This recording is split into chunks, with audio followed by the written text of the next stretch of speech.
Su Nian found herself transmigrated into the melodramatic confines of a clicked romance novel, assuming the role of the male lead's malicious wife. Faced with a life of immense wealth, waking each day in an expansive 800-square-meter villa, surrounded by countless servants yet devoid of love, she could only bow deeply to the heavens in despair. From that moment on, she endeavored to live out the tragic existence of the original character. However, in a twist of fate, her inadvertently nurtured prodigious child inadvertently brought about the demise of the original protagonists. Just as Su Nian resigned herself to a life of sorrow, she found herself reincarnated back to the beginning, confronted by the pitiful visage of the White Lotus heroine. With a sigh, Su Nian reassured herself that as long as she could bear another child, she would once more secure a life of ease. Thus, she set about charming her unassuming husband in hopes of producing a genius offspring. Little did Su Nian dream that her unsuspecting spouse, Li Beichen, possessed the ability to read minds. It was only when she felt the stirrings of life within her that she began to sense something amiss. How was it that her previously deceased husband had not met the same fate this time? As Li Beichen fell ill, Su Nian devoted herself to his care. Yet, before he could fully appreciate her devotion, he overheard her inner thoughts. Li Beichen is just a pitiful FO. Oh well, I merely told the heroine that his illness is contagious, and she fled. While Su Nian delivered a heartfelt declaration of love in front of the heroine, moving those around her, Li Beichen caught her silent musings. How much longer must we endure this narrative? I cannot afford to waste time. And as Su Nian wept alongside the heroine, Li Beichen heard the inner voice. Fortunately, I applied onion to my eyes before coming here. Let's see, who can cry more? I will outdo you. Chapter 1. Madam, the surgery for donating a kidney to Miss Lan Si has been scheduled. Madam, the surgery for your kidney donation to Miss Lan Si has been arranged. All you need to do is sign this contract, and the crisis facing the Su family will be resolved effortlessly.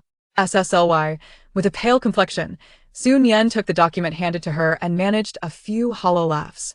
In the next moment, she rushed to the man seated on the sofa. Beichen, why must you treat me this way?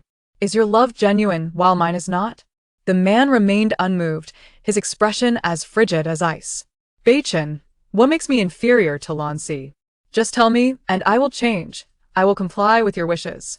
Su Nian grasped the man's hand tightly. You cannot treat me like this. I have known you since childhood. I am your destined wife. As soon as Su Nian finished speaking, someone seized her arm from behind, attempting to pull her away. Why? Why does Lan Si not have to do anything to earn your love? Why, Beichen? I refuse to accept this. I refuse. Su Nian clung desperately to the man's hand, as though it were a lifeline. Su Nian, do not make me despise you even more. The man's gaze finally landed on Su Nian, but his eyes were chillingly devoid of warmth. This caused tears to flow more abundantly from Su Nian's eyes, yet she managed to smile as she spoke. You despise me. You truly do. Despite your loathing, Li Beichen, it is only I who can save Lan Qi. If I refuse, then Lan Qi is doomed to perish. No matter how deeply you love her, you will only be left to witness the demise of the one you cherish. Li Beichen, who had been seated firmly on the sofa, felt a surge of anger wash over him. At that moment, a soft and feeble voice interjected. Beichen, cough cough, if Miss Su is unwilling, then you must not pressure her. After all, life and death are preordained. Perhaps this is merely my fate. I do not wish for you to be troubled because of me. Upon hearing these words, Li Beichen instinctively attempted to rise, but as he exerted his strength, he realized that Su Nian was gripping his hand tightly. This only intensified the impatience etched upon his brow. He swiftly freed himself from her grasp and declared, Su Nian, the future of the Su family rests in your hands. Do not act foolishly. However, the moment he broke free, he stumbled backward, collapsing onto the ground. Su Nian, who had been sobbing profusely, was taken aback by the scene before her. Her heart raced, especially upon seeing the blood streaming from the back of Li Beichen's head. Su Nian's distress stemmed from the knowledge that she existed within the confines of a novel. Previously, while shopping, she had chanced upon a melodramatic book. Then, she had fainted. Upon awakening, she discovered to her astonishment that she had been transported into the narrative, assuming the role of the malevolent wife of the female protagonist, who had perished. shed prematurely. In her previous life, such events had never transpired. Could it be that some unforeseen circumstance had arisen? Su Nian had successfully navigated through the trials once, thus, she possessed a modicum of experience.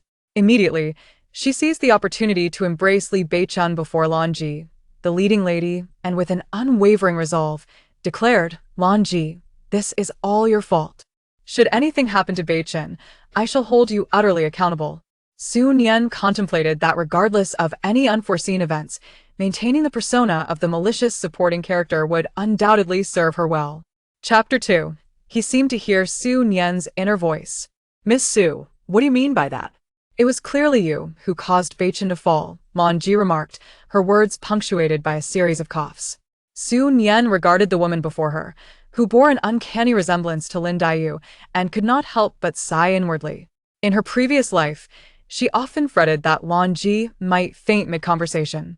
If you had clutched Beichen so forcefully, how could he have lost his balance and fallen? "Miss Su, I am aware of your disdain for me, but you cannot unjustly tarnish my reputation."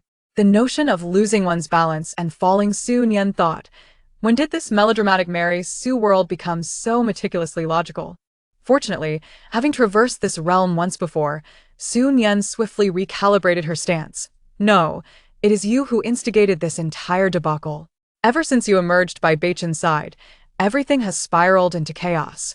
You are the true harbinger of disaster." In her final utterance, she exerted every ounce of effort to squeeze out a solitary tear. Heaven knows the tremendous effort it took to produce that single drop. All of this was the fault of that insufferable Li Beichen. Before she had the chance to smear onion juice on her fingers, she was brought over. Now, all she could do was force tears from her eyes. "Miss Su, you have truly misunderstood. I have always regarded Beichen as a brother." Upon hearing this, Su Nian couldn't help but let out a cold laugh in her heart. So, this Li Beichen was merely a pitiful fool, using his influence to provide the best medical care for Lan Qi, even going so far as to sacrifice his wife's kidney. Yet, all that came from the lips of this White Lotus female lead was, "I have always regarded Beichen as a brother." "Very well, since you say so, then I implore you to swear here and now that throughout your life, you will never vie with me for Beichen, that your relationship with him shall be sole, eally that of siblings. If you swear, I shall willingly donate my kidney to you." As the malicious supporting character, Su Nian felt it her duty to make things difficult for the female lead. Lan Qi's face turned pale, her lips trembling, embodying the essence of victimhood. After uttering these words, Su Nian began to count down in her mind. If her instincts were correct, within 5 counts, the man she held would surely awaken, and he would witness her, the wicked supporting character, tormenting the female lead. 5, 4, 3. As Su Nian silently counted to 3, she felt the man in her arms stir. Instinctively, she lowered her head and found the pitiful Fulno, Li Beichen, opening his eyes. Their gazes locked. Upon seeing the unsettling look in his eyes, a cold smirk crept into her heart. Just as Su Nian was about to scoff, Li Beichen's body tensed involuntarily. The reason for this is that a voice suddenly emerged in his mind. To be precise, it was the voice of Su Nian. Li Beichen fixated intently on Su Nian's lips. Was this voice merely a figment of his imagination? Why is this fool Li Beichen silent? Why does he keep staring at me? Does he intend to slay me with his gaze? Has this melodramatic Mary Sue novel transformed into a fantasy tale? Has this foolish man acquired some supernatural ability? As Li Beichen continued to gaze at Su Nian's lips, his pupils involuntarily dilated. It seemed as though he could hear the thoughts of Su Nian. Chapter 3. If I must perish, let it be after giving birth to Mo Bao. While Li Beichen was still in a daze, Lonnie rushed to his side, her face filled with concern as she clutched at his clothing, anxiously inquiring, "Beichen, are you all right? Why did you suddenly faint? When did your health become an issue? Why didn't you tell me?" "Of course, it's because I care for you. I am reluctant to share my pain with you." How touching. No wonder Li Beichen is so willingly the backup. Li Beichen turned his gaze towards Lan Yi. The sound of Su Nian's complaints still echoed in his ears. Although I am aware that my character is a vicious female antagonist, the logic of this Mary Sue novel's world is truly absurd. Sacrificing one's own wife's kidney to save the white moonlight, how foolish I was to have ever enjoyed such novels. A novel? A world of Mary Sue. In Li Beichen's mind, numerous images surfaced his efforts on behalf of the woman before him, Lan Yi. He had aided her in confronting her parents who had wronged her, intervened when her career faced turmoil by orchestrating the acquisition of her company, and remained by her side during her moments of illness. Yet, as these memories unfolded, Li Beichen's expression grew increasingly grim. He realized that her parents belonged to the working class, and the so-called harm they inflicted was merely their inability to provide her with an elite education or fashionable attire. The issues at work stemmed from her losing an important contract. Although he had been there for her during her discomfort, she had readily thrown herself into the arms of Anotherm. And Huolinyuan, upon his arrival, what gnawed him was that in his recollection, he could only smile bitterly in solitude behind Lan Yi. At that moment, Li Beichen felt foolish. Based on Su Nian's heartfelt thoughts, the narrative, Lan Yi observed Li Beichen's silence, her anxiety deepening. Beichen, please say something. What is wrong with you? You cannot frighten me like this. Seeing Lan Yi in such a fluster, Su Nian couldn't help but roll her eyes inwardly. It seems this protagonist, Lan Yi, is not only lacking in intellect but also in perception. Does she not notice that this unfortunate man is still bleeding? If this continues, Li Beichen may very well meet an untimely demise. However, in the next moment, Su Nian's expression shifted dramatically.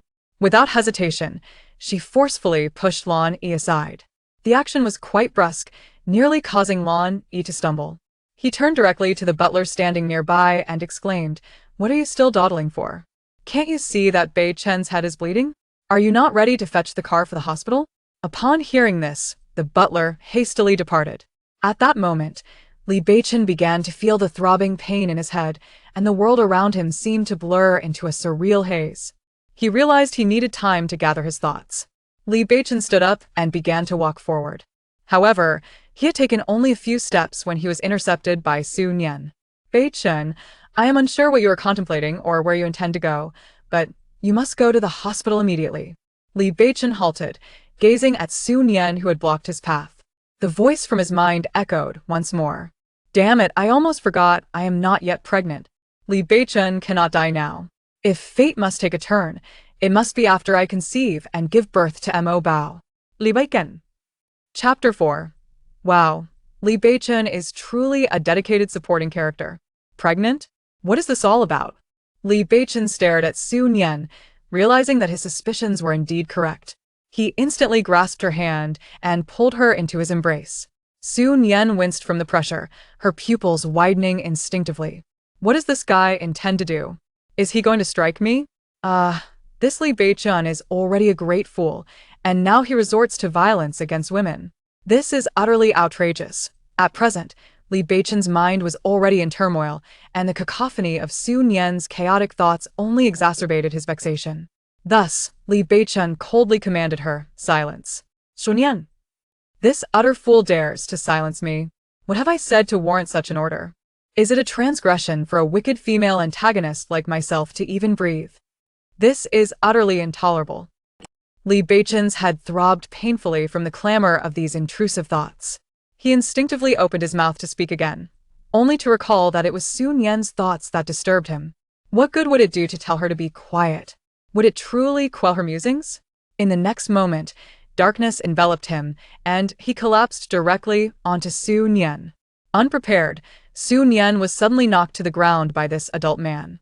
The impact left her teeth chattering in pain. At that moment, the delicate voice of Lan Yi pierced through the air. "Beichen, Beichen, are you all right? Why have you fainted again?" Su Nian truly felt the urge to curse. He was the one in distress, yet she was the one cushioning his fall. "Stop lamenting. What we need to do now is get Beichen to the hospital." Lan Yi finally grasped the urgency of the situation. In haste, the group rushed to transport Li Beichen to the hospital.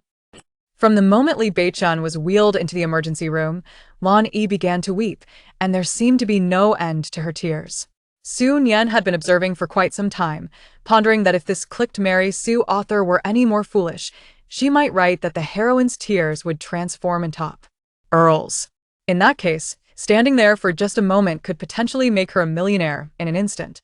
Just as Su Nian was delighting in her sarcastic musings, Lan Ji's gaze suddenly darted towards her. Su Nian, if you have something to say, direct it at me. Why are you confronting Beichen? You profess to love him, yet is this truly your expression of love? Lan Ji's eyes brimmed with tears, her tone dripping with feigned vulnerability. She was indeed a pitiable sight. However, as the malicious supporting character, Su Nian seized the opportunity to make things difficult. If you want me to confront you, fine. Just don't demand my kidney, and don't force Beichen into a situation where he has to pressure me into donating a kidney. How could I possibly make him faint from anger then? Lan Ji immediately clutched her chest, her complexion growing increasingly pale. Seeing her in such a state, Su Nian felt compelled to remind her that it was the kidneys that were at issue, not the heart. Could one be any more dim-witted? What do you mean, If it weren't for you, Beichen and I would undoubtedly be a loving couple, and we wouldn't be embroiled in this argument. This is all you're doing. You have the audacity to speak to me like this? Lan Ji, if I were in your shoes, I would wish to dig a hole and disappear into it right now. As soon as Su Nian uttered these words, she heard the sound of the door opening. Turning her head, she was met with the brooding visage of Li Beichen. Wow, Li Beichen, this male supporting character is truly dedicated. Even while on the operating table in the emergency room, he insists on standing up for the female lead. How touching. Upon hearing this thought, the color on Li Beichen's face darkened considerably. In truth, Li Beichen's presence here was not by his own volition, rather it was due to the fact that at this moment his body was beyond his control. Lan Yi immediately rushed to Li Beichen's side. Beichen, are you alright? You scared me. Chapter 5. The malevolent female supporting character begins her work. Despite exerting every ounce of his strength, it proved futile. He could only watch as his body embraced Lan Yi. He then heard his own voice whispering, I'm fine. Li Beichen was taken aback. At that moment, he realized the gravity of the situation. It seemed he could not even control his speech. Thus, he found himself compelled to turn and face Su Nian, listening to his own voice declare, Su Nian, I recall telling you that if you continue to bully I will ensure thus. Your family pays the price. The malevolent female supporting character has begun her task. As this thought echoed in Li Beichen's mind, he observed the woman before him wear a bitter smile. What have I bullied? In your eyes, am I always in the wrong? Li Beichen felt as though he were merely a spectator, watching as his body engaged in dialogue with Su Nian, yet he was utterly powerless to intervene. If he were truly a character in a novel, he would now be under the control of the plot. However, this could not continue. Su Nian, do you truly believe I lack the courage to act against you? A thunderous shout interrupted Li Beichen's thoughts, and he found himself striding towards Su Nian, gripping her neck. Yet, the moment his hand made contact with her, he suddenly seized control of his own body. What the hell? This unfortunate fool has genuinely resorted to violence against me, devoid of any gentlemanly demeanor, truly a beast. As Su Nian scorned Li Beichen inwardly, she feigned tears, gazing at him with wide eyes. Beichen, what are you attempting to do? Do you wish to kill me? If that is your intent, then come. I shall perish, and with proper timing, not only one kidney, but even my internal organs could be offered to Lan Yu in exchange. And for her longevity.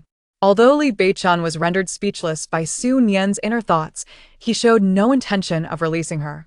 After all, it was only upon touching her that he had seized the upper hand. If he let go, what would happen when that previous force reclaimed control of his body? He understood that this method of holding Su Nian was not a solution. He needed to contemplate a proper course of action. At that moment, a voice brimming with fury echoed in his ears. Li Beichen, you scoundrel! What are you doing?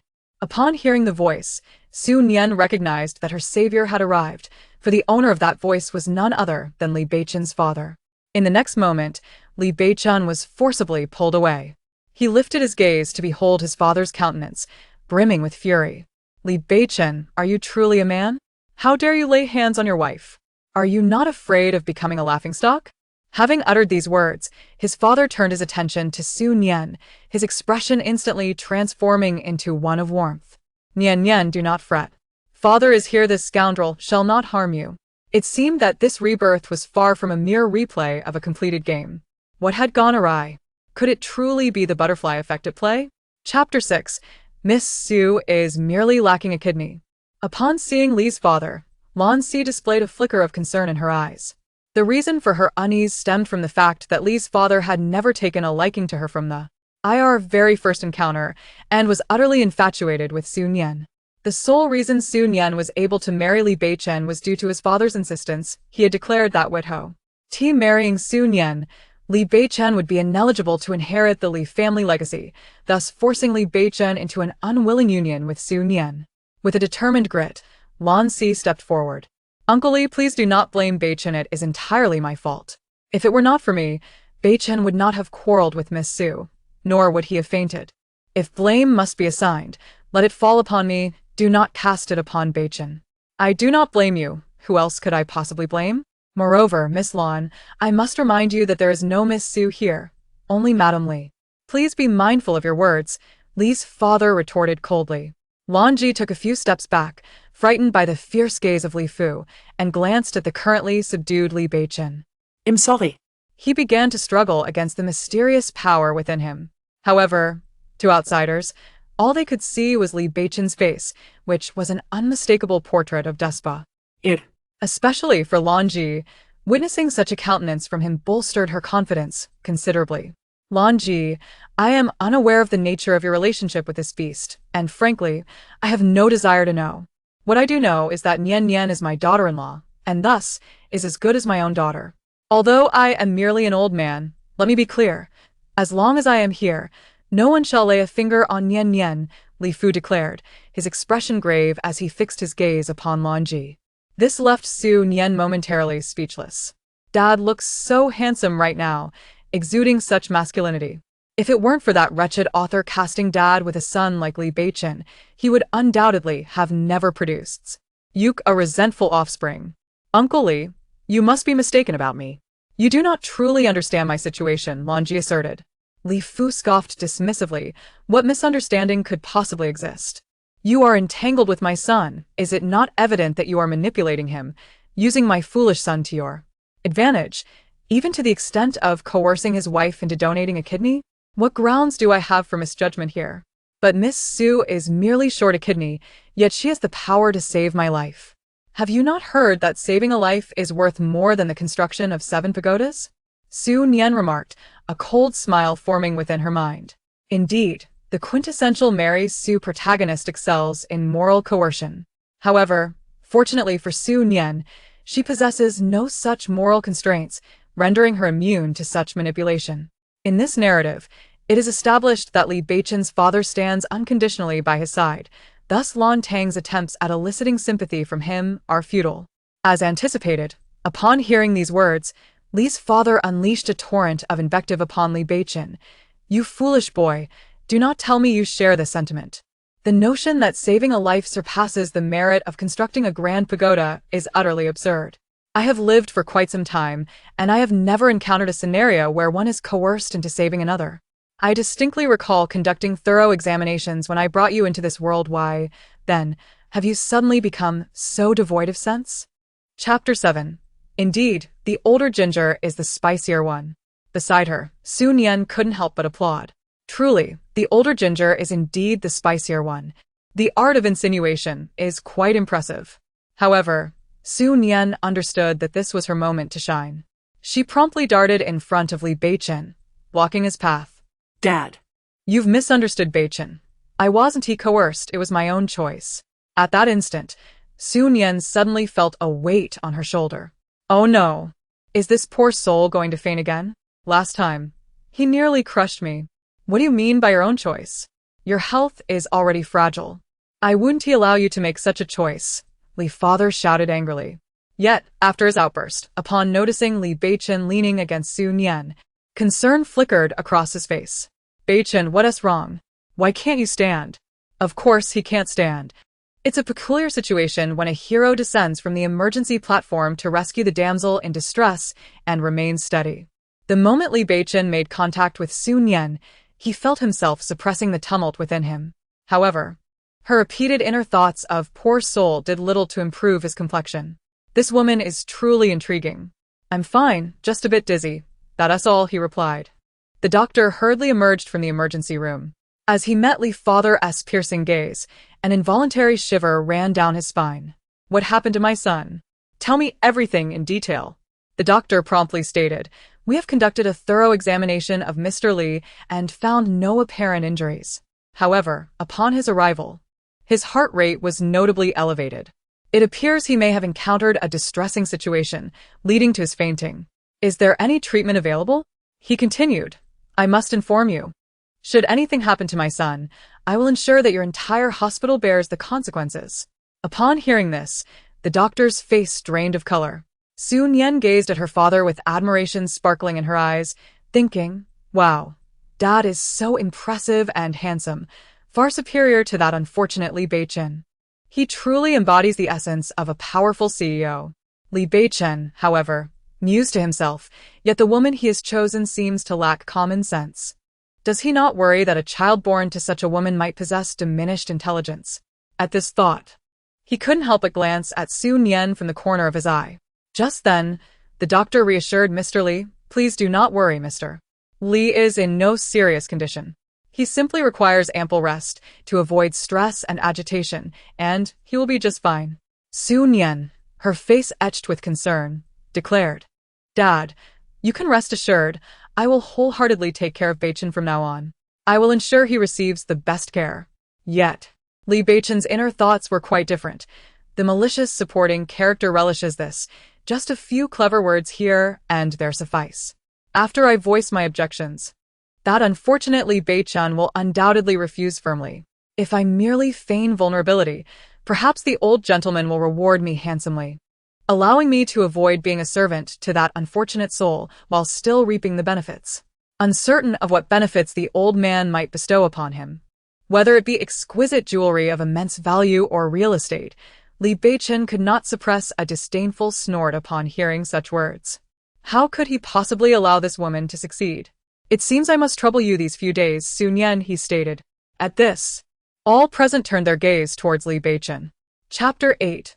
Lan Jia, this is a matter of our Li family.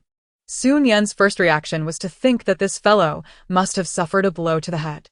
He was already a great fool. Now, he has truly lost his wits. Is it possible that Li Beichen is burdened with an excess of misfortunes? Indeed, I have underestimated the melodrama of this novel. Li Beichen endeavored to maintain his composure, resisting the urge to be swayed by Su Nian's emotions. Calmly addressing the old man, he remarked, "Father, you have often praised Su Nian. Thus, I wish to see for myself if she is indeed as remarkable as you claim. How is he to extricate himself from the grip of that enigmatic force? This great fool is utterly shameless. What does he mean by wanting to see for himself? Who does he think he is? Merely a mindless male supporting character. Well, putting aside his foolishness, even a normal person would not stoop to groveling behind Bai Yueguang, and now he expects his wife to bear the responsibility when a problem arises. Had it not been for Li Beichen's existence within the realm of this novel, he might have been struck down by lightning. Yet, under such circumstances, he still feels compelled to express gratitude. How infuriating! As Su Nian's voice reached a crescendo of exasperation, Li Beichen cast a glance in her direction. Suddenly, she beheld a scene brimming with happiness, akin to a child who has longed for a toy. Were it not for the ability to perceive the innermost thoughts of this woman, he might have genuinely believed in her profound affection for him. Given her cunning nature, he felt no remorse in exploiting her. "Beichen, is this the demeanor you choose to adopt? You must recognize that Su Nian is your wife, the one with whom you will share your life. Is this how you treat her?" Li's father expressed his discontent with Li Beichen's attitude. Seizing the moment, Su Nian quickly interjected, "Dad, please refrain from saying more. Beichen has granted me this opportunity, and I will cherish it wholeheartedly. I am confident that I will care for Beichen in such a manner that he will be touched and come to understand my sincerity." With these words, Su Nian cast a gaze filled with deep affection towards Li Beichen. "Rest assured, dear one, I shall take good care of you." At that moment, Lan Qi's voice rang out, "Miss Su, I appreciate your kindness, but you may not fully comprehend Beichen's medical condition. His sudden fainting suggests an underlying health issue. Therefore, I believe it would be prudent for you to wait and allow me to tend to Beichen for now." Upon hearing Lan Qi's words, Su Nian couldn't help but smirk inwardly. She perceived that Lan Qi, the supposed protagonist, was quite impatient. After all, Li Beichen had merely drawn a little closer to her, and she was already in a flurry. Miss Lan, while your words carry weight, have you forgotten your own health? You are awaiting surgery. And if you attend to Beichen now, it remains uncertain who will care for whom in the end, Su Nian directly addressed Lan Qi. The words rendered Lan Ji momentarily speechless. With tear-filled eyes, she gazed at Li Beichen, who could distinctly sense a surge of power coursing through him once more. It was settled. This was a matter for the Li family. Just as Lan Ji prepared to speak again, Li's father interjected, decisively putting an end to the discussion. Li Beichen instinctively exhaled, as if he comprehended that he must adhere to Lan Ji's wishes. Chapter 9. Heaven forbid, the old man actually wants me to drug Li Beichen. After Li Beichen was taken to his hospital room, Li's father, citing the need for his son to rest, ushered everyone out. I understand, father. I will take good care of Beichen, Su Nian said, glancing at Li's father, who sighed inwardly. In her previous life, before the incident with Li Beichen, she had always believed he was indifferent toward his son. It was only after Li Beichen's death, when the old man fainted from weeping over his son's portrait, that she realized how deeply he cared for him. Hearing her words, Li's father glanced at Lan Ji beside him and deliberately raised his voice. Make the most of this opportunity to show your concern for Beichen. Strive to win his heart. Ideally, I hope to hold my grandchild by next year. Indeed. Lan Ji's complexion paled at his words. Under Li's father's scrutinizing gaze, she felt utterly unable to respond. Upon witnessing Lan Xi's demeanor, Su Nian unhesitatingly interjected, Father, your words hold merit. Miss Lan, it is imperative that you take good care of your health so that you may joyfully attend my child's full moon celebration next year. As soon as Su Nian finished speaking, two men clad in black appeared behind Lan Xi. Despite her reluctance, Lan Xi had no choice but to comply and leave obediently. Su Nian nodded understandingly. Mr. Li observed the demure expression on Su Nian's face, and suddenly his countenance shifted to one of peculiar intrigue. After a prolonged silence, he spoke. Well, to put it bluntly, matters of the heart boil down to certain essentials, and there are times when external assistance can be advantageous. Su Nian was left speechless. Mr. Li, feeling somewhat bashful, cleared his throat and continued, Nian, at times, you display an innocence that is a tad too naive. Although Su Nian was determined to ensure the birth of Mo Bao, the directness of the conversation caught her off guard. Nevertheless, for the sake of her precious son, she steeled herself and nodded in agreement. As she entered the room, she let out a deep sigh, a sound that serendipitously reached the ears of Li Beichen, who was feigning sleep on the hospital bed. Before he could ponder the reason behind her sigh, the answer resonated within his heart, darkening his expression further. Ah, truly, this is disastrous. The old man actually expects me to drug Li Beichen. This is beyond awkward. It's a level of embarrassment that feels like home. Although he was aware that his grandfather had always hoped for a union between him and Su Nian, he never anticipated such a turn of events. However, there is no need to resort to any underhanded tactics. In just a few days, the male lead will make his appearance and Lan Yi, our female protagonist, will undoubtedly throw herself into his embrace. His sorrowful heart will inevitably lead to that fateful event, just as it did in her previous life, which ultimately resulted in her conceiving Mo Bao. One cannot help but acknowledge that, although the process is brief, its efficiency is remarkably high. Li Beichen was taken aback by Su Nian's chaotic thoughts, which he found exceedingly intolerable, prompting him to cough audibly. Yet, when he raised his gaze, he was met with a fiery intensity in his eyes, resembling a man on the brink of murder. Indeed, Li Beichen truly harbored thoughts of violence, specifically to strangle the woman before him. For just moments ago, her inner musings had been, oh dear, this unfortunate soul is coughing so violently. Could it be that he is genuinely unwell? If something were to happen to him, what would become of his lineage? How would I bear a healthy Mo Bao then? Chapter 10. The plot is unraveling. Li Beichen seethed with frustration. Yet, what could he do? Would he confront Su Nian with, I can't hear your thoughts, and seek to trouble her? At this moment, Su Nian also sensed something amiss in Li Beichen's gaze. Why is this man staring at me so intensely, as if he intends to slay me with his eyes? Clearing his throat lightly, Li Beichen turned his attention elsewhere. Well, it matters not. Given Li Beichen's temperament, I suspect he will soon find a way to expel me. I shall endure this unfortunate soul for a little while longer. Upon hearing her thoughts about him being an unfortunate soul, Li Beichen suddenly conceived a plan. Suddenly, she feigned a few loud coughs. Indeed, upon hearing this, Su Nian hurried to his side, eagerly asking, "Beichen, what's wrong? Why are you coughing so harshly? May I fetch you a glass of water?" In line with the archetypical narrative, no matter how diligently the supporting female characters tend to him, they will undoubtedly be dismissed. Once this unfortunate soul is sent away, and my father learns of it, he will surely feel a profound sympathy for me, thus yielding benefits. She approached the table and poured a glass of water. However, she did not immediately present it to Li Beichen. Instead, she gently blew on the water to cool it down. After all, she intended to display as much affection as possible.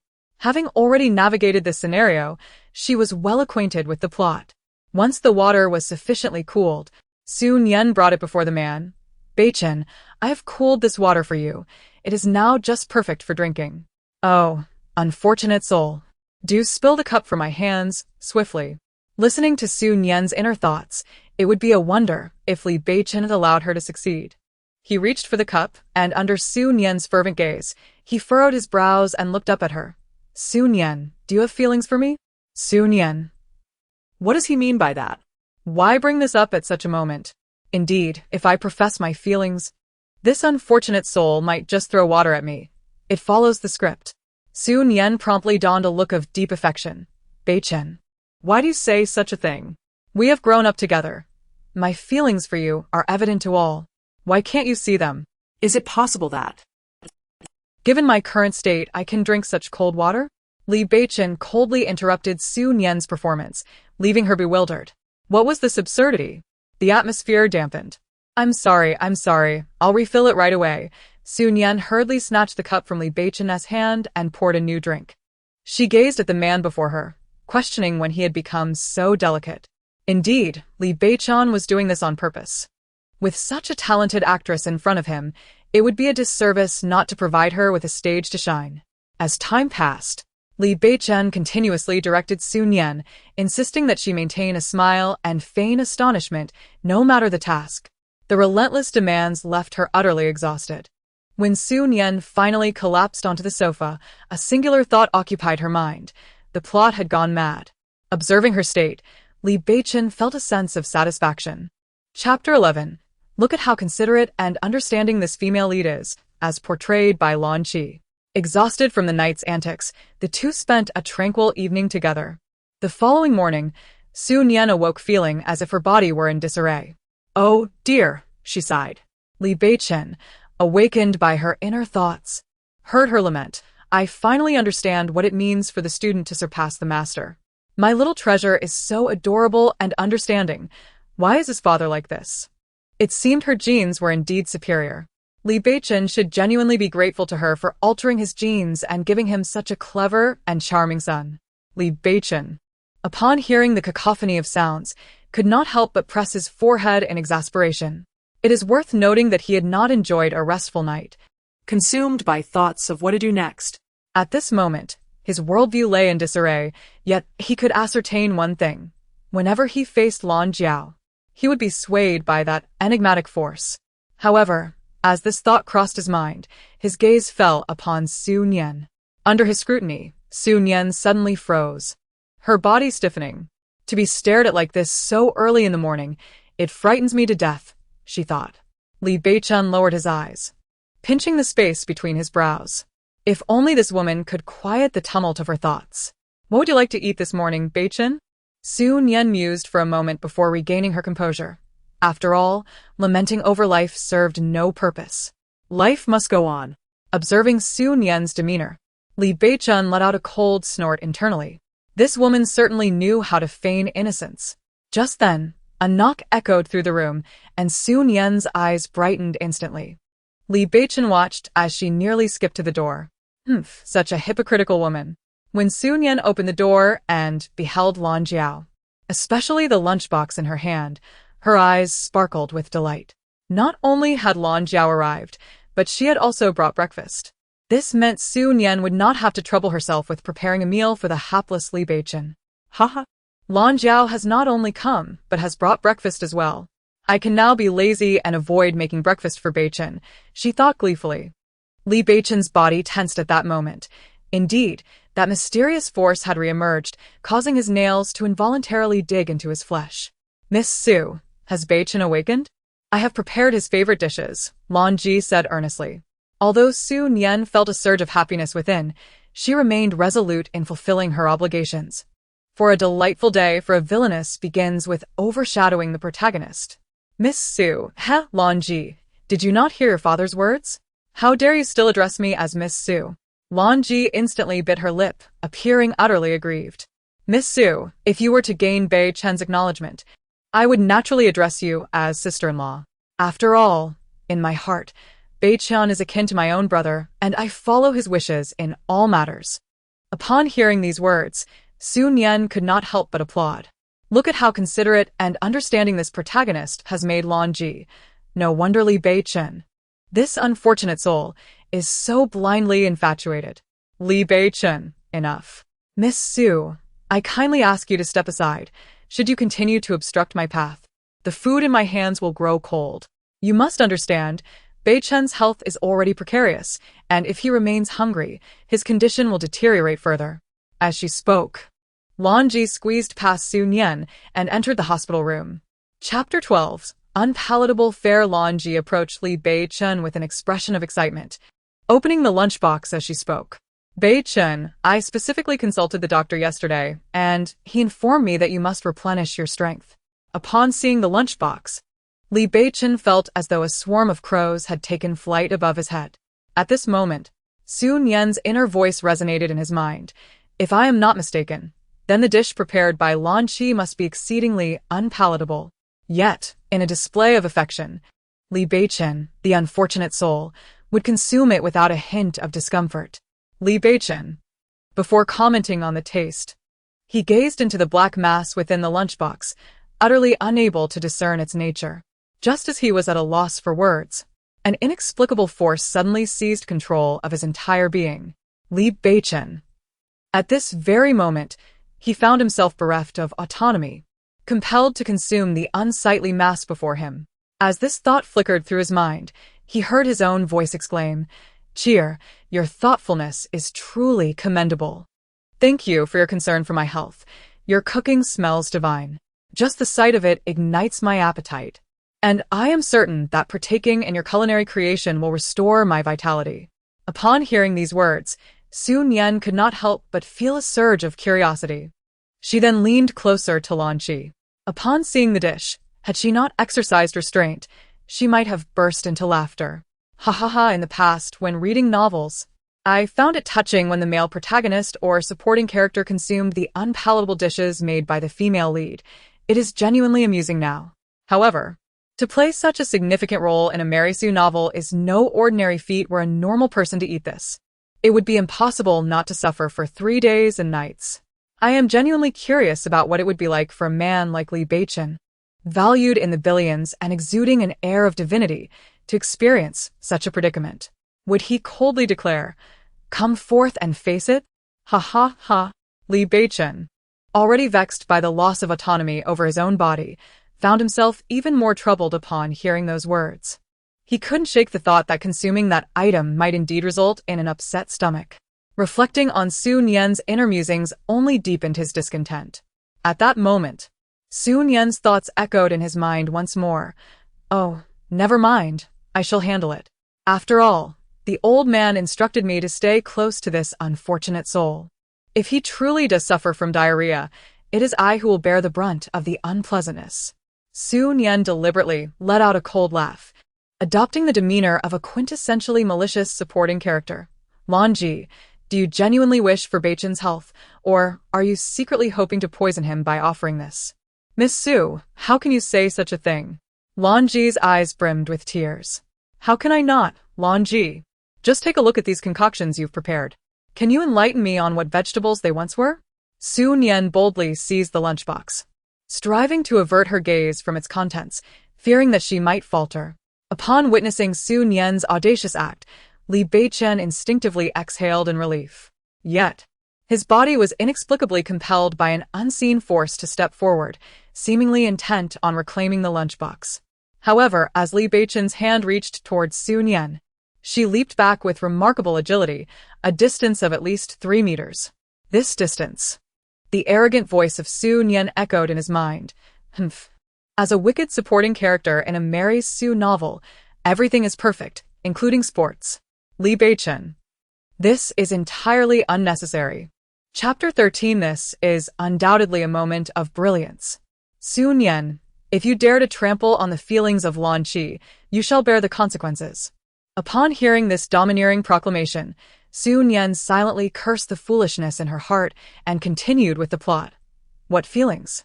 Beichen, I understand that you care for Lan Qi. But look at this food. Can it truly be consumed? What if something unfortunate happens after you eat it? And Lan Qi, who claims to be concerned for you, would allow you to eat this? So what? There is nothing in this world more precious than Qi's feelings. They surpass everything else in value. Su Nian, such a klitsch. The restrained Li Beichen. So disgusting. Su Nian gazed at the man, whose eyes were filled with deep affection. And then a slight smirk appeared on her lips as she deliberately threw the lunchbox to the ground.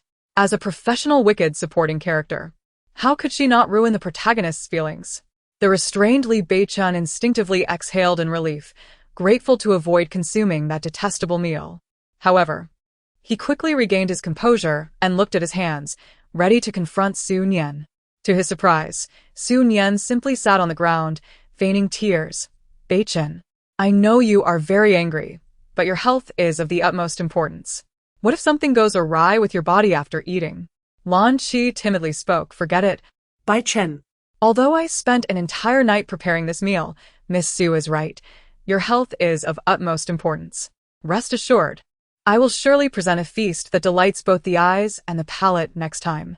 At that moment, the defeated Li Beichen felt that Su Nian was akin to a slippery loach, elusive and frustrating. Upon hearing Lan Qi's words, he snorted coldly. After all, with her culinary skills, it seemed improbable that Lan Qi could ever produce a dish worthy of the term exquisite. Yet her statement indicated that this hurdle had been overcome, and he would be spared from consuming that unsightly mess. However, before he could fully relax, he heard his own voice declare, "Cheer, I will never waste your heartfelt intentions." Li Beichen was taken aback. What was this inexplicable force compelling him? He watched as his body approached Lan Qi, took the chopsticks from her hand, and then returned to the spot where Su Nian had scattered the food, crouching down. Li Beichen was truly at his wit's end. He observed his body being manipulated by this mysterious power, bending down to retrieve the food strewn across the ground. The irony was that Su Nian's mocking voice echoed in his mind. Ah, so this is what they call love. I truly understand now. The domineering CEO, clad in a white shirt with subtle texture, willing to gather the food that had fallen to the ground for the sake of the heroine's affection. Ah. If this isn't love, then what is truly tragic? Li Beichen was on the brink of madness. It was infuriating enough that this wretched woman was reveling in his misfortune. But now she had the audacity to sing. Just as he was about to lose his composure, his body suddenly stiffened. Li Beichen lifted his gaze and found Su Nian grasping his wrist. At that moment, her eyes were crimson, filled with incredulity. Why must you do this? I can accept that you do not love me. I can bear to see you love another, but I absolutely cannot tolerate this. Do you understand? Your actions are a desecration of my love for you. Such a gaze momentarily rendered Li Beichen somewhat dazed. Yet, his moment of distraction lasted only a heartbeat. In Chapter 14, it's evident that this female protagonist still possesses a sense of dignity. However, no matter how much of a scoundrel Li Beichen may be, he is still the father of Mo Bao, and I certainly do not wish for Mo Bao to have such a tarnished legacy. Li Beichen regarded the overly dramatic woman before him. This was not the first time he had heard her mention Mo Bao. It seemed she genuinely cared for their child. Although she might not be the most reliable, she undoubtedly had the makings of a good mother. A flicker of fondness arose in his heart. only to be swiftly extinguished. For this insufferable woman was lamenting aloud. Honestly, if I were to have a child and thought of my perfect Mo Bao's father being so repulsive, what if I face complications during childbirth? Beichen, I understand your intentions, but you really shouldn't eat this. It's quite filthy. I shall prepare something fresh for you later. Li Beichen turned to look at Lan Qi, only to find her on the verge of tears, deeply moved. At this moment, he truly had no idea how to handle this woman, because he feared that if he were to take action against this woman impulsively, that mysterious force might compel him to undertake unforeseen actions. Yet he was a mature adult man struggling to reconcile his feelings regarding those matters. Stop rambling and just tell me, what if Beichen has an upset stomach? Originally, Su Nian intended to ask what would happen if Li Beichen had an accident, but decided to maintain a semblance of decorum and altered her phrasing. How could Beichen possibly have an upset stomach? I washed those vegetables thoroughly. Before Lan Ji could finish her statement, the man hastily made his way towards the restroom. Lanzi. Su Nian. So the male supporting character in the story truly does experience gastrointestinal distress, and it's due to the food prepared by the female lead. While Su Nian felt a sense of exasperation, she recognized the urgency of the situation and directly addressed Lan Ji. Can you now provide me with an answer? Beichen has not been well lately, often fainting, and now after consuming your food, he is experiencing an upset stomach. Lanzi. You repeatedly claim to regard Beichen as your brother. Is this how you treat him? At this point, Lan Ji was thoroughly flustered. She hurried to the restroom door, knocking anxiously like a character from a Qiangyao drama. Beichen, are you alright? Beichen, please open the door. Don't frighten me like this. Su Nian looked at Lan Ji, truly speechless. Although one might consider the situation trivial, it is imperative to address it. Lan Ji, pray tell, what course of action should you pursue now? Originally, Beichen was in frail health, frequently succumbing to faintness. Your current behavior only exacerbates his condition, rendering him even weaker. Should there be no response from him, what if Beichen has indeed collapsed? Upon hearing the possibility of Li Beichen having fainted, Lan Ji grew increasingly anxious, pounding on the door with fervor. Inside the restroom, however, Li Beichen had not fainted. He had merely sought refuge after a sudden spark of inspiration upon hearing Su Nian's words. Yet, as the conversation outside unfolded, he felt the walls closing in on him. Beichen, open the door. I implore you, please. Su Jiu initially tolerated the noise, but as it persisted, her patience wore thin. What are you banging for? Beichen is in there using the restroom. Even if he has fainted, do you wish to witness him in an undignified state? You claim to regard him as a brother, yet it appears you long to usurp my place as his wife. Lanzi. I must inform you that such aspirations are mere fantasies. At that moment, Lan Ji comprehended the implications of Li Beichen's situation within the restroom. Her cheeks flushed with embarrassment as she promptly fled. Observing this, Su Nian remarked, this female lead possesses a sense of modesty. How commendable. Chapter 15. Rest assured.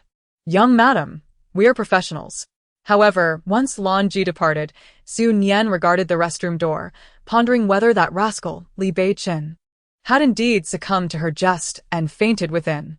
The esteemed president of the Li Group, a titan of industry worth billions, has collapsed in the restroom, potentially in an undignified position. The mere thought evokes curiosity and excitement. Beichen, how are you? If you can hear me, please respond. If you remain silent, I shall enter. Yet, before Su Nian's hand could grasp the doorknob, the door swung open, revealing Li Beichen, his expression frigid, emerging to collide with Su Nian. Upon seeing the eager glimmer in her eyes, his countenance darkened further. This woman seemed devoid of the modesty typical of ordinary ladies. Beichen, you are unharmed. That is truly splendid. Do you realize how worried I was? She exclaimed. I previously warned you that Lan Qi's cuisine was unfit for consumption. It is not jealousy. I am genuinely concerned for your well-being. After all, Lan Qi lacks my culinary prowess. What a pity! I could have witnessed the grand spectacle of the unfortunate soul collapsing in the restroom. Had I known, I would not have spilled Lan Qi's dish. Li Beichen scoffed. So, Su Nian, you claim your culinary skills are superior? Lost in her own musings, Su Nian blinked in surprise at his words. Very well. I trust you wouldn't mind allowing me a glimpse of your culinary talents, which must surpass those of Lan Qi. Su Nian's eyes widened in disbelief. What sort of scenario is this? Typically, a secondary character merely engages in idle chatter. Why must there be proof? Li Beichen stepped closer under Su Nian's scrutinizing gaze. Su Nian, what is that expression? Are you merely boasting? Or do you truly possess superior culinary skills compared to Lan Qi? No, I was simply overwhelmed with excitement. I never anticipated that in my lifetime, you Li Beichen would take an interest in matters concerning me. I am presently so elated that I am at a loss for words. Oh, dear. Are you not afraid that I might poison you? Hearing Su Nian's frantic thoughts, Li Beichen felt utterly satisfied. Then let me await the spectacle. Su Nian came to understand. This so-called opportunity was merely Li Beichen's desire to witness her humiliation, ostensibly to avenge the female protagonist, Lan Ji. The reason for such a conclusion arose from Li Beichen assigning 4 individuals to guard the kitchen, closely monitoring her culinary endeavors, leaving no room for Su Nian to cheat. However, her culinary skills were hardly superior to Lan Ji's. Su Nian smiled and nodded, approaching the ingredients. It is often said that even a skilled cook finds it difficult to whip up a meal without rice. Despite having rice, Su Nian found herself in a challenging predicament. Clearing her throat, she said, "Well, I believe that cooking requires tranquility, as I need to calm my mind and infuse my spirit into the dish. Only then can I create the most exquisite meal. Rest assured, young madam, we guarantee that not a sound will escape our lips," the one who spoke earlier continued. "However, your presence here makes me quite uncomfortable. I really do not need to prepare a dish." Su Nian felt as though the heavens were against her that day. It would have sufficed to restart, yet they did not grant her even a hint of divine intervention, no system or space to ease her plight. It seemed designed solely to vex her. The individual then respectfully bowed to Su Nian. "Rest assured, young madam, we are professionals and we shall remain utterly silent." With that, he exchanged glances with the others surrounding him. They all donned their masks in unison. Su Nian thought to herself, Chapter 16, "Today, my face is thoroughly disgraced." Given the circumstances, Su Nian understood that embarrassment was inevitable. Well, if she were to lose face, so be it. After all, her affection for Li Beichen, this foolish man, was not so profound as to inspire desperation. Moreover, even if her culinary skills were unparalleled, in the eyes of Li Beichen, would they hold any more value than mere refuse? Just as Su Nian grasped the knife, an elderly voice rang out, "Stop." The sudden exclamation nearly caused Su Nian to injure herself. Li's father approached her directly and seized the knife from her hand. "How can a young lady be handling a knife? What if you hurt yourself?" "Dad, what brings you here?" "What else would I be doing here? I came because of you." Li's father shot her a disapproving glance. "Nian Nian, you are well-meaning but overly honest. Now that Beichen is in a weakened state, it is an opportune moment to foster a better relationship with him." Once he finished speaking, several individuals clad in chef's attire entered the scene. As the saying goes, to capture a man's heart, one must first capture his stomach. Upon hearing that you wish to cook for Beichen, I immediately summoned the finest culinary team in the city. Therefore, I shall leave this matter in their capable hands. Su Nian was taken aback. She glanced around and swallowed nervously. "Dad, is this really feasible?" The men in black promptly lowered their heads. At that moment, Su Nian felt that her father-in-law was truly remarkable. Li Fu once again turned his gaze towards Su Nian, saying, "Nian Nian, you must remember that you are the young mistress of the Li family, and one could even say the lady of the house. Thus, you should not be exposed to the fumes of cooking. Such tasks should be entrusted to professionals. Your role is simply to present the dishes they prepare to Beichen and to offer him sweet words." Just as Li Fu finished speaking, a voice, low and resonant, interrupted, "Is this the woman you so extravagantly praise?" The words caused both Li Fu and Su Nian to freeze in place, their expressions stiffening. They turned to see Li Beichen, clad in a casual shirt, standing a short distance away, with an indifferent demeanor. In that moment, both Li Fu and Su Nian felt as if they were schoolchildren caught in a reprimand by their teacher. However, Li Fu quickly regained his composure. After all, he was Li Beichen's father, and such thoughts were unacceptable. He immediately retorted, "What tone is that? How dare you speak to Nian Nian in such a manner? I have told you countless times that her father's dying wish was for his only daughter to find happiness. Look at you, treating her this way as her husband." Li Beichen had come here believing that Su Nian would not dutifully prepare the meals, despite having sent a few people to assist her. He had deliberately waited, hoping to catch her in the act and observe how she would handle the situation. Yet, he had not anticipated this scene. It was fortuitous, as he could use this moment to ensure Su Nian faced the consequences of her actions. After all, even if her frustrations were to infuriate him, she could not hold him accountable. Upon hearing the old man's words, Li Beichen's lips curled into a subtle smile. "Father, you're not mistaken, however. It is your daughter-in-law who claimed before me that she would prepare meals. Your words imply that I am somehow coercing her. Furthermore, it is you who have continuously extolled Su Nian's virtues, while she has presented herself in such a manner before me. Now, you choose to cast blame upon me." In the concluding moments of his statement, Li Beichen nearly faltered, as his mind was flooded with the incessant echoes of that insufferable woman's cheers. "Let the quarrel commence. If they argue, I shall be spared from cooking, hooray." It would be splendid if the old man were to erupt in fury, delivering a resounding slap to that unfortunate soul, compelling her to command me. Wait a moment, if I merely feign a pitiful demeanor, surely the old man will feel sympathy for me, perhaps even increase my credit card limit, haha. Meanwhile, Su Nian wore an expression of grievance, saying, "Beichen, this is entirely my fault. Father is merely concerned for me. It is also my error for wishing to take shortcuts despite your unwavering assurances. I am truly sorry. I apologize. Haha, when Su Nian turn cunning, I am quite formidable." Li Beichen has come to fully comprehend the notion that women possess an unparalleled talent for changing their expressions. Nevertheless, with the clamor of her schemes ringing loudly in his ears, how could he allow her to succeed? Thus, the question remains, will you indeed fulfill this task? If you choose not to, I shall not compel you. Li Fu wished to express a few thoughts. However, he feared that his interference might further strain the relationship between the young couple. A hint of regret also lingered within him. He pondered why he had made such a grand display upon his arrival, when a discreet act of assistance to Su Nian in her endeavors would have sufficed. Given the current circumstances, Su Nian had no choice but to muster her courage and respond. "Of course, I will do it. Nian Nian, you truly embody the virtues of a devoted daughter-in-law. It is my fortune to have you as the wife of Li Jianhong," he proclaimed, leaning closer to Su Nian's ear.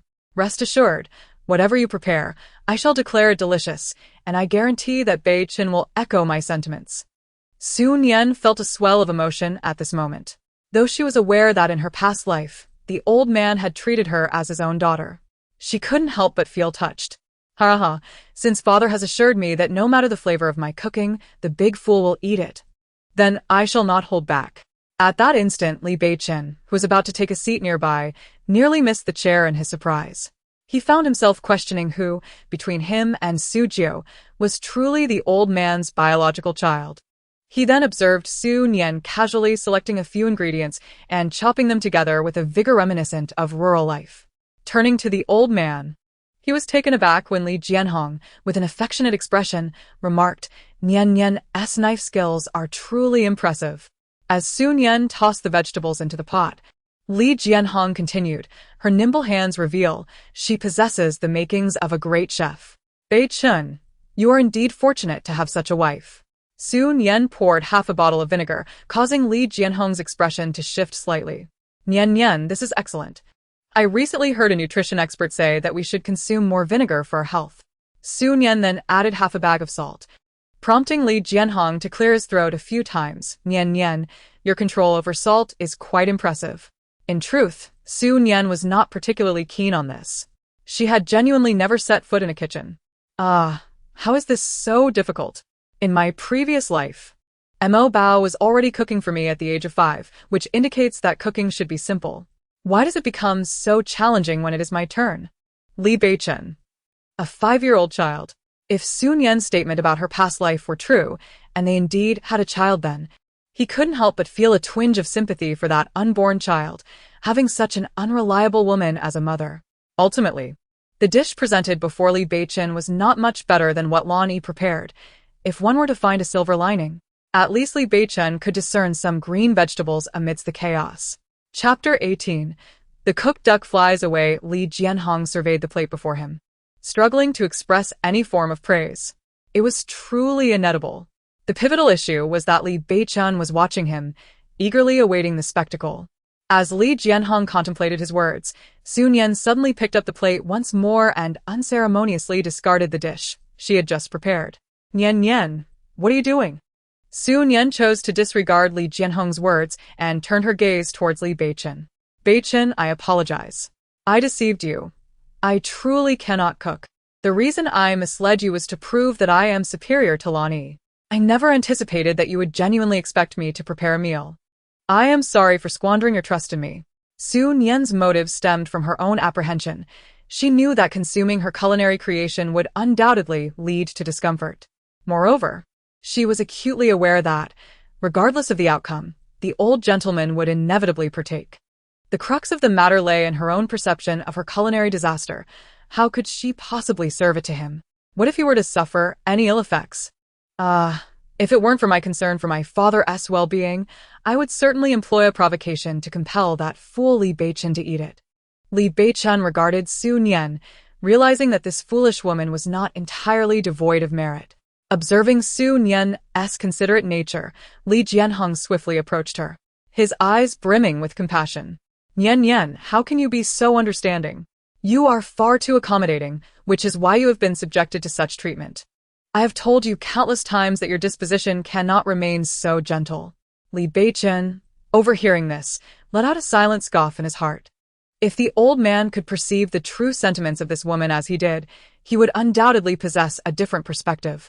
Li Jianhong cast a disdainful glance at his ineffectual son, feeling that since Li Beichen had treated Su Nian in such a manner, he, as the father-in-law, must adequately compensate her. Nian, I recently came across several exquisite pieces of jewelry at various auctions abroad. I shall have someone deliver them to you shortly. Su Nian's heart skipped a beat. After all, no woman is indifferent to jewelry. This particular trope in Mary Sue novels has its charm. Whenever she, the malicious supporting character, suffers at the hands of the protagonists and Li Beichen, she is swiftly rewarded. However, before Su Nian could fully relish this unexpected fortune, Li Beichen's nonchalant voice interrupted her reverie. Father, if one were unaware, they might assume you were bestowing these gifts upon your wife. The words instantly darkened Li Jianhong's countenance. Meanwhile, under his father's scrutiny, Li Beichen approached Su Nian. For reasons unbeknownst to her, Su Nian felt a foreboding sense of dread as he neared. If Su Nian were indeed my wife, any jewelry she desired should rightfully come from me, her husband. Su Nian. Li Jiangguo. Li Jiangguo quickly grasped the implication and chuckled. Indeed.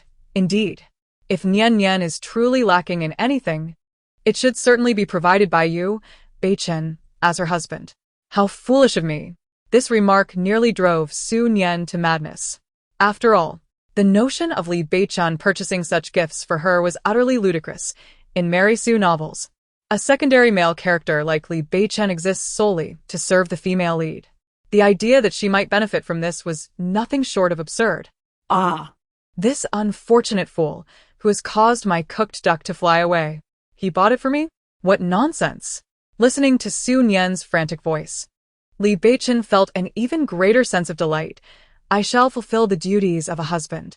Under Su Nian's gaze, he continued to articulate, word by word, if my memory serves me correctly, then father, Su Nian is currently using your account. Let us find a time to rectify this. At this moment, Li Jiangguo's face was as radiant as a blooming flower. Li Beichen then stepped closer to Su Nian. Although our feelings are non-existent, you are, after all, my wife in name, and I must take responsibility for you.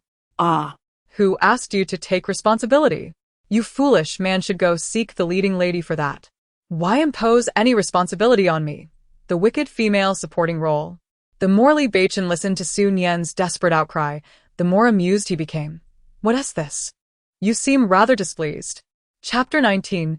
Good, woman. Very good. Exceedingly well. What else could Su Nian do? Upon hearing this, Li Beichen couldn't help but chuckle inwardly.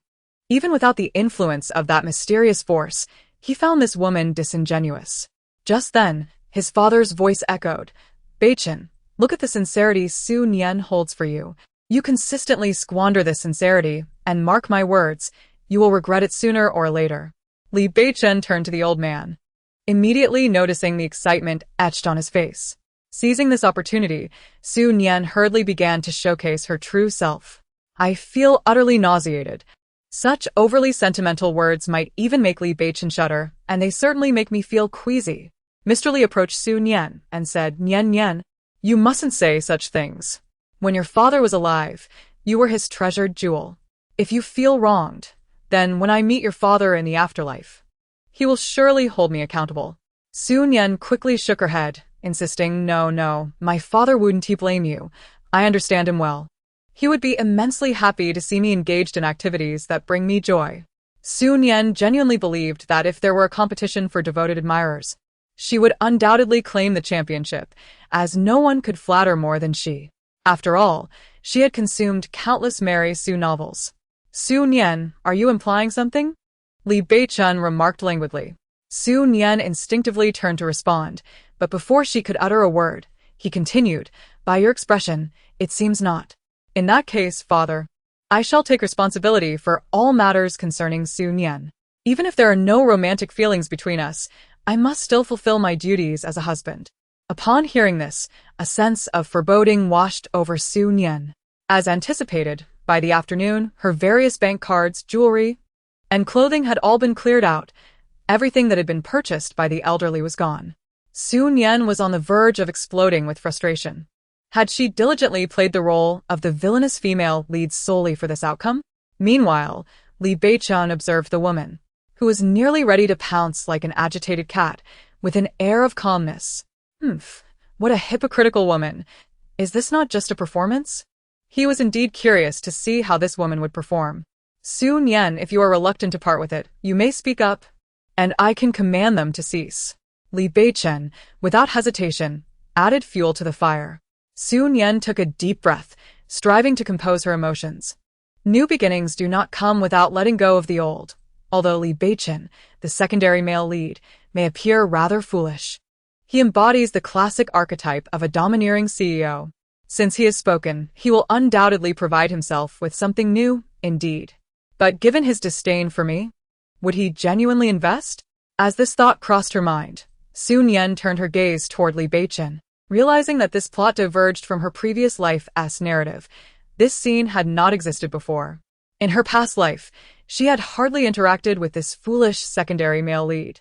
Their eyes met, and for some inexplicable reason, Li Beichen's body froze as he looked into the woman's eyes. Yet, soon his mind echoed with Su Nian's voice. What does it matter?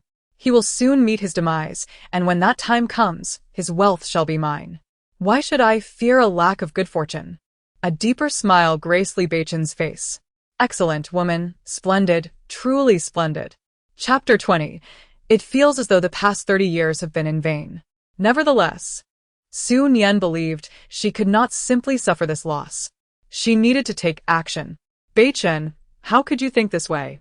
It sounds as if I truly care for these trivial matters. Li Beichen regarded this woman, whose words contradicted her heart, raising an eyebrow slightly.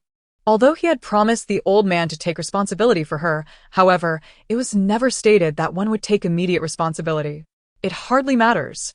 For one can only imagine that with the old gentleman praising you so extravagantly, it would be impossible for you to hold grievances over such trivial matters. If you truly were to count such things, it would only render the old gentleman's words a waste of breath. This remark nearly choked Su Nian.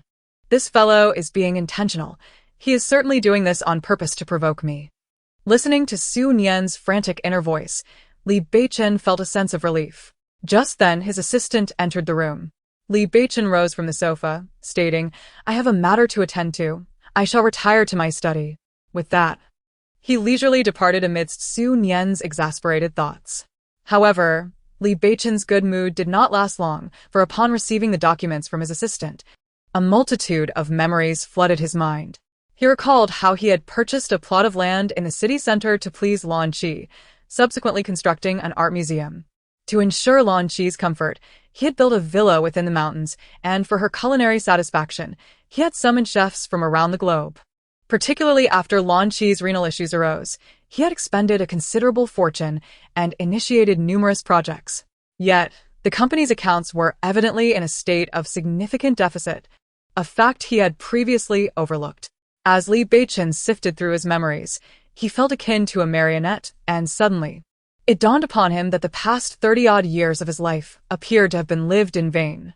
At this thought, a dull ache began to throb in his head. The assistant standing nearby instinctively inquired, "Mr. Li, what is the matter?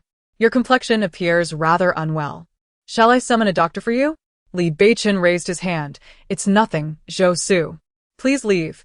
I wish to enjoy a moment of solitude." Zhou Su cast a glance at Li Beichen before departing.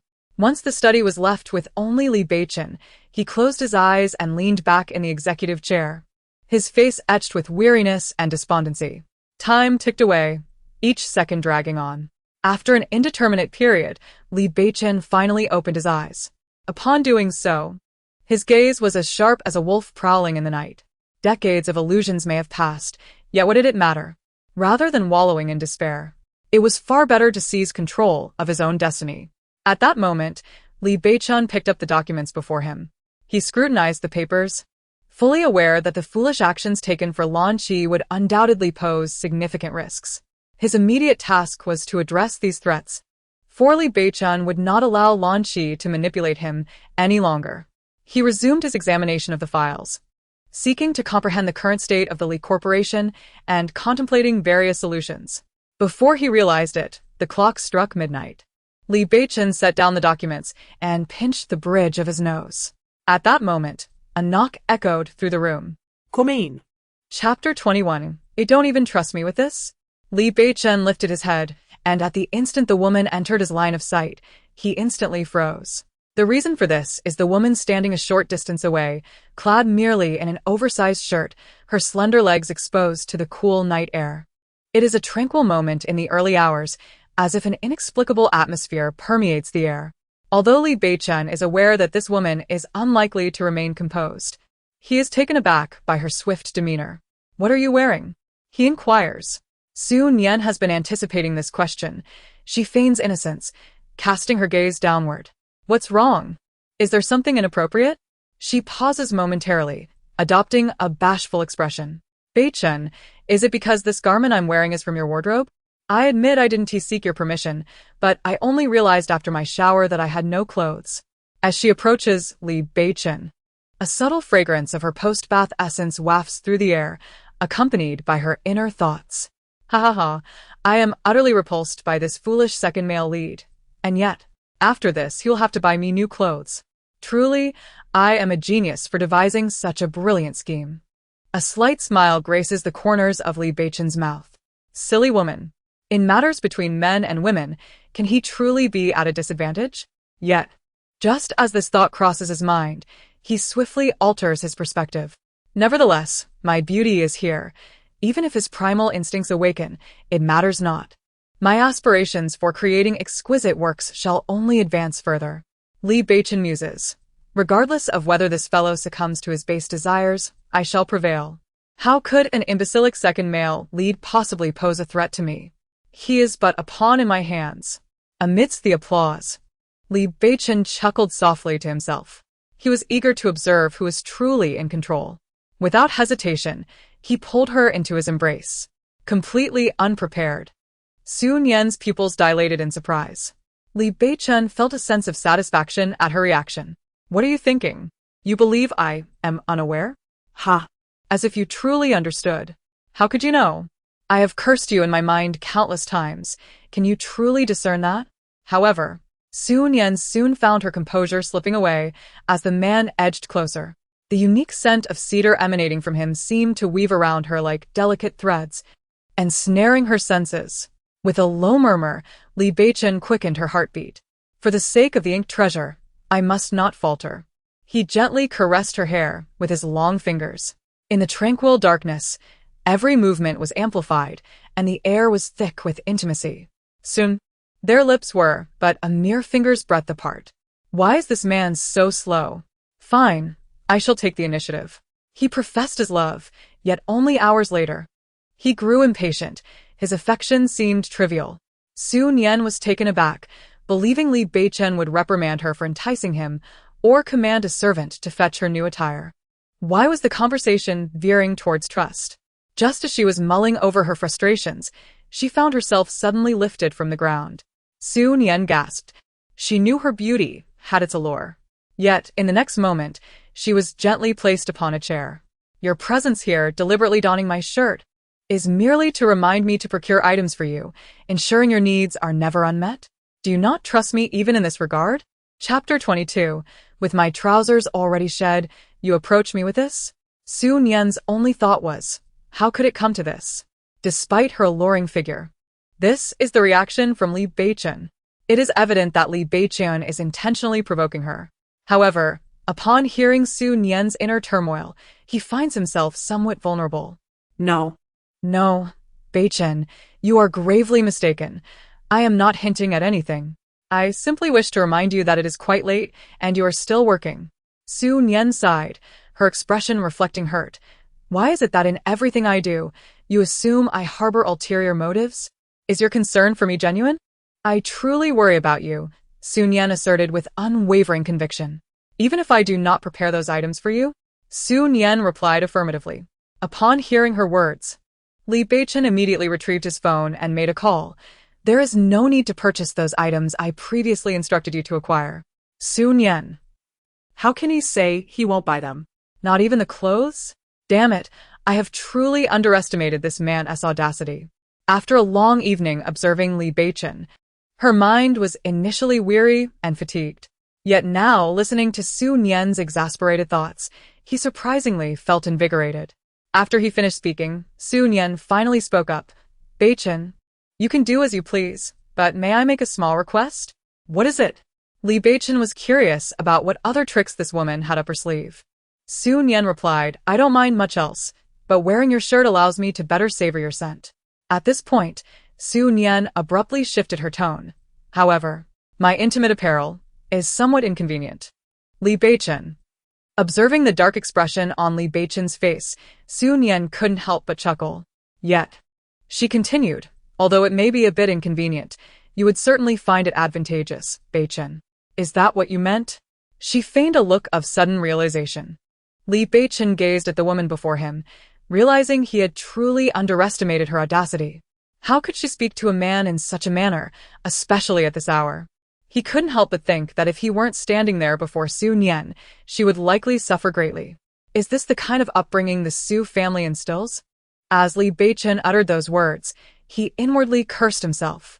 The reason for his frustration was that he had stuttered slightly when speaking, which diminished his commanding presence. It made him appear timid. Sure enough, moments later, he was met with Su Nian's uproarious laughter, which gave him a headache. Beichen, what do you mean by that? It sounds as though I have said something wrong. We are, after all, a legitimate couple. Is that not acceptable? On the surface, Su Nian appeared to be innocent. If it weren't for Li Beichen's ability to hear her inner thoughts, he might have been deceived by this woman. This fellow truly possesses an air of purity. However, based on his past experiences, he is nothing more than a naive young man, still inexperienced compared to someone like me. Li Beichen mused that if this woman had indeed lived a previous life, after giving birth to him, she must have adorned him with countless green hats. Chapter 23.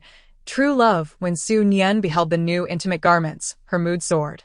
How could Li Beichen, with his infatuated mind, possibly rival her? She fully understood that his actions were merely intended to convey that he was the sole authority in this household, not the elder. Thus, he disposed of her belongings. If he had the audacity, why not go all the way? Let her run about in the nude. Clad in Li Beichen's shirt, Su Nian wandered around the house. Instead of the elder, she was soon met by the leading lady, Lan Qi. Upon seeing Su Nian in such a state, it was as though her tail had been stepped on. She hastily approached Su Nian. How can you wear Beichen's clothes? This is truly excessive. Lan Qi's demeanor suggested that, if one were unaware, they might think she was confronting a mistress. Why can't I wear Beichen's clothes? We are husband and wife. And since we did not sign a prenuptial agreement, not only his clothes but half of all his possessions belong to me." Upon hearing this, Lan Qi's expression shifted dramatically, as if a light bulb had gone off in her head. She pointed at Su Nian, declaring, "You do not love Beichen as you claim. It is evident that you are drawn to his wealth. I once contemplated orchestrating a union between you and Beichen, but now I am grateful I refrained." This remark elicited a cold laugh from Su Nian. "Drawn to Beichen's fortune? Have you forgotten? Beichen and I are betrothed from birth. I grew up in the Li family, and prior to my marriage to Beichen, outsiders believed I was the esteemed young lady of the Li household. How could you accuse me of scheming for his money? When exactly did I concoct this plan? Was it from the womb?" This retort left Lan Ji speechless. Su Nian understood why Lan Ji would utter such words. After all, in typical early 2000s Mary Sue novels, to highlight the protagonist's innocence and authenticity, other women are often depicted as mercenary. This aligns with the protagonist's ideals.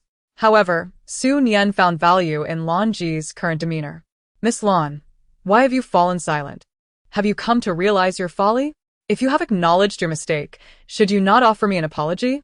Su Nian's assertiveness stemmed from a common trope in Mary Sue narratives. When the heroine is wronged, especially by a malicious rival, the male lead or a supporting character invariably arrives promptly to defend her. Once the infatuated second male lead, Li Beichen, appears and utters something inappropriate, the elder will surely intervene even more swiftly. In Beichen's heart, he had never regarded you as a wife, Su Nian. Why do you deceive yourself in this manner? Have you not realized this after all these years? Without genuine affection, happiness is surely unattainable. Su Nian gazed upon Lan Qi, who had just moments ago appeared so pitiful, suddenly gaining her composure. How could she have forgotten this crucial point? As the protagonist of a melodramatic novel, she possessed a certain skill. As long as she was given an opportunity to demonstrate true love, her confidence would immediately surge, akin to a genuine love buff. Chapter 24. The Law of Novels. But I am already married to Beichen. I am his wife. Su Nian studied her thoughts. If memory serves me correctly, you once claimed to dislike Beichen. What do you mean by that now? Where on earth is this Li Beichen? This male supporting character is utterly lacking in professionalism.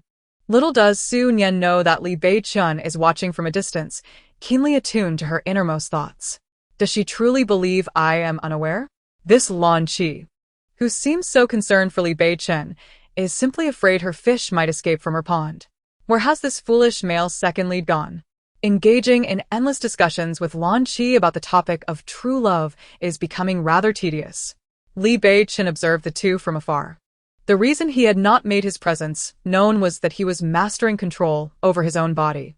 Just moments ago, while attending to matters in the study, he felt that enigmatic force within him once more. This time, he did not resist it. He surrendered to the mysterious power. It appears that once Lan Ji makes her presence felt around him, his body succumbs to her control. Why isn't she out yet? This doesn't seem right. The laws of the previous life's novel have never failed. The notion of novel laws resonated within Li Beichen's mind, having encountered those 4 words twice in such a brief span. This principle must hold significant importance, he mused, contemplating the necessity of further investigation. With that thought, he directed his gaze towards Su Nian's silhouette. Li Beichen, even as a devoted admirer, lacks enthusiasm. How remarkable! The reason behind her character's marriage to Li Beichen was rather trite.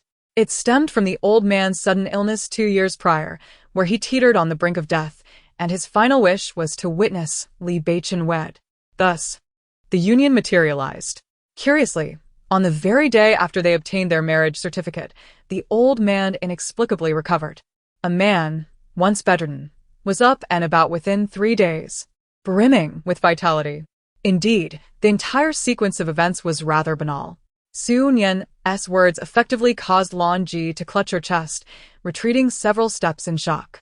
Observing Lan Ji's reaction, Su Nian pressed on, "Miss Lan, do you not comprehend the principle that a person must maintain their dignity, much like a tree must preserve its bark?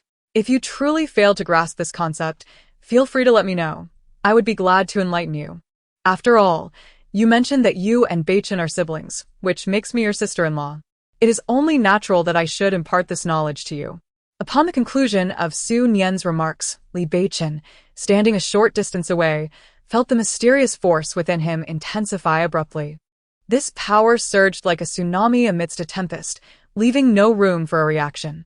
Suddenly, Li Beichen glanced at his own body and swiftly approached Lan Yi, supporting her as he shouted directly at Su Nian, "Given Lan Yi's condition, how can you continue to torment her?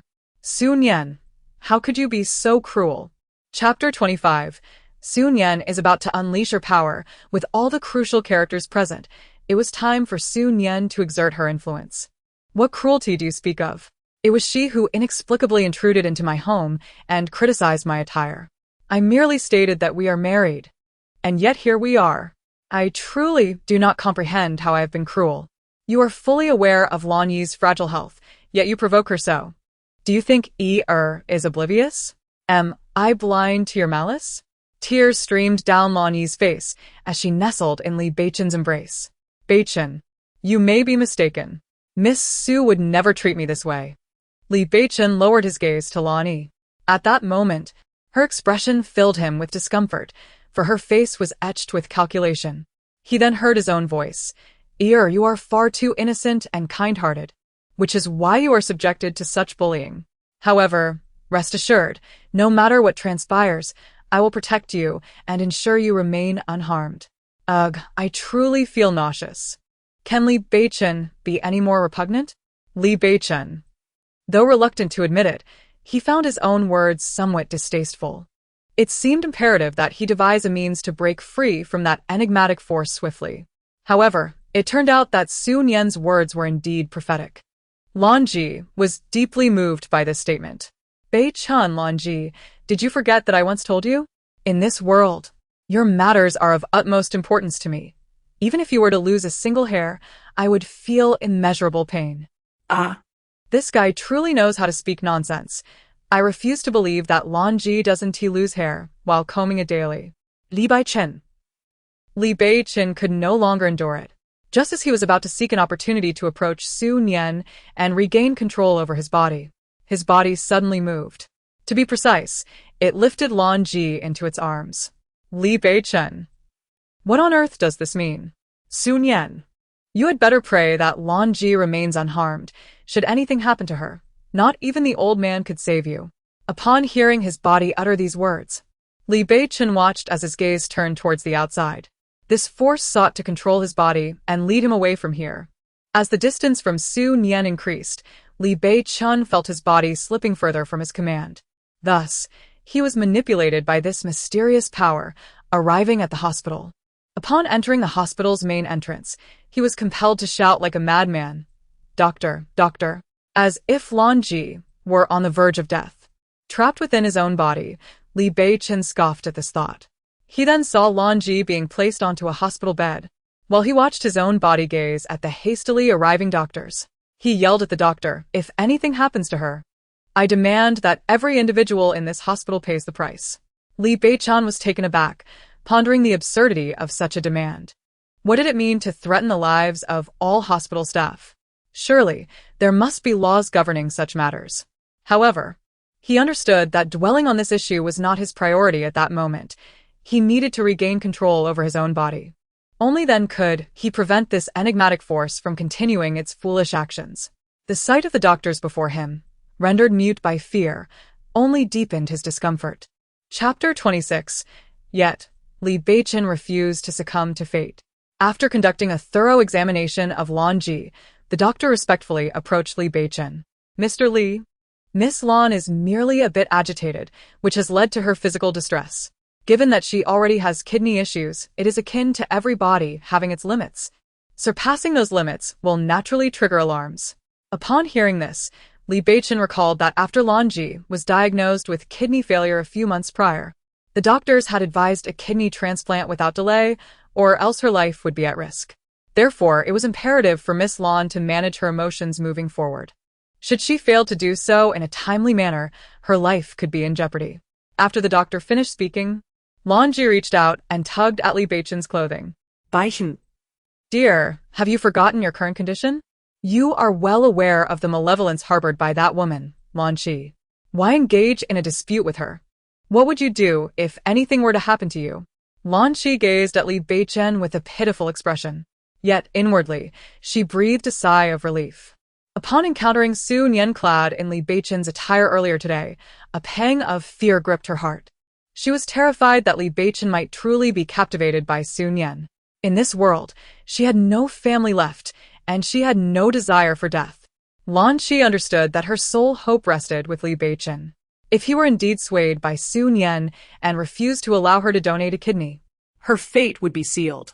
though Lan Qi recognized that her feelings toward Su Nian were somewhat unjust, no one wishes to relinquish their life. Moreover, Su Nian's existence was inherently fortunate. Even if she were to part with a kidney, she would not face dire consequences. Beichen, I was wrong. I only worried about your health, so I sought you out. Is your health satisfactory? Li Beichen regarded the woman before him. A smirk appeared on his lips, as her admission of fault inadvertently validated the notion that Su Nian was no virtuous character. As he observed her, a cascade of memories flooded his mind, moments where Lan Qi feigned fragility, eliciting sympathy as if she bore the weight of the world's injustices. This woman was the epitome of hypocrisy.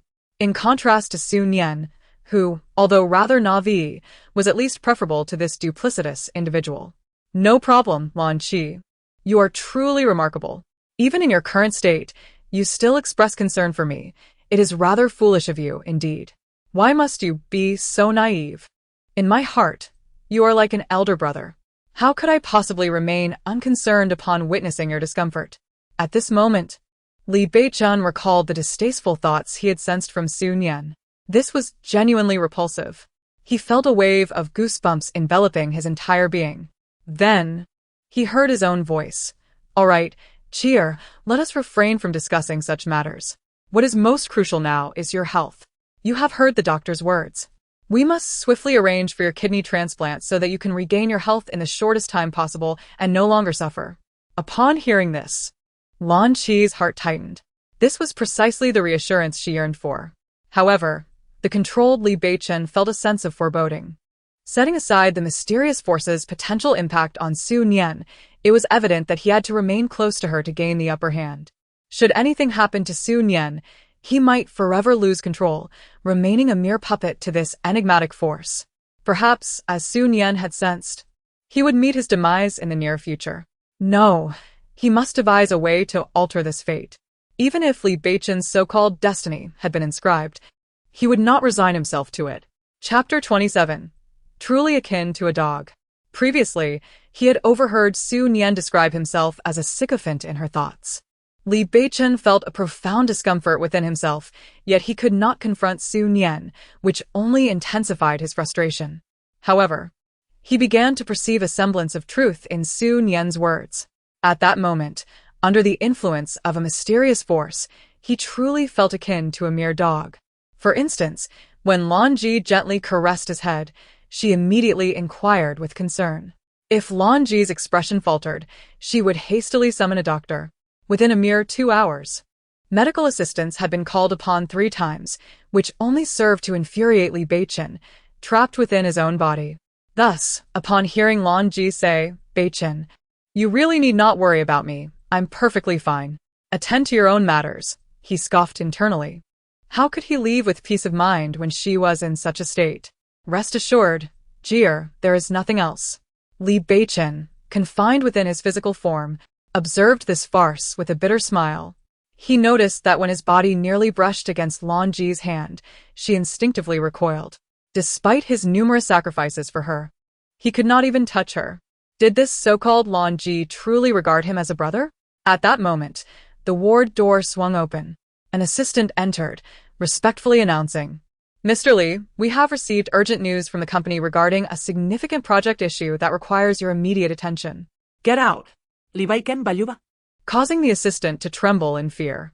Observing the quaking assistant, Li Beichen thought to himself, if he were to fully conquer this force, he would certainly ensure the assistant received his due salary as compensation. Then he heard his own foolish voice continue to shout at the assistant, "Have you forgotten? I told you that, for me, nothing is more important than cheer, not even if the sky were to fall." Mr. Li, the matters of the company are truly significant. If you genuinely have concerns, I assure you I will remain right here, and should Miss Lan encounter any issues, I will contact you immediately. Ha, your words are pleasing. But do you take me for a fool? Even if you call me at the first opportunity, am I a deity? Can I fly to cheer aside at once? What if something were to happen to her? Can you bear that responsibility? As Li Beichen observed the assistant's anxious demeanor, he sensed a turning point. If there were indeed urgent matters at the company, the old man would surely intervene, allowing him to distance himself from this woman and regain control over his own body. I can take on all responsibilities, the assistant asserted.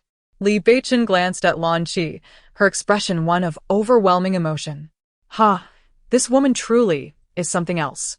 Lan Qi coughed a few times, and upon hearing those coughs, Li Beichen felt as though his body had leapt to her side. He then spoke with profound concern. Cheer, why are you coughing again? Is the air conditioning I set too high? I will adjust it immediately. Lan Ji shook her head, asserting, No, I truly am fine. Beichen. If you have matters to attend to, please do not let me hinder you. I would feel immense guilt if I were to impede your affairs. Chapter 28. Slandering the female protagonist, my specialty. However, Li Beichen did not believe that this woman would truly feel remorse. If she genuinely thought so, she would not display such an expression of grievance while uttering those words. Now all you need to do is take care of your health. How many times must I tell you this? At that moment, Li Beichen could hardly bear the weight of consciousness, watching helplessly as his life was squandered by an inexplicable force, leaving him feeling utterly repulsed. The frustration was beyond ordinary. His assistant, having been by his side for many years, recognized the futility of words and chose to depart quietly. Before half an hour had passed, the door swung open once more. This time, Li Beichen glimpsed a glimmer of hope as Su Nian appeared. He also caught her thoughts. Sigh. Am I truly such a wicked supporting character to warrant this much screen time? Honestly, this is delaying my enjoyment of idle dramas. Upon seeing Su Nian, Lan Ji felt a surge of joy. Her arrival was perfectly timed, allowing Su Nian to witness just how much Li Beichen cared for her. Miss Su, what brings you here? Meanwhile, Su Nian, still preoccupied with her television series, did not wish to linger and approached Lan Ji directly. Lan Ji. How did I end up here?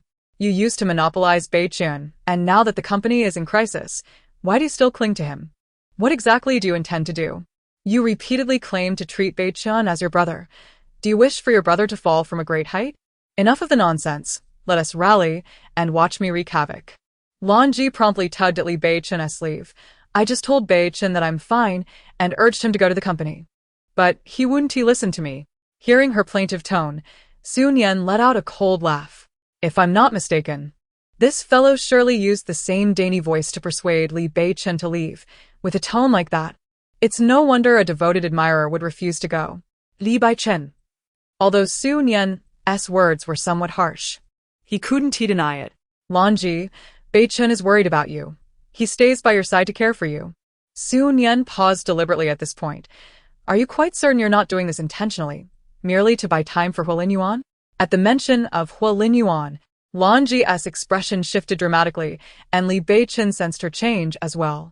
If, as Su Nian suggested, they were in a world akin to a novel with Lan Ji as the heroine, then Huolin Yuan must be the hero. Since he could remember, Huolin Yuan and he had always been rivals. Throughout their lives, they had been adversaries, and he considered this Huolin Yuan his lifelong nemesis. Huolin Yuan has now made his move against the company. If my conjectures are correct, Huolin Yuan's aggressive demeanor suggests he intends to devour the Li family. And your procrastination.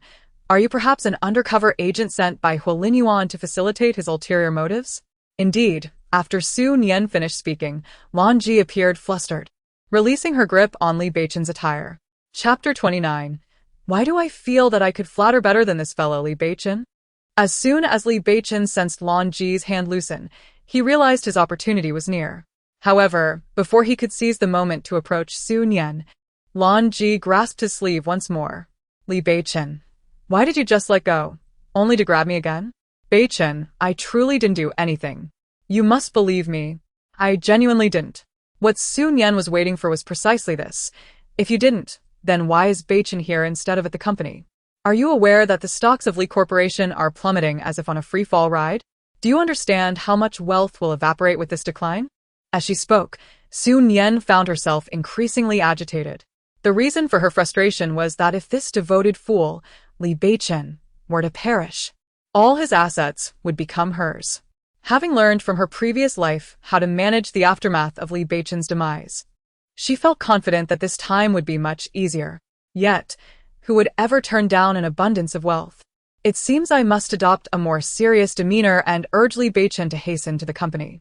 After all, once this sycophant meets his demise, it will all be my fortune. The more I possess, the more I can indulge in the company of handsome young men. Although Li Beichen harbors no feelings for Su Nian, he becomes unsettled upon hearing her intentions to utilize his wealth to support her young paramours after his death. No man wishes to see a hint of infidelity hovering over him. While he remains oblivious to the events of their past life, in this lifetime, he is determined to prevent such occurrences. This is my affair, and it concerns you not. Su Nian, upon hearing this, erupted in fury. What do you mean it has nothing to do with me? As the primary heir to your servile existence, it most certainly does. She then gazed at him and declared, I am fully cognizant of my boundaries. Su Nian, you shall vacate this place immediately and refrain from disturbing Chier's rest. Should you continue to impede her repose, do not blame me for my lack of courtesy. Su Nian felt compelled to be assertive. You lack courtesy towards me, Beichen? Have you forgotten? Chier is in dire need of my kidney to survive. At that moment, Su Nian discerned the fury etched upon Li Beichen's countenance. You shameless woman! You dare to use this as leverage against me? Ha! Are you truly unafraid of the Su family bearing the consequences of your actions? Consequences? What nonsense! You are bound to meet your end soon anyway. Li Beichen, listening to Su Nian's exhilarated sentiments, could only shake his head in exasperation. What drama could possibly have her so agitated? However, just as Li Beichen found himself at a loss for words, Su Nian unexpectedly approached him. As the distance between Su Nian and himself diminished gradually, his heart raced, nearly reaching his throat. He simultaneously gathered his strength, calculating the distance, hoping for a perfect strike. 5 meters, 4 meters, 3 meters, 2.5 meters. Yet, Su Nian astonishingly halted just 1.5 meters away. This distance seemed manageable. Yet he could not guarantee 100% accuracy in reaching Su Nian. The pressure he felt was immense when Lan Ji was present, leaving him with no opportunity. So after all this preparation, he could only hope for one chance. This performance is truly remarkable, but why do I feel I can outdo Li Beichen in flattery? Chapter 30. At this moment, he genuinely lamented not having wings to fly away. Meanwhile, Lan Ji, positioned behind Li Beichen, harbored her own thoughts. A notion arose within her. If Li Beichen remained here, witnessing another man willing to go to such lengths for her, perhaps his regard for her might deepen. Contemplating this, Lan Ji gazed at Li Beichen's silhouette. She believed that with his capabilities, the Li Corporation would undoubtedly thrive. And if he truly came, she could later plead with Huolin Yuan, resolving everything effortlessly. Resolute in her decision, Lan Ji deliberately cleared her throat a few times. This caused Li Beichen, who was already straining to gather his strength, to curse inwardly at the interruption. Suddenly, he could only watch as his body turned away, swiftly moving to Lan Chi's side, supporting her. Enough, stop speaking, do not provoke Chier any further. Will you go or not? If you choose not to, then I shall perish right here. These words sent a shock through both Lan Chi and Li Beichen. You may think that if I were to die, acquiring my kidneys would be simple. Let me assure you, given my father's temperament, even if I were reduced to ashes, he would never allow Lan Chi to obtain my kidneys. At that point, we would die together. Su Nian's face was flushed with fervor, exuding an air of righteous indignation. Such words, such a performance. Who could refrain from uttering a word of admiration?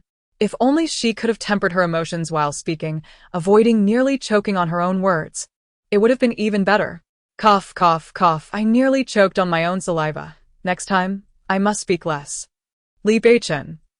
At this moment, Li Beichen felt it necessary to question Su Nian's mental state, for this behavior was decidedly abnormal. Just as he was lamenting, his body moved swiftly towards Su Nian, reaching out to grasp her hand, pulling her before him. You are truly insane. At this juncture, Li Beichen had seized the initiative. Indeed, I am insane. You have driven me to madness. Why is it that my kindness, my concern for you, is perceived as a threat in your eyes? Is it that everything I do is wrong, even when it is for your benefit? Su Nian diligently fulfilled her role. However, for reasons unbeknownst to her, as she gazed at Li Beichen, an unsettling feeling washed over her, the nature of which she could not articulate.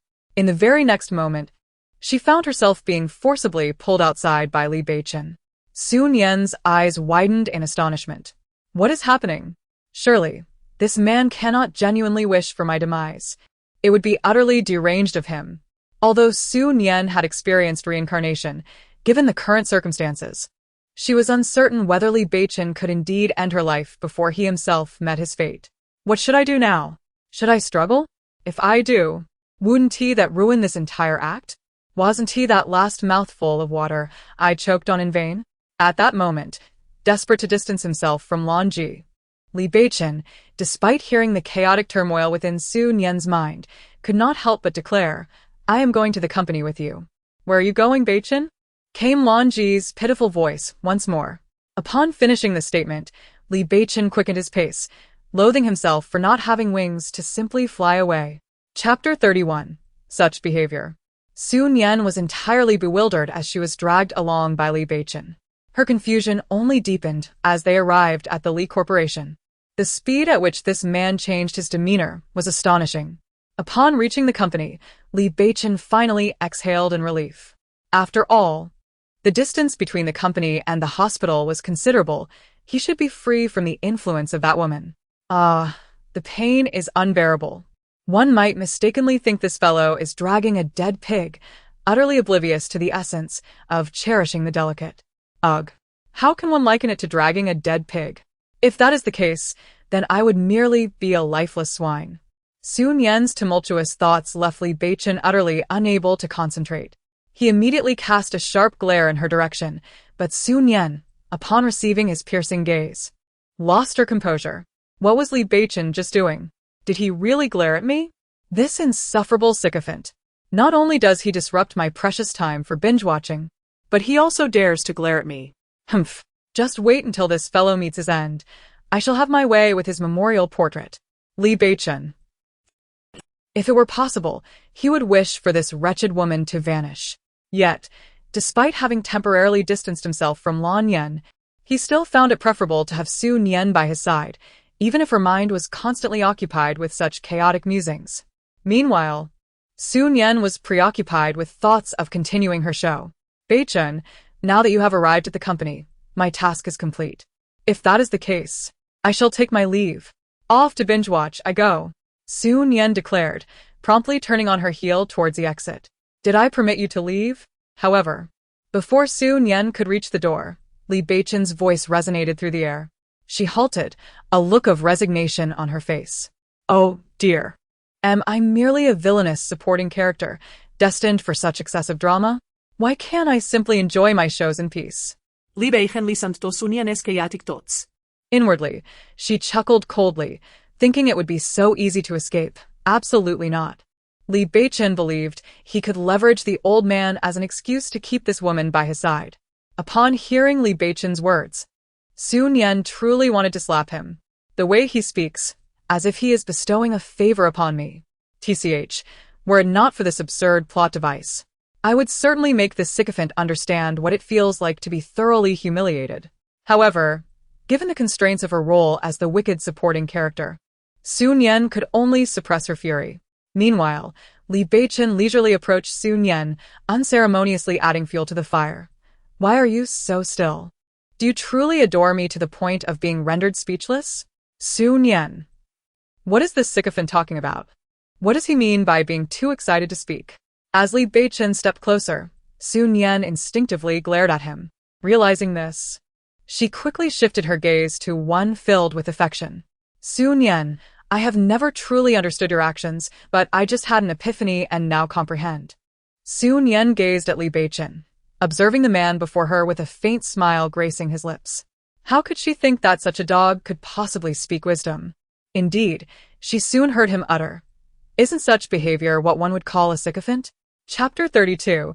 Delaying people from watching dramas. May thunder strike. Sycophant.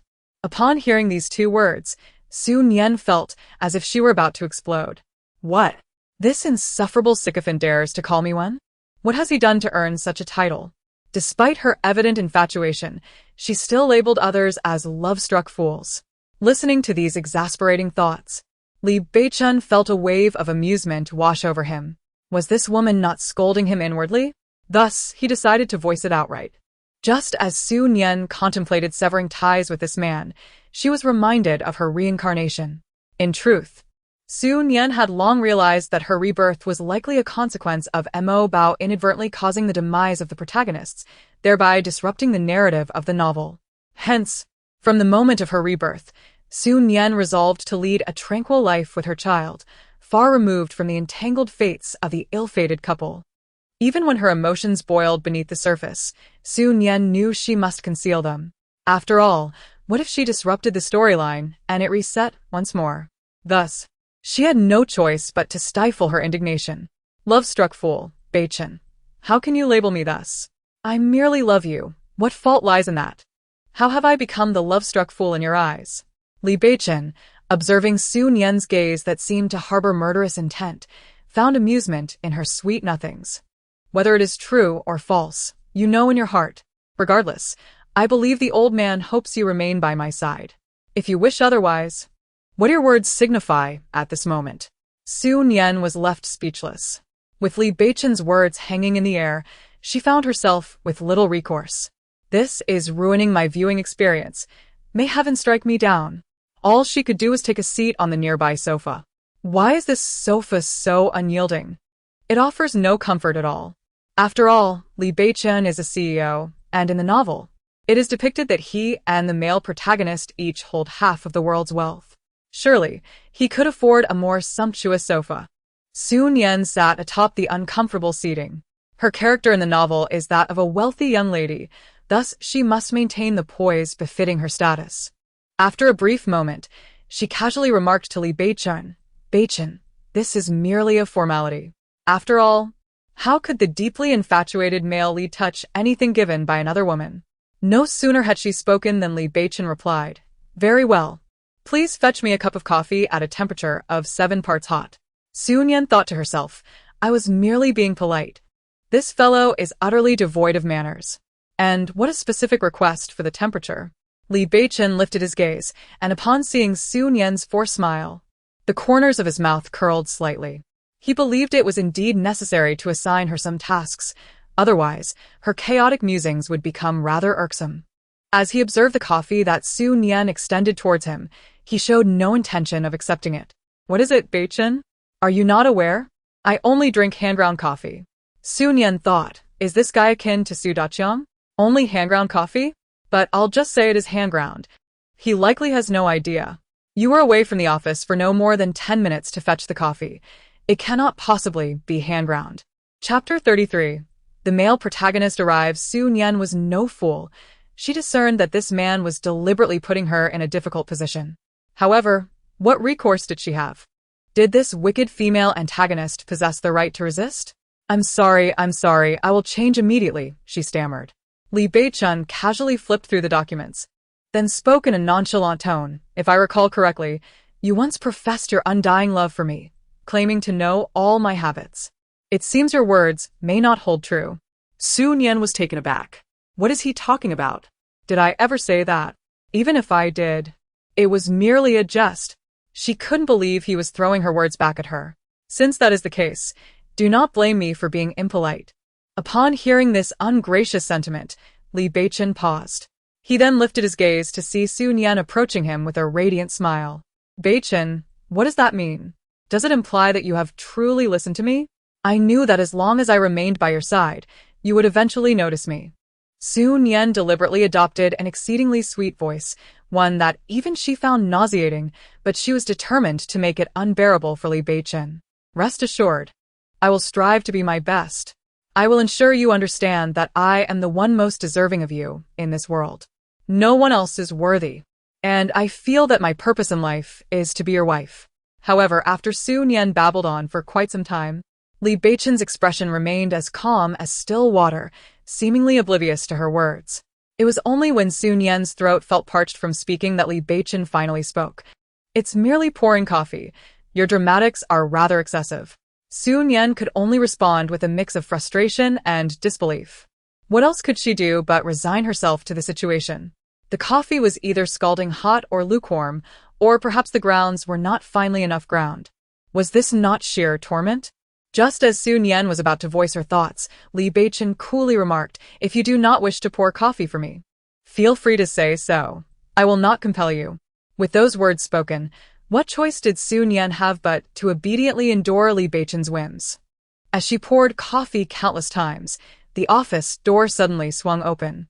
"Mr. Li, Mr. Hua has arrived." Upon hearing this, Su Nian glanced toward the entrance and felt a powerful presence. Indeed, a stern-faced man strode into the office. The moment he entered, Su Nian felt an uncontrollable urge to sneeze. It is worth noting that the inept author of this Mary Sue novel, in an attempt to elevate the protagonist's stature, endowed him with an aura of coldness that permeated the air. Whenever Su Nian spent an extended period in the company of the male lead, she would inevitably sneeze. And if she lingered too long, she might even catch a cold. Thus, as the male lead entered, Su Nian hastily sought to distance herself. Yet, Li Beichen remained unaffected. When Hua entered, he felt that mysterious force surge upon him once more. Li Beichen cursed under his breath, cursing his fate, and instinctively sought out Su Nian. To his surprise, Su Nian darted away like a rabbit, evading his grasp, leaving him unable to pull her back to his side in time. In an instant, his body was once again dominated by that enigmatic power. Chapter 34. The Two Presidents and Their Overbearing Quotes. Hua Linyuan, what brings you here? Hua Linyuan, with an air of cold menace, replied, "Li Beichen, I warn you one last time, keep your distance from my woman, or you shall bear the consequences." Oh. You dare tell me to stay away from her? How audacious. If it weren't for me, she would not even know what fate awaited her by now. Even in death, she remains my woman, and you have no claim over her. She is your woman? Ha. What a joke. I have sacrificed so much for her. And what have you given in return? Li Beichen, do you truly wish to face my wrath? And what about you? Have you considered the price of opposing me? Su Nian watched the two quintessential presidents exchange their domineering quotes with great interest. Go on, continue. Fight. Please do engage in a brawl. Hua Linyuan, unleash your prowess and teach this sycophant a lesson. Li Beichen remained silent, lamenting, how unfortunate it is that I don't have popcorn at this moment. This is far more entertaining than any drama I could watch. He had already surrendered to the inevitable struggle. However, as he rotated in this body, witnessing Su Nian's excited expression as she hid in the corner left him utterly speechless. This woman, could she not be so conspicuous? While Li Beichen was lost in thought, Su Nian's exhilarated inner voice resonated again. Ah, it's really happening. This will definitely make headlines tomorrow. Suddenly, Li Beichen felt a powerful punch land squarely on his face. Li Beichen. This inexplicable force controlling his body was one thing, but why did it also grant him the sensation of pain? He could genuinely feel it. Oh dear, this male protagonist is truly ruthless. Why does he always strike Li Beichen's face? If he becomes severely disfigured, how will I be able to paint his portrait later? Yet, watching Li Beichen take a beating was undeniably exhilarating. Li Beichen. Even at this moment, this wretched woman was still contemplating such trivial matters. Although she was merely acting, it was clearly an opportunity to shine. Why was she only intent on spectating? Just as Li Beichen grew increasingly agitated, he pondered, should I step in to lend a hand? After all, that would align with my character's persona. But then again, enduring a beating is quite painful. Li Beichen was truly at a loss for words. With a woman like this, how could he ever fall in love? Meanwhile, Su Nian was thoroughly entertained. As the two men continued to brawl, their clothes tore, revealing chiseled abs. Each of them sported 8-pack abs and perfect physiques. Su Nian glanced left and right, feeling that her presence here was indeed worthwhile. In a contest where both individuals are evenly matched, it becomes exceedingly challenging to determine a victor. Ultimately, they both find themselves collapsed on the ground. Observing this situation, Su Jio realized it was her moment to perform. She promptly rushed to Li Beichen's side, exclaiming, "Beichen, what is the matter? Are you alright?" He seized Su Nian's wrist, gritting his teeth as he retorted, "Were you enjoying the show from the sidelines?" Under the intensity of Li Beichen's gaze, Su Nian felt a sudden jolt of alarm. His expression suggested she was the one who had instigated the conflict. Although she had always been aware of his unsavory character, she was taken aback by the depth of his disdain. His look implied that she was the aggressor. How utterly cowardly of him. "Beichen, how can you say such a thing? You may not realize that while the blows may fall upon you, the pain resides within my heart. Right now, my heart feels as though it is being pierced by 1,000 needles." Silence. Li Beichen snapped coldly. Su Nian immediately fell silent. He had no time to indulge in her grievances, his focus now shifting to the man across from him, Huolinyuan. Chapter 35. A sudden change of tone. This statement left everyone momentarily stunned. Just moments ago, Li Beichen had been unwaveringly resolute, yet he now appeared to have shifted his stance. Su Nian gazed at the man within arm's reach, as Li Beichen continued under the scrutiny of all present. "However, this is your sole opportunity. If you choose to take Lanji away, you must treat her well and ensure that I am not afforded the chance to reclaim her. If Lanji were to return to my side, I would undoubtedly ensure that you have no opportunity to take her away from me." Li Beichen spoke. The disgust churning within him was truly indescribable. He initially wished for Huolinyuan to swiftly escort Lanji away. But recalling Su Nian's words about adhering to the so-called plot, he could only speak as the version of himself etched in memory. It was indeed repulsive. However, at this moment, Su Nian was far from composed. After Li Beichen finished speaking, Huolinyuan's gaze fell upon her. Su Nian thought, "What does Huolinyuan want from me? Am I to have any role in this scene?" Li Beichen also grasped this realization. "Li Beichen, hand over the woman behind you to me, and I shall suspend all current actions against the Li Corporation. Furthermore, I can compensate for the recent losses of the Li Corporation tenfold." Upon hearing this, Su Nian regretted not slipping away the moment the male lead entered. According to the plot, her kidney could save Lanji, the female lead. Instinctively, she glanced at the man beside her and was met with a look of eagerness on Li Beichen's face. What is this expression on Li Beichen's face? Why is he so eager? Li Beichen's countenance darkened upon hearing those words. There was no eagerness in him. Rather, it was the unmistakable presence of that mysterious force re-emerging with fervor after Huolinyuan's declaration. He swiftly pulled Su Nian into his embrace, declaring, "Impossible." Huolinyuan let out a cold chuckle. "I knew you wouldn't so readily part with Jie. Do you think I am unaware?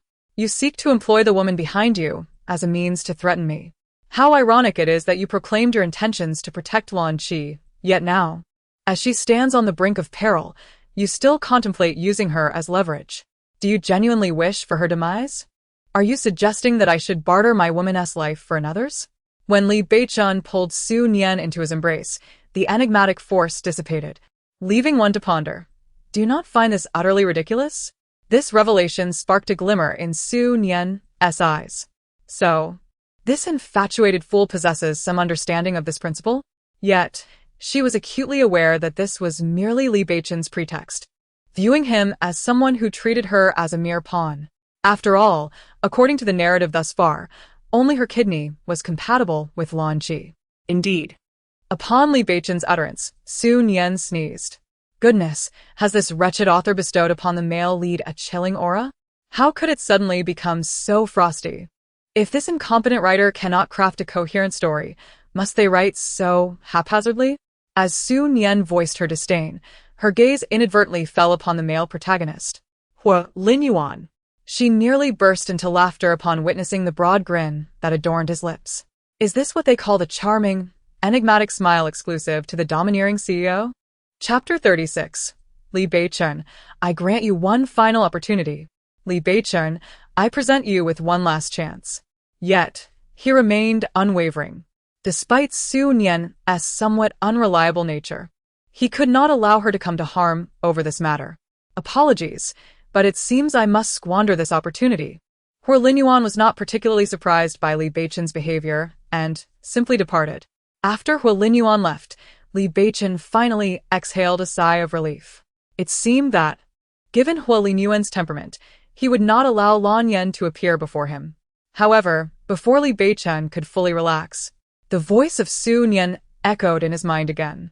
It appears that this reincarnation is indeed different from the last one. According to the usual narrative, Li Beichen should have intervened, ensuring I would be sent away. It seems I must hasten to create the treasure and bring forth the child first. Li Beichen turned his gaze towards Su Nian, and indeed, he saw her lunging towards him. Instinctively, he sidestepped, causing Su Nian to miss and tumble onto the sofa. Su Nian exclaimed, "What the heck? How did he dodge so quickly? If he evades like this, how am I supposed to deliver my next line?" "I have to attend a meeting. You can stay here," Li Beichen remarked, dismissing her. Regardless of the so-called plot or whatever else, he was acutely aware that Li Yuan would not easily relent, and he needed to prepare some countermeasures. With that, he left without further ado. Once Su Nian noticed he was gone, she sighed in relief and promptly lay down on the sofa. After resting for a while, a sound shattered the tranquility, a notification of 1 million yuan received via Alipay. This announcement instantly revitalized Su Nian. She sat up abruptly and opened WeChat, discovering a message from her father, listed under the name Dad. "Father, my dear Nian Nian is truly remarkable. She has somehow managed to enlighten that blockhead." Su Nian, "Father, why are you suddenly giving me money?" "Father, I apologize, Nian Nian, I have neglected you. I rarely provide you with pocket money, which is why you are so surprised. However, rest assured, I will make it a point to do so more frequently in the future." Upon receiving her father's message, Su Nian felt a warmth in her heart. In the past, while reading novels, she believed that the vicious female antagonists and secondary characters were the most fortunate. They did not have to endure the myriad hardships that the protagonists faced, nor the tumultuous love that required them to bare their souls. Yet they still enjoyed perfect lives filled with bliss. Su Nian had always thought that she must have accumulated great virtue in her previous life to have been reborn as a wicked female character. Witnessing her father's generosity, Su Nian felt invigorated. Just as she was reveling in her elation, she did not notice the door opening. As Li Beichen entered, he overheard Su Nian's jubilant thoughts. "This old man is truly generous. He just handed over 1 million. Far more magnanimous than Li Beichen, the sycophant. I believe a man like Li Beichen must be somewhat deranged. He has wealth yet refuses to let his wife spend it, instead choosing to play the sycophant outside. Thankfully, he met an early demise, allowing me to inherit his fortune entirely. Otherwise, he would have squandered it on his flattery." Li Beichen scoffed inwardly. This old man truly is generous towards Su Nian. Just a simple visit, and he bestows 1 million. How lavish! Immersed in her joyous emotions, Su Nian instinctively shivered. Chapter 37. You ran so fast on your own. Do not blame me for not informing you. Su Nian rubbed her nose. Just as I caught sight of Li Beichen drifting by, I was taken aback. "How can you walk without making a sound?" I asked. Li Beichen approached the desk and replied, "If one has nothing to hide, why would they care about the sound of my footsteps?" Su Nian thought to herself, "Is this guy mocking me? What wrongs have I committed?" Furthermore, anyone would be startled if someone suddenly appeared behind them. Yet, amid her internal musings, Su Nian recalled something significant. She glanced at the man engrossed in his documents. Given the current circumstances, the male lead will certainly seek to seize me, his lifeline. Should I inform Li Beichen about the issues within Li Yuan's company? Li Beichen paused in his reading. According to the previous storyline, a director of the Hua Corporation was implicated in smuggling, entangled in some unsavory affairs, which nearly led to Li Yuan's downfall in my last life. However, if I share this information with Li Beichen now, he may not believe me and might think I'm delusional. After all, in his eyes, I am someone incapable of anything. Li Beichen's eyes suddenly brightened. As a seasoned player in the business arena, he instantly recognized the significance of this information. Although he had just convened an emergency meeting after Li Yuan's departure, he understood that a head-on confrontation between the two companies could lead to mutual destruction. Yet, With this new intelligence, the tides of the situation could be irrevocably altered.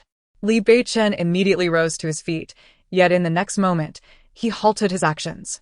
As a decision-maker of a company, particularly in the midst of a commercial struggle against rivals of equal stature, Li Beichen was acutely aware of the significance of every choice he made, especially when confronted by his old adversary, Su Nian. Although Li Beichen had come to accept that his world resembled a fictional narrative, a lingering sense of peril remained. What if it were all a fabrication? Mere nonsense spun by this woman, Su Nian? Gazing at Su Nian, he ultimately resolved to stride outward. Coincidentally, Su Nian, who had just decided to relay some news to Li Beichen, sighed in resignation upon witnessing his hurried retreat. You are the one rushing off. Do not blame me for not informing you. Su Nian mused that perhaps this was fate. The heavens seemed to conspire against her interference in the narrative, deliberately allowing Li Beichen to depart just as she had summoned the courage to speak, affording her no opportunity to voice her thoughts. In the ensuing days, Su Nian found herself devoid of any sight of Li Beichen. She was rather indifferent, considering herself a peripheral character in this tale. It was entirely possible that Li Beichen had ventured to engage with the protagonists in the primary storyline. During this absence of her own narrative, the malicious female antagonist reveled in the freedom to be herself, indulging daily in various postures while binge-watching dramas at home. It was worth noting that in her previous life, she had never experienced such leisure. Each day had been fraught with anxiety, waiting for her opportunistic husband, Li Beichen, to perish so that she might assume the role of a mother to their child. Now, before she embarked on the journey of motherhood, she intended to savor a few days of unencumbered joy. Though this world is one of fiction, the television dramas and variety shows are undeniably captivating. As Su Nian immersed herself in her series, a news alert suddenly popped up. Upon investigation, it was revealed that senior executives of the renowned Hu Group were implicated in smuggling activities and have since been dealt with by the authorities. Su Nian was taken aback. Could it be the butterfly effect? How could they be apprehended so soon? Her astonishment stemmed from the fact that, according to the novel's established timeline, these executives were not supposed to face consequences for several years. This predicament left her pondering whether to inform Li Beichen about the unfolding events. Unexpectedly, the apprehension had occurred ahead of schedule. If this truly was the butterfly effect, what course of action should she take next? How could she possibly retrieve the treasured inkstone? Given the current circumstances, Su Nian could no longer remain passive. She promptly rose from her bed and exited her room. To her surprise, upon reaching the living room, she encountered the anxious Lan Si. Observing Lan Si's distress, Su Nian could easily deduce the implications of the Hu Group's crisis.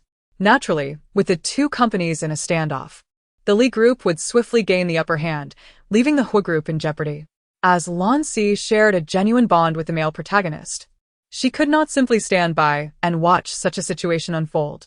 This moment also marked a pivotal opportunity for the female protagonist to prove her significance in the male protagonist's life, demonstrating that she was indeed the most vital person in his world.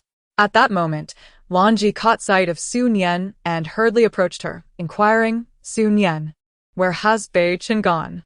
Why can't I find him?" Her confrontational tone suggested that if one were unaware, they might assume it was Su Nian who had hidden Li Beichen away. How could I possibly possess such power? I haven't seen Beichen in ages. I thought he was by your side, which is why I couldn't even meet my own husband. Typically, in melodramatic novels, it is the malicious female antagonist who confronts the protagonist, only for the second male lead, Li Beichen, to appear just in time to witness the protagonist being wronged, subsequently turning the tables on the sinister female character. In the end, at the protagonist's pleading, he relinquishes his vendetta against the male lead. Su Nian mused that, given Li Beichen's characterization, it was entirely plausible for him to act in such a manner. What business do you have with Beichen? Lan Ji seized Su Nian's hand, pleading, "Miss Su, my search for Beichen is of utmost importance. I implore you, assist me in seeing him. I truly have pressing matters to discuss, and if this drags on, it may be too late." Yet, Su Nian remained unmoved. She observed the pitiful expression on Lan Ji's face, and her heart softened slightly. Alas, her role was that of the wicked female antagonist, and she was bound to fulfill the duties that came with it. If I am not mistaken, Your search for Beichen is likely to plead with him to cease his actions. Do you truly believe I would allow you to meet him? The words rendered Lan Yu's complexion pale. You cannot do this. If Beichen continues down this path, the consequences would be truly unimaginable. Su Nian. I understand you harbor grievances against me, yet I implore you to allow me to see Beichen. If this delay persists, it will be too late. Whatever you require of me, I am willing to comply. I could kneel before you and beg, if that is what it takes. As she spoke, Lan Yu instinctively knelt down. However, before she could reach the ground, Su Nian swiftly pulled her back up. Lan Yu, is this your attitude when seeking assistance?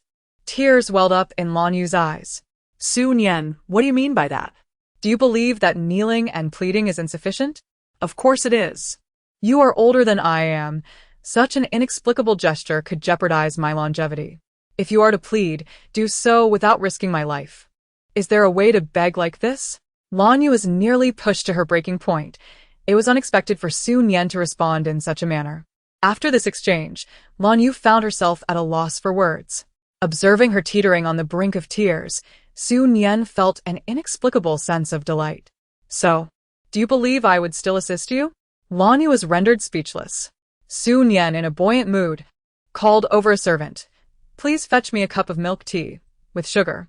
Having said this, she settled onto the sofa, leaving Lan Yu to watch her in silence. In her quest to find Li Beichen, she had exhausted numerous methods, making Su Nian her sole lifeline. As Su Nian accepted the milk tea from the servant, the delightful aroma lifted her spirits considerably. When she had first traversed into this world, she had resorted to coffee to maintain her persona, only to find it unbearably bitter. It seemed she was still a creature of ordinary desires, unable to relish the luxuries of fine coffee even when draped in royal robes. Thus, she resolved to cast aside pretensions and simply enjoy her milk tea. As she neared the bottom of her cup, Lan Ji's voice intruded once more. If Miss Su feels that I have truly offended you, I sincerely apologize. I was unaware of your preferences. Lan Ji. I recall mentioning on numerous occasions that Beichen and I are already married. You ought to address me as Madam Li. However, you have not received Beichen's acknowledgement. I regard him as my own brother, and I do not wish for him to be coerced into actions he is unwilling to undertake. I am truly sorry. Su Nian was at a loss for words upon hearing this. She found it utterly bewildering that the author capable of crafting such a character could possess such a lack of reason. In such circumstances, clinging to the ideal of love seemed utterly illogical. If you are indeed as close as siblings, then questioning me about Beichen's whereabouts here feels like a sheer waste of time, does it not? Her words caused a visible change in Lan Ji's expression, and without hesitation, Su Nian continued to stoke the flames. Moreover, do not tell me you have not noticed that Beichen is deliberately avoiding you, intentionally wishing to remain unseen. Lan Ji naturally understood this, but she had to meet Li Beichen. If she did not encounter him, the situation would only deteriorate further. If my assumptions are correct, your intention in seeking Beichen is solely to hope that he will relent and cease his assault on the Hua Corporation. If that is indeed your mindset, then allow me to be blunt. It is utterly impossible. Do not entertain such fanciful dreams.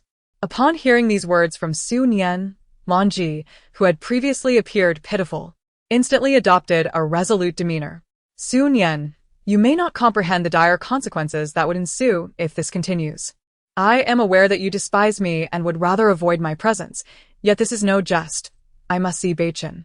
What dire consequences? Su Nian retorted coldly. Chapter 40. Truly my daughter-in-law, possessing such sharp insight.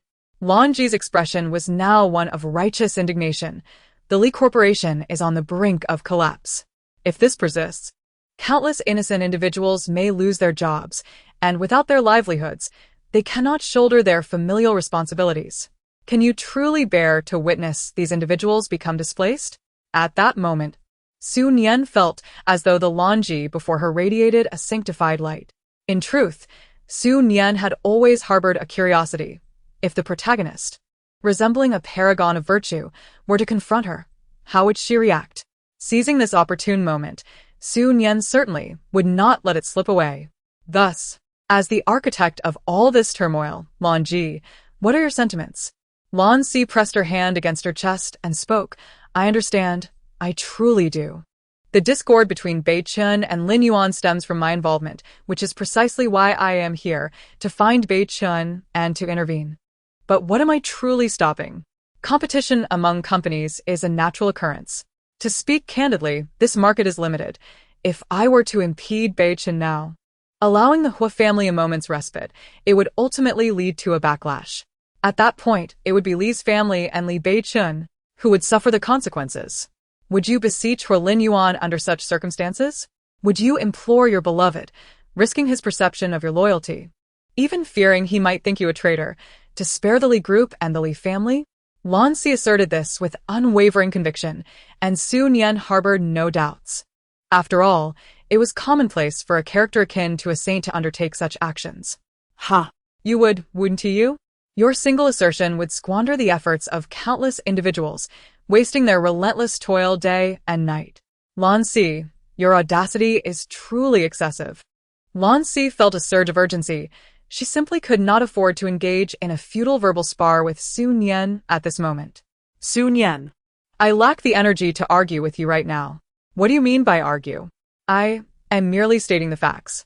Currently, due to you, the employees of Li's company have been working tirelessly these past few days to withstand Hu's onslaught.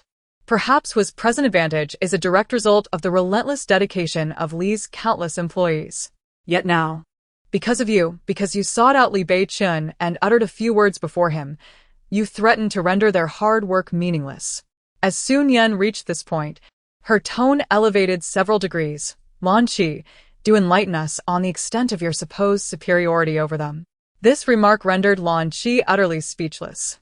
Su Nian continued, or rather, on what grounds do you deem the employees of the Hu group to be more esteemed than those of the Li group?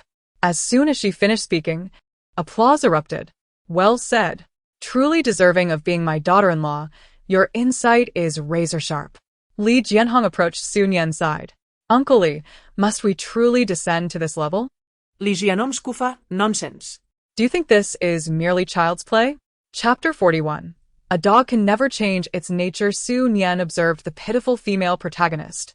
Typically, in a conventional narrative, the heroine would deliver a long-winded lament, emphasizing her purity amidst corruption. However, at this moment, the heroine found her retreat completely obstructed by her own actions. Su Nian was intrigued to see what words the heroine would muster. If Lan Si, you have nothing further to say, then you may leave. After all, I have no desire to see you. Li Jianhong issued a clear dismissal.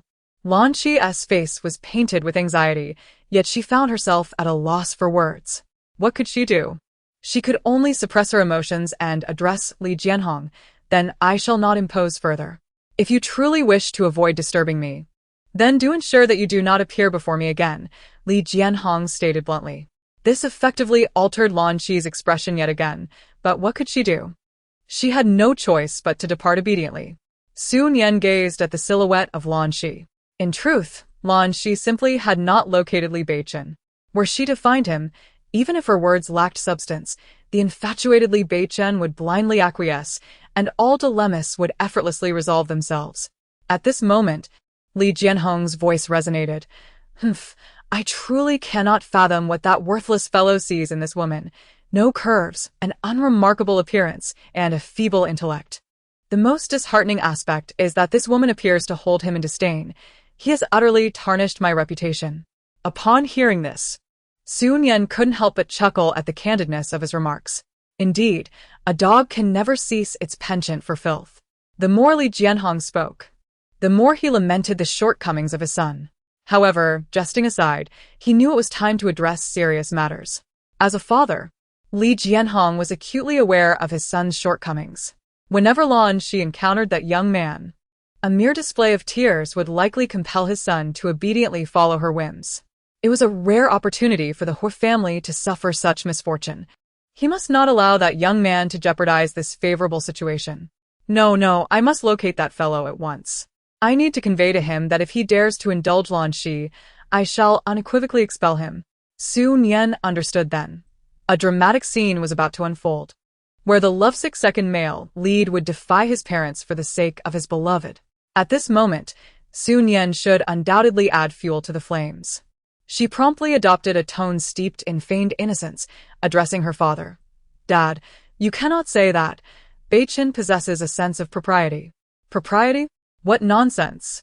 The deeds he has committed over the years are hardly indicative of restraint. The past is the past, and the present is the present. Lan Qi's inability to locate Beichen now surely stems from his deliberate evasion, a choice motivated by his desire to avoid her. At least he has come to realize the need for change. Chapter 42. You seem to know me well. It was at this juncture that Li Beichen's voice unexpectedly pierced through the air. Upon hearing it, Su Nian's heart skipped a beat. What is he doing here? She turned toward the source of the voice and was astonished to see Li Beichen, clad in casual home attire, descending the staircase. Why is he here? According to the plot, he should have emerged and defended the female lead while I was voicing my opinions. It would be one thing if he were absent. Why is he at home, yet not stepping in to support her? What is this narrative unfolding before us? As Su Nian's chaotic thoughts swirled, Li Beichen cast a cold glance her way. Meanwhile, Li Jianhong bellowed with vigor. You're at home, just in time. Let me make myself clear. If you dare to betray us, I will not hesitate to break your legs. Su Nian.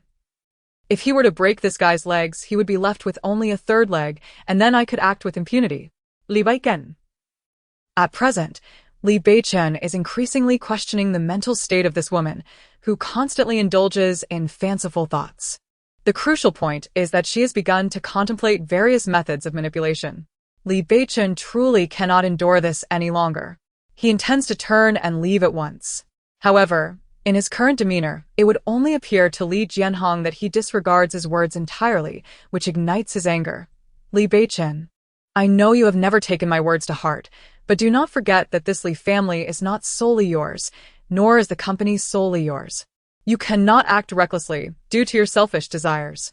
Li Beichen. He is well aware of the reason behind the old man's fury. Yet, he cannot confess to the old man that it is because he cannot tolerate Su Nian's ideas. Thus he must silently endure the old man's wrath. The old man continued his tirade for half an hour without pause. Experience is indeed invaluable. If I possess such abilities, then not even 10 female leads would stand a chance against me. Upon hearing this, Li Beichen glanced at Su Nian. To his astonishment, he perceived admiration in her gaze. Indeed, it was admiration. Li Beichen. This woman is truly beyond reason. What is there to admire in this situation? Look at Nian Nian doing something, while I am here speaking to you. However, upon hearing these words, Li Jianhong could not suppress a derisive laugh. What sense of propriety? That you dare to utter such words is truly laughable. The deeds you have committed in the past, do you consider them to reflect any measure of propriety? At this moment, a thought crossed Li Jianhong's mind, prompting him to quickly pull Su Nian closer. Nian Nian, from today onwards, you shall remain by this fellow's side. If he truly harbors intentions of betrayal, do not hesitate to inform me. Su Nian understood her father's intentions well. He hoped she would spend more time with Li Beichen, believing that such proximity might foster affection. This scenario is quite common in novels. Yet, under such circumstances, the prospect of developing genuine feelings seemed far-fetched. Father, you must still have faith in Beichen, she replied, feigning difficulty. You wish to add drama to my life? Not a chance. Since her father had spoken, she acquiesced to his wishes. Li Beichen had been pondering how to keep Su Nian by his side at all times, and now, fortune had presented him with an opportunity. Chapter 43. Your heart is a heart. Is Nian Nian's heart not a heart? Su Nian gazed at Li Beichen in disbelief. Surely, this man cannot intend to torment me. The more she thought this way, the more plausible it seemed. In novels, it is often the case that a cruel female antagonist remains close to the male lead because he has already resolved to teach her a lesson, thereby shattering her delusions. Li Beichen. Even though he, Li Beichen, had previously been momentarily ensnared by some form of confusion, he could not fathom why this woman harbored such thoughts about him. Had he ever wronged Su Nian in any way? What circumstances could have led her to perceive him in such a light? Was he truly that kind of person? The matter was settled. It would proceed according to my wishes. When Li Jianhong reached this point, he gazed solemnly at Li Beichen and stated, Li Beichen, I am aware that you have never truly regarded Nian Nian, but I am a close friend of her father. Regardless of the situation, you must not bully her. If I discover that you have mistreated her, you shall face the consequences. I understand, Li Beichen replied with an indifferent tone. Li Jianhong was quite satisfied with Li Beichen's response. Li Beichen then turned his attention to Su Nian. Though he was inwardly in turmoil, he was compelled to maintain a faade of composure. Why am I burdened with so much drama this time? In my past life, there was none of this. I am merely a supporting character, a wicked supporting character, merely a peripheral figure in this cursed novel. I am truly just a malevolent supporting character. Given this reality, Li Beichen's lips curled into a slight smile as he deliberately adopted a nonchalant tone, saying, however, I am rather indifferent to it. Yet, you should perhaps consider those around you.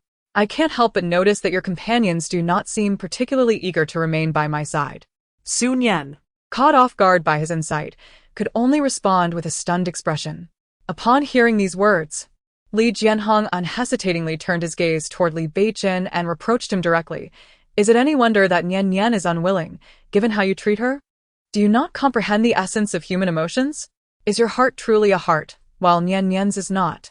Li Beichen remained silent. Su Nian immediately adopted a look of feigned grievance. This, too, is an art. One must not overtly display distress, but rather let the sense of injustice be tinged with helplessness and sympathy. After all, in her previous life, Su Nian had frivolously observed the unfolding drama. Let them scold me. I revel in seeing Li Beichen being mercilessly berated. After a lengthy admonishment directed at Li Beichen, Li Jianhong finally turned his attention to Su Nian. Nian Nian, you have truly endured much. It is only due to your kind nature that you tolerate such a character. Observing the old man's demeanor, Li Beichen couldn't help but chuckle coldly to himself. He found himself increasingly curious about how the old man would react if he were to discover that Su Nian was not the person he believed her to be. The anticipation was palpable. How could I possibly not wish to stay by Beichen's side? This is a desire I yearn for yet cannot attain. How could I ever feel wronged? Chapter 44. All the benefits have been appropriated. Li Beichen was acutely aware of the necessity to comprehend his limitations, discerning what actions were permissible and which were not. All the information he currently possessed was gleaned from Su Nian. However, the woman Su Nian was plagued by a cacophony of chaotic thoughts. He believed that relying entirely on her was not a prudent course of action. Thus, Li Beichen sat in his study, contemplating for an extended period. The lack of clarity was causing him a headache. He pinched the bridge of his nose and, at that moment, his gaze fell upon the computer before him. Perhaps he could search for some information online.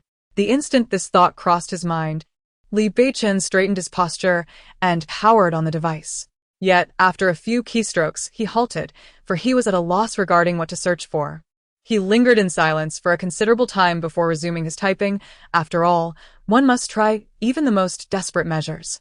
Thus, the billionaire, who wielded immense power, found himself on the top floor of the Li Group, perusing romantic novels. When Zhou Su arrived to deliver documents, he initially observed Li Beichen's serious demeanor and assumed he was contemplating a matter of great significance, especially given the current circumstances that had pushed the Hua family to such extremes. Consequently, Zhou Su instinctively endeavored to soften his footsteps, fearful of interrupting Li Beichen's thoughts. He had intended to quietly approach Li Beichen, gently place the items in his hands down, and depart, but inadvertently caught a glimpse of the screen on Li Beichen's computer. It was truly unintentional. He would certainly not have acted thus had he been given another chance. The reason for this was that he discovered Li Beichen's computer displaying a novel interface, seemingly a romantic tale. It was well known that Li Beichen's computer was perpetually occupied with stock market analyses. Just as Zhou Su contemplated vanishing to escape, Li Beichen's ominous voice echoed, "Zhou Su, what did you see?" Upon hearing this voice, Zhou Su felt as though his life had reached its end. However, who was Zhou Su? He had been Li Beichen's assistant for many years, and ordinary individuals could hardly fathom the depths of such a situation. Immediately, he gazed at Li Beichen with admiration, exclaiming, "CEO Li, your devotion to Miss Lan is truly commendable. To win her heart, you have devised such clever strategies. I am certain that with your determination, you will undoubtedly move Miss Lan, leading to a union of true hearts." Had this been the Li Beichen of yesteryears, such words might have brought him joy. Yet, the current Li Beichen found his expression darkening several shades upon hearing this. I am already married. Zhou Su responded, bewildered. What does this mean? I would never betray my marriage. Although Li Beichen had no interest in that eccentric woman and had never contemplated a future with her, he yearned for change. To alter the confines of the so-called narrative that dictated his life. At that moment, Su Nian's voice resounded once more in his mind. Oh my! What did I just hear? Ha ha, this sycophant dares to claim he would never do anything to betray his marriage, while he practically wishes to bind me to an operating table and extract my heart and lungs, all the while maintaining an unflinching facade. So this fellow wishes to take advantage of everything? How shameless! Li Beichen merely sighed, casting a glance towards the doorway. This action startled Su Nian, sending a shiver down her spine. As Zhou Su sensed that Li Beichen's gaze had shifted away from him, he hastily remarked, Mr. Li, there are still some documents from the design department that I need to retrieve. I shall go get them now. With that, he swiftly made his exit. Chapter 45. This woman can never remain serious for more than 3 seconds under Li Beichen's scrutinizing gaze, Su Nian thought. Look, even Zhou Su, who has spent so much time by Li Beichen's side, cannot bear it any longer. This truly illustrates the extent of his shamelessness. One must recognize that, according to the typical narrative structure of novels, a lackey accompanying a pivotal character like Li Beichen is usually portrayed as a mindless sycophant. Beichen, what is the matter? Why do you gaze at me so intently? Su Nian felt a bit unnerved by Li Beichen's unwavering stare and subtly shifted her position. However, his eyes followed her like a spotlight.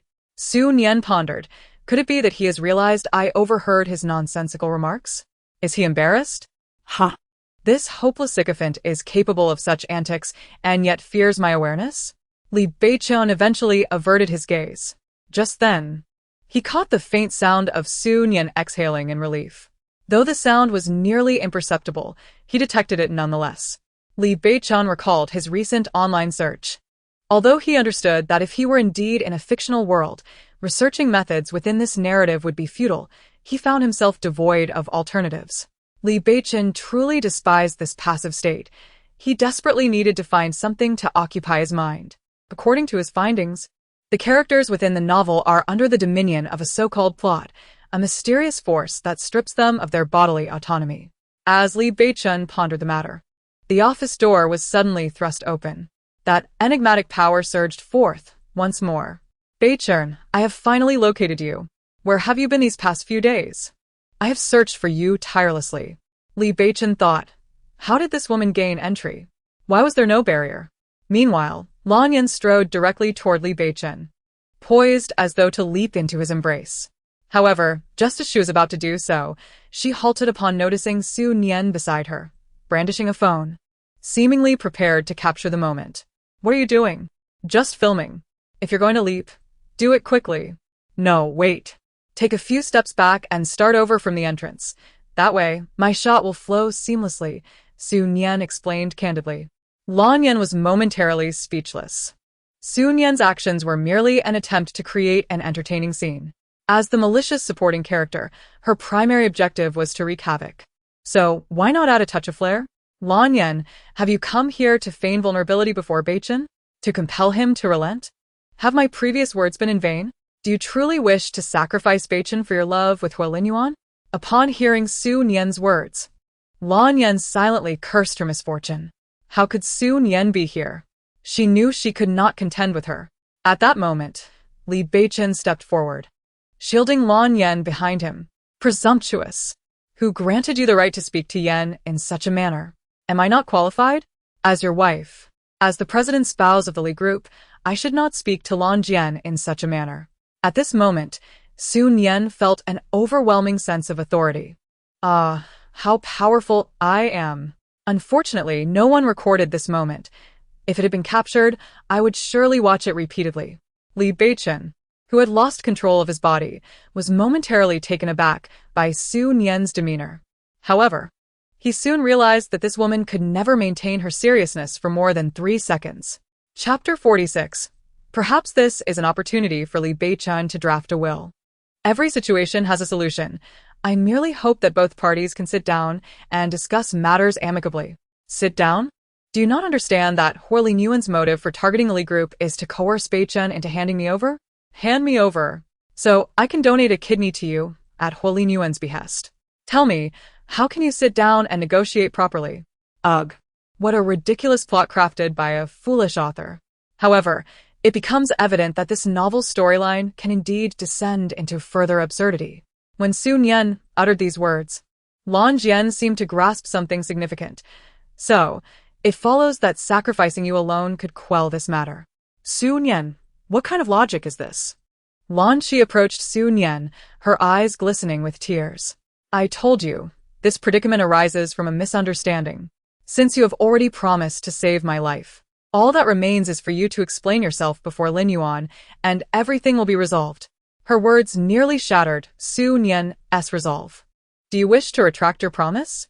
Lan Shi felt a surge of anxiety at Su Nian's demeanor. Li Beichen's voice resounded once more. Su Nian, how can you act this way?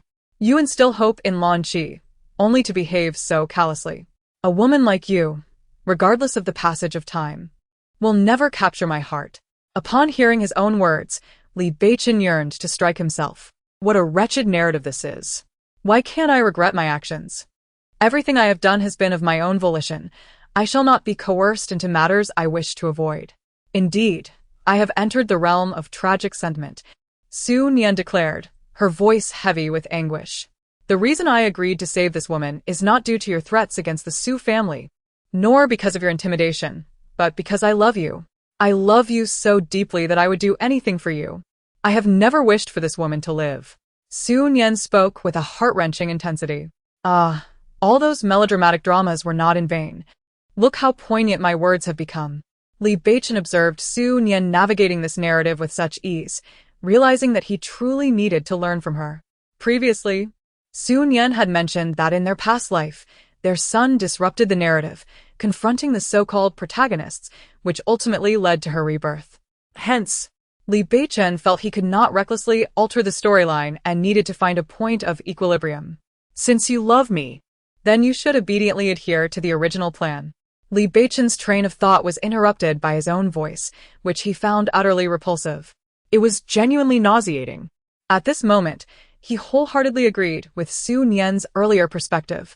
Anyone capable of crafting such a plot must surely be lacking in intellect. Yet, he was unwilling. There was no one to coerce him into doing something he despised. Su Nian now realized that this new narrative truly posed a significant challenge. The current storyline was far more repugnant than the last one. Moreover, pleading with Beichen proved futile. Their father had stated that no one could obstruct the unfolding of events this time. If Beichen were to act upon her words, it would only result in him being cast out of the Li family, left with nothing. Wasn't she the one who constantly referred to Beichen as her brother? Could she genuinely bear to see him reduced to nothingness? Lan Shi gazed at Li Beichen with a troubled expression. Li Beichen immediately declared, "Cheer. I would do anything for you." Trapped, he exclaimed, "I refuse." Li Beichen truly wished to question the heavens about what wrongs he had committed to deserve such treatment, compelling him to witness his own folly and utter such absurd words. At that moment, Su Nian's inquisitive voice echoed in his mind. Should I seize this opportunity to compel Li Beichen to draft a will, or perhaps directly persuade him to transfer his assets to me? I fear that if this continues, he may relinquish everything, and should he pass away, I might inherit little. What then shall I possess to rescue those innocent youths at the White Horse Club? Such words are like throwing fuel on the fire for Li Beichen. That damned woman, he is not yet deceased. Chapter 47. The male protagonist does not arrive unannounced. Very well, then transfer all your assets to me and resign from all positions within the Li Corporation. Su Nian still believes it prudent to secure Li Beichen's wealth. Rather than allowing him to fawn over the female lead at this moment, it would be wiser to reserve those resources to save the boys at the White Horse Club. As soon as Su Nian uttered these words, Lan Shi immediately interjected. Su Nian, what do you mean by that? Did you not profess your love for Beichen? It seems you are only drawn to him for his wealth. No wonder he cannot reciprocate your affections. Upon witnessing Lan Shi's righteous demeanor, Su Nian couldn't help but scoff. This female lead, devoid of her halo, is nothing but an ordinary opportunist. And what are your intentions? Do you genuinely regard him as a brother? Or do you see him merely as a backup, believing that with a little charm, he would lay everything at your feet? Meanwhile, it is evident to all that your heart belongs to Lin Yuan. Those who harbor disdain within their hearts perceive everything through a lens of revulsion. Li Beichen stood resolutely, obstructing the path of others behind him. Yet, confined within his own body, he observed Su Nian's antics and deemed her performance to be somewhat excessive. Moreover, he could not shake the feeling that she was harboring ulterior motives. Did this woman truly intend to seize this opportunity to abscond with his fortune? Lanzi, Overwhelmed by the circumstances, finally conceded, "Fine, I admit it.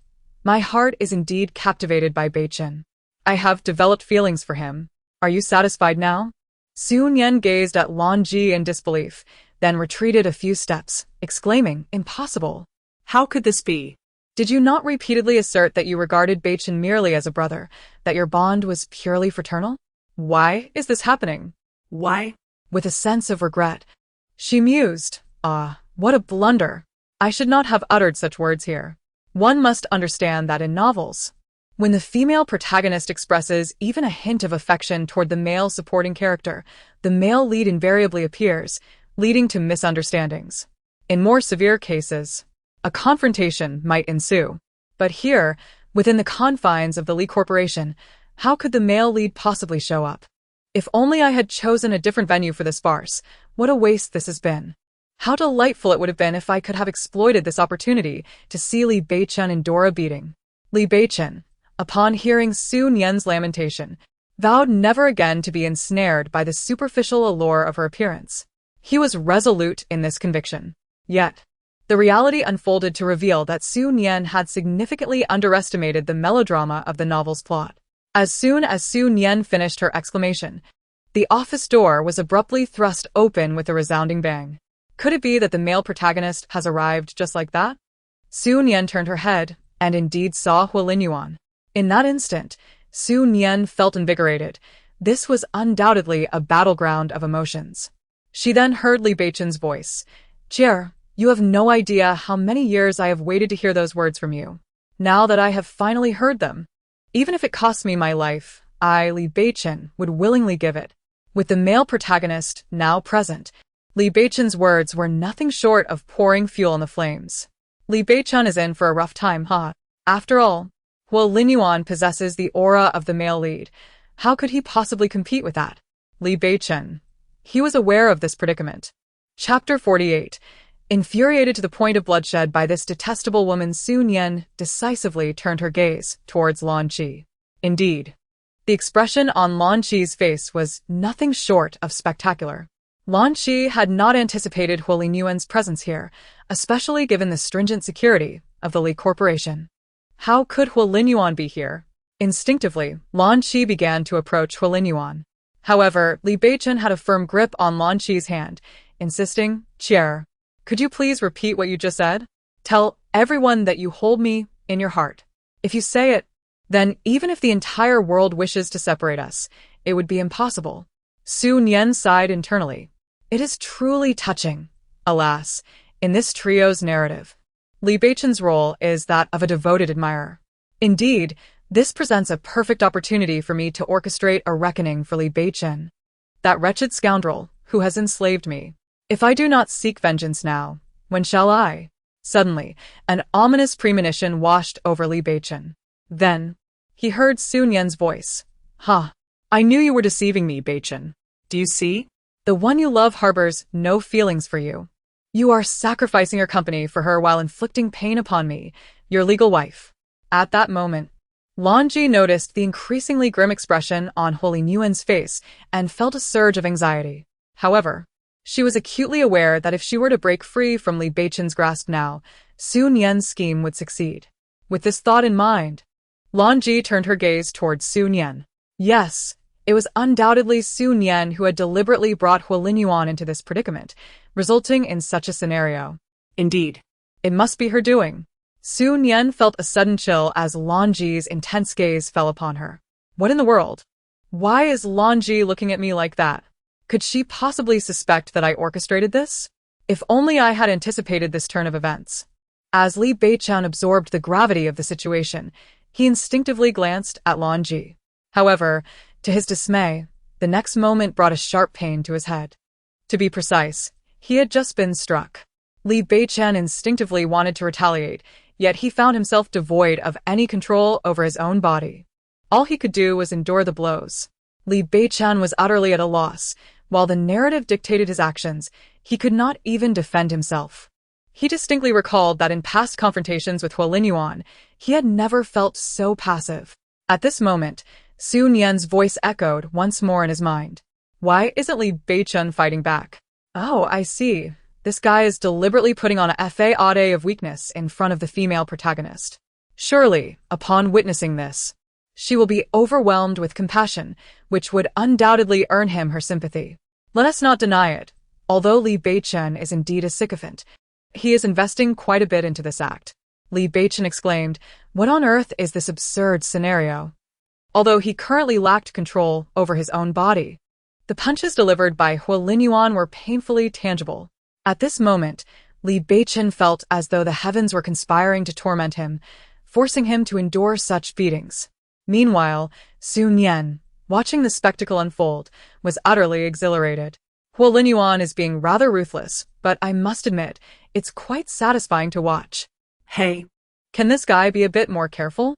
He must avoid striking Li Beichen's face. After all, this sycophant's only redeeming quality is his appearance. If he were to mar it, how could I possibly indulge in him later? This is affecting my mood. The quality of my creations will surely suffer as a result. In the end, Li Beichen coughed up a mouthful of blood, feeling that this crimson outburst was a direct consequence of that insufferable woman's chaotic thoughts. Chapter 49. How touching, yet alas, he is a sycophant. Huolinyuan released Li Beichen, who collapsed onto the ground. To be the protagonist of a Mary Sue novel, possessing a benevolent heart is essential. Immediately, she flung herself onto Li Beichen, exclaiming, Beichen, how are you? Are you all right? At that moment, Li Beichen felt an intense pain in his heart. The critical part was that despite his suffering, he heard the scripted words controlling his voice. I am fine. As long as you hold me in your heart, it matters not if I am beaten to death. Lan Ji, tell me, do you hold me in your heart? I am your beloved. As long as you acknowledge it, I fear nothing, even if it means standing against the world. Oh, how moving. It's a pity, however, that this fellow is merely a sycophant. Li Beichen now felt his pain intensifying.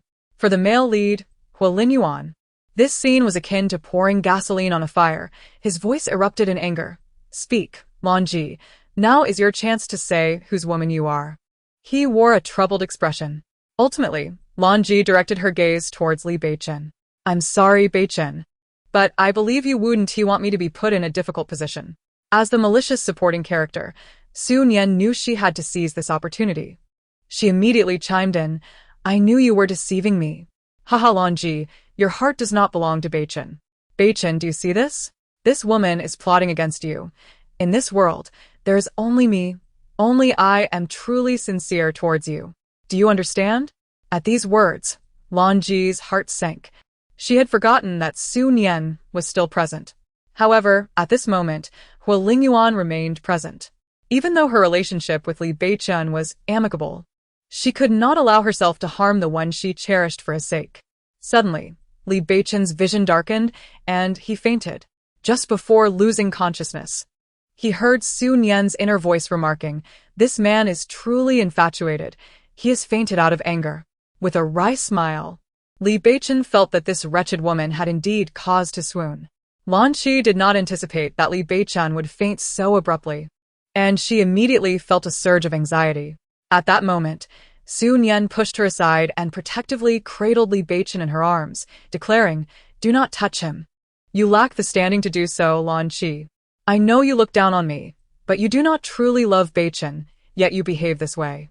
Do you not realize the implications of your actions? As Su Nian diligently played the role of the malicious supporting character, diligently uttering her lines, Huolinyuan's voice suddenly resonated.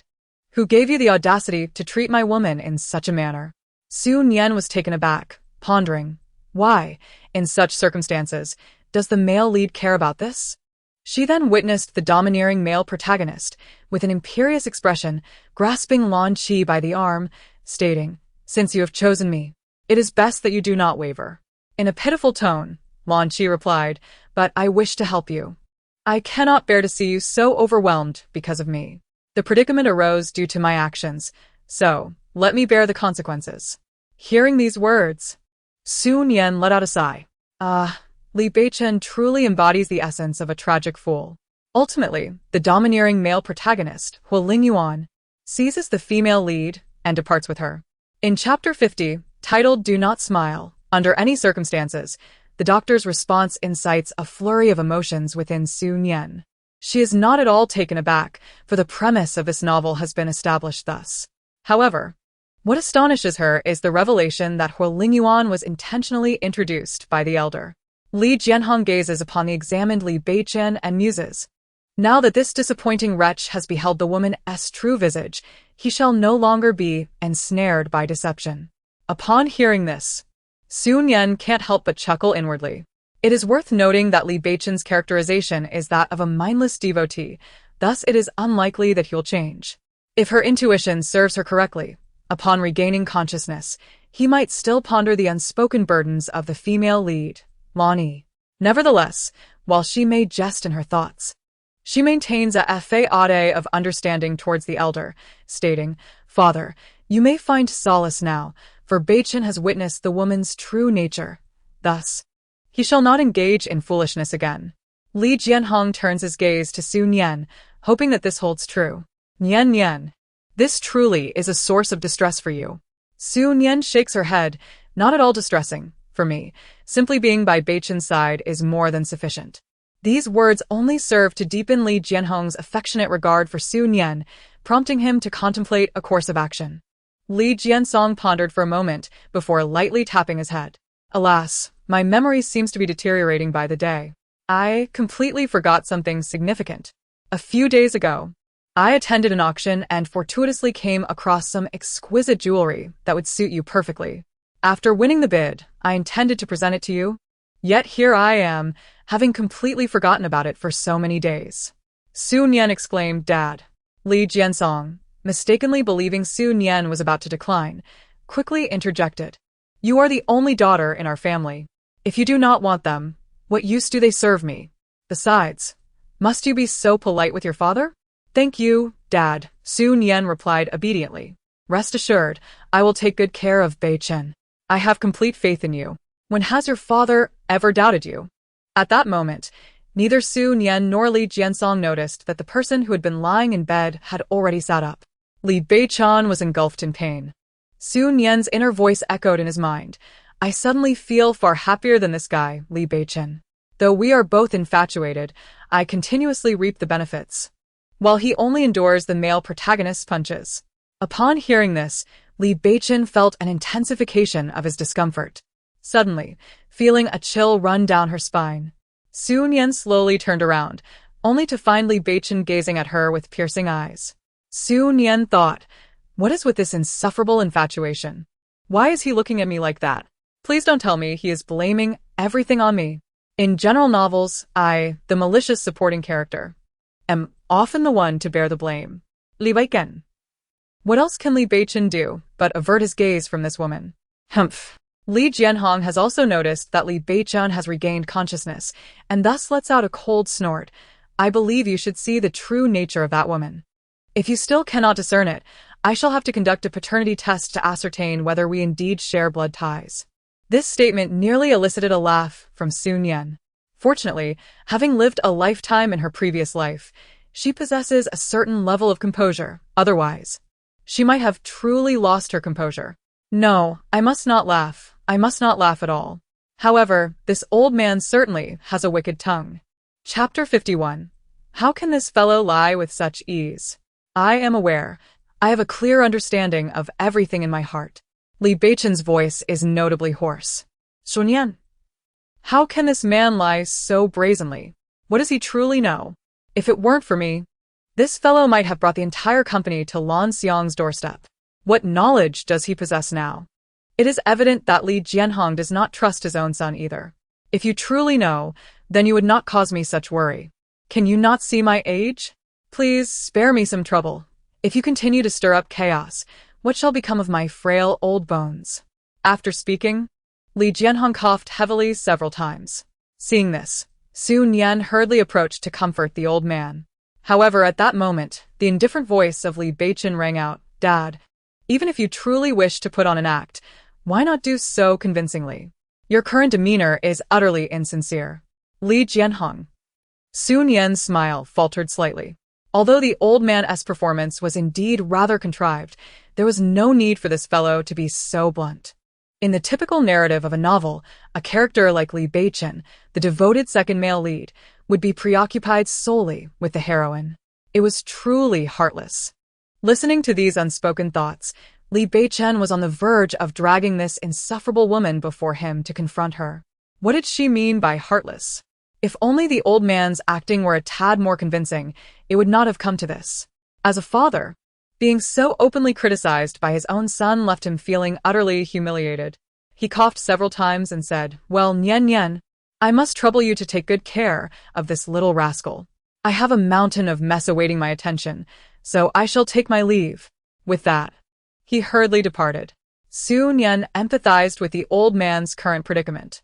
After all, given his status as a domineering president, he was a man who valued his reputation. Being undermined by his own son was quite intolerable.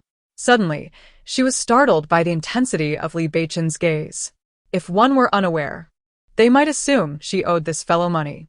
That look made it seem as though she were at fault, when it was clearly the male lead who had instigated the situation. Why was he directing such a gaze at her? However, on the surface, Su Nian spoke with a facade of concern, saying, "Beichen, you really need to rest well. But rest assured, I will certainly take good care of you in the days to come." As she uttered these words, she deliberately adopted an exaggeratedly sweet tone. "I am intentionally irritating you, making it unnecessary for me to care for you. Haha, I am truly clever. You will take care of me?" Li Beichen replied nonchalantly. "Then I must trouble you." Su Nian was taken aback. What on earth? According to the usual script, he should be telling me to scram. I was already prepared to assume the position to leave. Yet this fellow is not following the established pattern at all. What, is something wrong? Su Nian hurriedly shook her head. "No, not at all. I am exceedingly happy. In fact, I am beyond delighted." Chapter 52. Do you truly believe my health is fine? Although Su Nian felt somewhat uneasy about taking care of Li Beichen, she recognized that it was, in essence, a positive development. After all, spending more time with Li Beichen would present her with greater opportunities. Despite having only been with him once in her previous life, resulting in her pregnancy with Mo Bao, the uncertainties of this life led Su Nian to believe that if she had the chance to be intimate multiple times, she would seize it. Thus, after leaving Li Beichen's room, she sought out the family doctor to delve into his medical records. "Are you certain that Beichen's health is fine?" Su Nian did not respond verbally, merely fixing her gaze intently on the family doctor. As Su Nian fixed her gaze upon the family doctor, a sheen of cold sweat immediately appeared on his forehead. "Madam, I comprehend your sentiments. However, I assure you that my words are grounded in truth. Even if you were to grant me several more ounces of courage, I would not dare to speak indiscreetly," he declared. Su Nian found some merit in the family doctor's response. At that moment, a thought struck her, causing her expression to shift. Clearing her throat, she gestured for the family doctor to lean closer. He complied obediently. In a hushed tone, Su Nian inquired, "May I ask you, is Beichen competent in that regard?" The family doctor hesitated, speechless. Su Nian continued, clearing her throat once more. "You see, my father-in-law hopes for us to conceive a child soon. This way, Beichen might temper his demeanor a bit." Having worked long at the Li family residence, the family doctor possessed a modicum of insight into their circumstances, and such situations were not uncommon within affluent families. "If Beichen is indeed somewhat lacking, please discreetly inform me, and we shall devise a plan," she urged. At that moment, the chilling voice of Li Beichen pierced the air. "Su Nian." Su Nian gasped, and the family doctor froze. She quickly turned to find Li Beichen standing a short distance away, his expression dark as night. "Oh my, how long has he been standing there? How much has he overheard? Am I doomed?" Originally, Li Beichen suddenly recalled that he had some matters to attend to and planned to visit the study. However, upon stepping out of his room, he was taken aback to overhear that wretched woman conversing with the family doctor in such a manner. At that moment, Li Beichen genuinely felt an overwhelming urge to strangle her. Moreover, he couldn't shake off the unsettling sensation that the family doctor was regarding him with an unusual gaze. Hence, he shot a piercing glance in the doctor's direction.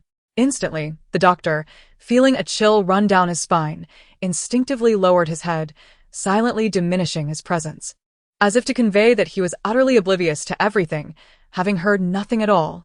If Su Nian remained unaware of the murderous intent directed at her by this man, she would indeed be a fool. What could she do now but feign ignorance? With a facade of endearing smiles, Su Nian approached Li Beichen, saying, "Beichen, why are you out here? The doctor has advised you to rest well. I know your health is usually excellent, but you mustn't neglect yourself now. Do you truly believe my health is excellent?" Chapter 53. Willing to pay any price? Now. As Su Nian gazed at the man before her, her mind began to whirl with thoughts on how to respond. Why? Why did he have to overhear that? What should I do now? Su Nian, you cannot falter. You absolutely must not falter. Remember, you are his wife. It is perfectly natural for a wife to be concerned about her husband's health, is it not? As Li Beichen, who attentively absorbed every heartfelt whisper, gradually approached Su Nian, she instinctively retreated. It wasn't that she lacked courage, rather, the man's imposing aura was genuinely terrifying. She discreetly glanced at the spot where the family doctor had stood moments earlier. There was no trace of him left, neither a person nor a hair remained. However, as Su Nian's mind wandered, Li Beichen abruptly pinned her against the wall. At that moment, her heart raced uncontrollably, not from embarrassment, but from fear. Why is it that when the female lead is pinned against the wall, it's seen as romantic, yet when I am, it feels as though this man intends to eliminate me? Could it be that he overheard my conversation with the doctor? Perhaps I should attempt to play it cool. I might just get away with it. What a splendid idea. Li Beichen, whose gaze remained fixed on Su Nian, was momentarily taken aback when he noticed the flicker of light in her eyes, akin to a speck of stardust falling into her gaze. Of course. I care about you. Everything about you, Su Nian said with a smile, subtly shifting her body. Yet, Li Beichen swiftly reached out to obstruct her path. Su Nian's body stiffened. If you truly wish to know, why not simply ask me?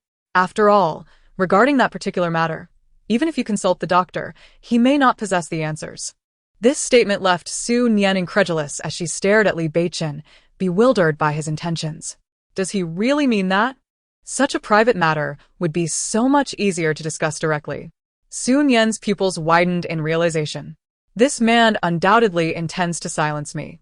After all, when it comes to such matters, men can be somewhat sensitive. However, this cannot continue. I must extract the essence of my art. Despite the fear that now grips her, Su Nian steels herself for the grand endeavor of her artistic aspirations. Is it true? May I truly inquire of you? She asks. Can you reveal what your condition has affected? Do you wish to know what I have influenced? Su Nian, still tethered to her rationality, recognizes the futility of expecting Li Beichen to divulge such information easily. Instantly, she adopts a demeanor that suggests she is prepared to face any fate. I am willing to pay any price. This declaration renders Su Nian momentarily rigid.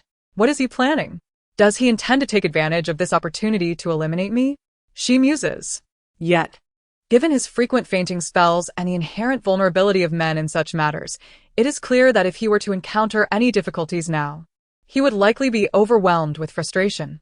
In such a state, he would yearn for an outlet to vent or a confidant to share his burdens. If only she could seize this moment. Two paths lay before her, and Su Nian's hand instinctively clenches into a fist. Women may be delicate, yet a mother stands resolute. For the sake of my art, I shall fight. With her decision made, Su Nian speaks with conviction. I am willing to sacrifice anything, for I love you deeply and sincerely. No matter what you ask of me, I shall comply. Upon hearing her words, Li Beichen leans closer, whispering into her ear with a voice that is both profoundly deep and irresistibly seductive. Today, I feel as though I have overindulged. Chapter 54. Let us see who can outplay whom in the end. Su Nian found herself at a loss for words to describe her current state of mind. It was as if a myriad of wild horses galloped through her thoughts. Is this truly what I wish to know? This fellow is indeed toying with me. If this individual is not intent on playing games, then let us see who can endure to the end. Li Beichen gazed at the woman before him, his suspicions mounting. If this woman had indeed borne him a child in a past life, he pondered, just how astute would that child be? Is that what you wish to convey? What else could it be? Did you think I meant something different? What is it you wish to hear? Su Nian deliberately sighed deeply. So, that is how it is. But rest assured, I shall not divulge this to anyone else. Is that truly the case? Su Nian nodded earnestly. I completely understand your current feelings, Beichen. Overindulgence is a rather commonplace occurrence for us. Yet, your exaggerated reaction surprises me. I comprehend it, as you have always exhibited remarkable self-control from a young age. However, now you struggle with something so trivial. I empathize with your sentiments. Li Beichen's lips curled into a faint smile. This woman was indeed exceptionally skilled in her verbal maneuvers. At that moment, Su Nian grasped his hand and gazed at him with utmost sincerity. In such circumstances, it is generally indicative of a cerebral issue, a suspicion I have harbored for quite some time. After all, you have been fainting frequently, and now you cannot even manage something so simple. This indirectly affirms my thoughts. However, do not worry. I shall not disdain you. Li Beichen responded. After all, I have loved you for so many years, nearly to the marrow of my bones. Regardless of how you may appear, I will never turn away from you. He felt he had somewhat underestimated this woman. Just as he prepared to articulate further, he suddenly felt a warmth upon his lips. Li Beichen exclaimed, "What have you done?" He instinctively recoiled a few steps. "I believe no matter how much I say, you might not take my words to heart. You may think I am deceiving you." Su Nian spoke of profound affection and loyalty. "Ah, so you wish to play with me? Very well. What harm is there in indulging a little?" Look at him retreating so repeatedly. Yet, considering the nature of such a lovesick second male lead, he likely maintains his virtue, probably untouched by a woman's hand. Upon reflection, one might find Li Beichen, this lovesick second male lead, rather pitiable. While the protagonists bask in their mutual affection daily, he is left to ponder his own plight. Li Beichen simply did not anticipate Su Nian would act so suddenly. It was merely a subconscious retreat. After all, anyone in this world would react similarly when unexpectedly touched. Indeed, his reaction was solely a result of Su Nian's unexpected assault. Moreover, Su Nian's chaotic inner thoughts only served to exacerbate the situation. Li Beichen gritted his teeth and exclaimed, "Su Nian, do you truly not comprehend the meaning of shame? Haha, shame? In my previous life, I bore you a son. What is there to be ashamed of? It's merely a kiss, what of it?" Observing his demeanor, I began to grasp the perverse joy derived from teasing virtuous women. We are married. We ought to be the closest of companions in this world. What relevance does shame hold in this context? Su Nian maintained an expression of profound heartache. Deliberately sniffling, "I apologize. Perhaps I was too hasty. You informing me today that there is an issue with your head is, in itself, a significant improvement. I should not be overly demanding." Su Nian had navigated through trials before. She understood that if she lingered any longer, her life could truly be at stake. With that thought, she swiftly made her exit, as hastily as possible. Upon witnessing Su Nian's actions, Li Beichen found himself both amused and exasperated. This woman was indeed intriguing. Was it merely a game? If so, he would gladly engage, eager to see who would ultimately prevail. Author's note: a gentle reminder. Children should not play with fire. Chapter 55. Is it not said that one suffers from a headache? Su Nian felt she had been at a loss. In her previous life, she had not reaped many benefits from being involved with such an exceptional man as Li Beichen. Although she successfully inherited all his assets after this man's demise, Su Nian still felt a sense of loss. Therefore, she believed it was imperative to seize whatever she could while Li Beichen was still alive, for it was inevitable that he would soon depart from this world. She could not afford to squander resources. After watching television for a while in her bedroom, the sound of a knock echoed from the door. Glancing at the time, She realized it was already noon, likely the maid coming to summon her for lunch. Prior to her transmigration, she had been an unremarkable office worker, perpetually busy without even a moment to eat. Thus, upon her arrival in this life, waking each day in an 800-square-meter room and having her meals served to her, filled her with immense joy. Stretching lazily and yawning, she ambled towards the door. Upon opening it, she noticed the maid trembling and instinctively inquired, "What's wrong? Is it Li Beichen?" The maid quickly nodded in response. Su Nian inwardly scoffed at the lack of courtesy displayed by the domineering CEOs in these Mary Sue novels. Whenever they were displeased, they vented their frustrations on those around them. "We just went to invite the young master for lunch. But he seems to be in a foul mood," the maid reflected, recalling the dark expression and chilling aura emanating from Li Beichen, which made her shudder. Consequently, the group of maids deliberated and decided it was best to seek out the young mistress.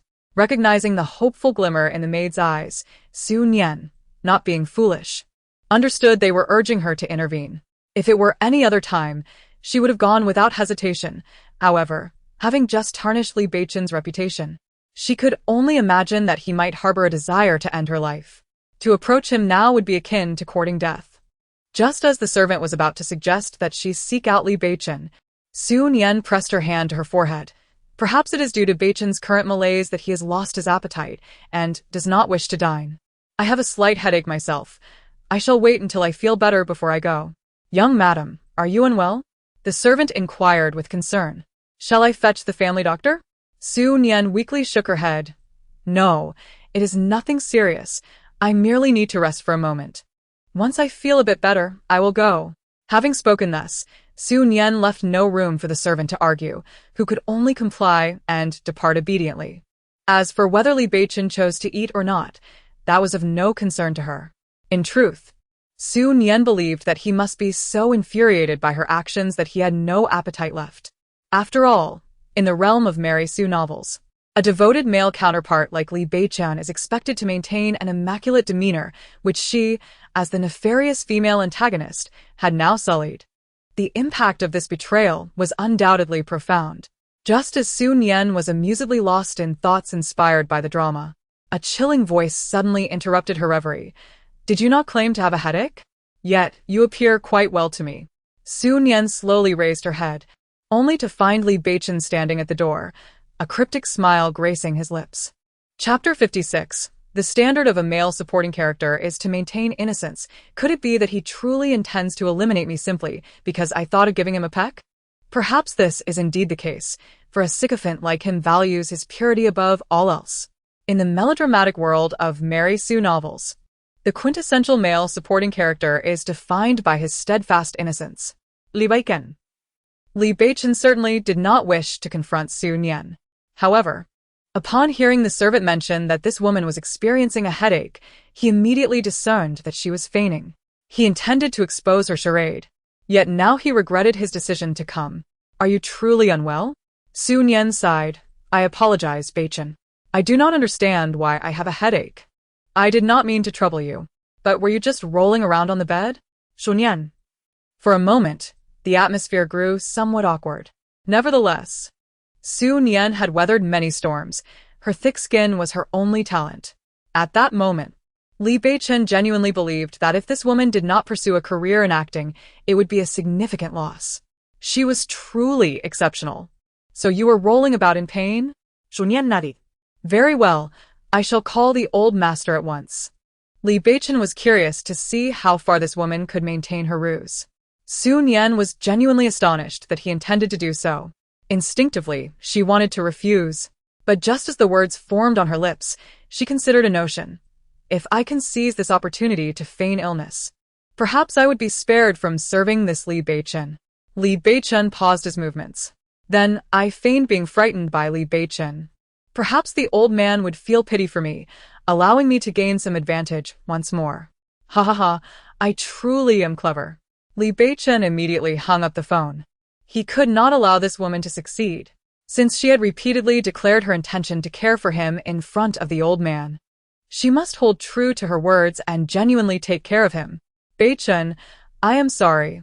I had every intention of looking after you. Yet I did not anticipate my body being so uncooperative." Are you implying that you no longer wish to care for me? Su Nian was well aware that she should not appear too eager, and thus needed to feign some reluctance. No, how could I not want to? Despite my body being uncooperative, your well-being is of utmost importance to me. Rest assured, I will certainly take care of you. Then what are you lingering here for? Su Nian thought to herself, although I am merely pretending, this insufferable sycophant need not be so unreasonable. With resentment, Su Nian stood up. Observing her disgruntled expression, Li Beichen felt his mood lift considerably. In order to facilitate your care for me, you shall move into my room starting today. These words made Su Nian's eyes light up. Could it be that this fellow has recognized my beauty? Ha, though given his blindness, that seems unlikely. It is more probable that he seeks to torment me. However, this presents a perfect opportunity for me to gradually consume this man. Their gazes met. Li Beichen's lips curled slightly upwards. Chapter 57. What scheme is this woman plotting again? Su Nian was acutely aware that Li Beichen would not easily agree to share a bed with her. However, as she gazed at the sofa before her, she succumbed to contemplation. This sofa, with a mere turn, could tumble to the ground, and crucially she recalled that there had been none in Li Beichen's room prior. Thus, it was evident that this sofa had just been moved in. This man was truly insufferable. Li Beichen reclined on the bed, observing Su Nian standing in front of the sofa. The reason he had brought this woman here was entirely because he felt that this wretched woman had been living too extravagantly in his absence. She was frolicking on the bed so freely, and he was rendered exceedingly restless by her presence. Given this situation, he could not allow her to reap all the benefits alone. After all, this insufferable woman had received $1 million from the old master, and he needed to make Su Nian understand that such a sum was not easily obtained. What's wrong? Don't you wish to reside here? Su Nian rolled her eyes behind Li Beichen's back. After doing so, she put on a heartbroken expression. Beichen, why would you think that? How could I not want to live here? I am genuinely overwhelmed with excitement, as I have long dreamed of residing here. No. I should say I have always had the right to live here since the moment we married. It's just that you have never seen me. Now, at last, my wish has come true. Ugh, I can hardly bear these words. They truly make me feel nauseous. As she spoke, she twirled around, exuding an air of delight. Indeed, it was the quintessential room of a domineering CEO. The entire decor was in monochrome, reminiscent of a space inhabited by the deceased. In a previous life, placing this man's portrait here would have spared me the cost of renovation. Li Beichen surveyed the room and, to his surprise, found it somewhat appealing. Damn. This woman had led him astray. What did she truly understand? He turned and strode towards the bed, reclining upon it and retrieving his laptop to attend to some documents. With the actors having departed, Su Nian's performance could no longer continue. She cast a glance at the sofa and resigned herself to lying down upon it. This sofa was narrow and hard, utterly incomparable to the grand bed in her own room. Such a devoted fool. Tormenting me like this. Just wait until I take care of you properly. Li Beichen, engrossed in his work, paused momentarily. He was curious to see how this woman intended to remedy the situation. However, as the hours wore on, he found himself waiting in vain for Su Nian to make a move, even to hear her innermost thoughts. Instead, he spent the night contemplating how she planned to squander the $1 million given to her by the old man. Buying handbags, purchasing shoes, how utterly pedestrian. In the middle of the night, the sound of Su Nian crashing to the floor jolted him awake. Listening to her gasps, he began to realize that perhaps he had overstepped. Her thoughts echoed in his mind. Indeed, it fell. This is far more effective than an alarm clock. Almost immediately, he heard her footsteps approaching, step by step, toward his direction. Li Beichen was indeed curious about the intentions of this woman. Chapter 58. After all, he is a man. He lay with his eyes closed. In the darkness, every sound seemed to be amplified infinitely. Step by step, he soon felt the woman climbing onto his bed. Did she not possess any sense of shame? Wasn't he told to stay here? In ancient times, Wei Zheng slayed the Dragon King in his dreams. So, I shall indulge in a nocturnal escapade with a man. Li Beichen. At that moment, he felt a hand beginning to touch his back, gradually, bit by bit. Wow, what a firm arm. Is this his bicep? Sleeping without clothes, this man truly lacks self-respect. Humph. I shall make this self-deprecating man pay the price, teaching him that a man devoid of self-respect is akin to a rotten cabbage. Just as Li Beichen intended to thwart Su Nian's reckless actions, he thought, "Isn't this fellow known for his arrogance? Yet here he is, easily manipulated by me. Indeed, how could this lovesick second male lead ever compared me?" This elicited a cold smirk from Li Beichen. In matters of the heart, could he, as a man, truly suffer loss? Su Nian's hand grew bolder, daringly exploring further. Abs, I have truly touched this fellow's abs. They are distinctly defined. Wow. The sensation is simply exquisite. Li Beichen's Adam's apple bobbed. He felt a stirring desire within him. Yet, he was acutely aware that he could not allow this insufferable woman to succeed. If he did, she might very well find herself soaring high in arrogance. However, plans often fall victim to unforeseen changes. For Li Beichen overheard Su Nian's complaints. Alas, what a pity. Possessing a flawless figure serves little purpose. Wasn't the last time merely a fleeting encounter? How utterly meaningless. Li Beichen's expression darkened. A handsome yet ineffectual man. No wonder the heroine finds him unworthy. His countenance grew even more ominous. After all, that male lead lacks the prowess to last 7 days and nights. If I were the male lead, I would be both pleasing to the eye and capable. Unable to contain himself, Li Beichen seized the misbehaving hand, swiftly pinning the woman beneath him. At that moment, his eyes blazed with fury as he gritted his teeth and demanded, "Su Nian, what are you doing?" Su Nian instinctively shivered, though her eyes remained tightly shut. Internally, she chanted, I am sleepwalking. Yes, as long as I keep my eyes closed, what can this fellow do to me?"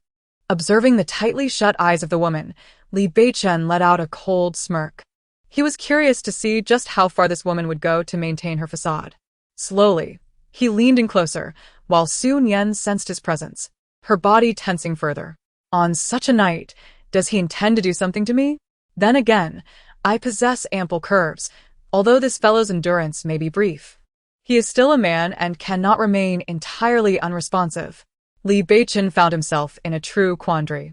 If he advanced, retreating would only invite derision from this woman. Had he known better, he should have awakened the moment she ascended to his bed. As Su Nian rambled on with her incoherent words, Li Beichen's gaze involuntarily descended, absorbing the scenery before him. Chapter 59. What is this fellow stalling for? Moonlight cascaded through the glass window, casting a luminous glow upon the woman beneath him, as if bestowing upon her a radiant aura. In that moment, Li Beichen found himself momentarily flustered, for Su Nian's inner thoughts echoed, "What is this fellow stalling for? What does he intend to do? Is he planning to strike me?" Li Beichen remained silent. The chaotic musings of a woman held little significance for him. Yet, as he contemplated revealing Su Nian's feigned slumber, he suddenly noticed her body tremble ever so slightly. At that moment, they were no more than mere inches apart, able to hear each other's thoughts distinctly. Especially when Li Beichen's fingertip brushed against Su Nian's skin, her form involuntarily shuddered. He certainly sensed it, and he was curious to discover how far this woman could maintain her pretense. Feeling the warmth of the man's breath upon her face, Su Nian couldn't help but flush. She was no fool. She understood that he was toying with her.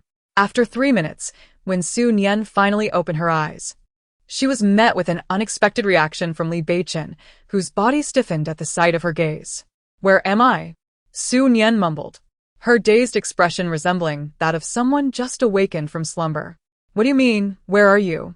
Li Beichen asked softly, his tone reminiscent of a wolf coaxing its prey into the confines of its hunting ground. Su Nian did not speak immediately. Instead, she stared blankly at the man for nearly a minute before extending her hand. "Beichen, am I dreaming? Is it true that you have invaded my dreams to such an extent? Is it possible that your love for me is this profound? You love me this much?"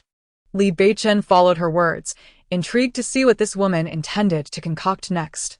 However, in an unexpected turn of events, Su Nian suddenly moved, taking advantage of Li Beichen's momentary distraction to topple him and pin him beneath her. The dynamics of the situation had entirely shifted. Li Beichen thought to himself, "If I am not mistaken, This relentless pursuer has been waiting for me to awaken. As long as I do not acknowledge it, I remain ensconced in this dream. Indeed. He then heard Su Nian declare, "Since this is my dream, I shall take charge. In the realm of reality, I can hardly approach within 3 meters of you. Having finally dreamt of you, I must seize this opportunity." In the next moment, the sound of tearing fabric echoed through the room as Li Beichen's shirt was ripped apart. Perhaps it was merely his imagination, but he could have sworn that a predatory glimmer sparkled in the woman's eyes. He firmly grasped Su Nian's wrist, admonishing woman, "Do not overstep your bounds." Ha, indeed, the domineering CEO. How amusing that the phrase "do not overstep" slipped from my lips. But does my refraining from excess mean I will? Today, I shall be excessive.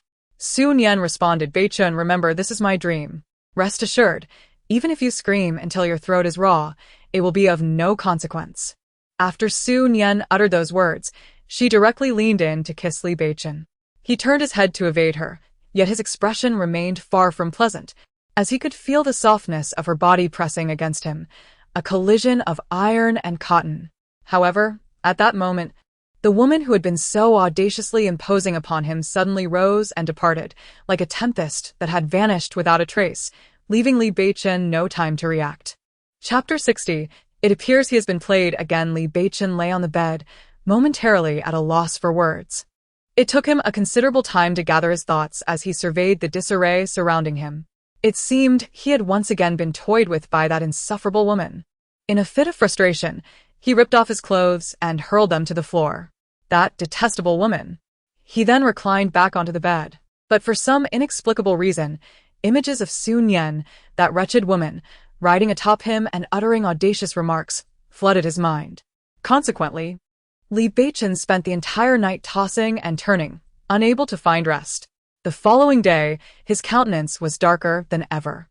He was now exceedingly curious about the schemes that Su Nian, that damned woman, was concocting. Regardless of her intentions, he vowed that she would not emerge unscathed from this encounter. Yet, as he waited in vain for her arrival, his curiosity grew. Could it be that this woman had suddenly developed a sense of shame and felt that her conduct from the previous day was beneath her dignity, thus avoiding him? However, as soon as this thought crossed Li Beichen's mind, it was immediately dispelled. Ha! Su Nian has a sense of shame? Even if the sun were to rise from the west, that woman, Su Nian, would still be devoid of any semblance of shame. Li Beichen surmised that Su Nian was deliberately avoiding appearing before him, waiting for him to take the initiative to seek her out. If that were the case, Su Nian would undoubtedly revel in her triumph.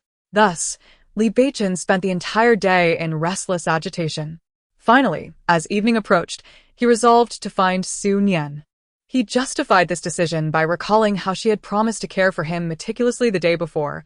How could she so easily renege on her words? Indeed, this reasoning was impeccable.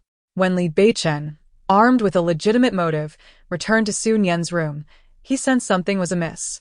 The atmosphere felt heavy, in stark contrast to the previous day.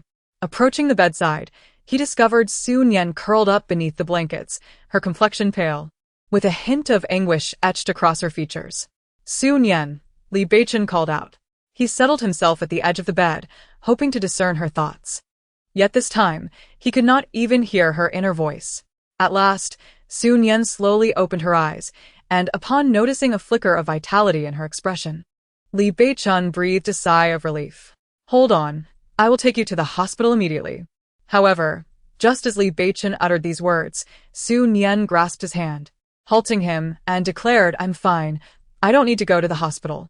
Given your condition, how can you possibly refuse medical attention?" Although Su Nian often engages in playful antics, Li Beichen is acutely aware of the woman's inherently good nature. Moreover, the elder truly dotes on Su Nian in every conceivable way. Thus, he cannot allow her to encounter any issues while in his presence. Yet in the next moment, an awkward expression envelopes Li Beichen's face, as Su Nian states that there is truly no need to visit a hospital, for she experiences those particularly special days each month. As a mature man, Li Beichen immediately comprehends the implication of her words and earnestly replies, "You should drink more hot water." Chapter 61. Damn, is this guy even human? Li Beichen initially intended to leave, but Su Nian's complexion was as pale as a blank sheet of paper. He pondered that if this woman were to truly face any complications, the elder would undoubtedly be vexed to no end upon learning of it. Thus, to spare the elder from such annoyance, Li Beichen relocated his work to her room. For an entire day and night, she remained remarkably quiet, save for her trips to the restroom. This unusually calm demeanor from Su Nian rendered Li Beichen somewhat disconcerted. He placed the freshly completed documents aside and approached her bedside. After observing her for a moment, he could not help but remark, "If only you could remain this obedient forever." However, before he could take more than a few steps, Su Nian's voice echoed in his mind once again. "Damn, is this guy even human? Even in this state, he still mocks me. Even a malicious female antagonist deserves some dignity." Upon hearing this, Li Beichen sheepishly rubbed his forehead. He simply gazed at Su Nian's serene sleeping visage, unable to suppress a sigh of admiration. To his surprise, Su Nian awoke just at that moment. Now Li Beichen wished to articulate something, so he turned around. However, upon seeing Su Nian with her eyes tightly shut, he found himself at a loss for words. Just as Li Beichen was grappling with his awkwardness, Su Nian's frantic voice pierced the air. Why must the heavens treat me this way? What have I done wrong? If only my period does not arrive, I would surely pin this man beneath me and make him meow like a kitten. He certainly wouldn't dare to mock me at this moment." Li Beichen could only think, this woman is in such a state yet still preoccupied with these thoughts. He genuinely did not know what to say. In truth, Su Nian's feelings at that moment were beyond description. She looked at Li Beichen, whose clothes she had torn apart, much like a sumptuous feast laid before her. Little did she know, just as she pondered how to savor the moment, the feast had slipped away. Although Su Nian was acutely aware that Li Beichen would not allow her to have her way so easily, the more she thought about it, the more she felt at a loss. After all, even if she could not succeed, there would still be some advantage to gain. Li Beichen, unable to endure any longer, rose to leave. Yet, after taking a few steps, he paused, contemplating, and ultimately chose to return to Su Nian's bedside. "You need to rest properly, so do not let your mind wander. If you continue to think excessively, it will not be good for your health." At that moment, the murmuring Su Nian opened her eyes, and their gazes met. Alas, this individual has truly tested my patience. Even in my current state, he still insists that I behave modestly. He is indeed a beast. Li Beichen now regretted uttering such words to this woman. "Beichen, I never expected you to show concern for me.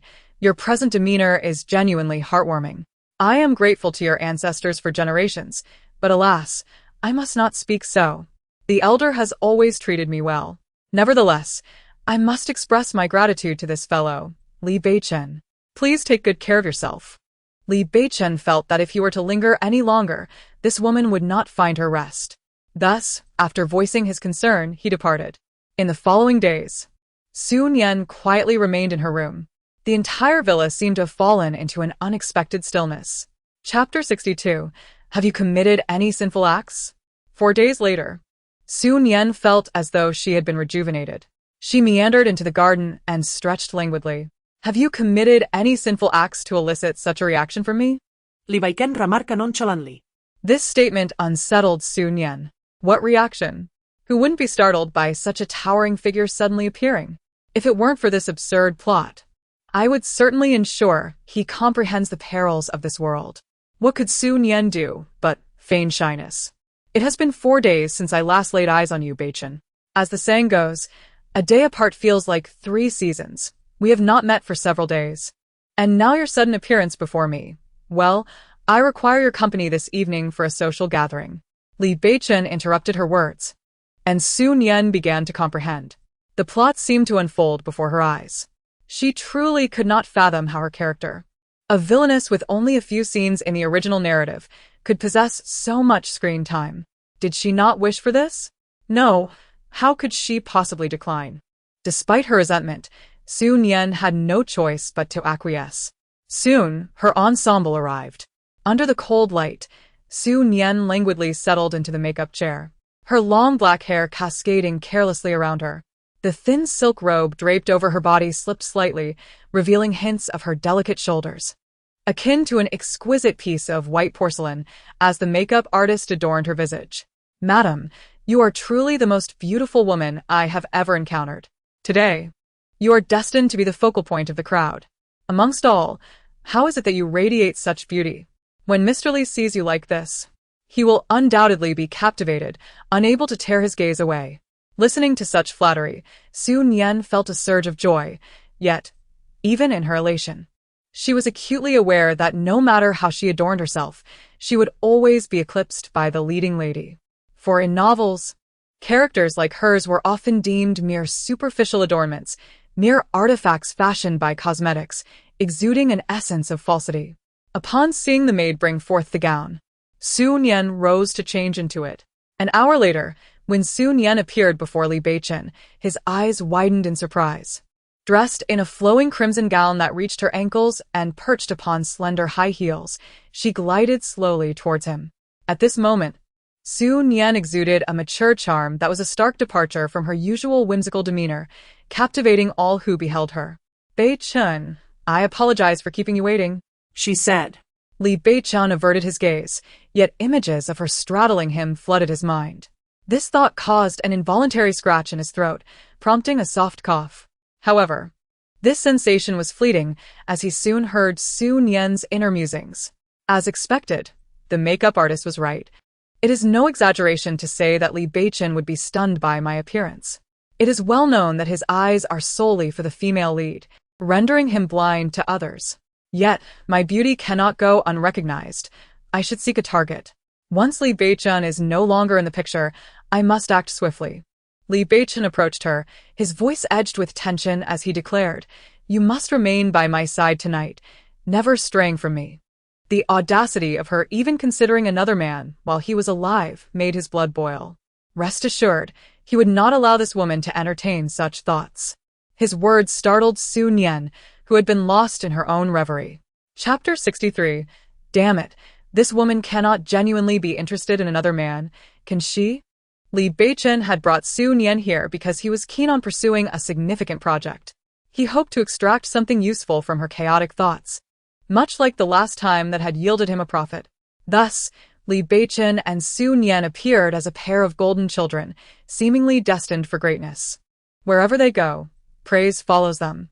However, what truly piqued Su Nian's curiosity was that Li Beichen, this fellow, had insisted on her linking her arm with his, leaving no room for her to indulge in a moment of leisure. Stealing a glance at the man beside her, Su Nian thought, "Does this fellow have some leverage over the old man? How else could he behave this way today? If I were unaware, I might even think he had succumbed to my charms." As for Li Beichen, he found himself regretting his decision. He wished he had suggested that this woman change her attire. From the moment they entered, he sensed the gaze of numerous men fixated on Su Nian. Although he held no affection for her, he certainly had no intention of being humiliated. Therefore, he would never allow her the opportunity to bring him shame.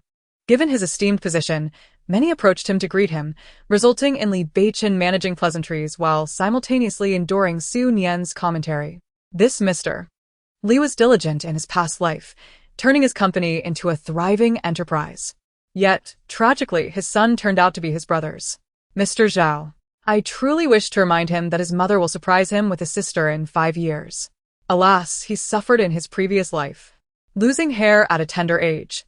Nonetheless, he has maintained an impressive physique, though his baldness is quite pronounced. Mo Bao once remarked that had he not been bald, she might have attempted to play matchmaker for us. These remarks nearly caused Li Beichen to lose his composure.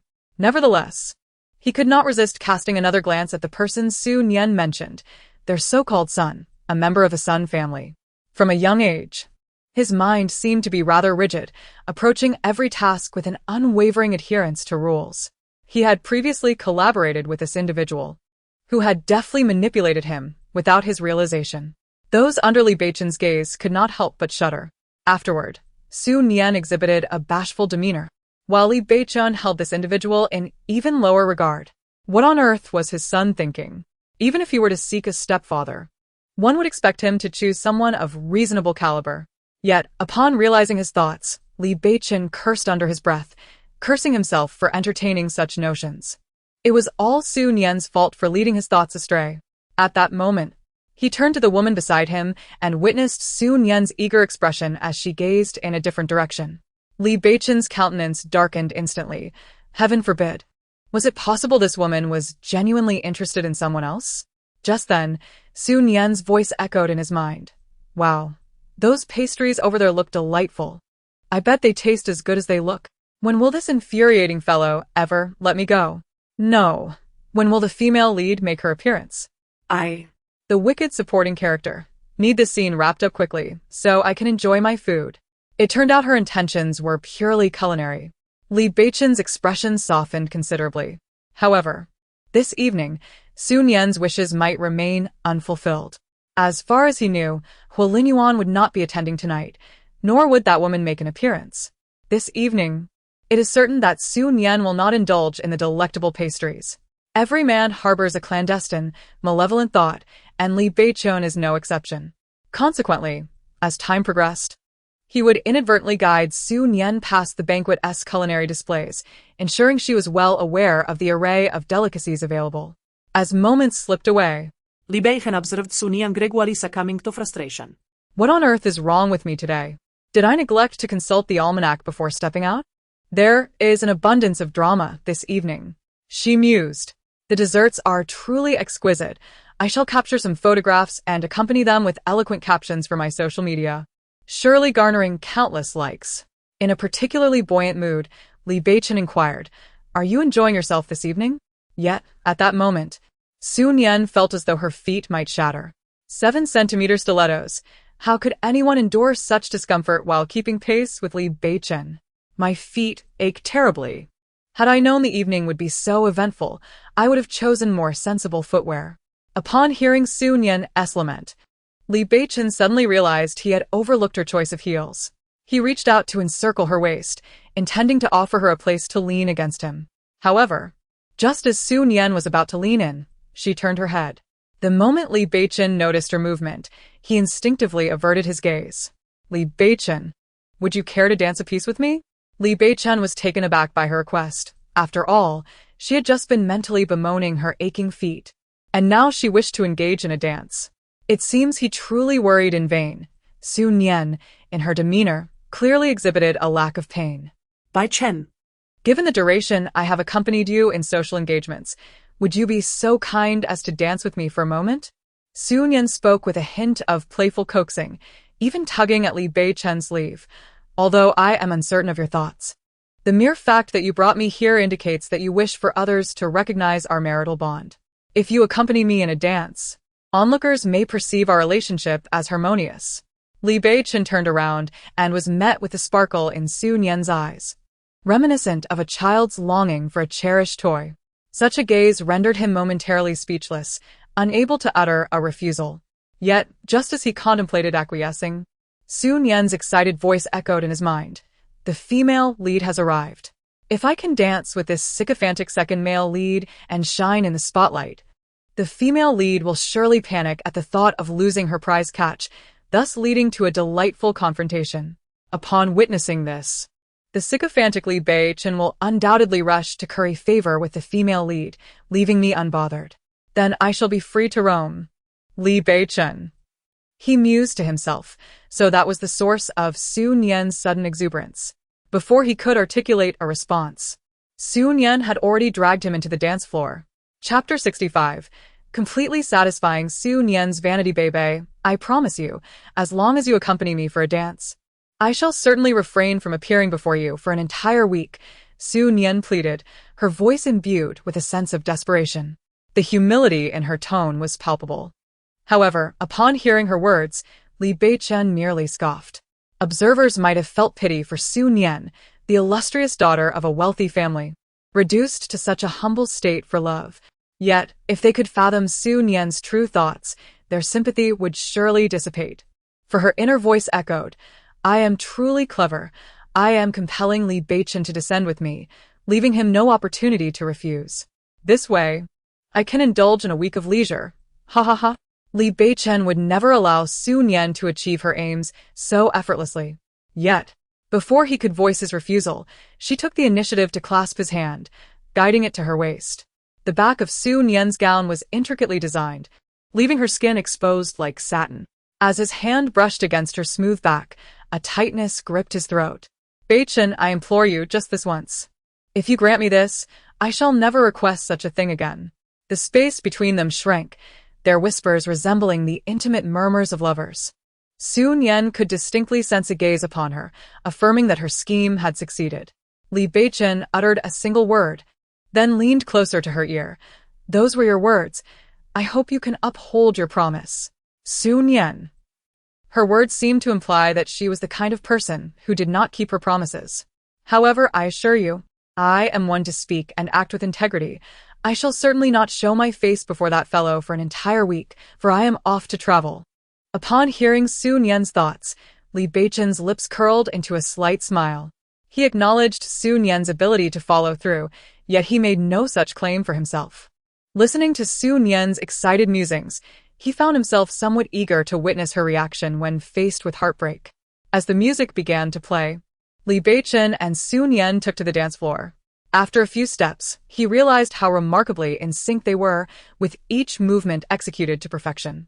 Initially, he had approached the dance with a casual indifference, merely going through the motions, yet to his surprise, they harmonized so effortlessly. With each moment of closeness and each gentle retreat, they gradually became the most captivating couple in the room. Even the other dancers paused, creating space for this enchanting pair. And spectators could not help but marvel at their undeniable chemistry. Of course, one individual was less than pleased, Lanji. For reasons unknown, she found the sight of this gracefully dancing couple to be particularly irksome. The discomfort she experienced was indescribable. Despite having known Li Beichen for so long, she had never shared a dance with him. Her discontent was not lost on Su Nian, who, upon noticing, intentionally tightened her embrace around Li Beichen and cast a defiant glance in Lanji's direction as they passed by. I never anticipated that the dance I learned from the elderly in the park during my moments of boredom would prove useful at this juncture. Just observe the expression on the female lead's face, transformed with fury to an almost verdant hue. Just moments ago, I was perplexed as to why Su Nian danced so adeptly, but then Li Beichen took the stage. As the final note faded, the applause erupted, resounding through the venue, providing a profound sense of satisfaction to Su Nian's fragile spirit. There is a silver lining to being a secondary character. Even in a state of weakness, one can still shine. Chapter 66. Beichen, might you impart some of your knowledge to me? At this moment, Lan Qian approached with a smile, exclaiming, Beichen, I never imagined you could dance, and so remarkably. Before Li Beichen could respond, he heard Su Nian's delighted thoughts. The female lead has finally made her appearance. Ah, now I can indulge in some cake. Li Beichen observed that Su Nian was far more exhilarated at the sight of Lan Qian, the female lead, than she was at his presence. This was due to the fact that dancing together necessitates a certain harmony. If the partner is lacking, the dance cannot achieve such exquisite results. Pausing deliberately, Su Nian remarked, after all, it is all about a shared understanding. Upon hearing this, Lan Qian instinctively glanced at Li Beichen. She did not expect that he, who usually overlooked Su Nian, would be so fixated on her at this moment. This situation left Lan Qian feeling quite uncomfortable, yet she could not pinpoint the source of her unease. Perhaps it stemmed from her awareness of Su Nian's duplicity, as she wished to shield Li Beichen from her deceit. Indeed, that was precisely it. Is it truly so? Beichen, why have you never mentioned this to me? Upon hearing these words, Su Nian let out a cold laugh inwardly. Though seemingly directed at Li Beichen, the statement was a direct slap to her own face. As a supporting character, Su Nian was acutely aware that she could not afford to show weakness at this moment. Thus, she boldly retorted, Beichen, why should I inform you? After all, this concerns the relationship between us as a married couple. Your words suggest a closer bond with Beichen than the one we share. As she spoke, Su Nian prepared to stride towards Lan Qi. Yet, as she took her first step, she realized that Li Beichen had grasped her hand without her noticing. Beichen, please let go of me. I wish to converse with Miss Lan, Su Nian said with a smile, attempting to free herself from his grip. However, Li Beichen showed no inclination to release her, which puzzled Su Nian. After all, according to the typical narrative, the moment the female lead, Lan Qi, appeared Li Beichen. The infatuated second male lead would eagerly rush to her side. What on earth is he doing? Why isn't he hastening to fawn over the female lead? My hand is starting to ache. At this juncture, it was inconceivable for Li Beichen to relinquish Su Nian's hand. He understood that if he let go now, he would undoubtedly fall prey once more to that enigmatic force that had previously controlled him, potentially leading him to commit further embarrassing acts. Although he had already succumbed to that mysterious influence before and had done many humiliating things, he was determined to minimize any further disgrace as much as possible. At present, Su Nian is uncertain about what the insistent Li Beichen is up to, yet she chooses to go with the flow. Oh, Beichen, please don't act this way. I merely exchanged a few words with Miss Lan. With your demeanor, one might think I am about to depart for some distant place. And you are reluctant to let me go. This remark instantly garnered some compliments from those around, praising the couple's affectionate bond. However, such words fell harshly upon Lan Ji's ears. It is essential to understand that in Lan Ji's heart, she has always viewed herself as the closest and most trusted woman by Li Beichen's side. At this moment, Lan Ji truly feels an obligation to assist Li Beichen in evading the entanglements of Su Nian. Indeed, Lan Ji believes that by aiding Li Beichen in this matter, she would be repaying the care he has bestowed upon her over the years. Thus, she approaches the other side of Li Beichen. Beichen, I also have a fondness for dancing, yet I have never had the opportunity to learn. Would you be so kind as to teach me? Chapter 67. The Sensation of Bones Being Crushed. When Li Beichen felt Lan Ji's touch upon his body, that overwhelming force surged once more. Yet, he tightened his grip on Su Nian. Upon hearing this, Su Nian could hardly suppress a roll of her eyes. This female protagonist is truly insufferable. If you genuinely wish to learn, Lan Ji, considering the apparent closeness between you and Beichen, I can arrange for the finest instructor. Rest assured, I will ensure that you dance just as well as I do. As she concluded, Su Nian could not help but gasp in disbelief. Alas, the pain is excruciating. Does this fellow truly wish to bring me to the brink of agony? It seems this scheming, devoted second male lead harbors such intentions, for I, the daughter of a prestigious family, must uphold my facade. Thus, I can only endure his firm grasp upon my hand. This insufferable sycophant is indeed cunning. Yet, he is gravely mistaken. I am not the naive original character from the novel. I shall not be ashamed. Upon hearing these words, Li Beichen felt a pang of alarm. He then witnessed Su Nian transform, akin to a Sichuan opera performer changing masks, adopting a pitiful demeanor. Beichen, have I spoken incorrectly? Did you not tell me to regard Lan Ji as my sister? In that spirit, I too shall consider Lan Ji as my sister. Why then do you hold me so tightly? As she uttered this, she forcefully wrenched her hand free from Li Beichen's grasp. Li Beichen was left speechless. This declaration instantly lifted Lan Ji's spirits. She had suspected that Li Beichen could not possibly care so deeply for Su Nian. Rather, he was secretly venting his frustrations. Not everyone is entitled to instruct Jier. Hearing himself utter such foolish remarks, Li Beichen noticed the incredulous stares of those around him.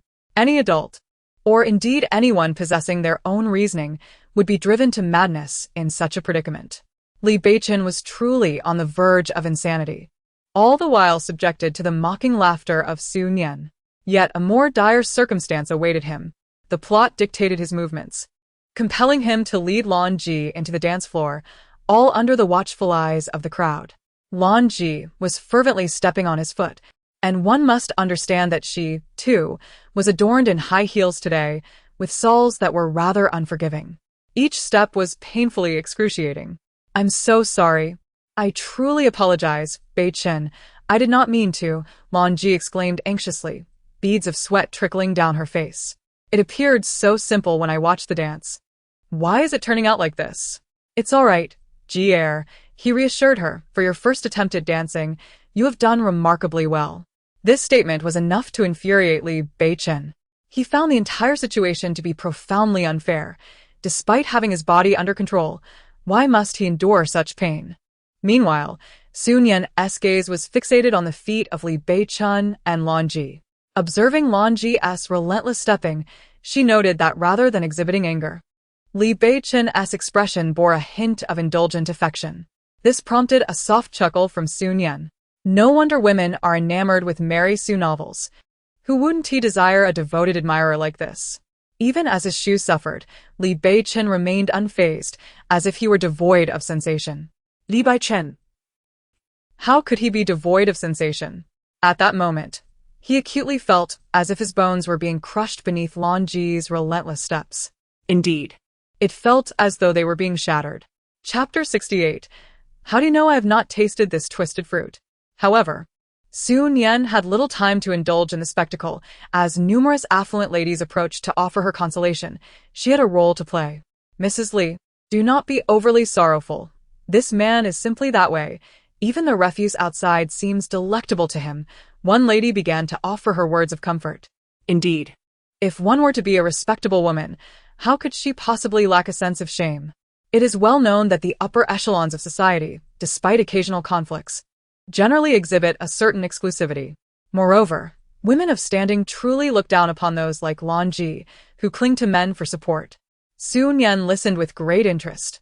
After all, such a scenario is a quintessential element for the female protagonist. What followed would be the male counterpart, or the male lead stepping in to advocate for the female lead. Su Nian silently began a countdown in her mind. 5, 4, 3. Silence. Upon hearing this, Su Nian turned towards Li Beichen and his companions, only to find him wearing an expression of deep anger, while Lan Ji appeared with tear-filled eyes. Lan Ji, gritting her teeth, pitifully remarked, Miss Su, I merely wish for Beichen to teach me a thing or two. Are you truly this overbearing? Su Nian, upon hearing this, felt utterly speechless. What did I say? Is it solely because I am the only named female supporting character present that I am being targeted? This is utterly outrageous. With determination, Su Nian strode towards Lan Ji. Indeed, I am as overbearing as you say. I do not wish for my husband to engage with other women. I desire for him to see and cherish only me. Is there any fault in that? Upon witnessing Su Nian levering the man or Lan Ji's miled. A hint of mockery evident in her expression. Seizing upon this trace of derision, Su Nian retorted, Lan Ji, why do you smile? Do you imply that my words are excessive? Are you suggesting that in the future, your husband will have the liberty to frivolously flirt with other women? If you hold such thoughts, then you have the opportunity to mock me. Indeed, Lan Ji's expression shifted, and she promptly released Li Beichen. Su Nian, I am not laughing at that. I am laughing at you. You simply do not comprehend the adage that a forcibly plucked fruit is never sweet. This time, it was Su Nian who laughed. How do you know I haven't tasted such a forcibly plucked fruit? Lan Ji. Li Beichen. Li Beichen silence echoed Su Nian's sentiments. He shot a fierce glare at her, and Su Nian, startled by the intensity of his gaze, felt a sudden unease. Simultaneously, Lan Ji regarded Li Beichen with disbelief, for he had never disclosed such sentiments to her. Previously, he had consistently declared his disdain for Su Nian, adamantly insisting he would never associate with her. Su Nian understood perfectly well that Lan Ji's reaction stemmed from the sudden realization that the fish in her pond had escaped, prompting a surge of concern. Her motives were quite straightforward, to ensure that the fish in her pond continued to be submissive to her whims. Chapter 69. Beichen. Be careful. Su Nian naturally continued to pour salt on the wound. Lan Ji, why do you look so incredulous? Li Beichen and I are, after all, a legitimate couple. Your demeanor suggests I am some sort of disreputable woman. The ladies who had been gossiping earlier chimed in agreement. Yet Lan Ji, eager to extract the answers she sought from Li Beichen, was destined for disappointment, even as Su Nian shamelessly paraded her audacity. Upon hearing these words, Su Nian nodded and sincerely wished, Lan Ji, I hope your future husband is someone who prioritizes emotions above all. If he encounters a woman who shares a deeper emotional connection with him than you do, I trust that you will let him go without hesitation. Su Nian, what do you mean by that? I've been speaking to you kindly, yet you respond with such hurtful words. This is truly painful. Hurtful? I merely reflected your earlier attitude back to you. Why is it acceptable for you to express similar sentiments, yet I am met with disdain for doing the same? Lan Ji, don't you think you are being rather hypocritical? In the realm of Mary Sue novels, there exists an advantage for the female antagonist. The protagonist, regardless of her actions, is often looked down upon, while the antagonist, particularly one like Su Nian, is invariably deemed correct in her endeavors. This is quite satisfying. Lan Ji found herself at a loss for words, especially since this time, Li Beichen did not come to her defense. This absence of support was what truly unsettled her. She covertly cast a desperate glance towards Li Beichen, only to her astonishment, he regarded Su Nian with admiration. This left Lan Ji feeling even more disconcerted. That's not what I meant, Su Nian. Why are you distorting my words? Lan Ji looked back at Su Nian, convinced that as Li Beichen's sister, it was her duty to help him see that Su Nian was not a good person. Indeed, that is exactly the case. I speak nonsense. So do enlighten me on how I have been misleading. If I have indeed erred, I implore you to point it out, and I hope that you can genuinely articulate your thoughts. After all, I have merely recounted your actions verbatim. If you believe my words to be incorrect, then I challenge you to demonstrate the truth. Su Nian gazed at Lan Yi, who appeared somewhat bewildered by her words, and she inwardly scoffed. Li Beichen observed Su Nian's demeanor and, for reasons unbeknownst to him, began to feel a strange illusion, as if a tail were wagging behind her. However, just as Su Nian reveled in her triumph, her expression abruptly shifted. She swiftly dashed towards Li Beichen, who had no time to react before she collided with him. Be careful, Beichen. In the next instant, a crystal chandelier came crashing down beside them. Chapter 70. I am not yet pregnant with Mo Bao. This fellow cannot come to harm. The banquet hall erupted into chaos, yet Li Beichen's gaze was solely fixed upon Su Nian's face. After confirming that Li Beichen was unharmed, Su Nian merely smiled, but soon darkness enveloped her vision. Just before losing consciousness entirely, a single thought lingered in Li Beichen's mind. Fortunately, I managed to catch her in time. Li Beichen is safe, and I am not yet with child. This fellow absolutely cannot be harmed. Li Beichen instinctively gathered her into his embrace, and in that moment, he felt a warmth emanating from his hands. Lowering his gaze, he was alarmed to find his hands stained with blood. Upon witnessing the blood on his hands, Li Beichen's heart sank into a state of utter panic. He swiftly gathered Su Nian in his arms and hurried away, entirely oblivious to Lan Xi's pale visage, which reflected her fright. As Lan Xi observed Li Beichen's apparent indifference to her plight, tears cascaded down her cheeks like an unrestrained torrent. Nevertheless, she resolved not to allow Su Nian to seize this opportunity to gain Li Beichen's complete trust. With a determined grit, she followed closely behind. Upon arriving at the hospital and seeing Su Nian being rushed into the emergency room, Li Beichen couldn't help but smile at the absurdity of their frequent visits to such a place. This smile, however, brought a sense of relief to Lan Xi.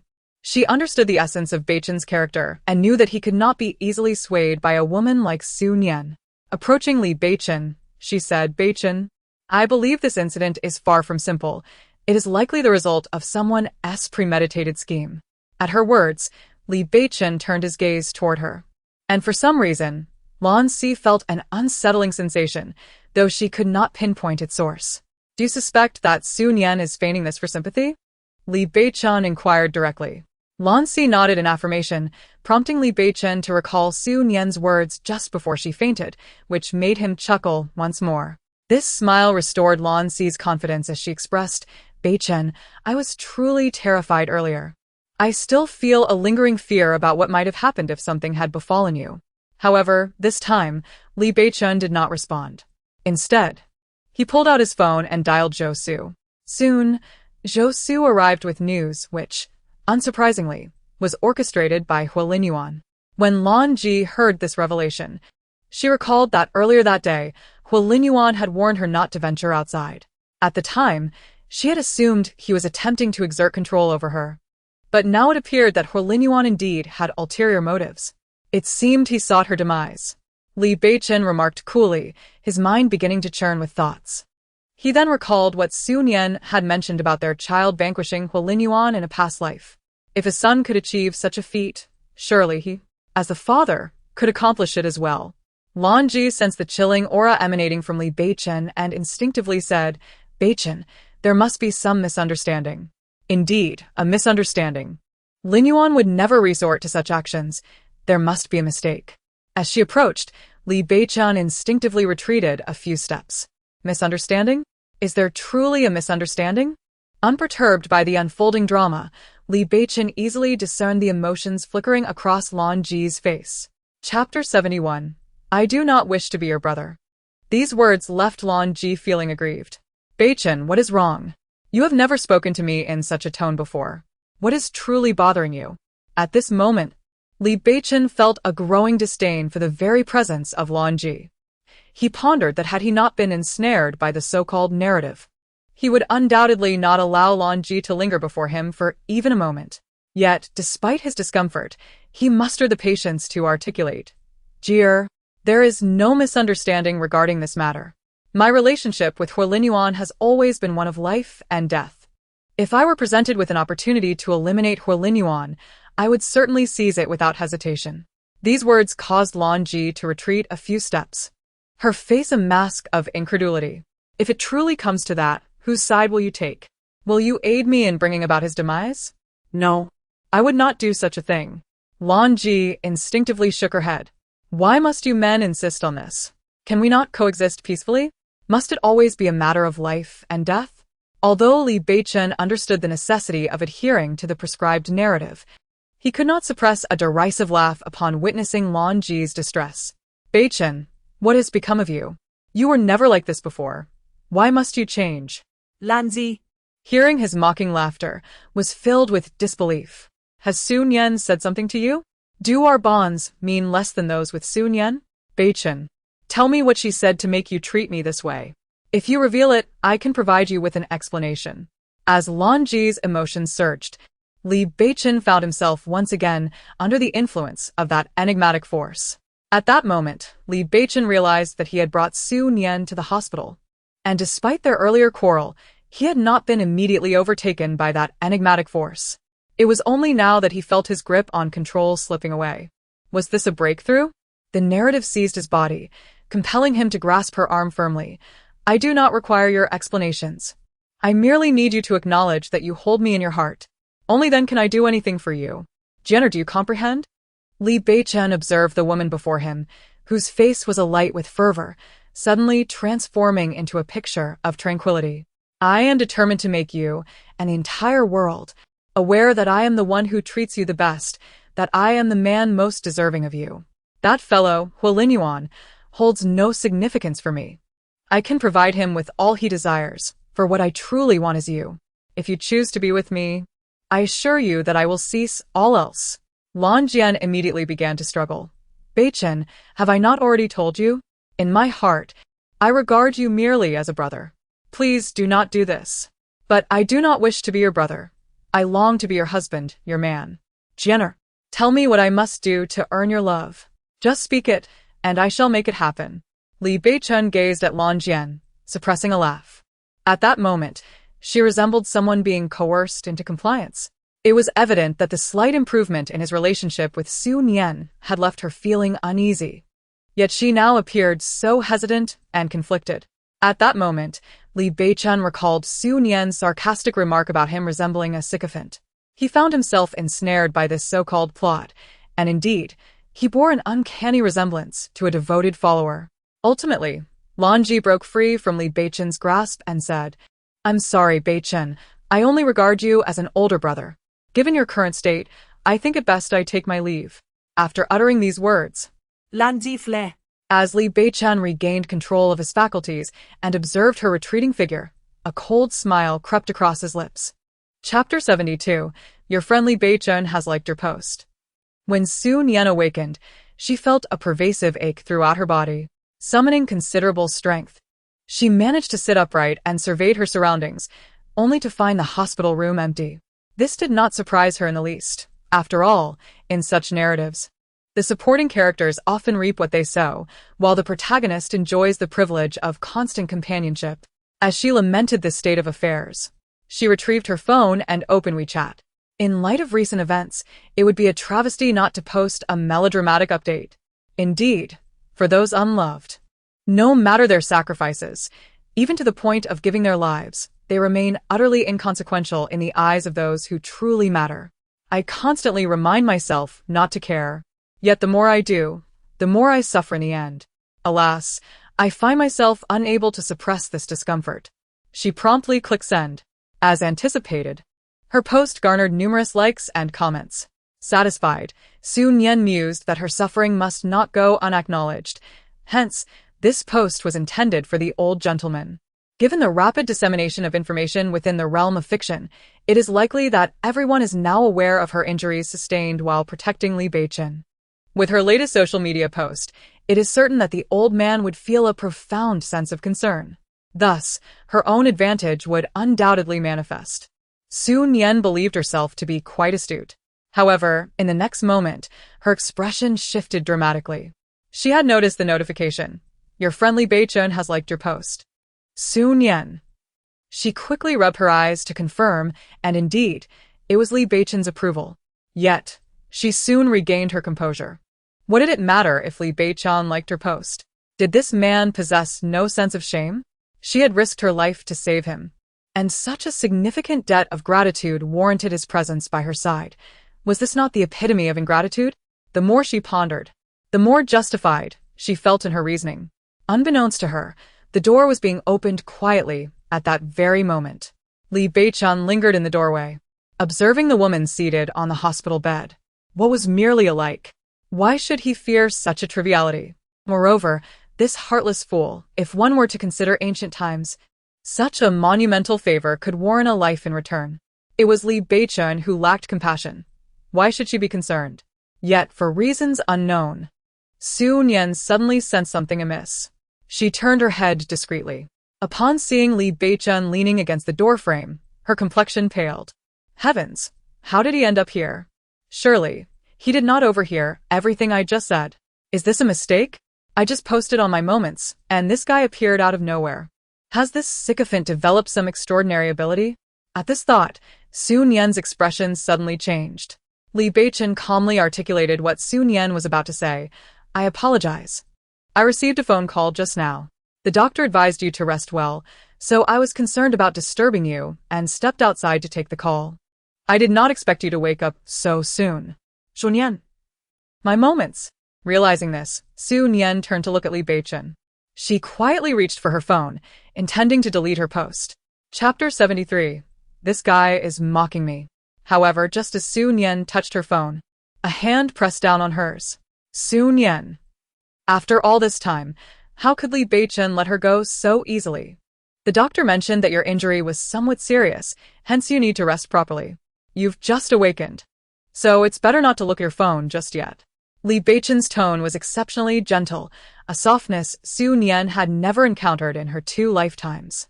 Yet, the more tender he became, the more uneasy Su Nian felt. What does this guy intend to do? Why do I feel goosebumps rising? No. I absolutely cannot just sit here and wait. Li Beichen observed the woman before him, her eyes darting about. He was somewhat intrigued by what clever idea she might concoct. As Su Nian pondered, a glimmer of inspiration suddenly illuminated her gaze. With a sudden realization, Su Nian decided to take immediate action, thinking to herself, I can simply disgust him away. After all, the final outcome remains unchanged. Just then, she felt a firm grip on her arm as Li Beichen, with palpable excitement, exclaimed, So, does this mean you've been here all along? You might not know this, but when I awoke earlier and didn't see you, I truly felt as if the entire world had abandoned me. Do you perceive me as a heartless individual? Su Nian quickly shook her head in denial. Then, why do you harbor such thoughts? Do you genuinely believe I am that kind of person? Su Nian pondered.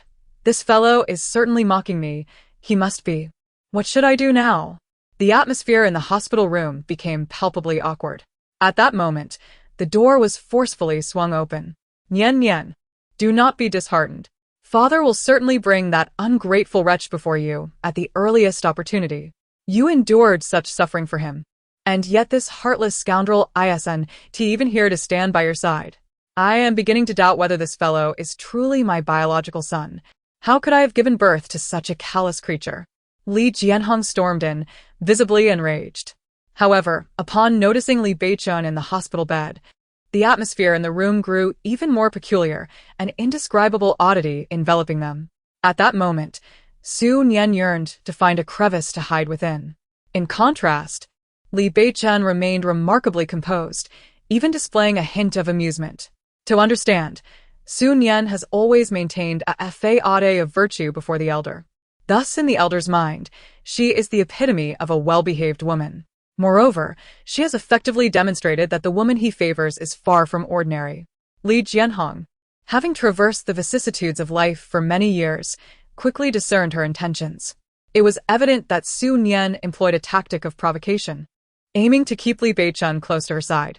Upon this realization, Li Jianhong was overwhelmed with emotion, for he had long been troubled about the progression of the relationship between Su Nian and Li Beichen.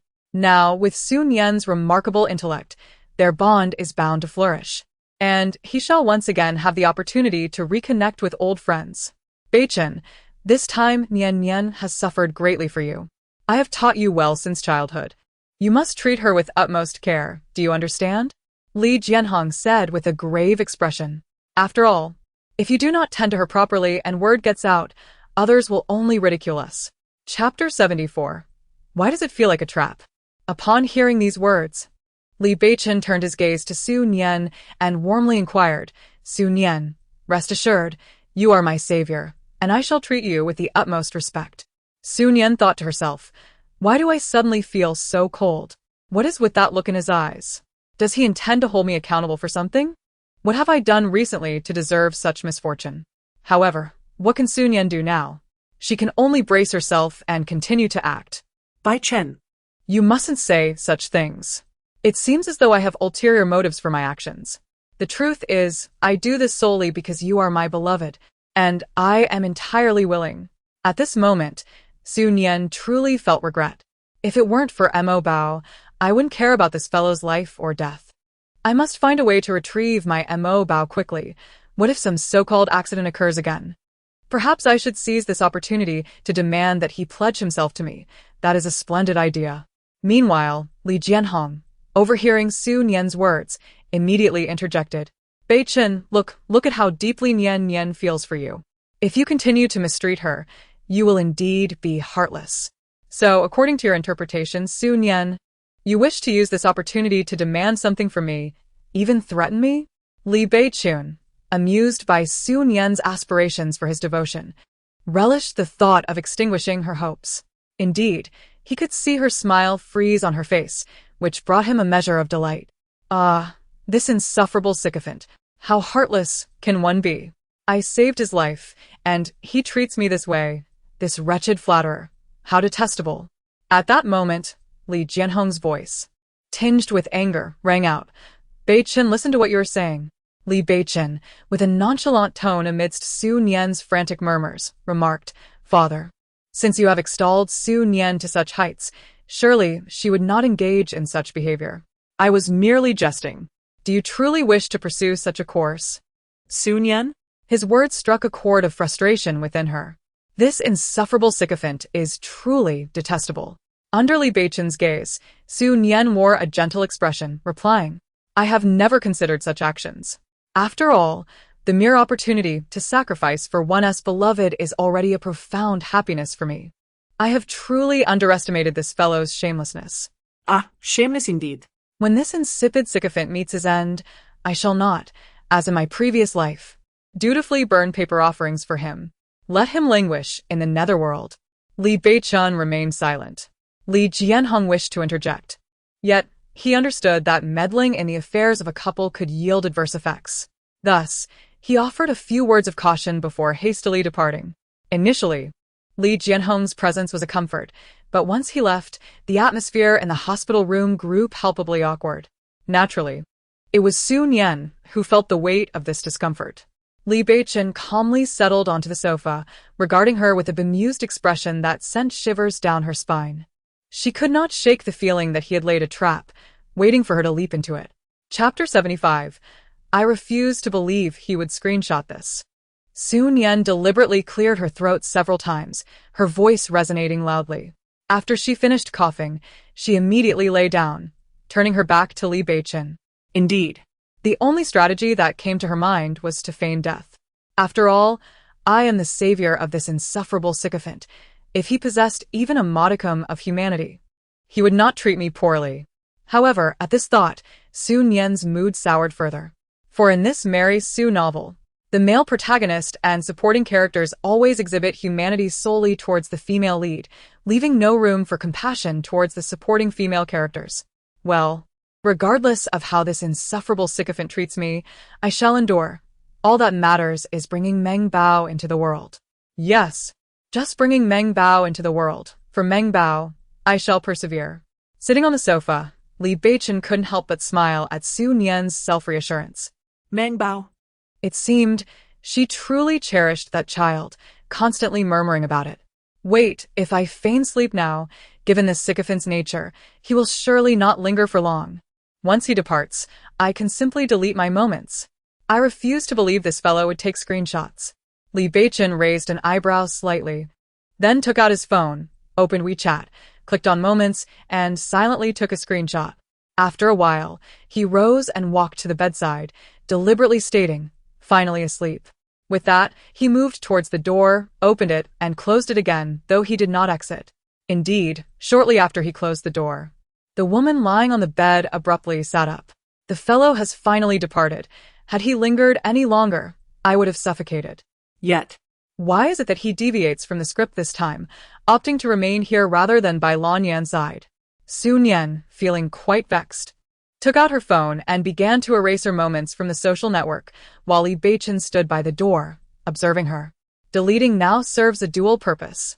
It allows me to portray myself as a victim, enhancing my pitiable image, and thereby enticing the old man to grant me further favors. Finished deleting? A voice suddenly interrupted. Su Nian, having just completed her task, casually replied, "Yes, what of it?"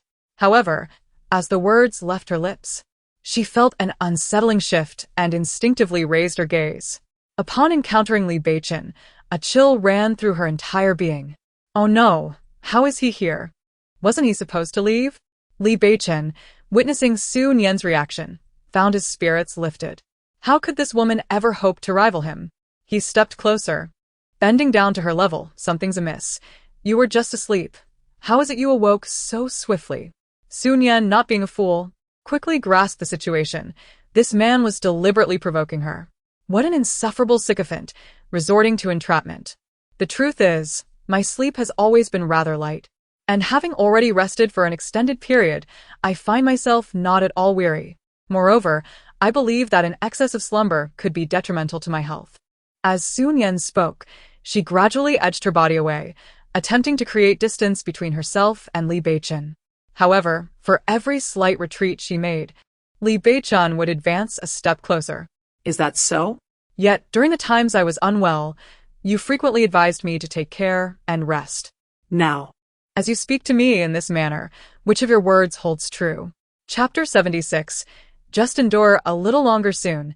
Su Nian found herself with no further retreat. She realized that this man was deliberately seeking trouble. I refuse to believe that this insufferable sycophant will not express gratitude for my saving grace. Even if he remains indifferent, it only serves to highlight my plight. Just endure a little longer. Although she sought to comfort herself with these thoughts, anxiety gnawed at her heart. I thought your lack of rest stemmed from being preoccupied with something. The moment those words escaped his lips, a shiver ran down Su Nian's spine. She gazed at Li Beichen's enigmatic smile, silently swallowing hard. I will not admit it, not even under duress. After all, I have deleted him from my social circle. He possesses no evidence. Yes, this man has no proof. He cannot hold anything against me. Indeed, I am preoccupied with you. Suppressing her emotions, Su Nian donned a pitiful expression and said, I wanted to ask if you were injured, but I feared you might think I was meddling or putting on an act. Upon hearing this, Li Beichen nodded, then picked up his phone, casually toying with it. I never anticipated your feelings for me would be so genuine. It truly moves me. Moved, Su Nian could not help but smirk coldly upon hearing those words. Such a threatening tone is hardly touching. However, while using her phone moments ago, she inadvertently took a screenshot. Su Nian felt a sudden tightening in her chest, causing her grip to loosen. As she became aware of her hands, She began to plummet downward instinctively, closing her eyes in reflex. The sensation of falling was upon her, yet instead of hitting the cold floor, she landed in someone's embrace. Upon opening her eyes, she found herself gazing at the chiseled features of Li Beichen. If this were a scene from a novel, the female protagonist would undoubtedly be comforted in the arms of either the male lead or a supporting character in such a scenario. Alas, Su Nian was merely a malicious supporting character. Should I have fallen here and ended up injured, the old man would undoubtedly hold me accountable, she lamented, feeling a wave of frustration wash over her. What does that even mean? It sounds as if I would be blamed for seeking compensation, devoid of any sympathy. Such a sycophant, such a sycophant. Just wait until I find an opportunity to file a complaint against this insufferable man. Upon hearing her thoughts, Li Beichen nonchalantly remarked, "After all, if you were to lodge a complaint." This only deepened Su Nian's exasperation. Lodge a complaint? How could I possibly do that? Complaining presupposes that you are the one bullying me, which is utterly inconceivable. That may not be the case. Su Nian. I truly believe that conversing with this fellow can extinguish any spark of interest in mere moments. Perhaps this is precisely why he embodies the role of the infatuated second male lead, as the female protagonist seems to be drawn to a man of such limited conversational prowess, unless, of course, her vision is severely impaired. However, despite her frustration, Su Nian swiftly devised a strategy to cope with the situation. She promptly lowered her gaze, feigning shyness, and said, "Beichen, rest assured. I shall never speak ill of you in front of my father. Therefore, you may treat me as you wish, for to me, it is a coveted opportunity. As long as I remain audacious, no one can rival me." Chapter 77. The fish pond has been stolen. Urgency arises in truth. Li Beichen felt a twinge of admiration for Su Nian's acting skills. At that moment, her cheeks were flushed, exuding a blend of shyness and timidity. If he were not privy to her innermost thoughts, he might have easily fallen for her ruse. Since this woman wished to play this game, let the game commence. What exactly do you mean by a coveted opportunity? Pray enlighten me. As Li Beichen spoke, he leaned in closer. Su Nian, unfazed by his intentions, wrapped her arms around his neck and declared, "Whatever it is, anything at all, my sole desire is for your happiness, so you may do anything to me." It is important to note that any normal man, upon hearing a woman express such sentiments in such an intimate position, would undoubtedly have certain thoughts. In the depths of Li Beichen's mind, the image of Su Nian astride him, indulging in reckless abandon, resurfaced. The countdown echoed within Su Nian's heart, disrupting his thoughts. As she reached the count of 1, the door swung open, and without needing to glance, Su Nian knew the protagonist had arrived. Without hesitation, she pressed her lips to Li Beichen's. How exhilarating it is to tarnish her backup right in front of her, she mused. Su Nian had anticipated that Li Beichen would swiftly push her away, but the reality unfolded quite differently. Initially, upon hearing Su Nian's inner voice, he found himself drawn to the protagonist, Lan Ji, yet inexplicably, as time progressed, a flicker of desire ignited within him, compelling him to deepen the kiss. Just then, Su Nian's thoughts invaded his mind once more. Why isn't he pushing me away? Has he taken leave of his senses? I'm nearly suffocating. What is happening? Suddenly, He released Su Nian. as she gasped for breath, her recovery elicited a sense of amusement in Li Beichen. Wasn't she the one who boasted of her audacity? It was merely a kiss, yet it had spiraled into this. How utterly disappointing. Once Su Nian regained her composure, she turned to Lan Ji, whose astonished expression brought her great delight. With an intentionally petulant tone, she remarked, "Lan Ji has come here solely because she glimpsed my social media posts." Initially, her mood was somewhat tumultuous due to Li Beichen's words, yet upon glimpsing Su Nian's moments on social media, a sense of tranquility enveloped her heart. Indeed. Li Beichen still held her in regard. He was not swayed by Su Nian's so-called petty tricks. However, she was taken aback to witness such a sight. The man who had professed his sincerity to her moments ago was now engaged in intimate actions with another woman. In that instant, Lan Qi felt a profound sense of betrayal. Su Nian, under Lan Qi's incredulous gaze, reveled in her triumph. The fish pond has been plundered. One can only imagine how furious the female protagonist must be at this moment. I find myself quite curious about what she will utter next. Will she confront Li Beichen, accusing him of breaking his promise to be her devoted admirer for life? How could he so casually dismiss his vows, behaving as if they were mere trifles? Such chaotic utterances left Li Beichen at a loss for words. He believed that, even if they were indeed characters in a fictional narrative, Lan Shi would never stoop to such foolishness. Chapter 78. A Declaration of Devotion? Su Nian felt that this was the moment for her to embody the essence of a wicked female antagonist. Oh, why do you gaze at us so? Lan Ki. Your look truly makes me feel bashful. Lan Shi wished to articulate something, yet she found herself at a loss for words. In her eyes, Li Beichen's actions were merely a ploy to provoke her, an attempt to compel her to choose him. However, Lan Ji felt she could not bear to watch Li Beichen squander himself out of momentary anger, accepting someone she did not cherish.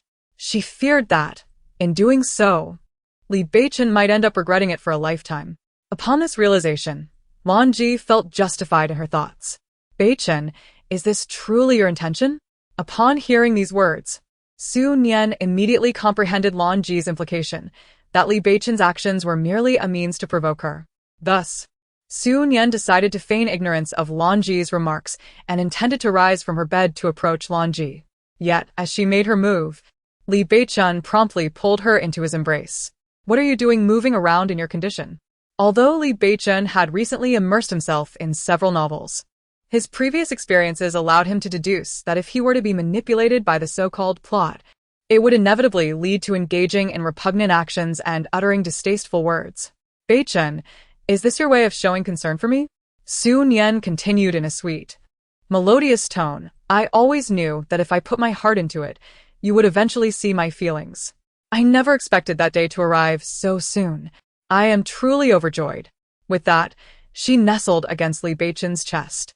I have once again encountered this firm chest. It seems this devoted admirer's thoughts are entirely fixated on the heroine. If I were to nuzzle a bit, he would undoubtedly remain oblivious. Li Beichen then felt an odd sensation, as if a kitten were rubbing against his chest. This sensation caused his body to tense up instantly. The firmness of those pectoral muscles is truly delightful. I must find an excuse soon to savor the sensation, for it is only a matter of time before this physique fades into oblivion. It is essential to acknowledge the finite nature of resources in this world. How could I allow such treasures to go to waste? Li Beichen pondered that given Su Nian's current disposition, it was likely that in his previous life, she had bestowed upon him countless green hats after his demise. Meanwhile, Lan Shi, witnessing the scene before her, felt an overwhelming urge to intervene and separate the two. Is that so? Lan Shi managed to utter, her discomfort palpable. In the past, Li Beichen would have rushed over to console her. Yet this time he seemed utterly oblivious to her presence. Lan Shi realized she could no longer endure Li Beichen's cold indifference. She understood what he wished to hear. Yet the words eluded her grasp.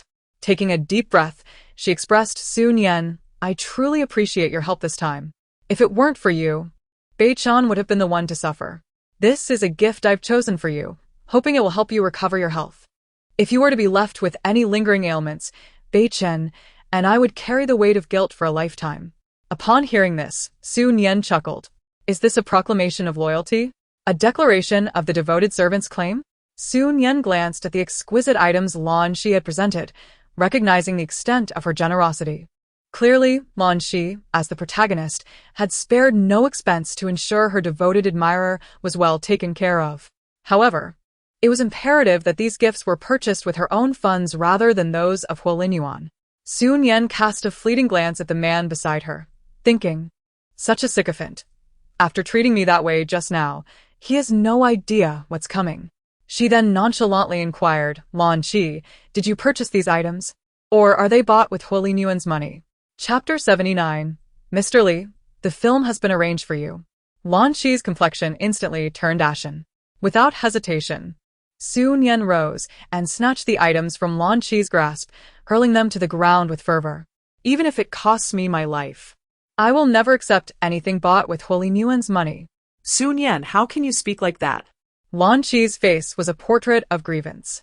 Why should I not say it? If I hadn't discovered this in time, what would have happened to Beichen? What if I had to pay with your life for it? And now, you still cling to items purchased with the money of the very culprit, Huolin Yuan. Lan Qi. You claim to treat Beichen as your own brother. Is this truly how you would treat your own kin? Lan Qi immediately turned her gaze towards Li Beichen, who tightened his grip on Su Nian at that moment. I didn't mean to think so deeply. In Lan Qi's eyes, Li Beichen's demeanor signified his tacit agreement with Su Nian's words. Upon witnessing Lan Qi's reaction, Su Nian couldn't help but sigh inwardly. It was I who posed the question. Yet Lan Qi insists on seeking validation from Li Beichen. How could I have ever been infatuated with such a protagonist in my youth? I wonder what sort of mindset the author of this novel possesses to create such a flawed character. Li Beichen cast a sidelong glance at Su Nian, a gesture that only intensified Lan Ji's sense of unease. Beichen, I truly did not mean to, she insisted. I was simply caught off guard. Su Nian promptly shielded Lan Ji's gaze from Li Beichen. So, you claim it was unintentional, yet you expect me to graciously accept these gifts purchased with Huolin Yuan's money? If you genuinely regard Beichen and me as your brother and sister-in-law, then take these items and depart as far as you can. Lan Ji wished to offer an explanation, yet the fact remained that she had indeed used Huolin Yuan's funds. The memory of Li Beichen's earlier interrogation weighed heavily on her mind. Consequently, she silently began to gather her belongings from the floor, though there were quite a few. As soon as Lan Ji closed the hospital room door, Su Nian's voice echoed in Li Beichen's thoughts. How much longer will this sycophant linger? The performance is over, yet he still clings to me. Indeed. Li Beichen is a sycophant. The moment the protagonist departs, he eagerly dismantles the bridge. Li Beichen remained silent, while Su Nian feigned seriousness as she continued, Beichen, you must have noticed that this woman, Lan Ji, is utterly duplicitous. She is always playing both sides. Only I am sincerely devoted to you. Her words evoked an involuntary chuckle from Li Beichen. Duplicity and hypocrisy. He found the woman before him to be even more so than Lan Ji. Why is he laughing? Does he mock me? This wretched sycophant has the audacity to ridicule me. Li Beichen rose under Su Nian's gaze and strode towards the door. However, just as he reached the entrance, Zhou Su pushed the door open and entered. President Li, the CT scan has been arranged for you. You may proceed to have the imaging done. Chapter 80. Is this the distinction between the protagonist and the supporting character? This remark caused Su Nian, who had intended to feign a sorrowful expression, to halt her movements. CT? Imaging? I recall having already undergone a scan, she instinctively replied. Li Beichen's expression also shifted upon hearing Zhou Su's words. He instinctively wished to send Zhou Su away, but before he could articulate his intent, Zhou Su hastily interjected, Madam, it is not you who is undergoing the scan, but President Li. What has happened to Beichen?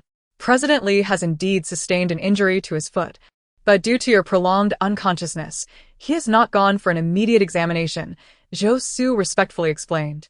At this moment, Li Beichen's countenance darkened considerably. Su Nian recalled that Li Beichen had seemed to have some difficulty walking earlier.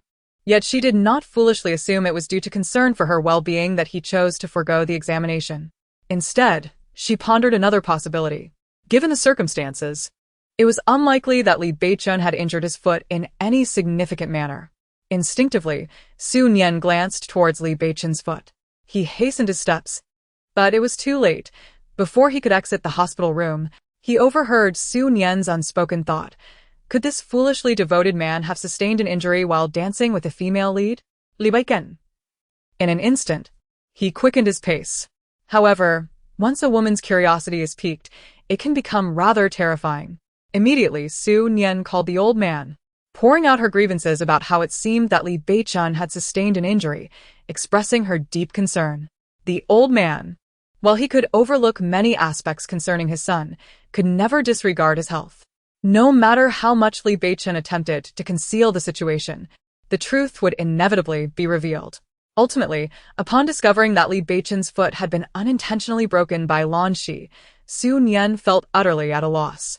Especially when Li Beichen appeared before her, sporting a steel brace, she nearly burst into laughter. Fortunately, her extensive life experience had equipped her to maintain composure in any situation. preventing her from succumbing to laughter. At the moment Li Beichen laid eyes on Su Nian, his mind was flooded with thoughts of amusement, which only served to irritate him. He had been hoping to avoid her for the past few days, fully aware that this woman would undoubtedly laugh at his predicament. Yet, the curiosity lingered, after all. He understood that it was impossible to keep the old man in the dark about his condition, and Su Nian would inevitably find out. Was this not a clear distinction between the protagonist and the antagonist? When someone stepped on the protagonist, it was akin to a playful scratch, a form of intimacy, while stepping on the antagonist could lead to actual harm. How unfortunate Li Beichen was. He pondered how he could manage simple tasks like using the restroom. Would he have to hop on one foot like a frog? Alternatively, he could simply sit in a wheelchair, nonchalantly undo the fastenings, and coldly proclaim, "I can manage myself." Li Beichen could no longer contain himself, his words escaping through gritted teeth. "Is it amusing to you?" This provoked a slight widening of Su Nian's pupils, who swiftly shook her head, her expression one of anguish as she replied, "Beichen, why would you think I find this funny? With you in such a state, how could I possibly laugh?" She pressed her hand against her heart, adding, "You may not believe it, but the moment you appeared before me, I felt a sharp pain in my chest. In fact, seeing you injured pains me more than my own wounds. Such a devoted fool, deserving of being trampled. Why not just break your leg outright?" Chapter 81. What on earth is happening? Even in my injured state, they won't let me be. Li Beichen was at a loss for words, desperately wishing to rise from his wheelchair. No, he should not have been seated in that contraption at all. Resolutely, he prepared to stand. Yet, the moment he attempted to rise, he pondered, "It is indeed strange. Why did I not notice his injuries when he was before me for so long? I understand now.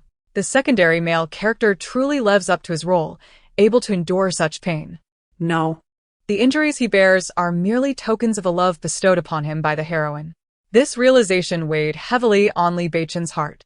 He had previously worried about that wretched woman potentially facing dire consequences, neglecting his own injuries in the process. Hearing her thoughts about him now filled him with regret. He lamented having wasted his concern on such an ungrateful woman. "Beichen, since you are injured, you must rest properly. I promise to take good care of you." Upon uttering those words, Su Nian deliberately cleared her throat a few times. "Surely, this time he won't expect me to care for him like last time. He can't possibly be that beastly." Just then, Zhou Su entered, bowing respectfully to Su Nian. "Mr. Li, young mistress, the old master has instructed that, since both of you are injured, it would be most convenient for you to recuperate in the same hospital room, allowing for easier care of you both." Su Nian's smile faltered slightly. "What on earth is happening? Why can't I catch a break, even while injured? Is it because I'm merely a supporting character that I have no rights? Heaven is truly being unreasonable." Hearing her exasperated thoughts, Li Beichen felt an inexplicable sense of delight. He casually glanced at the woman beside him. "What seems to be the matter? You appear somewhat reluctant. If you truly object, you could always voice your concerns to the old master. After all, he dotes on you immensely." This remark sparked a realization in Su Nian. Yes, indeed. I can express my grievances, and surely the old master will perceive that I have suffered some injustice, thus enabling me to rid myself of this sycophant. However, Li Beichen had no intention of allowing Su Nian such an opportunity. Before she could respond, he interjected, "I actually find it quite convenient for us to be together. I have no objections. It's entirely up to you." Su Nian nearly choked on her words.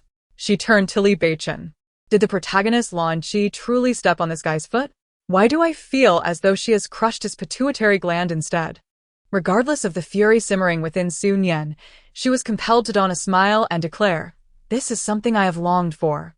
How could I possibly have any objections? I believe I shall wake from dreams of laughter tonight." Li Beichen suddenly perceived that his presence here was indeed a commendable choice. "Then I kindly ask you to be mindful. Should you awaken from your dreams of laughter, please keep your voice down so as not to disturb my rest."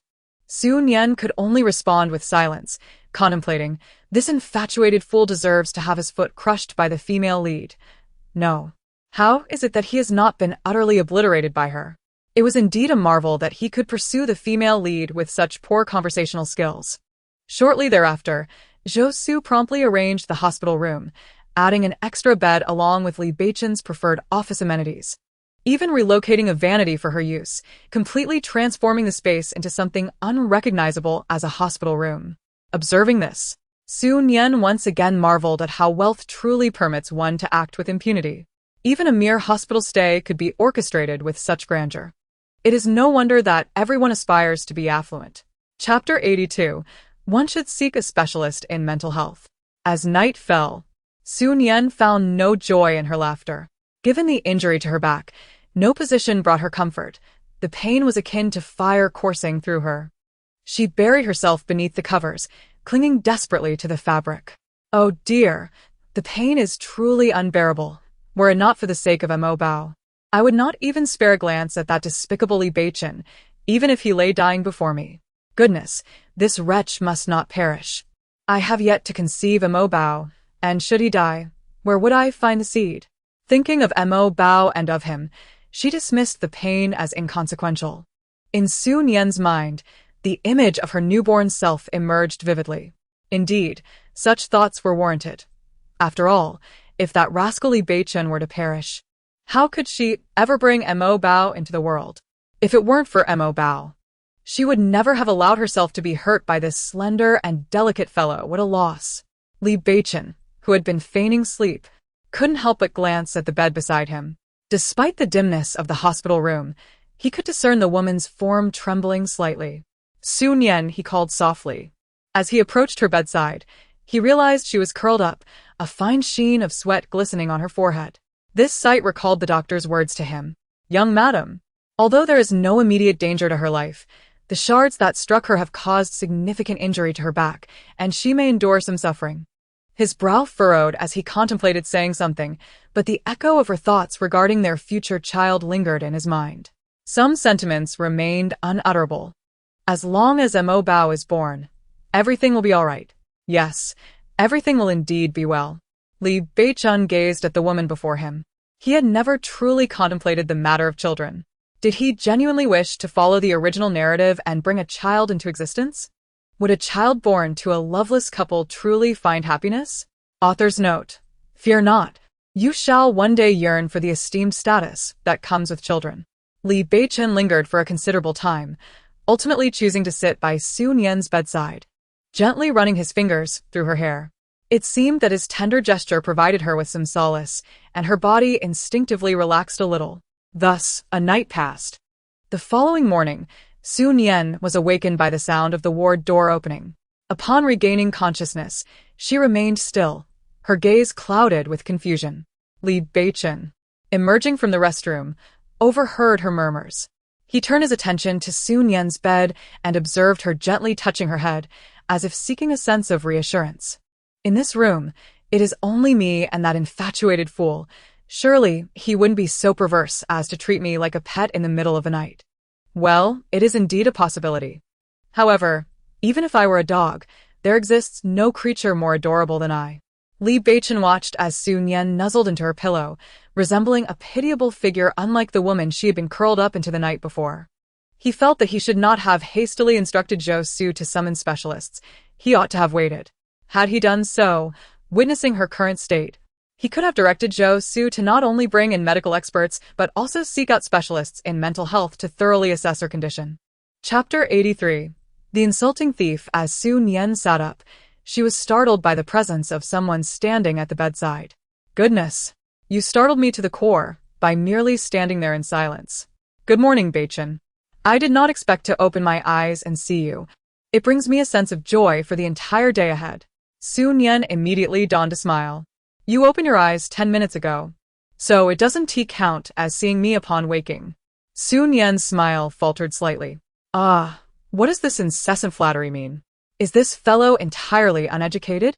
Does he not comprehend that this is an exaggerated metaphor? Is there truly no concept of the esteemed 9-year compulsory education in this fictional world?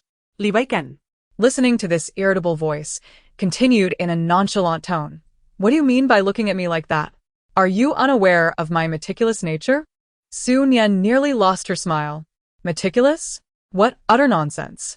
A grown man being so finicky, such a sycophant. She took a discreet breath, steadied her emotions, and, with a clear conscience, replied, "How could that be? How could I not know you, Beichen? Your meticulous disposition is precisely why I am fond of you. Your diligence sets you apart from other men. Therefore, I kindly ask that you be a bit more mindful in your speech moving forward. Other men certainly do not possess your level of foolishness." Li Beichen observed Su Nian and recalled a saying he had encountered somewhere.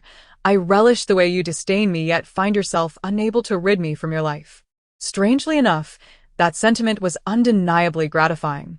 Su Nian, with a swift flick of her eyes, resolved that she could not allow this man to feel too comfortable. She promptly cleared her throat and, adopting a sugary tone, inquired, "By the way, Beichen, is your foot all right? If you are seeking trouble with me, then I shall pierce your heart. Beichen, I understand that I should refrain from speaking, yet your kindness towards Lanqi seems rather excessive, to the point that she has lost all sense of propriety. If she possessed even a modicum of awareness, she would not have trampled upon your foot in such a manner." As Su Nian articulated this, she let out a deliberate sigh. One must wonder how much strength it took for her to cause such discomfort to your foot. During Su Nian's discourse, Li Beichen took a seat at the adjacent desk, casually picking up a document. Observing his demeanor, Su Nian realized he intended to disregard her presence.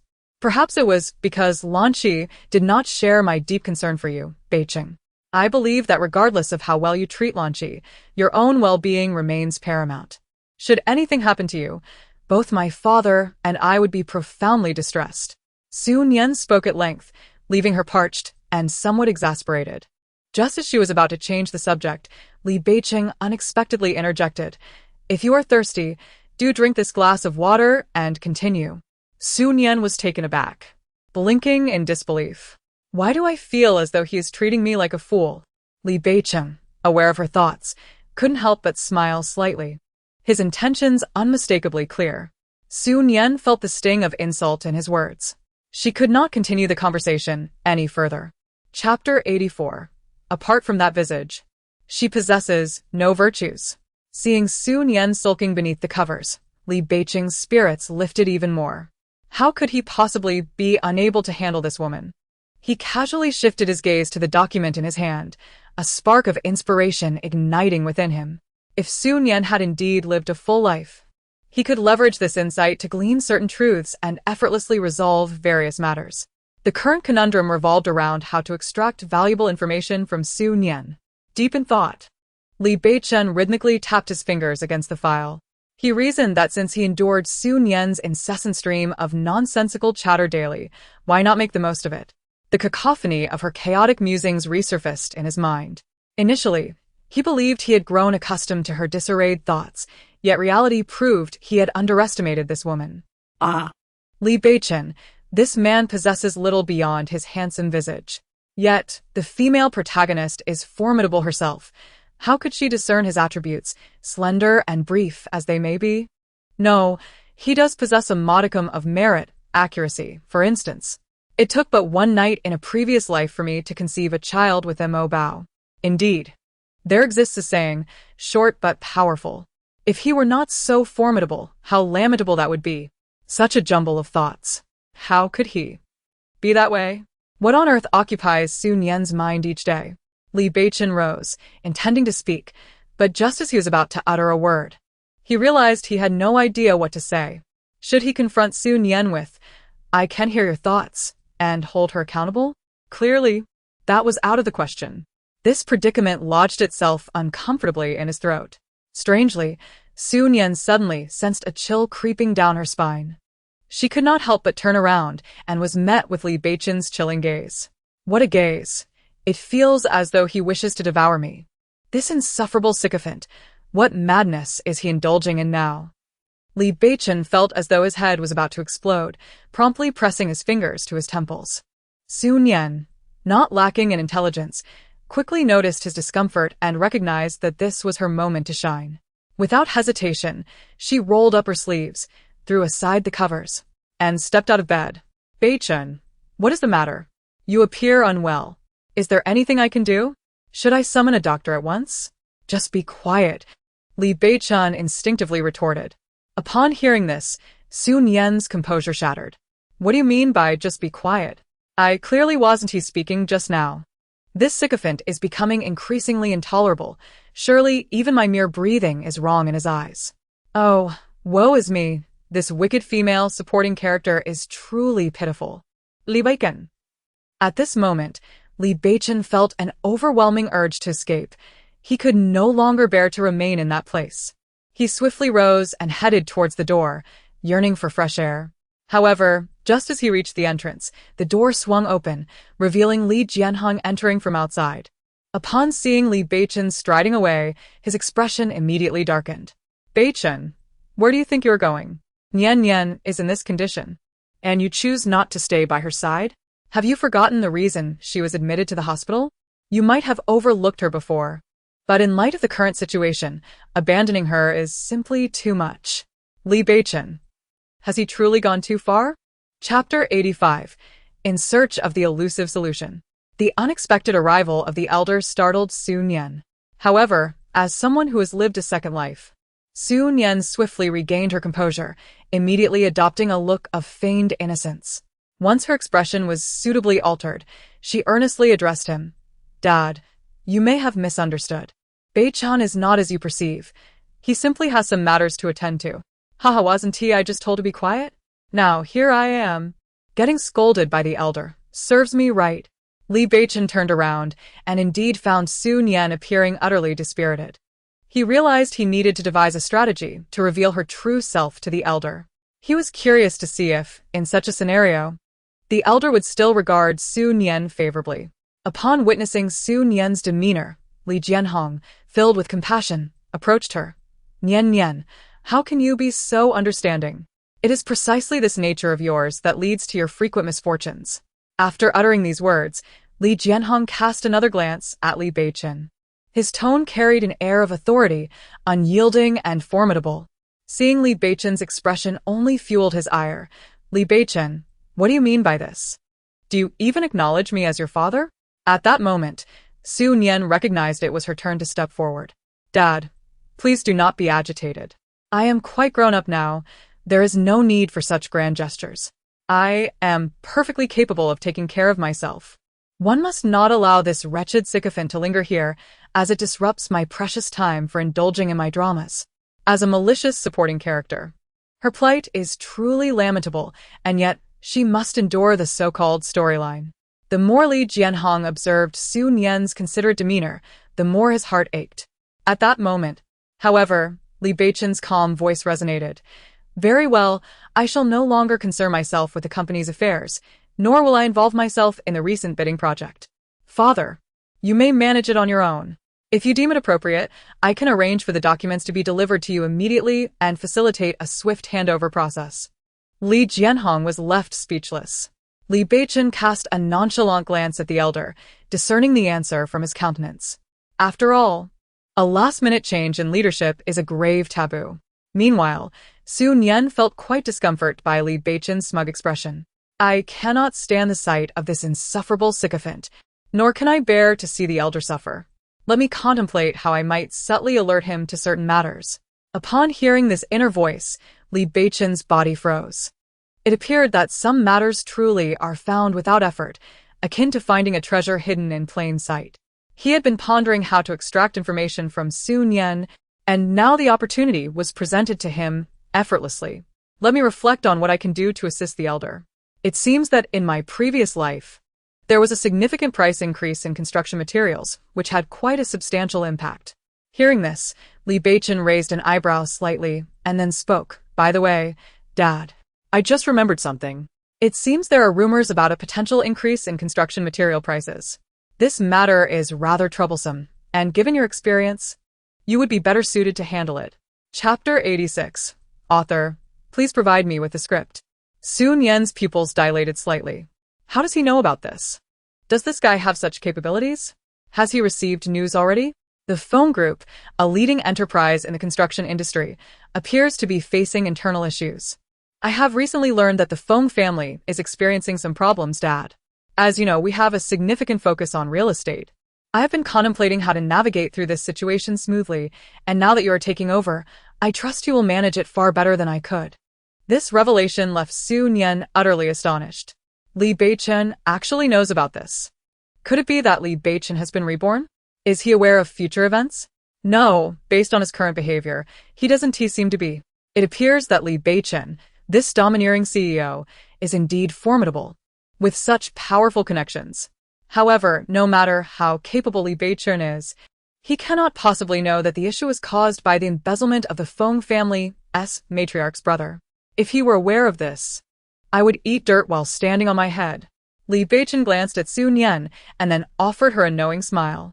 Upon seeing that smile, Su Nian's heart skipped a beat. Suddenly, she gazed at Li Beichen and articulated each word deliberately. According to reliable sources, it appears that it was Feng Madam's brother who embezzled funds. Father, you must be aware of how much she values her brother. Su Nian. Under Su Nian's scrutiny, Li Beichen's mood was exceptionally buoyant. Although Li Jianhong dotes on Su Nian, he maintains a sense of propriety in significant matters. Thus he could only look at Su Nian with a face full of remorse. Nian Nian, I can only apologize for the distress this has caused you. Currently bewildered, Su Nian was unable to respond. This only intensified Li Jianhong's concern for her. Rest assured, my dear, your father will not let you suffer in vain. I shall ensure you are adequately compensated. Upon hearing the word compensation, Su Nian's eyes sparkled with hope. Not only do I not have to endure the presence of that insufferable sycophant, but there is also compensation involved. How splendid! However, her joy was short-lived, as Li Beichen's words extinguished her elation. Father, what do you mean by that? Wasn't I accompanying Su Nian as per your wishes? Li Jianhong's expression shifted, recognizing that his son would not spare him any embarrassment. Thus, he could only concede. Very well, my previous statements were ill-considered. I failed to realize the gravity of your current responsibilities. You should prioritize the company's affairs. Nevertheless, despite this assertion, Li Jianhong could not refrain from exclaiming. But what I said earlier remains true. It is because of you that Nian Nian has become this way. I dare say there will never be another person as foolish as her in this world. Su Nian conceded this fact. Even if it is not a plot point, perhaps there is no one else in this world who would act so foolishly for such reasons. I never claimed that balancing the company and Su Nian was impossible. This revelation left both Su Nian and Li Jianhong momentarily speechless. Under their scrutinizing gazes, Li Beichen continued, I am fully capable of managing both Su Nian and the company. There is no need for you to instruct me, father. I shall handle my responsibilities. Li Jianhong exclaimed, my son has finally gained insight. Su Nian thought to herself, what is this foolish devotion he is exhibiting again? What kind of narrative is unfolding now? Author, please provide me with a script. Chapter 87, A complete lack of civic responsibility as a father. Seeing his son take on such responsibility filled Li Jianhong with joy, prompting him to break into laughter. Excellent. Excellent. Truly, my son, a mature man should indeed balance career and family. I am genuinely proud of you. At that moment, Li Jianhong's smile was uncontainable. Li Beichen, however, turned his attention to another individual in the hospital room. Su Nian, what are your thoughts? Before Su Nian could respond, Li Jianhong interjected on her behalf. Nian Nian, are you not feeling elated in your heart right now? I told you. How could someone as wonderful as our Nian Nian not be cherished by Beichen? Certainly. I am filled with joy. Indeed, I am utterly delighted. After bidding farewell to the elder, Li Beichen hastily summoned Zhou Su to investigate the matters mentioned by Su Nian. Results soon emerged. Holding the documents, Li Beichen listened intently to Zhou Su's report. Indeed, as you indicated, Mr. Li, there are issues with Madame Feng's brother, and his behavior is quite audacious. He has directly informed the suppliers that the Feng family matters are entirely under his control. If they wish to secure contracts, they must curry his favor. Consequently, the suppliers have been eager to invest financially. Li Beichen regarded the documents with a calm demeanor. Su Nian was correct. It seems his intuition was not misplaced. Being able to discern Su Nian's thoughts proved beneficial. However, at that moment, Li Beichen recalled Su Nian's remark about his brevity and slightness. Zhou Su, who was reporting, suddenly sensed a drastic drop in the surrounding temperature, prompting an involuntary sneeze. Upon sneezing, he immediately straightened his posture, determined to pursue this valuable lead. Zhou Su understood well that their company had allocated considerable resources to the real estate project, and construction materials are vital to the industry's lifeblood. Should they seize this opportunity, it could lead to even greater advancements. Li Beichen then imparted further instructions to Zhou Su before dismissing him. Once Zhou Su departed, Li Beichen remained, contemplating in silence. Contemplating how to alleviate that woman's incessant musings proved to be an arduous task. Her thoughts were undeniably awkward, yet after considerable reflection, Li Beichen found himself devoid of any viable solutions. After all, even if he were to confide in Su Nian that he could discern her innermost thoughts, advising her to cease her unfounded anxieties seemed futile, as such musings are impervious to external influence. Nevertheless, Su Nian's erratic notions were indeed a source of discomfort for him. In his vexation, Li Beichen could not resist retrieving a few cigarettes from his pocket. Yet, even after indulging in them, he remained unable to unravel the complexities of the situation. Ultimately, a faint smile escaped his lips as he extinguished the cigarette. Upon catching a whiff of the smoke that clung to him, Su Nian immediately furrowed her brow. How many cigarettes has this guy smoked? The scent is overwhelming. If he is so enamored with the female lead, why does he not simply seek her out? Arriving before me reeking of smoke makes one wonder if he has been curing meat instead. He possesses no sense of decorum whatsoever. Chapter 88. It's fine. I have a long life ahead, and am not bothered by these few days. Su Nian scrutinized Li Beichen, reflecting on the potency of the smoke. With such a strong odor, how many cigarettes has this guy truly smoked? The female lead has scarcely been absent, and yet he seems utterly despondent. What a lack of fortitude. Li Beichen, feeling the weight of her gaze, settled himself at the desk, recognizing that he must learn to disregard Su Nian's chaotic thoughts. Perhaps this was a form of personal growth for him. Su Nian suddenly recalled another matter. By the way, if the male partner smokes excessively during childbirth, it could adversely affect the seed, consequently jeopardizing Mo Bao's health. What should I do then? She thought to herself, I am relying on him to provide the seed. I endured his injury for this purpose. If this fellow's seed proves unviable, wouldn't I be the one at a disadvantage? No. I must devise a strategy to ensure that Li Beichen's seed is flawless. Li Beichen could no longer concentrate on the documents. He took a deep breath to stabilize his emotions. However, as he listened to Su Nian ponder ways to enhance the seed's quality, after 3 minutes he could bear it no longer and forcefully slammed the file onto the table. The loud crash startled Su Nian, who turned to look at Li Beichen in confusion. To her surprise, their gazes collided, but for some reason, Su Nian found something peculiar in Li Beichen's eyes. Clearing her throat, she asked, Beichen, what's wrong? Have you encountered any issues at work? If you don't mind sharing, I would be more than willing to listen quietly, even though I may not comprehend much. With that, she approached Li Beichen with a compliant demeanor. Upon hearing her words, Li Beichen instinctively exhaled in relief. At last, she had ceased her incessant ramblings about trivial matters. Beichen, I understand your earnestness towards work. However, some matters cannot be hastily resolved. It is imperative that you approach certain situations with a modicum of patience. Should you find yourself overwhelmed, perhaps a brief respite outdoors might refresh your spirit, allowing for the emergence of novel ideas. Observing the instigator before him, it would indeed be peculiar for Li Beichen to maintain a cheerful disposition. Wouldn't you agree? Li Beichen gritted his teeth as he uttered those words. Su Nian nodded in affirmation. Indeed. However, after speaking, she feigned a few coughs. Aware of the implications of her actions, Li Beichen regarded her with a bemused expression, prompting her further. What has caused your sudden coughing fit? Is it detrimental to your health? Su Nian solemnly nodded. As long as I bear your child, you may do as you please. Once the baby arrives, I shall hardly concern myself with you, you persistent admirer. Humph. Li Beichen, with deliberate intent, drew her closer. Feigning ignorance, do you disapprove of my smoking? This inquiry elicited a quiet amusement within Su Nian. It is not that. I merely concern myself with your well-being, Beichen. You may be unaware, but each cigarette reduces one's lifespan by several days. Upon hearing this, a faint smile graced Li Beichen's lips, and he leaned closer to Su Nian's ear, murmuring in a low tone, It matters not. I possess a long life and am indifferent to these fleeting days. Chapter 89. Long life? Nonsense. Upon hearing these words, Su Nian felt as if numerous imaginary horses were soaring overhead. Long life?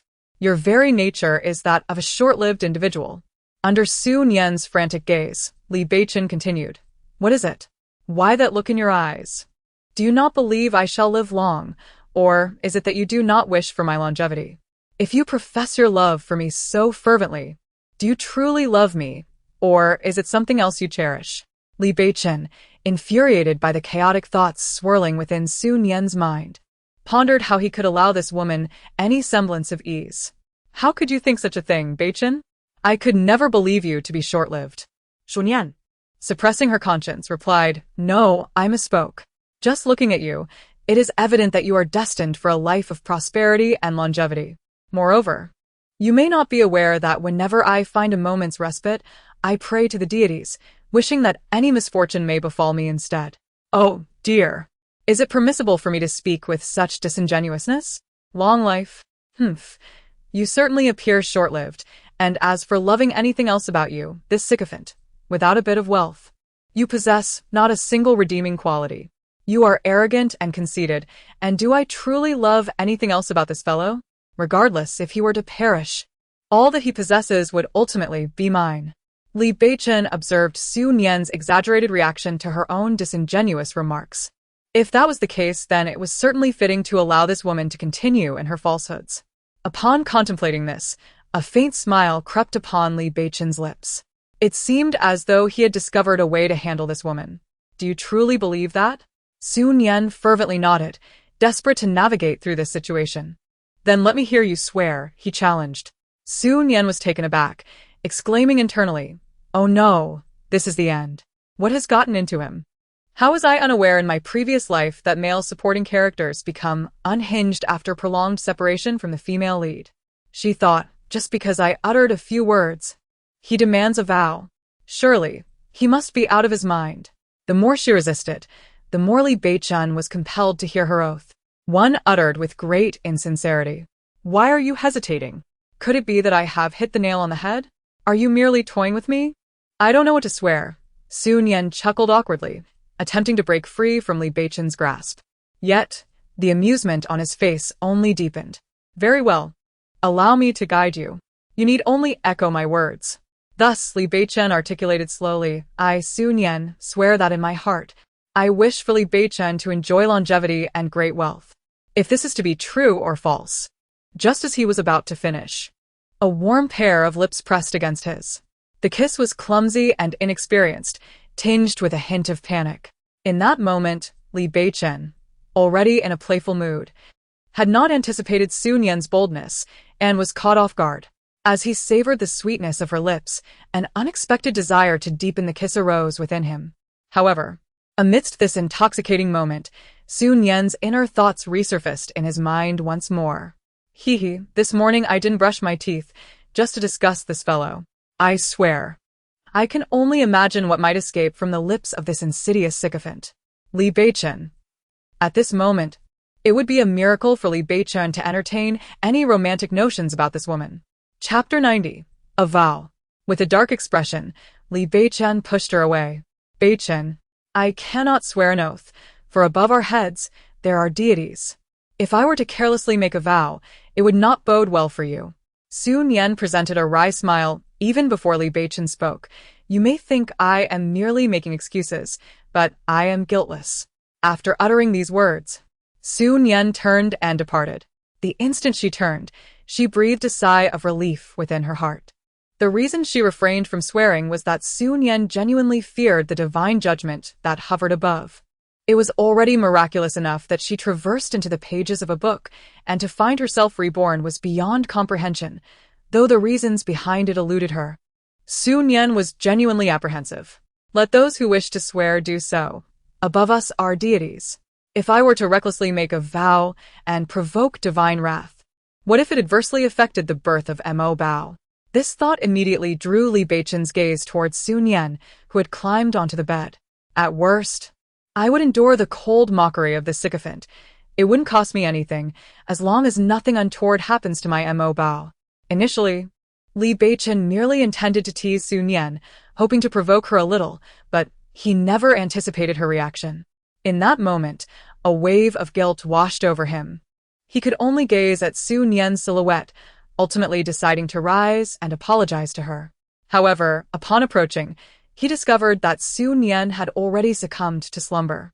Time swiftly passed into the evening. Once Li Beichen had concluded the last document of the day, his attention drifted towards the bed. Still not awake. Why has she slept for so long? Moreover, he could not hear Su Nian's inner voice. Had he truly been so unreasonable as to cause her such distress? With that thought, Li Beichen stood and made his way towards the bed. Yet, before he could reach Su Nian's bedside, the door to the hospital room swung open. Beichen, how could you be injured? Why didn't you tell me after you were hurt? Upon hearing that voice, Li Beichen's expression changed. It was not Lan Qi's voice. Who could it be? He immediately quickened his pace, eager to reach Su Nian's side. After all, he had already upset her today, and he fervently wished to avoid being ensnared by that so-called plot, causing her further pain. However, in reality, Li Beichen's intentions were noble. Just as he was about to reach Su Nian's bedside, Lan Qi suddenly leaped in front of him, grasping his hand tightly. Beichen, I was truly worried when I learned you were injured. I made this soup for you. Li Beichen once again found himself deprived of agency. Even without control, he could still manage to cast fleeting glances at Su Nian. He now yearned for her to remain in her dream, to not awaken. Li Beichen contemplated that this absurd plot, no matter how shameless, could not possibly rouse someone still lost in slumber. As Li Beichen contemplated this, the long-forgotten voice of Su Nian echoed in his mind. You despicable sycophant, are you not forcing me to swear? If I do not make you pay a price, I shall no longer be called Su Nian. Li Beichen, what has this woman done now? A multitude of ominous premonitions surged within him, their intensity overwhelming. He could never anticipate that I deliberately messaged the female protagonist, informing her that he was injured and craved stewed pig trotters, without any oil, salt, soy sauce, or vinegar, simply boiled to retain its raw essence and blood. Let us see just how robust this sycophant's appetite truly is. Chapter 91. Maintain composure. Do not laugh out loud listening to these words. Li Beichen caught sight of the item that Lan Ji was handing over, glistening with oil. At that moment, Su Nian slowly rose, adjusting her posture to observe the spectacle. The impeccably dressed domineering CEO, with grease dripping from his lips, gazing at the female protagonist with eyes brimming with affection. This scene is simply too exquisite to fathom. Li Beichen turned his gaze towards Lan Ji, fixating on the insulated container she held, the oil floating atop truly repulsing him. Jier, I always knew you cared for me the most. He watched his hand as he accepted the container from Lan Ji. She, relieved at his acceptance, exhaled softly. Upon receiving Su Nian's message about Li Beichen's injury, she had panicked. She was accustomed to being the first to receive news about him, yet now, she was left in the dark regarding even his injury. Despite Lan Ji's attempts to reassure herself that Li Beichen's actions were motivated by a desire to shield her from worry, a sense of unease still lingered within her. This feeling intensified as she entered the hospital room and witnessed Li Beichen approaching Su Nian. However, upon seeing the familiar expression on Li Beichen's face, Lan Ji felt a wave of relief wash over her. Yet, recalling Su Nian's previous remarks, she added, Beichen, rest assured, the money for this purchase is entirely my own, earned through my own labor, and bears no connection to Lin Yuan. Even if it did, it would not matter. Jia, Li Beichen continued. I often feel that I should express my gratitude to Su Nian. Without her, how could I savor the dishes prepared by your own hands? Observing the tender exchange between Li Beichen and Su Nian instinctively stifled a yawn, thinking to herself, must we adhere to such formalities? This is indeed quite a waste of time. Li Beichen gazed at the bowl of broth, glistening with a layer of oil, when Su Nian's voice broke through. Lan Ji, what brings you here? She regarded the leading lady before her. Had she not known better, one might assume she had injured Li Beichen. But she awaited this moment eagerly. Sure enough, after Lan Ji spoke, Li Beichen embraced the thermos and promptly consumed the broth. Observing his eager consumption, Su Nian's anticipation dwindled. Such a rich soup would be unbearable for an ordinary person, yet Li Beichen appears to be anything but ordinary. Just as Su Nian pondered this, Li Beichen dashed toward the restroom. Li Beichen truly could not comprehend why this absurd plot had taken control of his body while still allowing him to feel. If it had the ability to invoke sensations, it ought to have the capacity to eliminate them as well. At this moment, Li Beichen felt as though he might vomit his very bile. In contrast, Su Nian appeared contemplative, nodding slightly. So the second male lead can indeed grow weary. I had thought the gifts from the female lead would not elicit any reaction from him. Li Beichen. As Su Nian observed the unfolding drama, Lan Shi emerged with a face full of envy, her gaze fixed on her. Su Nian, what have you done to provoke Beichen in such a manner? If anything were to happen to him, I assure you I will not let you off easily. What have I done? You should be questioning what you have done to Beichen. He consumed what you prepared, and thus we find ourselves in this predicament. Maintain composure. It is imperative that I do not burst into laughter. I must continue to play my role. Chapter 92 Li Beichen. There is no need for such concern. I acted entirely upon your instructions. At this revelation, Lan Shi's eyes widened with realization. It was you. You orchestrated this deliberately. You intended to use my hand to harm Beichen. How could you possess such cunning? Su Nian cleared her throat and began to take action. Do as I say. If I instructed you to eat excrement, would you comply? She advanced toward Lan Shi, stating, the only explanation is that you lacked sincerity. Tell me honestly, Lan Shi, are you a traitor sent by Huolinyuan, deliberately tormenting Beichen? I did not. Since Su Nian chose to act in this manner, she must have considered how to respond. It is inconceivable that this female lead could be her rival. If there is no foundation for such thoughts, then you need not engage your intellect. Whatever I proclaim, you shall accept as truth. When I assert that I am Beichen's wife, you would invariably concoct a myriad of excuses, perceiving my intentions as sinister. Yet now, how is it that you do not regard my motives with suspicion? Upon uttering these words, Su Nian moved directly to Li Beichen's side. However, upon witnessing his pallid complexion, she found herself at a loss for words. Why does he look so pale? Surely not. I merely intended to vex him a little. After all, this fellow has deliberately tormented me. I never anticipated he would react this way. Without hesitation, she reached out to support Li Beichen. His stature, standing at over 6 feet, made him quite heavy, causing Su Nian to nearly lose her balance. With determination, she managed to assist him onto the bed. Su Nian had originally planned to place him on the bed and then summon a doctor. However, just as she got him settled, it felt as though she had stumbled over an unseen obstacle, resulting in her collapsing onto Li Beichen. Their lips met in an unexpected connection. Their eyes widened in shock. What on earth is happening? Lan Ji's anxious voice broke the moment. I can't believe I am taking advantage of the male lead in front of the female lead. This is exhilarating. Li Beichen, too, felt a sense of relief within himself. Su Nian withdrew from Li Beichen's lips and, under Lan Ji's piercing gaze, casually remarked, Lan Ji, what do you mean by this? Beichen and I are husband and wife. What is wrong with engaging in some intimate acts? With that, she swiftly planted another fervent kiss on Li Beichen's face. After all, if one has the chance to take advantage, why not seize it? Lan Ji turned her gaze toward Li Beichen, initially anticipating a stern reprimand directed at Su Nian. However, Li Beichen remained utterly unresponsive. At that moment, Su Nian stepped directly in front of Lan Ji and, with a sharp tone, asserted, Look at Beichen. Does he have any spirit left to converse with you? Or perhaps, Lan Ji, you might explain why you are so agitated. Did you not consider Beichen your own brother? Are you, perchance, feeling jealous? Since I have already brought misfortune to Li Beichen, I might as well lend him a hand and provoke the female lead. Li Beichen, who was adjusting his state, interjected, There is no need for that. Chapter 93. The professional malicious supporting role. When she becomes truly malicious, even she fears herself. Who said that? Do not speak carelessly. I speak as I see fit. In any endeavor, one must have a stance. If you cannot even discern your own position, how can you address me with such words? Do you not realize that your arguments hold no merit? Su Nian's voice was piercing.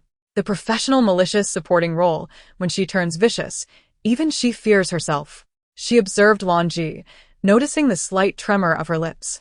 It seemed that this female lead had truly reached her limit of anger. Then someone appeared to take charge of the female lead, causing me to suffer greatly. I wonder if Li Beichen still has the spirit to take the lead now. With this thought, Su Nian turned to gaze at Li Beichen. To her surprise, she found him sprawled on the bed, resembling a lifeless lump of clay. How did he end up like this? It was his turn to take the stage, yet he lay there like a mere puddle of mud. Li Beichen silently scoffed at the situation. He considered the so-called plot to possess a hint of humanity. For instance, at this moment, he felt utterly powerless. Even without any physical contact with Su Nian, he had lost control of his own body. However, he was now entirely limp, devoid of strength, and he could sense the overwhelming stench of greasy food emanating from his stomach and permeating his entire being. Even if this world were truly a novel, did Lan Ji possess no semblance of reason? How could she so readily believe Su Nian?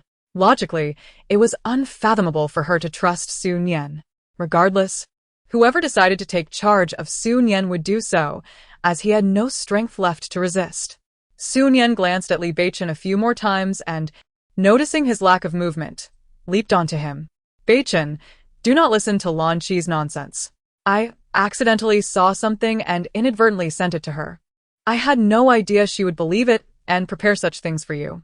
Li Beichen looked at the woman before him and could not help but remark.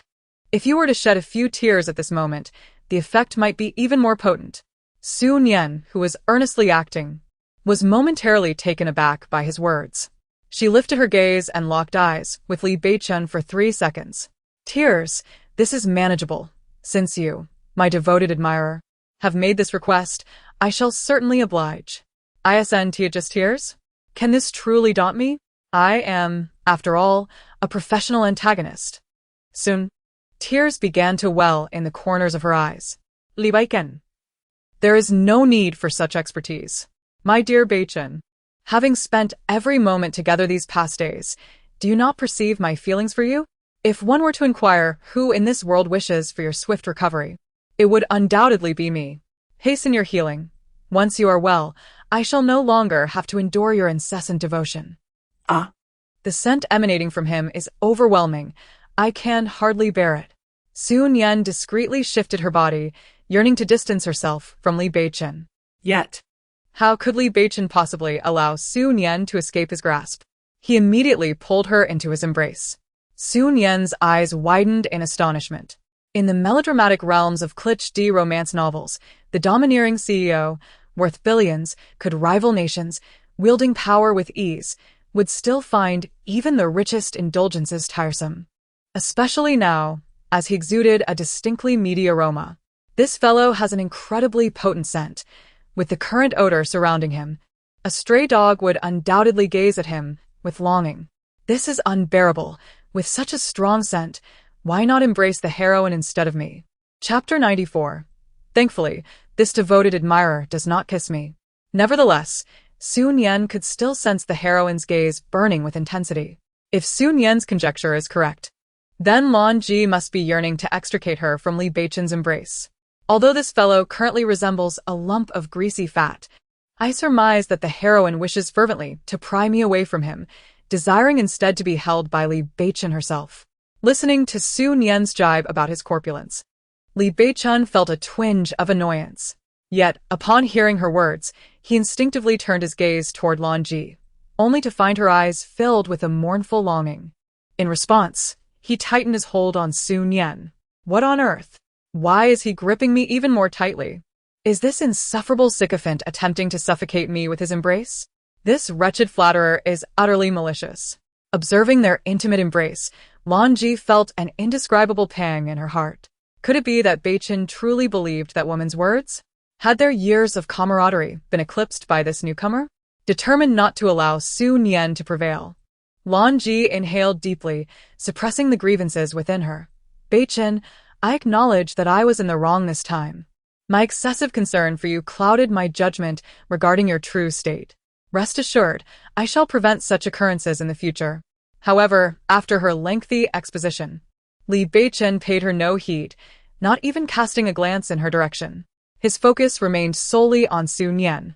Yet, this was hardly Li Beichen's fault, for he simply lacked the energy to devote to her at that moment.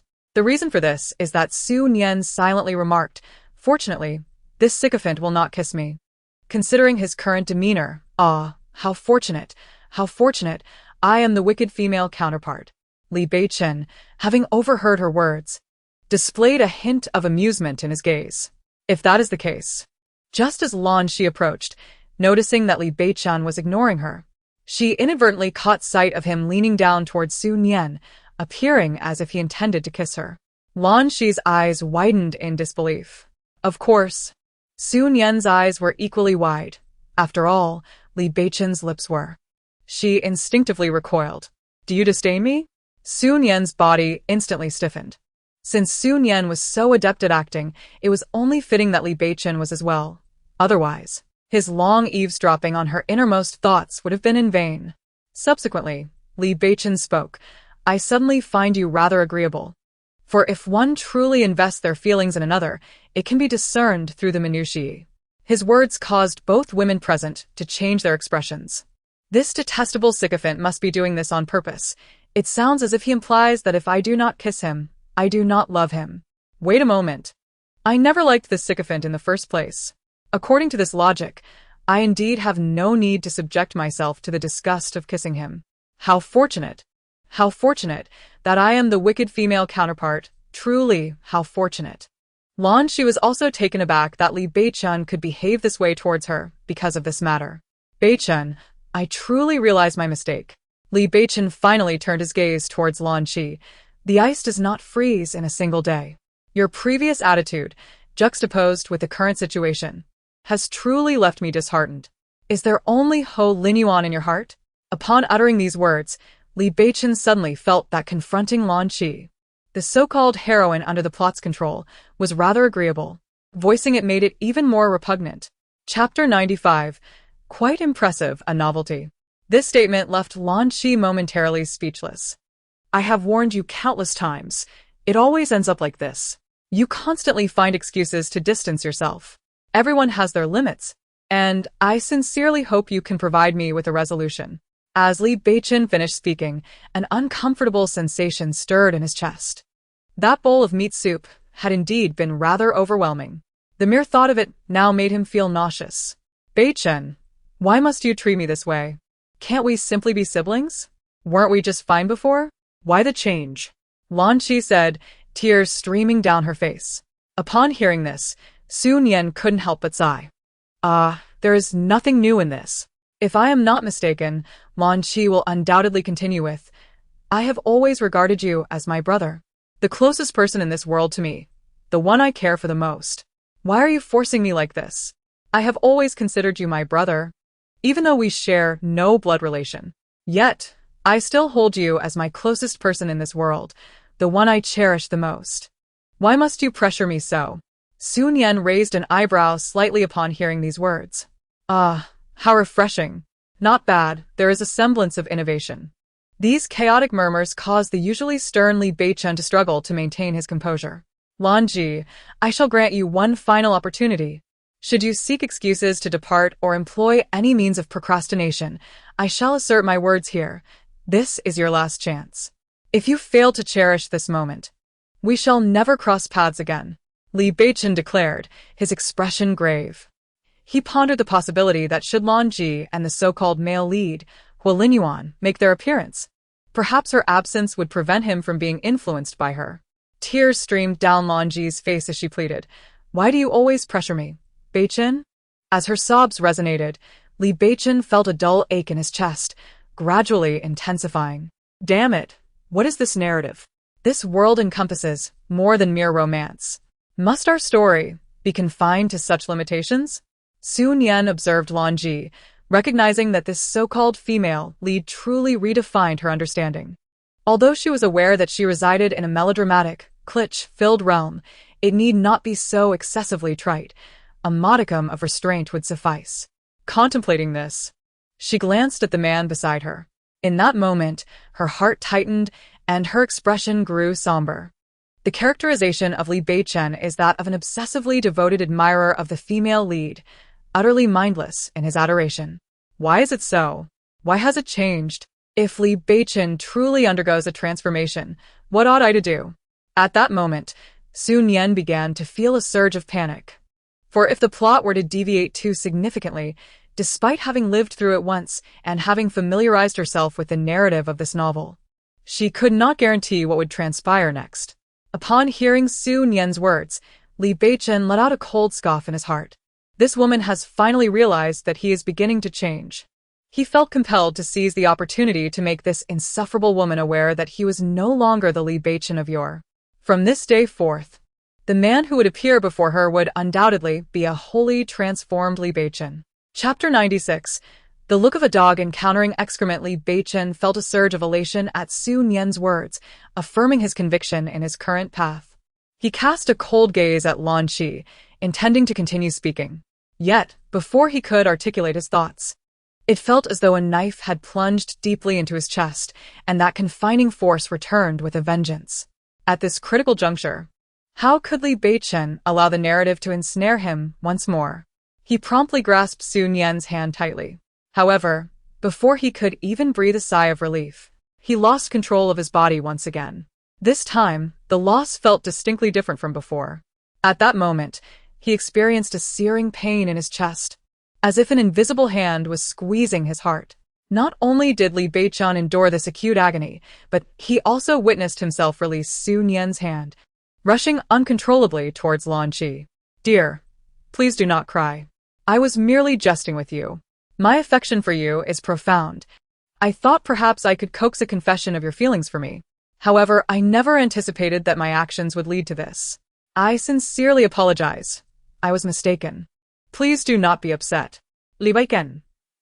Subsequently, he heard Su Nian let out a sigh. "You frighten me. I thought Li Beichen had changed, but instead, he has become even more ingratiating. Even more ingratiating." Those words made Li Beichen feel as if he were on the verge of despair. What did it mean to become even more ingratiating? "Dear, I genuinely desire to love you. I yearn to love you fiercely. I even perceive you as my very life. Do you understand? When I witnessed your distress, it felt as though my heart were being pricked by needles. Yet I told myself to endure, to persevere. If only I could endure a little longer, I might hear you utter words of love for me. But I truly cannot bear to see you suffer." Although Li Beichen was reluctant to admit it, the narrative had indeed rendered him more ingratiating. This realization drove him to the brink of madness. "But I truly regard you only as a brother. I have attempted to love you, but my heart is too small. It can only accommodate one." Lan Qi fixed her tearful eyes upon Li Beichen. For the first time, he felt a sense of revulsion towards her. Despite knowing that Lan Qi was also ensnared by the so-called narrative, her current demeanor was genuinely repulsive to him. What? "Have you ever attempted to love me, Lan Qi? Do you realize that with those words, even if it meant my immediate demise, I would embrace it willingly?" Standing quietly beside Li Beichen, Su Nian couldn't help but notice the spark in his eyes. The brilliance of his gaze was akin to that of a dog encountering excrement. Nay, it surpassed even that. It seemed that after all the words Lan Qi had uttered, the only phrase that resonated with him was, "I once tried to love you." When it comes to fervent admirers, if Li Beichen dares to claim second place, then none would dare to claim the first. Although Li Beichen couldn't perceive his own expression, upon hearing Su Nian's words, his mood plummeted. Chapter 97. Once again, she falls for this woman. Lan Qi felt a sense of relief due to Li Beichen's actions. After he finished speaking, she quickly covered his mouth with her hand. "Beichen, I forbid you to utter such words." What do you mean by death? "You must never speak of it. You must live well. I wish for your health and happiness." Su Nian believed Lan Qi's sincerity. How touching! Alas! It seemed that Li Beichen, this devoted admirer, would not have much time left. Just as Su Nian was engrossed in the spectacle, Lan Qi abruptly shifted her tone. "Beichen, this incident was entirely my oversight, so please do not blame Su Nian. It was all my fault." "Su Nian. What the hell? I'm merely a bystander here. Is such an apology truly necessary?" Upon entering Li Beichen's line of sight, the once tormented heart of Li Beichen began to lighten inexplicably upon witnessing Su Nian's melancholic demeanor. Realizing the gravity of her situation, Su Nian understood that her role as a mere bystander could no longer persist. What cruelty have I inflicted? I have already stated that Lan Shi has never held you in her heart, hence this predicament. Beichen, why do you refuse to heed my words? Why is everything I say deemed erroneous? Su Nian swiftly slipped into the persona of a wronged woman. What do you know? Did you not hear? Cheer has begun to learn the art of loving me. How could she possibly disregard my existence? Li Beichen ponderat. Unable to suppress the thought that perhaps his demise would signify an end to this turmoil. Yet, as this notion crossed his mind, he recalled Su Nian's intentions to sustain a young paramour with his wallet after his departure. Thus, he concluded that it was preferable to remain alive. Meanwhile, Su Nian hastened to Li Beichen's side, exclaiming, "And what of me? You were clearly wavering moments ago. Have you not begun to attempt loving me?" She implored him for even the slightest affirmation, just a hint, even the tiniest acknowledgement would suffice. "Absolutely none," he replied, "impossible. You cannot possess no feelings at all. You were undeniably shaken just now." As Su Nian reached out to grasp Li Beichen's hand, her attempt was thwarted by the timely intervention of Lan Ji. Lan Ji stood before her and Li Beichen, exclaiming, "Su Nian, I once believed in your sincerity, thinking you would not act recklessly. It seems I was gravely mistaken. You are indeed capable of anything. I am capable of anything, and I have gone to great lengths to please him. I have humbly sought your favor. Yet despite my efforts, Beichen refuses to spare me a glance. Why is it that no matter where I go, Beichen loves you so deeply? What is it about you that I lack?" Su Nian shouted, her voice hoarse. However, once her outburst subsided, she discreetly swallowed hard. "Damn, I spoke too hastily just now. I nearly choked. I suppose I should be a bit more cautious." Upon witnessing Su Nian's desperate state, Li Beichen found himself momentarily lost in thought, even beginning to worry in response to her words. Yet, upon hearing her lament, he cursed inwardly, realizing he had fallen for this woman's manipulations once again. As for Lan Ji, she found herself at a loss for words. After all, in a Mary Sue narrative, the heroine is always in love with the hero. How could she possibly love the devoted second male lead? Thus, Lan Ji could only utter, "Su Nian, as a woman, why do you lack such self-respect? Do you truly wish for your parents to witness you in this state? Lack of self-respect? Is it unworthy of me to have feelings for my own husband? Lan Ji, do you find this notion absurd? I find it utterly amusing. If you do not concur with my perspective, feel free to consult anyone, or even record my words with your phone." Su Nian advanced step by step towards Lan Ji. "After all, you are capable of assisting my husband, your dear brother, in addressing his physiological concerns." These words were ones Lan Ji could not utter. Su Nian was not the least bit surprised by Lan Ji's demeanor. Lan Ji then turned her gaze back to Li Beichen. "Beichen, do you care about this?" This Li Beichen felt that if he were to admit it, it would imply he was excessively lustful. However, given the intensity of Lan Ji's gaze at that moment, he was compelled to acknowledge it. Yet, before Li Beichen could make any move, Su Nian suddenly rushed over and wrapped her arms around his neck. "There are certain things that Lan Ji cannot offer Beichen. Yet I can. Haha, once Li Beichen is done scolding me, I can go shopping and no longer waste time with the sycophant." Lan Ji stared intently at Li Beichen, anticipating that he would forcefully push Su Nian away and reprimand her loudly. Instead, to her astonishment, Li Beichen tightened his embrace around Su Nian. At that moment, Lan Ji's face was a mask of disbelief, as if she had received a tremendous blow.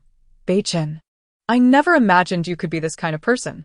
You have truly disappointed me." With that, she stormed off in anger. Su Nian, too, was bewildered. What was happening?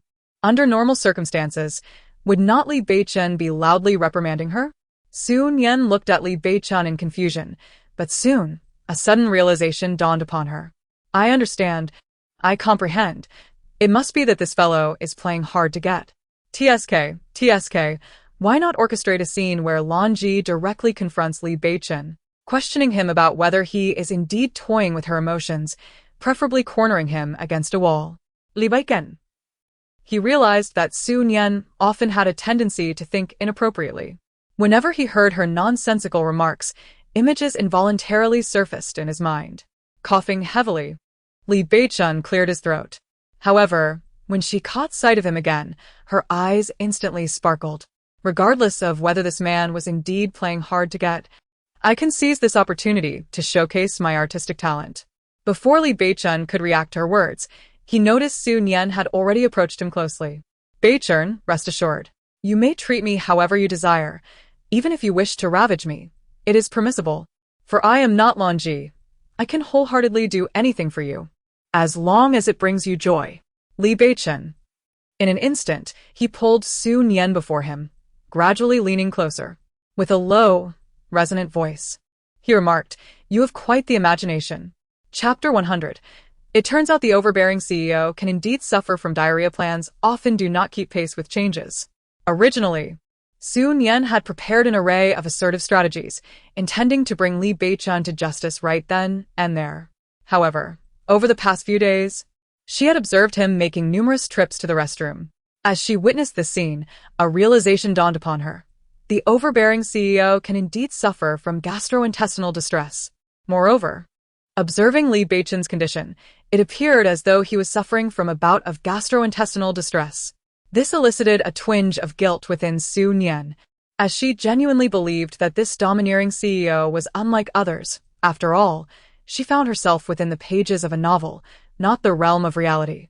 However, what Su Nian did not realize was that Li Beichen's greatest annoyance at that moment was, in fact, her presence. Even though he was feeling unwell, emerging from the restroom only to find Su Nian sitting innocently on the bed. Her gaze fixed upon him as she engaged in various analyses regarding the cause of his distress. Was it not obvious? Who could consume that bowl of food without suffering the consequences? After yet another weary exit from the restroom, Li Beichen collapsed onto the bed. Casting a sidelong glance, he noticed that Su Nian's bed was unoccupied, prompting him to instinctively survey his surroundings. Finding no trace of her in the hospital room, he furrowed his brow in concern. However, before he could seek her out, the door swung open. "Beichen, I brought you some congee that I bought, infused with a touch of ginger. Do try it. Perhaps it will soothe your stomach," Su Nian announced as she entered, carrying a bowl. "Although you've been consuming plain congee these past few days, I believe adding some ginger will help warm your stomach." Before Li Beichen could utter a word, he was struck by the unvoiced thoughts of Su Nian. Li Beichen. Su Nian made this? This suddenly reminded Li Beichen of the things Su Nian had made before. "Rest assured, Beichen, this is not something I made myself. After the last experience, I realized that my culinary skills are not worthy of your palate, and in your current state, I also worry that what I prepare might upset your stomach." As she spoke, Su Nian placed the bowl in front of Li Beichen. He gazed hesitantly at the bowl of congee before him, acutely aware that it was prepared by Su Nian's own hands. The shadow of her previous culinary attempt loomed large in his mind. Su Nian held the bowl so long that her arm began to ache. Li Beichen took it from her and drank directly from the bowl. He thought to himself, no matter how unsavory the congee might be, it couldn't possibly be that bad. To his surprise, as the warm congee slid down his throat, a comforting warmth enveloped his entire body. The subtle taste of ginger in his mouth eased him considerably. How could this congee be so delightful? Finally, I've managed to get you to drink it. Otherwise, all my efforts over the past 2 hours would have been in vain. If I didn't have a shred of conscience left, I wouldn't have cared about this guy at all. Su Nian mused quietly to herself before continuing, "Beichen, it's delicious. Isn't it?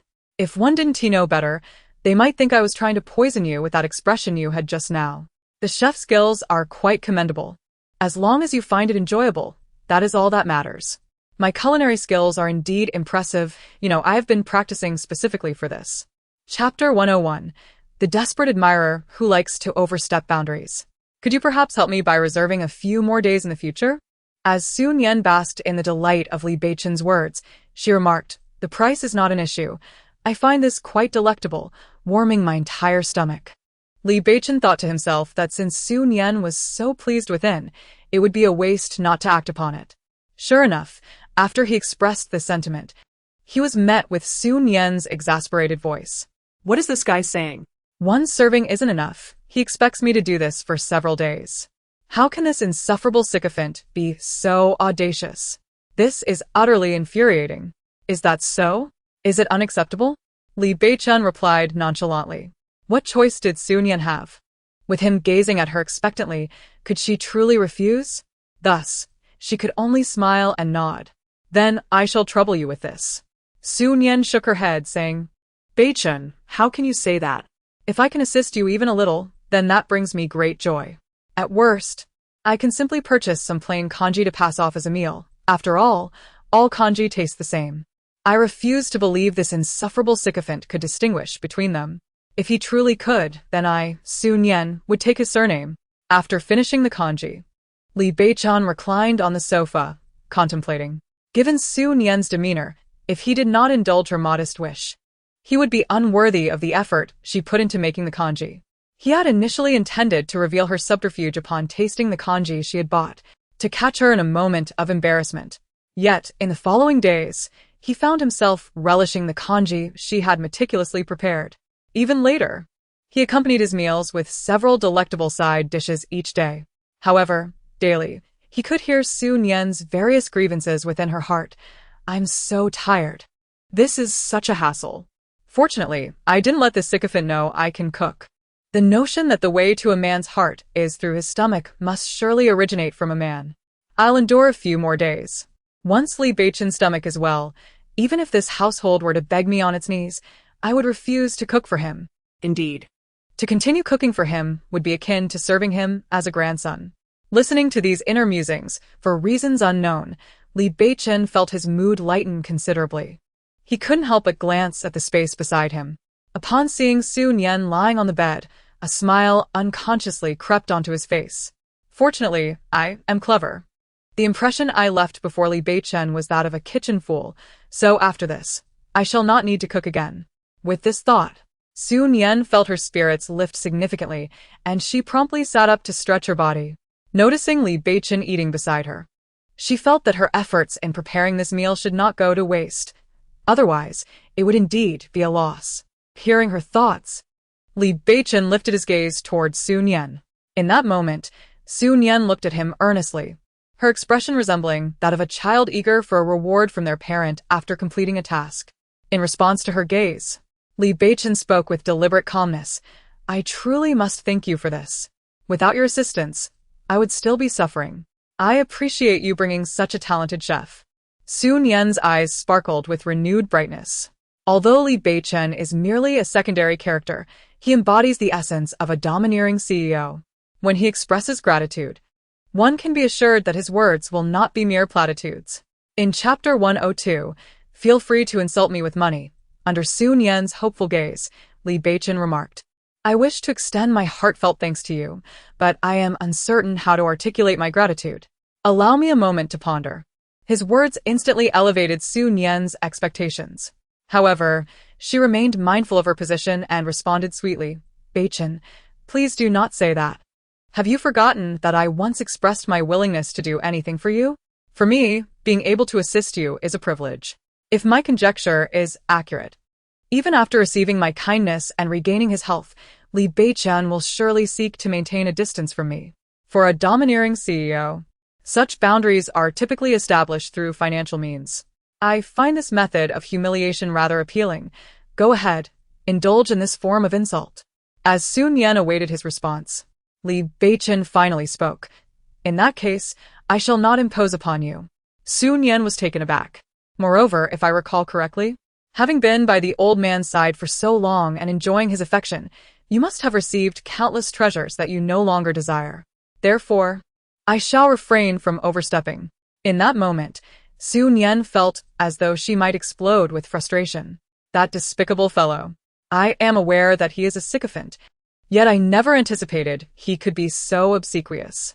Truly, he is not an ordinary sycophant. However, Li Beichen is capable of demonstrating that he can be even more servile. He then remarked, nevertheless, judging by the meals over the past few days, the chef must have put in considerable effort. Su Nian, could you kindly bring him to me?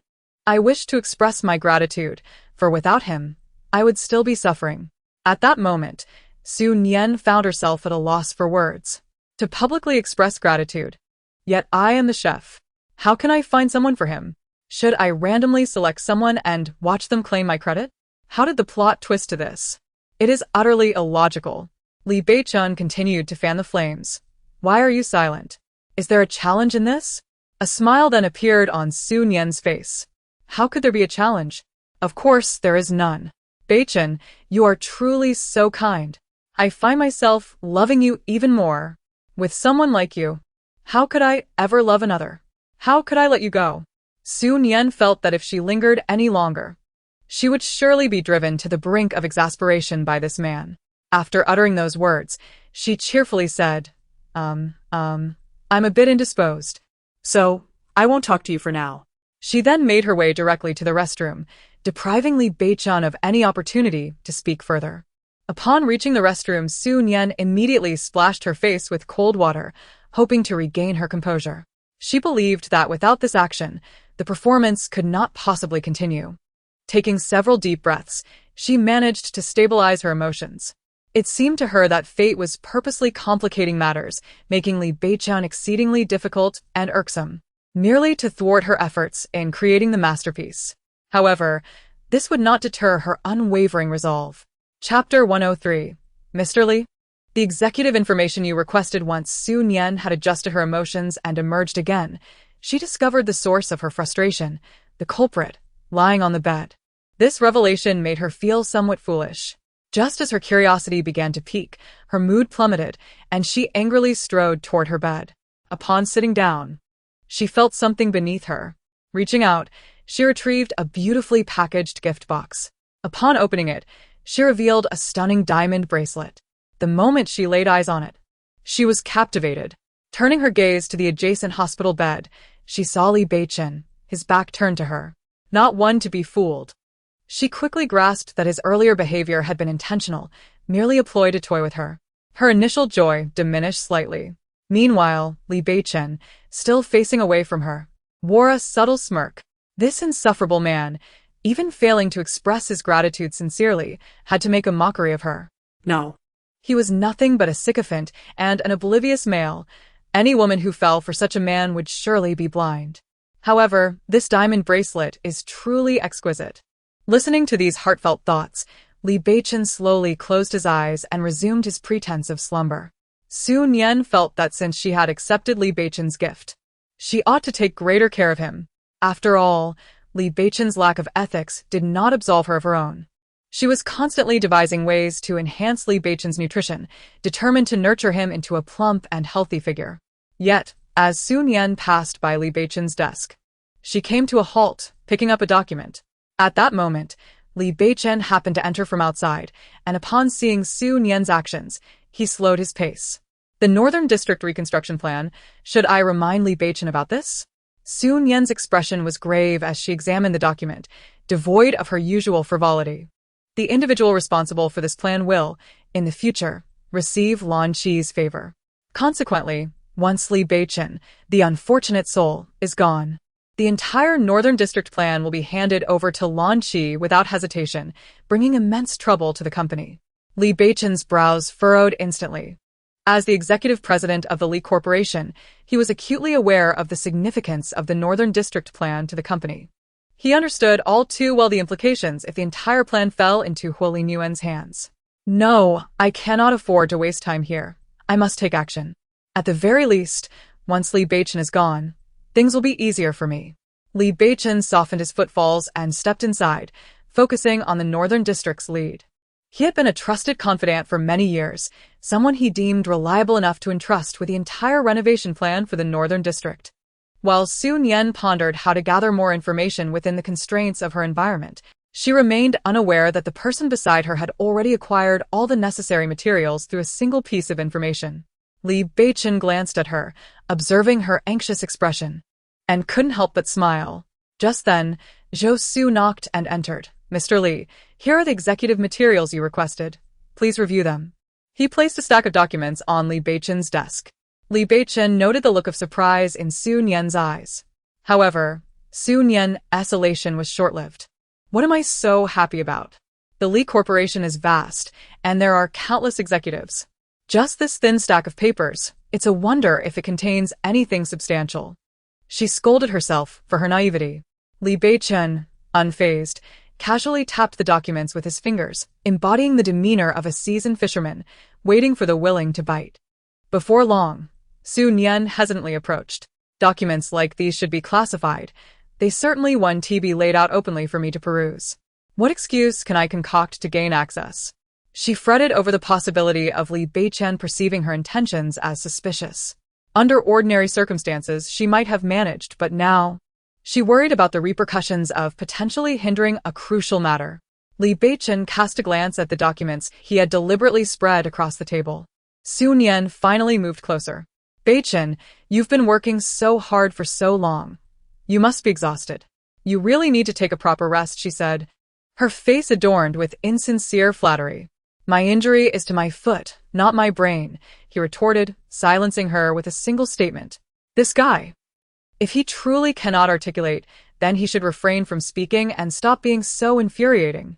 Is it too much to ask for a modicum of concern? If possible, I would genuinely like to bind this detestable man and whip him, perhaps even add some wax stripping for good measure. Li Beichen merely felt that by openly allowing Su Nian to see, it would instigate her suspicion. However, he never anticipated that this woman would conjure such exaggerated thoughts. Author's note. Honestly, who among us does not value a bit of practicality? Had he known it would lead to this, he might as well have shown her directly. Thus, before Su Nian could speak again, Li Beichen rose and swiftly made his way to the restroom. Su Nian, trailing behind him, shot him a fierce glare. What a pathetic sycophant, reduced to this, yet still so sharp-tongued. Li Beichen thought. He was merely making space for her. Who said anything about having an upset stomach? With a dark expression, he entered the restroom, leaving the door slightly ajar to keep an eye on Su Nian. Although his current position was less than ideal, he would have to make do. Su Nian waited for 2 minutes before promptly beginning to sift through the materials. The executive had destroyed much documentation when he sought refuge with the male protagonist, leaving her with an incomplete understanding from her previous life. Fei Quan, yes. It is indeed Fei Quan. If my memory serves me right, according to the trajectory of my past life, his wife, Wang Ling, will be struck by a vehicle in the future, and the female protagonist will be nearby at that moment. Their marital bliss will compel Fei Quan to abandon everything and seek the male protagonist's support. In literary terms, this is akin to abandoning darkness for light. As she contemplated this, a thought suddenly struck Su Nian. If I can save Fei Quan's wife before the female protagonist, wouldn't that prevent Fei Quan from betraying the company? Such an act would spare me a great deal of trouble in the future. A smile graced her face. At that moment, Li Beichen, who had been hiding in the bathroom, silently closed the bathroom door. 3 days later, Su Nian was well prepared. Indeed, she intended to station herself at the location where Wang Ling would meet her unfortunate fate, ready to intervene at the critical moment. However, as she was about to leave, she encountered an obstacle. Li Beichen stood firmly in her path. Attempting to sidestep him, she was surprised to find him mirroring her movement. Are you planning to go out? Li Beichen initiated the conversation. I have a matter to attend to. What's the problem? I'll accompany you. This remark left Su Nian somewhat astonished. She gazed at Li Beichen before questioning her own hearing. Meanwhile, Li Beichen had already concocted an explanation for himself. The old man had repeatedly instructed him to take good care of her, and should anything happen to her, he would be unable to provide an account to the elderly gentleman. This declaration instantly caused Su Nian a headache, as she was planning to stake out and wait for Wang Ling to encounter trouble. Why should he accompany her in such matters? Beichen, if you are unwell, perhaps it would be best to refrain from this. I assure you, it is not of great importance. Su Nian laughed lightly, adding, I merely intend to stroll about. Surely, you do not have anything clandestine to attend to? Su Nian pondered. If there were truly nothing to hide, why then was he so opposed to her going? Li Beichen had deliberately provoked this line of thought. With the conversation having reached this juncture, Su Nian found herself at a loss for alternatives. Beichen, how could you perceive me in such a manner? Is this truly how you view me? What could I possibly be hiding? If you genuinely wish to accompany me, you are most welcome. However, you must agree to one condition. Condition? He inquired. Promise me that if you feel unwell at any point, you shall inform me immediately. Should you be unable to vow this, then despite any misconceptions you may harbor regarding my intentions, I shall not permit you to accompany me, Su Nian stated earnestly. Li Beichen regarded Su Nian with an expression of discomfort, akin to that of a patient under scrutiny. Without hesitation, he swept her up into his arms. The sudden sensation of weightlessness left Su Nian utterly terrified, instinctively clutching tighter to his clothing. What does this guy intend to do? He nearly gave me a heart attack. Is he really trying to prove his physical condition in such a childish manner? Ha ha ha, this Li Beichen is truly amusing, resorting to such juvenile tactics. All right, Beichen. I acknowledge that you are indeed fine. Please set me down, Su Nian implored, suppressing the urge to burst into laughter with a feigned delicate tone. Yet, Li Beichen showed no intention of releasing her. Instead, he carried her outside, inquiring, "Where are we headed?" "Really, it's unnecessary. Just name a location," she replied. Stealing a glance at Li Beichen, she reluctantly mentioned a nearby place. From that moment on, he continued to hold Su Nian throughout the journey, even in the car. Had he not been concerned about wasting time, he would have insisted on carrying her for much longer. He was determined to prove that his physical condition was indeed flawless, and he believed this display would suffice. Li Beichen was aware that such behavior was somewhat immature. However, he felt compelled to resort to this method to validate his health. Chapter 106. Is this the distinction between me and the female protagonist? Having lived two lives, or perhaps if one considers her existence before entering the story, one could argue that she has lived three. Su Nian had never experienced being cradled by a man in such a princess-like fashion, let alone for an extended period. Consequently, it was no surprise that she felt a flush of embarrassment. Nevertheless, Su Nian was not foolish enough to disclose the actual location of Wang Ling's incident. She merely indicated a nearby area. Upon arriving at their destination, Li Beichen, having set her down, inquired, "Does your back hurt?" Su Nian was momentarily taken aback by the question and shook her head in confusion. "I seem to have spent the entire time admiring your pectoral muscles and didn't really feel any pain." Li Beichen felt somewhat superfluous in his concern, as it was evident that this woman was preoccupied with other thoughts. Yet, for reasons unknown, he could not restrain himself from asking. Perhaps it was merely a quest for reassurance. "Beichen, I must be honest. Please don't be upset. The truth is, I came here with no significant purpose. I have been in the hospital for far too long and simply wish to indulge in the local delicacies. I refrained from telling you the truth while at the hospital because I wanted to spend a little time with you," Su Nian timidly confessed. Ha ha ha. I can only imagine how furious Li Beichen would be upon hearing this. Not only have I had the audacity to touch his chiseled chest, but I might also provoke him to the point of exasperation. Today truly is a fortunate day, she thought to herself, as soon as Li Beichen departs. I can attend to my real business. However, reality proved Su Nian's calculations to be flawed. Li Beichen merely responded with a nonchalant leaving her, who had braced herself for a tirade, utterly stunned.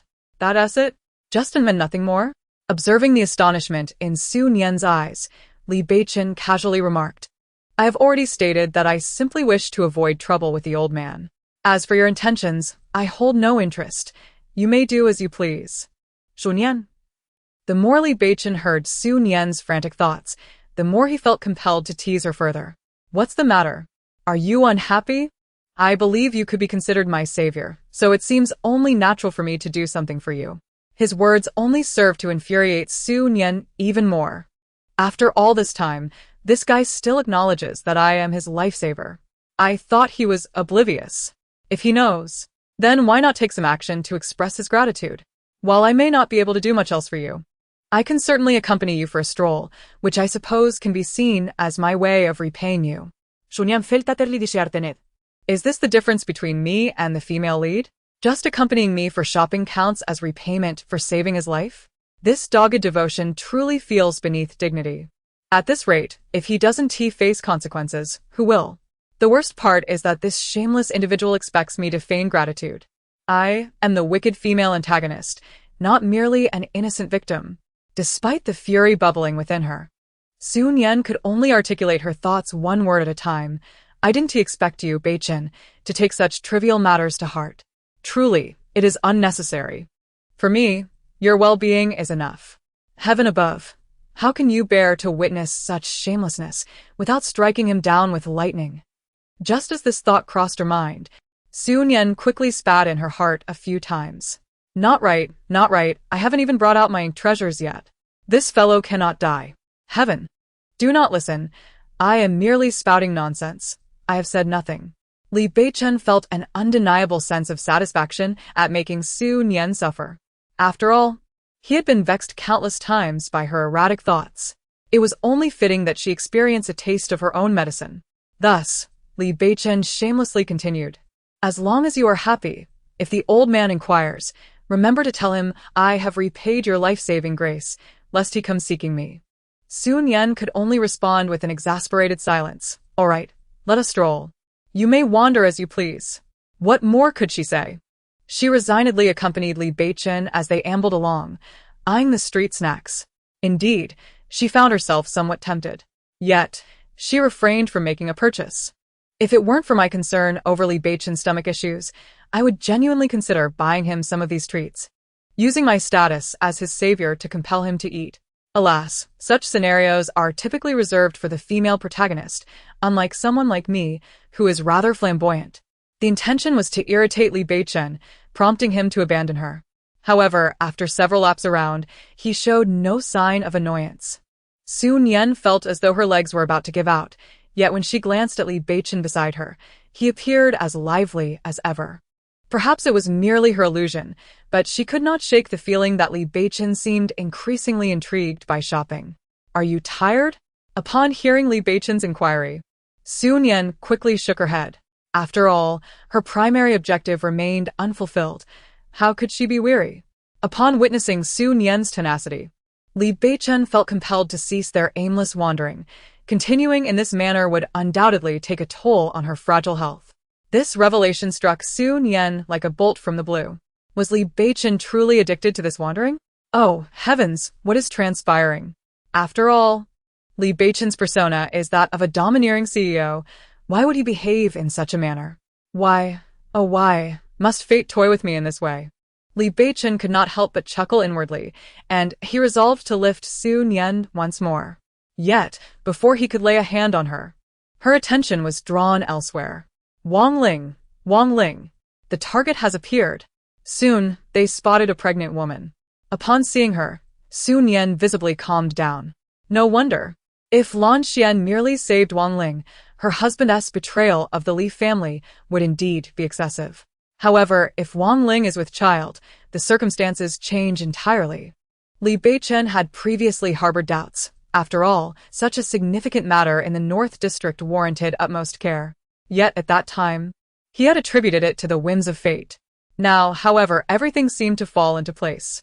In this world, no man neglects the importance of his wife and child. Thus, it is not unusual for one to betray the Li family for the sake of saving his beloved family. Just then, however, he halted in his tracks, interrupted by the echo of Su Nian's voice in his mind, as she questioned, "But, do I simply watch as I know she will be involved in a car accident in the future?" Chapter 108.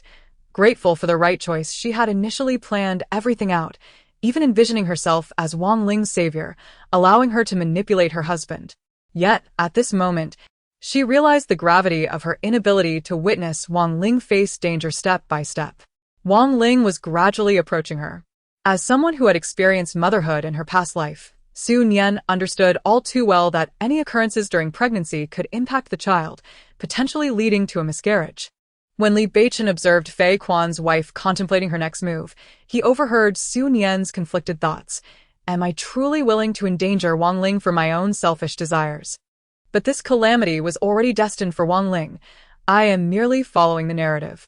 However, this time, everything has changed in this rebirth. If Wang Ling's story alters, what if my selfishness leads to her misfortune? Li Beichen could not help but chuckle inwardly at Su Nian's unwavering thoughts of the child. She was indeed quite compassionate. As Wang Ling drew closer and brushed past Su Nian, she instinctively clenched her fists, then turned around and called out to Wang Ling, who continued onward. "Excuse me, miss. It seems you have dropped something." Wang Ling, taken aback by the sudden remark, instinctively halted her steps. Having made a resolute decision, Su Nian swiftly approached Wang Ling and gently patted her shoulder. I believe I just saw something fall from you. Could you please check if anything has dropped? She inquired. If something has indeed fallen, I will assist you in locating it. Upon hearing this, Wang Ling nodded in agreement. Please hold on a moment while I inspect my belongings. With that, she began rummaging through her bag. It seems I have misplaced a small toy I recently purchased. After a thorough search, she spoke again. Observing Wang Ling's distress, Su Nian empathized deeply. No need to rush. Please describe the toy that has gone missing. Given your current condition, I will help you find it. As they searched, Li Beichen glanced towards the intersection, the very spot where Su Nian had indicated Wang Ling might have met with an accident. Suddenly, a large truck came barreling through, crashing directly into a nearby wall. The deafening noise startled everyone in the vicinity, including Su Nian. Witnessing the devastating impact of the truck, she instinctively took a few steps back. She could scarcely fathom the consequences had she, in a moment of recklessness, allowed Wang Ling to take such a risk. Even if Wang Ling were to survive, the severity of the accident would undoubtedly jeopardize the child's safety. Before she could step closer, Su Nian immediately turned to Wang Ling beside her, steadying her. Are you alright? Were you frightened? Would you like me to take you to the hospital? Wang Ling shook her head, still trembling from the shock. No, it's alright. I'm fine. Chapter 109. Fortunately, I am not one to value reputation. Li Beichen gazed at Su Nian before him. She appeared devoid of her usual carefree demeanor, her face betraying a hint of anxiety. Thoughts raced through her mind. What if Li Beichen refused to help? What if he turned out to be unsympathetic? How could she persuade him to assist in getting Wang Ling to the hospital? She realized that she could not find solace until she heard the doctor assure her that everything would be fine. Panic consumed her. What should I say now? Damn it. Why does my mind feel like a tangled mess at such a critical moment? Li Beichen, noticing the trepidation in Su Nian's eyes, approached her and said, Why do you look at me like that?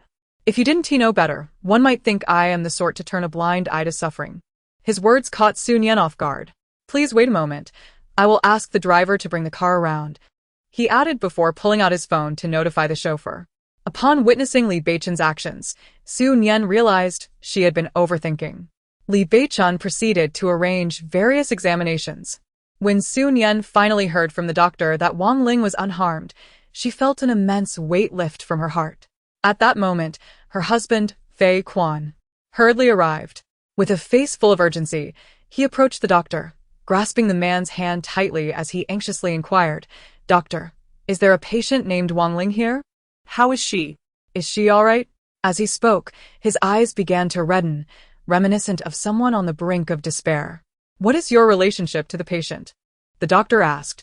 I am her husband. Upon hearing this, Fei Quan did not feel relieved. Instead, he grasped the doctor's arm, seeking repeated confirmation. Only after receiving clarity did he finally exhale in relief. At that moment, he noticed Li Beichen standing nearby. Mr. Li, what brings you here? Before Mr. Li could respond, the doctor interjected, Family of Wang Ling, you should sincerely thank Mr. Li. He is the one who ensured you arrived at the hospital. This revelation astonished Fei Quan. As a senior executive in the Li Group, he had interacted with Li Beichen many times.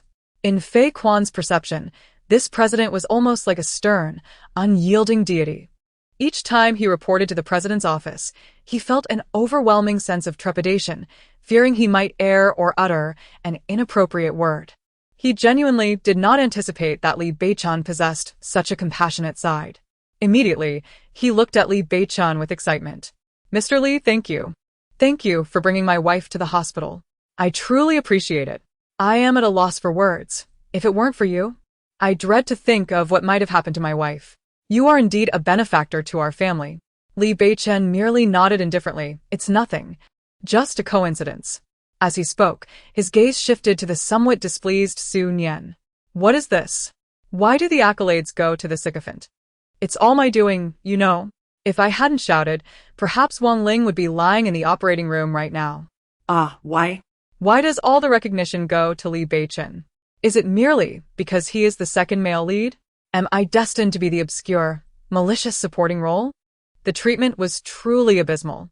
Sigh, well, As long as mother and child are safe, I'm relieved that I am not one to be overly concerned with reputation. Subsequently, Li Beichen spoke. You ought to express your gratitude not to me, but to Su Nian. It was she who insisted that I take your wife to the hospital. Chapter 110. Dreaming again as Su Nian silently criticized the situation in her mind, Fei Quan turned his gaze towards her and promptly strode over. Madam, it is you. You are indeed the savior of our family. Your beauty and kindness are remarkable. Such goodness must surely be rewarded in the future. This left Su Nian grappling with her social anxiety.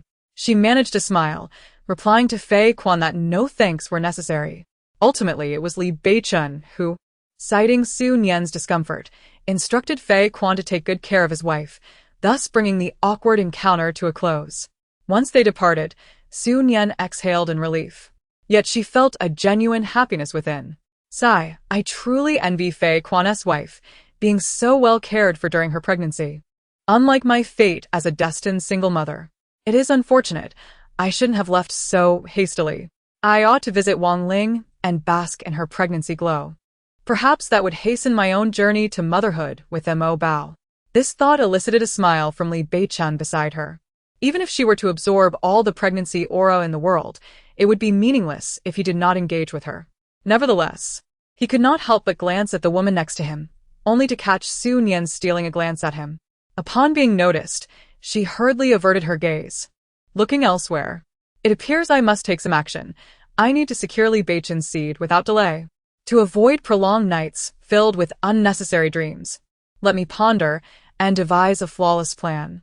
Hurry, procure the seeds. This thought instinctively urged Li Beichen to quicken his pace, as he feared losing his composure amidst the throngs around him. Upon noticing his hastened steps, Su Nian mirrored his urgency, striving to catch up with him.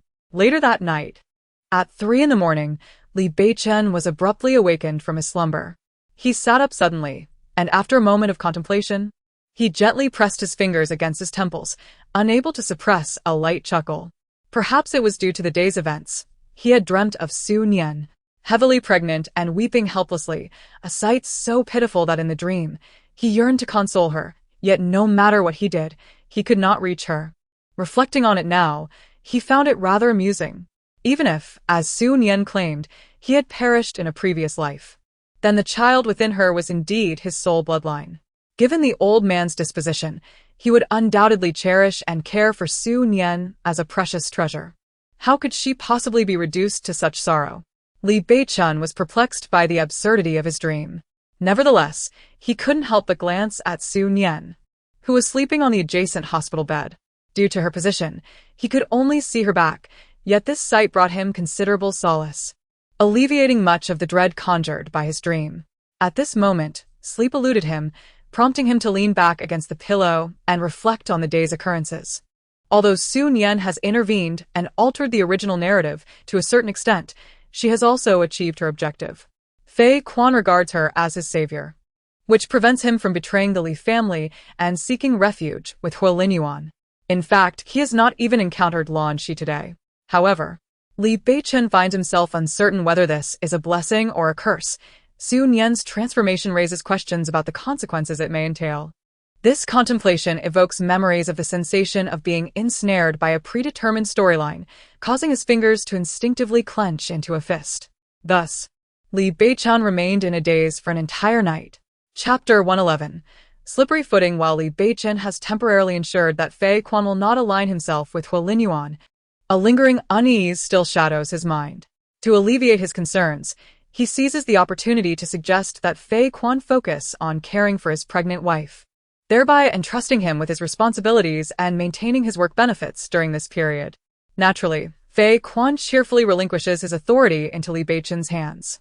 Subsequently, Li Beichen takes it upon himself to conduct a thorough investigation of everyone in the Northern District, which uncovers several issues, prompting him to become increasingly occupied. Su Nian observes as company personnel come and go from the hospital room, and she finds herself unable to exchange a single word with Li Beichen throughout the day.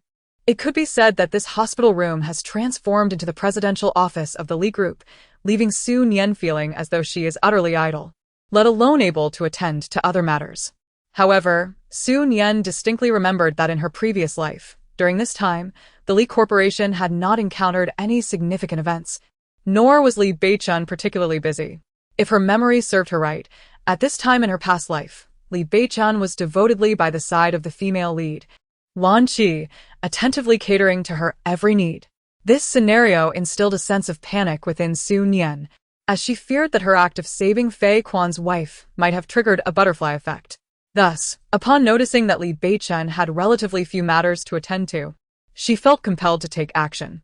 After completing a document, Li Beichen pinched the bridge of his nose, only to realize that an entire day had slipped away. Unbeknownst to him, the bathroom door was quietly ajar. Observing that Li Beichen had ceased his work, it was gently closed once more. 3 minutes later, a sudden loud noise erupted from the bathroom. Instinctively, Li Beichen sprang from the bed and approached the bathroom, knocking on the door. Su Nian, what is the matter? Is something wrong? Yet, he was met with silence. After a moment of contemplation, he decided to push open the bathroom door. What he encountered was Su Nian, wrapped in a towel, collapsed on the floor, her expression one of profound agony. Upon witnessing the scene, Li Beichen immediately crouched down. Concern etched across his face as he inquired, "What happened, Su Nian? Are you all right?" Without hesitation, he scooped Su Nian off the ground. "Oh dear. Why does it hurt so much? I feel as though my bones have been shattered." This lamentation instantly caused Li Beichen to tense up, and he hurriedly carried the woman to the bed. Just as he was about to summon a doctor, his movements froze. He heard her exclaim, "Oh dear. Why does it hurt so much? Had I known, I would have simply called out while lying on the ground, rather than truly falling. Now, it feels as though I am truly in agony." At this moment, Li Beichen noticed that the woman before him was merely wrapped in a bath towel, her delicate figure partially exposed, hair cascading down like a pure little white rabbit. Although the towel concealed all that needed to be hidden, it also imparted an allure reminiscent of a partially veiled beauty, rendering Li Beichen's throat inexplicably parched. However, he quickly regained his composure. Striving to keep his voice steady, "What happened?" "I accidentally slipped while showering and fell," Su Nian replied, intentionally adopting a delicate, pitiful tone. Chapter 112. How did I get caught up again? Initially, Li Beichen intended to say something before using the excuse of calling for a doctor to leave. After all, given Su Nian's current state, continuing to stay with her was hardly advisable. Yet, he pondered, why does Li Beichen seem so unfazed by my predicament? Could it be that he is merely indifferent to the female lead? Author's note: please do not nitpick. This is intentional. Li Beichen.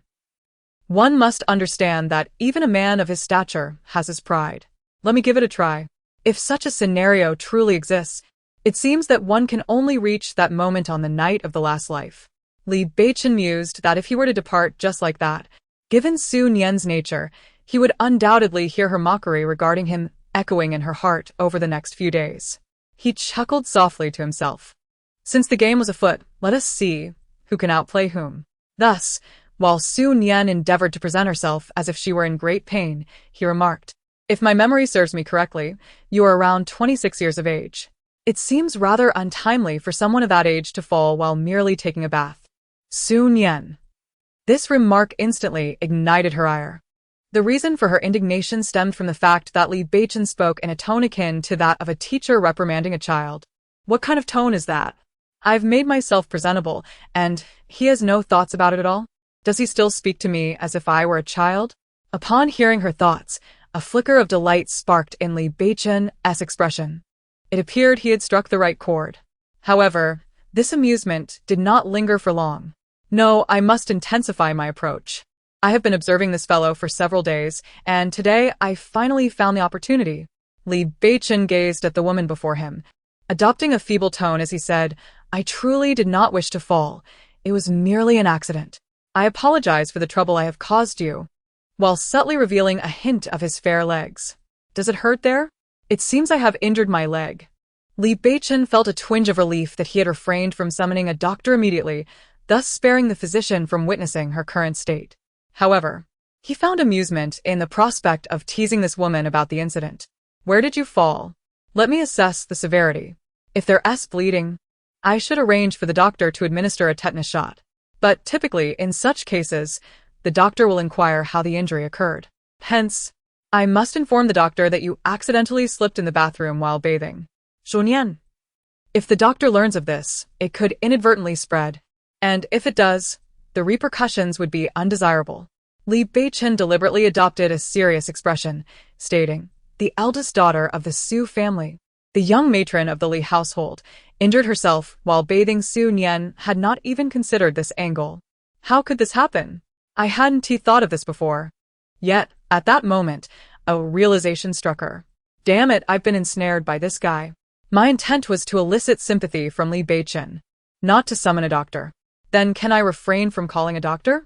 I'm not in such a dire condition, but if this were to leak, what would happen to the reputation of the Li family? Perhaps it's best to avoid that. Li Beichen was precisely seeking this response. What do you mean by reputation? Is your health not more paramount than reputation? Moreover, if anything were to happen to you, the old master would certainly hold me accountable. Given that you are in my care, and I allowed you to be injured. Chapter 113. He overestimated his resolve. Su Nian immediately grasped Li Beichen's shirt. Noticing the serious expression on his face that suggested he was ready to summon a doctor. Beichen, I'm not in pain anymore. Truly. I jested with you earlier just to elicit your concern for me. I was wrong. Please don't call a doctor, she implored. This elicited a hint of amusement in the depths of Li Beichen's eyes. I assure you, I am perfectly fine. If you doubt me, I can even spring up from the bed, she declared, attempting to rise. However, before she could move much, Li Beichen reached out to prevent her. Very well. Since you claim to be well, I shall refrain from calling a doctor. Upon hearing this, Su Nian involuntarily exhaled in relief. Yet, as the tension subsided, a wave of frustration washed over her. If the protagonist were in such a predicament, Li Beichen, the male lead, would undoubtedly assertively declare, "Let us see who dares to speak otherwise." Alas, how could I, the malicious female counterpart, ever experience such fortune? As Su Nian contemplated closing her eyes to sleep until the morning, hoping the pain would dissipate, she was engulfed by regret. Had she known it would unfold this way, she would have feigned her condition instead of being so earnest. Given her extensive life experience, she was confident in her acting skills, believing she could easily deceive Li Beichen, the devoted admirer. Even if she couldn't, surely it wouldn't hurt this much. At that moment, she felt a sudden weight beside her. Opening her eyes, she was taken aback to find Li Beichen there. I have brought the medicine box. Since you prefer to keep the doctor unaware, I shall tend to your wounds myself. This statement prompted Su Nian to sit up. Please, tell me where you feel discomfort or pain. Li Beichen placed the medicine box directly on the bed. I feel unwell here, and here. Su Nian casually indicated several areas. Hearing her lament, Li Beichen found himself at a loss for words.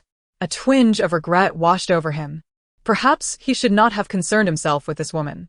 Upon witnessing Su Nian's pitiful expression and considering her murmurs of pain, he felt an involuntary pang of sympathy.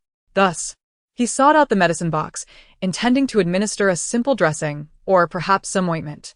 However, the current situation suggested that his concerns were misplaced.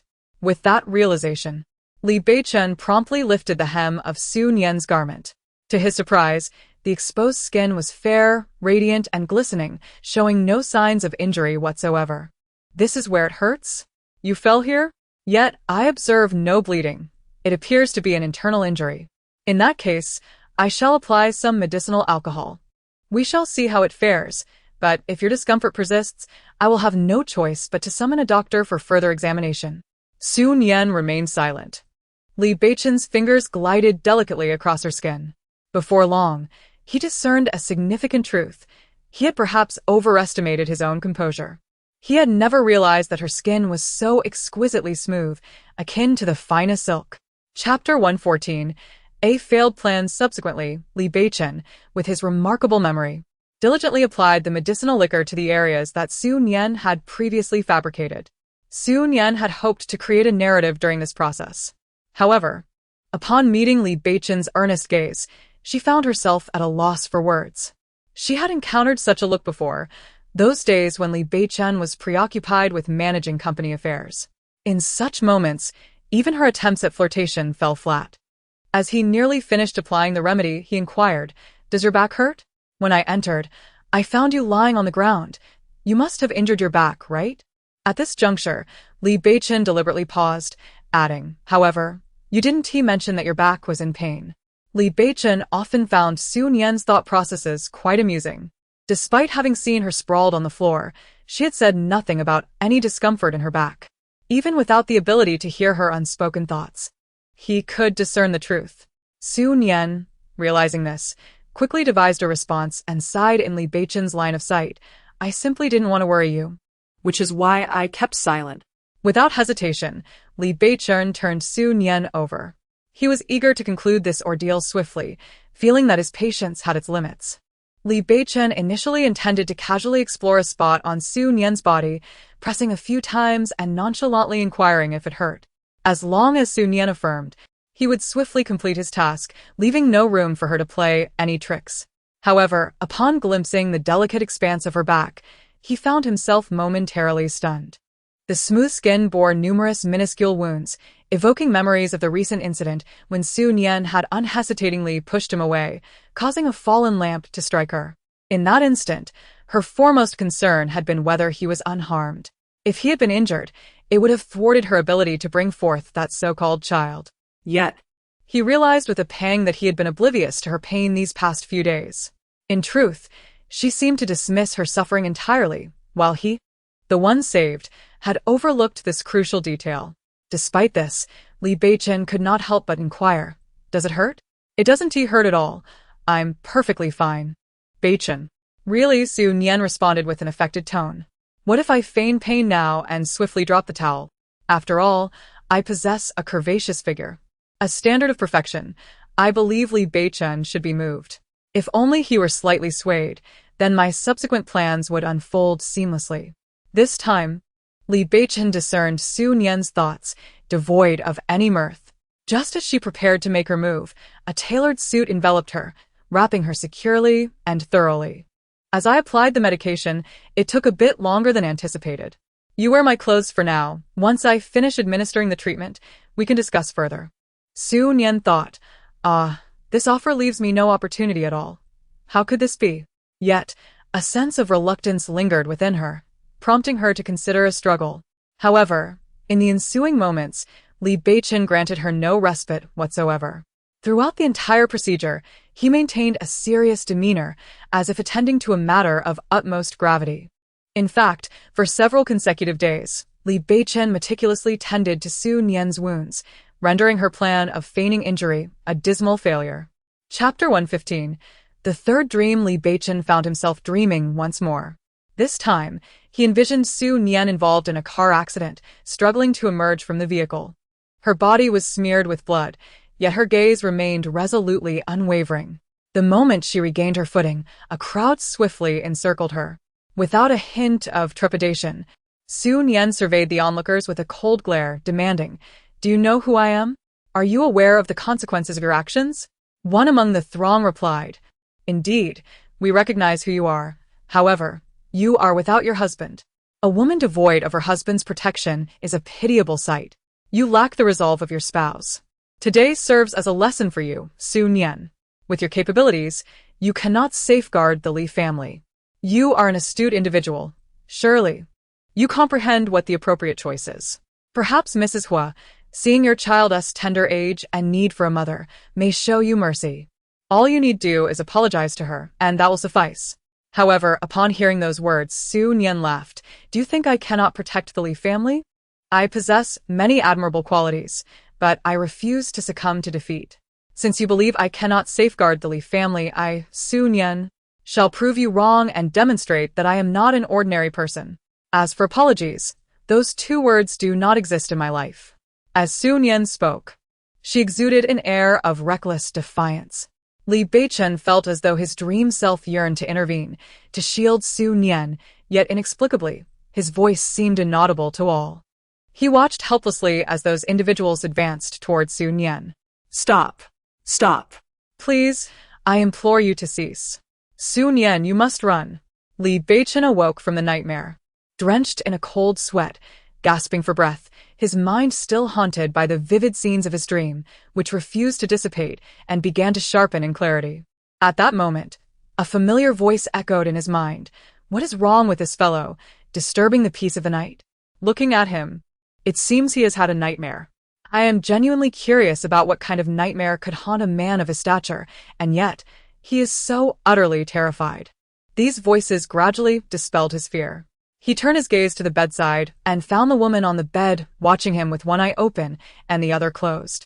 Su Nian, startled by Li Beichen's sudden glance, quickly covered herself with the blanket, pretending to be asleep, as if she had not been awakened at all. However, concealed beneath the covers, Su Nian silently expressed her grievances. Indeed, the saying the student surpasses the master holds true.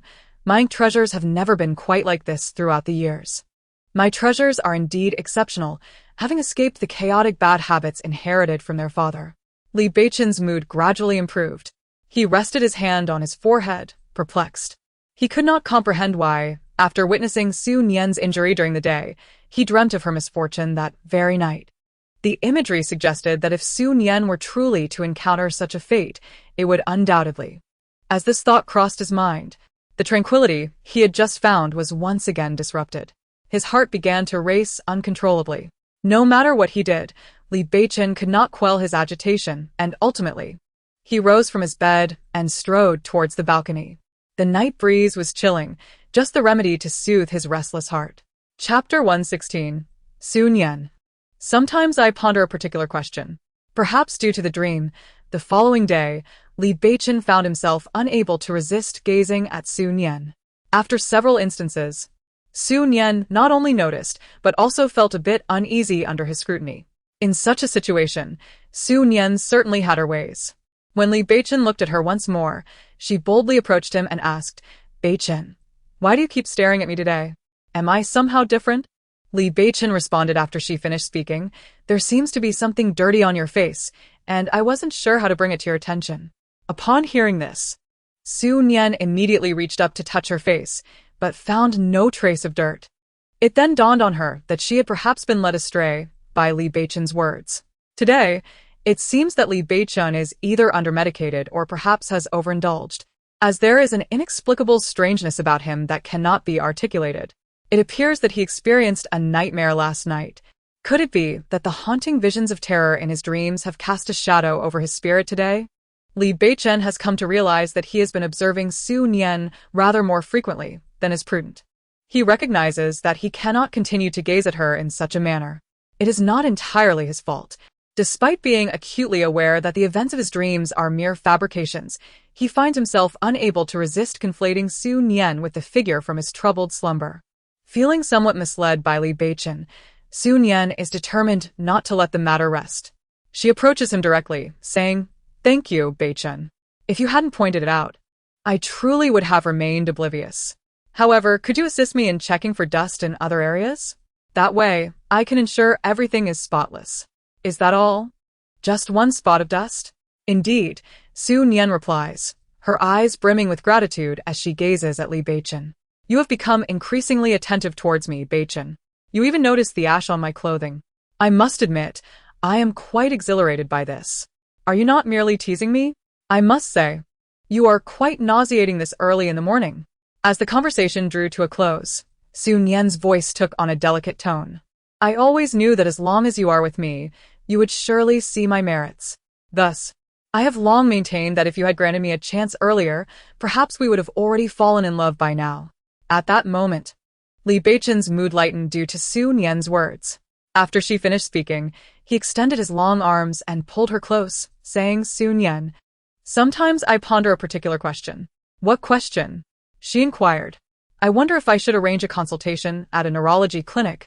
For how could such a trivial matter as a speck of dust on your face transform into something of great consequence in your narrative? I feel compelled to investigate whether your perception is flawed or if there lies some deeper issue, for you bear the title of Mrs. Li Beichen. And should there be any genuine concerns, I would be obligated to address them." Su Nian thought to herself, if this man cannot articulate himself, why does he possess a mouth? His words are truly excessive. At this moment, she felt an urge to scold him. However, being the scheming female antagonist, she could only suppress her displeasure. She wrapped her arms around Li Beichen's neck and said, "Beichen, have you never heard the saying that beauty is in the eye of the beholder? Because I adore you, everything you do appears splendid in my eyes." Just then, the door was unexpectedly pushed open. Chapter 117. Eating melons is her innate affection. When the newcomers beheld the intertwined figures of Li Beichen and Su Nian, it was as though they had inadvertently stepped upon a tail. Upon hearing the door creak open, Su Nian let out a silent sigh within her heart. Was this truly the essence of the so-called domineering CEO? Even if that were the case, one cannot revolve a narrative around a singular event ad infinitum.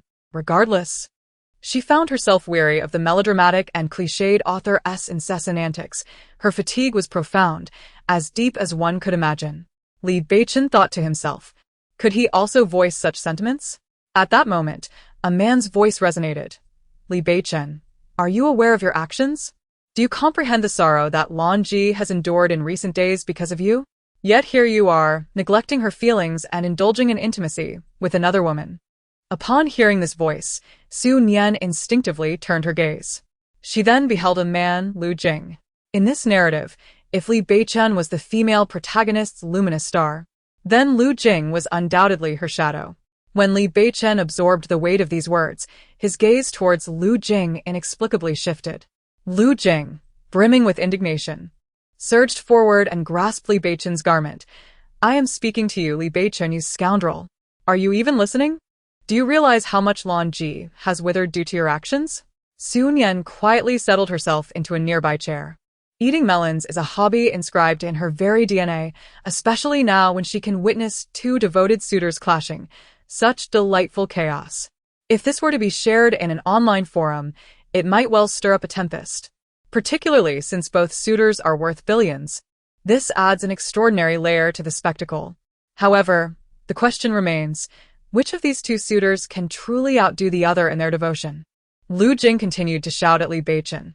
"Have you even heard what I said? I asked Lan Ji, and this is her own choice." Yet, his words seemed to ignite Lu Jing's fury. "What do you mean it's Lan Ji's own choice? Have you forgotten? We vowed to protect Lan Ji for a lifetime, even if she does not choose either of us. We swore to the heavens, and look how little time has passed. Have you already forgotten your oath? How can you speak like this and still consider yourself a man?" Nearby, Lan Ji, who had been observing, felt her eyes light up at these words. Sworn to the heavens? Devoted to the heroine for a lifetime? And this is how it unfolds? Two impeccably dressed adult men, swearing to the heavens. Devoted to the heroine for eternity. Why am I not there to witness such an exhilarating scene? Chapter 118. Fortunately, Li Beichen still possesses some moral integrity. Listening to Su Nian's screams, he felt an indescribable irritation within himself, for the reality was indeed quite akin to what Su Nian had envisioned. As Su Nian pondered, a vivid scene sprang to his mind. He and the person before him, beaming with joy, kneeling on the ground, vowing to cherish Lan Ji for a lifetime, promising to protect her unwaveringly through all of life's tribulations. Reflecting on this, he realized how foolishly naive he had been. Fortunately, it was merely a figment of his imagination, and he had not truly witnessed that moment. Li Beichen even mused that had Su Nian actually seen that image, he would undoubtedly have laughed himself to death, perhaps forever mocking him in his ear. The thought sent a shiver down Li Beichen's spine. He gazed at the man before him and promptly shoved him to the ground, declaring, "Indeed, I have forgotten my vows. I, Li Beichen, possess a bright future. Why squander it on those unworthy?" Su Nian, spectating the scene, was taken aback. Li Beichen sensed an opportunity to alter Su Nian's impression of him, hoping to change the narrative of being a mere sycophant. Oh my, what is this maneuver? Is Li Beichen employing a strategy of feigned indifference? Yes. It must be a ploy to stir emotions. Observing Lan Ji's demeanor, it is evident she is quite invested in this so-called sycophant. If I had such an admirable devotee who suddenly ceased their adoration, I would feel a pang of anxiety as well. However, alas, I do not share the fortune of the female protagonist. Once Li Beichen is gone, I shall find myself a widow. Perhaps then I can explore new possibilities. In an instant, Li Beichen felt a wave of discomfort wash over him. At that moment, laughter echoed from Lu Jing's face. I told you from the beginning that I am the one who truly loves Lan Qi. It seems I was right. I love her the most. No, you are utterly unworthy of loving her. In light of this, Li Beichen felt no hesitation and immediately directed his fist towards Lu Jing's face. Since you insist on proclaiming this, then go love Lan Qi. But do not drag me into it. Li Beichen. Do you comprehend the words you are uttering? Of course I do. Currently, Hua Linyuan views me as a thorn in his side. I wish for Lan Qi to stand by me, yet she shows no intention of doing so. What am I to do? Should I simply allow that scoundrel Hua Linyuan to take my life? As he spoke, Li Beichen continued to unleash his fury upon Lu Jing's face. Indeed, his intention was to vent the pent-up anger that had been festering within him. The mere thought of that scene made his blood boil. If his memory served him correctly, that foolish idea had originated from this very individual. Su Nian had not anticipated that Li Beichen was such a formidable fighter, his punches delivered with astonishing ferocity. She couldn't help but feel a lingering dread. Fortunately, Li Beichen possesses some degree of morality. He does not strike women. If he were to do so, I would be in grave danger. How perilous this is. Li Beichen acknowledged that this so-called narrative had painted him in an unfavorable light. Yet he felt it was unwarranted for Su Nian to harbor such a poor impression of him. Chapter 119. This plot continually puts me in a quandary. Li Beichen released Lu Jing only after rendering him a pitiful sight. Just as Li Beichen intended to speak, Su Nian stepped forward. After all, Lu Jing had the audacity to glare at her with malice after being vanquished by Li Beichen. According to the cliches of melodramatic novels, when such a pivotal character as Li Beichen engages in a betrayal, he is bound to direct his ire towards those around him, suspecting them of incitement. Well, presently, the only person beside Li Beichen was Su Nian. Who else could shoulder the blame, if not her? Immediately, Su Nian positioned herself in front of Li Beichen and declared, Lu Jing, I am indifferent to the specifics of your conflict, but every individual possesses their own path. There is a saying, those who walk different roads should not make plans together. You, Lan Ji, and Beichen are not of the same ilk. Lu Jing glared fiercely at Su Nian, exclaiming, I knew it. I knew someone was stirring the pot. Su Nian, you are merely relying on the fact that you are the only one capable of saving Jir, aren't you? If it weren't for that, you would have long ceased to have the opportunity to stand before me and speak in such a manner. Su Nian scything wordly, reflecting. Every time I find myself in such a situation, I am rendered speechless. It is as if the very essence of my disbelief has taken residence in my home. With his demeanor, one might mistakenly believe Lan Ji is merely exchanging kidneys for himself, she thought. Su Nian, do not take such delight in this. You would do well to comply when the time comes to assist Jir with her surgery. If you fail to do so, rest assured that the Su family will pay dearly for your actions. At that moment, Li Beichen suddenly realized something. Had Su Nian undergone the surgery in her previous life? The scene from that dream floated into his mind.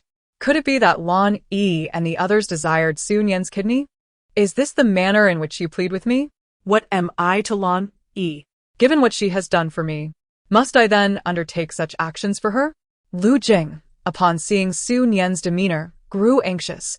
What do you mean by that, Su Nian? Are you having second thoughts? How can you be so heartless? Do you have any idea of the hope you have instilled in Ear? If you wish to retract your decision now, let me assure you, it is a mere dream. Why is it impossible for me to dream? Su Nian retorted, her expression shifting to one of profound emotion as she gazed at Li Beichen with intensity. Do you think that threatening me with the Su family will compel me to compromise? The only reason I acquiesced before was because of Beichen. Iluba Li Beichen. And for him, I was willing to do anything. But now that Beichen has changed his mind, why should I continue to do what I am unwilling to do? With this heartfelt appearance of mine, if a dog were to be brought forth, it might very well be moved by my earnest demeanor. Alas, Li Beichen remains unmoved. Thus, based on my elementary school arithmetic prowess, I deduce that Li Beichen was truly at a loss for words. This woman was undeniably clever. He had truly never encountered a woman more intelligent than her. How could it be that this man remained utterly unresponsive? I gazed at him with such heartfelt intensity that my eyes nearly ached. Yet, upon this rebirth, the narrative seemed determined to complicate matters, inundating me with an abundance of plot twists. Chapter 120. Why is this matter being attributed to me? Li Beichen endeavored to maintain a facade of solemnity, striving not to let Su Nian's chaotic emotions breach his composure. Approaching Su Nian with a serious demeanor, he earnestly proclaimed, "I acknowledge my previous mistakes and assure you that such incidents will not recur. You shall not suffer any harm." These words were a genuine reflection of Li Beichen's sentiments, ones he had long wished to express. Setting aside the so-called narrative, he believed that Lan Yi was unworthy of Su Nian risking so much to donate a kidney for her. Though Su Nian could be somewhat unreliable at times, he would never permit her to do such a thing. Furthermore, he had long desired to convey that he was no longer the same Li Beichen as before. His declaration left Su Nian utterly taken aback. What on earth is going on with Li Beichen? Su Nian's inner thoughts brought Li Beichen great satisfaction. Indeed, he had transformed. However, before he could revel in his triumph, he noticed the dawning comprehension on Su Nian's face. "I comprehend that he is employing a strategy of feigned indifference, as previously, Huo Linyuan sought his life, and Lan Ting has shown no empathy toward his perspective. Although Li Beichen may exhibit behavior akin to that of a sycophant, he undoubtedly possesses his own temperament." Despite these thoughts, Su Nian concedes that at the moment Li Beichen spoke, she found herself somewhat captivated by the man before her. Yet, it was merely a fleeting impression. "Li Beichen, are you aware of your actions? Do you wish to witness Ting O perish? She is Ting, the woman we hold dearest. Do you truly grasp the gravity of your choices?" Li Beichen retrieved his phone and made a call. "I am fully aware of my intentions. My stance is unequivocal. Lu Jing, you are an astute individual. You ought to comprehend the necessary course of action." Shortly thereafter, security personnel arrived and forcibly escorted Lu Jing away. He was genuinely taken aback by Li Beichen's decisive actions. "Su Nian, should you choose not to intervene, I assure you that you will come to regret it." Su Nian exclaimed in frustration, "Why must this situation befall me? It is infuriating. I have never felt such ire before. I truly believe I am not a malicious antagonist, but rather a victim of circumstance. Am I not a quintessentially wronged character?" In the throes of her exasperation, she failed to notice the grave expression on the faces of those around her. This somber atmosphere arose from the fact that Li Beichen had been conducting an experiment. When Lu Jing appeared moments ago, Li Beichen discerned that, in the presence of Lu Jing, he felt none of the so-called narrative force. It is now evident that this enigmatic power manifests when he confronts Huo Linyuan and Lan Qian, causing him to lose control over his own body. Li Beichen deemed it prudent to investigate further, to ascertain whether he truly ought to avoid contact with the so-called protagonists. If it is indeed the case that he must refrain from interaction, it would facilitate his decision-making for the path ahead. Chapter 121.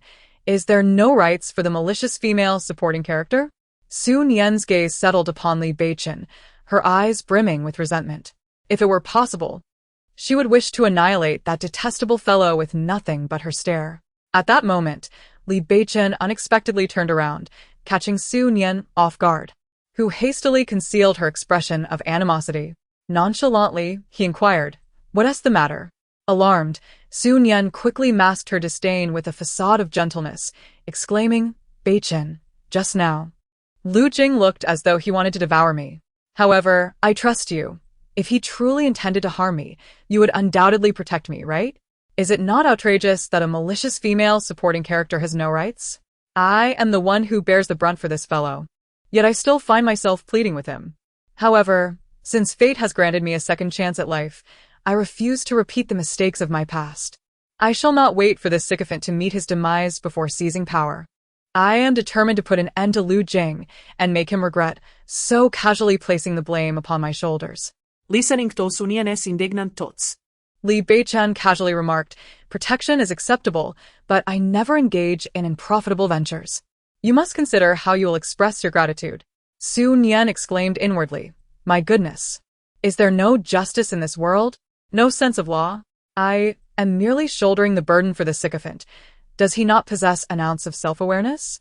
Not only does he fail to thank me, but He also expects my gratitude in return. Li Beichen relished in Su Nian's exasperation. The more frantic she became, the better. Yet, as Su Nian contemplated, a sudden spark of inspiration illuminated her eyes. With a timid demeanor, she approached Li Beichen and said, "Everything I possess, both inside and out, belongs to the Li family, so there is nothing of great value. Beichen, if you do not mind, I could offer you myself." As she spoke, she lowered her gaze, feigning a bashful appearance. What do you mean by that? "You are the one who should be expressing your gratitude, not me. You truly know how to take advantage." Su Nian remained with her head bowed, fearing that if she met Li Beichen's gaze, she would falter in her performance. Why does this person continually astonish me with his shamelessness? What does he mean by "I truly know how to take advantage"? Moreover, when I saved him, he never offered himself in return. I must devise a plan to lure this fellow into my bed, to make him succumb to my charms. Li Beichen, if you wish to express your gratitude, it is imperative that you demonstrate sincerity. Only then will those who assist you truly feel appreciated. However, since you claim that you are entirely affiliated with the Li family, it follows that your token of thanks should not be connected to them, but rather a reflection of your own intentions. Upon hearing this, Su Nian lifted her head and bestowed upon Li Beichen a radiant smile. The brilliance of her smile momentarily captivated him, causing him to lose his train of thought. If it were indeed a matter of heartfelt intentions, then it should not pose a challenge. In a moment, I shall make a call to borrow some money. This would not be the Li family's funds, and surely, a person as astute as I can manage this. Li Beichen regarded Su Nian with a penetrating gaze, offering only a silent smile in response. That evening, Su Nian began reaching out to acquaintances, yet she found herself unable to borrow even a single dime. Su Nian. She couldn't help but question her own worth. She truly did not recall her reputation in this world having sunk to such depths, after all. She was now the young mistress of the Li family, which should not be the case. Chapter 122. It feels as though I have taken on the protagonist's script, even going so far as to conduct a thorough purge of the Li family as servants. Although she was uncertain of the methods Lu Jing would employ, she felt the need to proceed with caution. After completing all necessary tasks, Li Beichen finally exhaled in relief. Yet, no matter how much one accomplishes, there will always be an oversight. He cast a cold glance at the computer screen. Beside him, Zhou Su reported, "President Li, the Lu family is rapidly controlling the false rumors concerning the young mistress. Our people have intervened, but the opponent's strength cannot be underestimated. We will need time to quell the fervor." Li Beichen's hand tensed, veins protruding, his gaze icy. The cause of his agitation stemmed from a video featuring him and Su Nian, taken a few days prior while they assisted Wang Ling, which inadvertently revealed their identities. Even more egregiously, the video had been manipulated. The Lu family had enlisted numerous informants to claim that Su Nian had failed to establish herself within the Li family, and thus deliberately approached Wang Ling to gain the support of her husband. Initially trivial, the situation escalated when, during their assistance, an accident occurred that the Lu family twisted into a narrative suggesting Su Nian acted recklessly for show, disregarding others.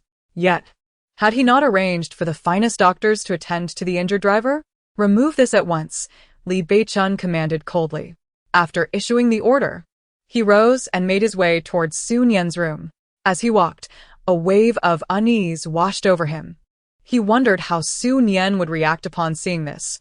Would she be saddened? He pushed open the door to her room, only to find her nonchalantly lounging, munching on chips, and engrossed in her phone, utterly devoid of any signs of distress. Just as Li Beichen began to relax, he overheard Su Nian's thoughts.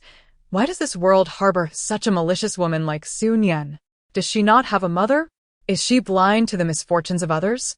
I recently inquired about the president of the Li Group, and I discovered that he is truly an extraordinary figure.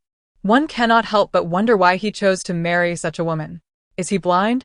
I believe that the marriages of wealthy individuals are often not voluntary. Haven't you seen the news? She is merely attempting to secure her position, as it is evident that Li Beichen has no genuine affection for her. Perhaps she is simply being persistently clingy.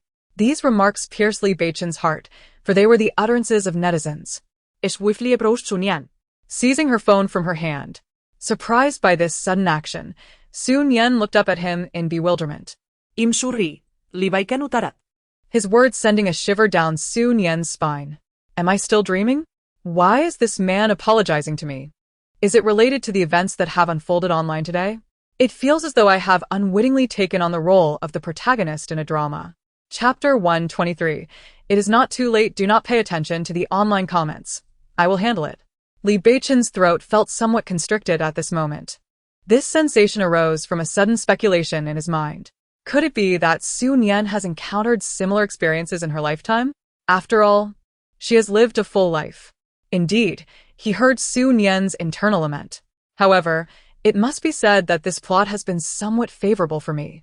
At the very least, I received an apology from Li Beichen, which is a significant improvement from my previous life. By the way, I can seize this opportunity to showcase myself.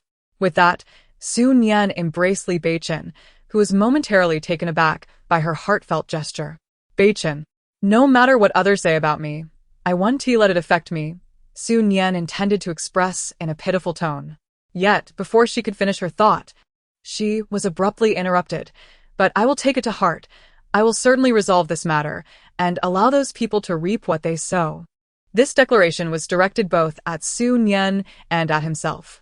Having promised to protect her, he was determined to fulfill that vow. This left Su Nian feeling somewhat uneasy. After all, under normal circumstances, wouldn't Li Beichen push her away? However, at this moment, Su Nian could distinctly sense that Li Beichen was attempting to comfort her. Yet, instead of feeling joy, she found herself engulfed in anxiety. In her previous life, Li Beichen had never shown her a hint of kindness. He would never have offered her such solace. His current demeanor could be misleading. Though Li Beichen understood Su Nian's genuine feelings, he could not help but lead her to the study. He wished for her to realize clearly that he was indeed changing.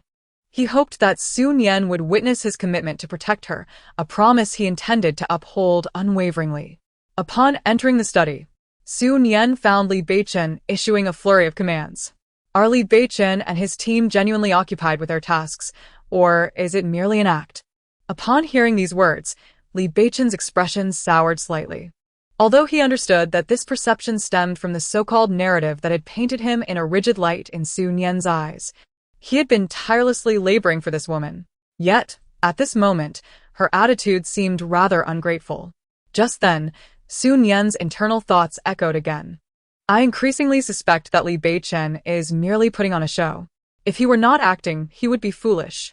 Surely, a man like Li Beichen would realize that taking me out to showcase our affection would dispel all rumors. Li Beichen. Indeed. For a devoted male lead like Li Beichen, no calamity could ever deter his genuine affection for the female protagonist. Could Li Beichen truly claim he had not considered this? Yet, when Lu Jing was present, Li Beichen's performance was truly remarkable. In that moment, I almost believed he had no desire to court the female lead. Reflecting on my initial thoughts, I realized just how foolish I was. Utterly ridiculous. Li Beichen now found himself in an awkward predicament. He genuinely had not contemplated the situation as deeply. His concerns revolved around contending with Lu Jing and Huolin Yuan. Fortunately, Su Nian remained oblivious to his true circumstances. There was still time to amend this. Chapter 124, Showcasing Affection?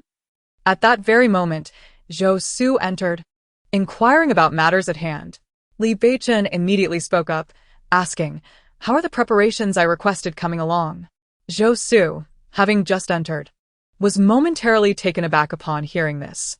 However, his tenure as Li Beichen's secretary had endowed him with considerable acumen, and he swiftly regained his composure, adopting a serious demeanor. "Mr. Li, I have completed all the tasks you assigned." "Excellent," Li Beichen replied. "Your efficiency is commendable. You've managed to edit the video of my outing with Su Nian so promptly. Should you resolve this matter satisfactorily, I will consider a salary increase for you at the year's end." Zhou Su instantly grasped Li Beichen's implication. Meanwhile, Su Nian, who had anticipated Zhou Su's visit would be a routine report of work, was taken aback by Li Beichen's statement. Did Li Beichen truly mean what he said? Or was it my mind playing tricks on me when I sought inspiration for my calligraphy? Is he implying a desire to publicly display our affection? Is this the sort of thing a devoted second male lead would say? Is he genuinely going to pursue this course of action? Under the gaze of Su Nian's bewilderment, Li Beichen gradually approached her, saying, Su Nian, given the current circumstances, it is imperative that we appear in the public eye together.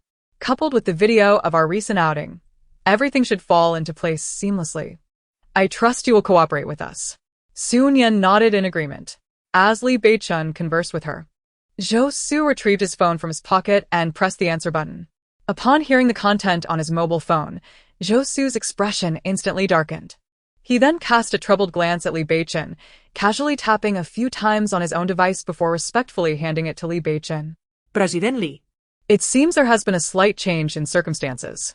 At these words, Li Beichen turned to Zhou Su. As he did, the voice of Su Nian echoed in his mind, filled with schadenfreude. I can tell, this change must be related to the female lead. Li Beichen accepted the phone from Zhou Su, and as he perused the screen, his countenance darkened further. President Li, since Miss Lan has reached a conclusion regarding this matter, should I proceed to withdraw our personnel?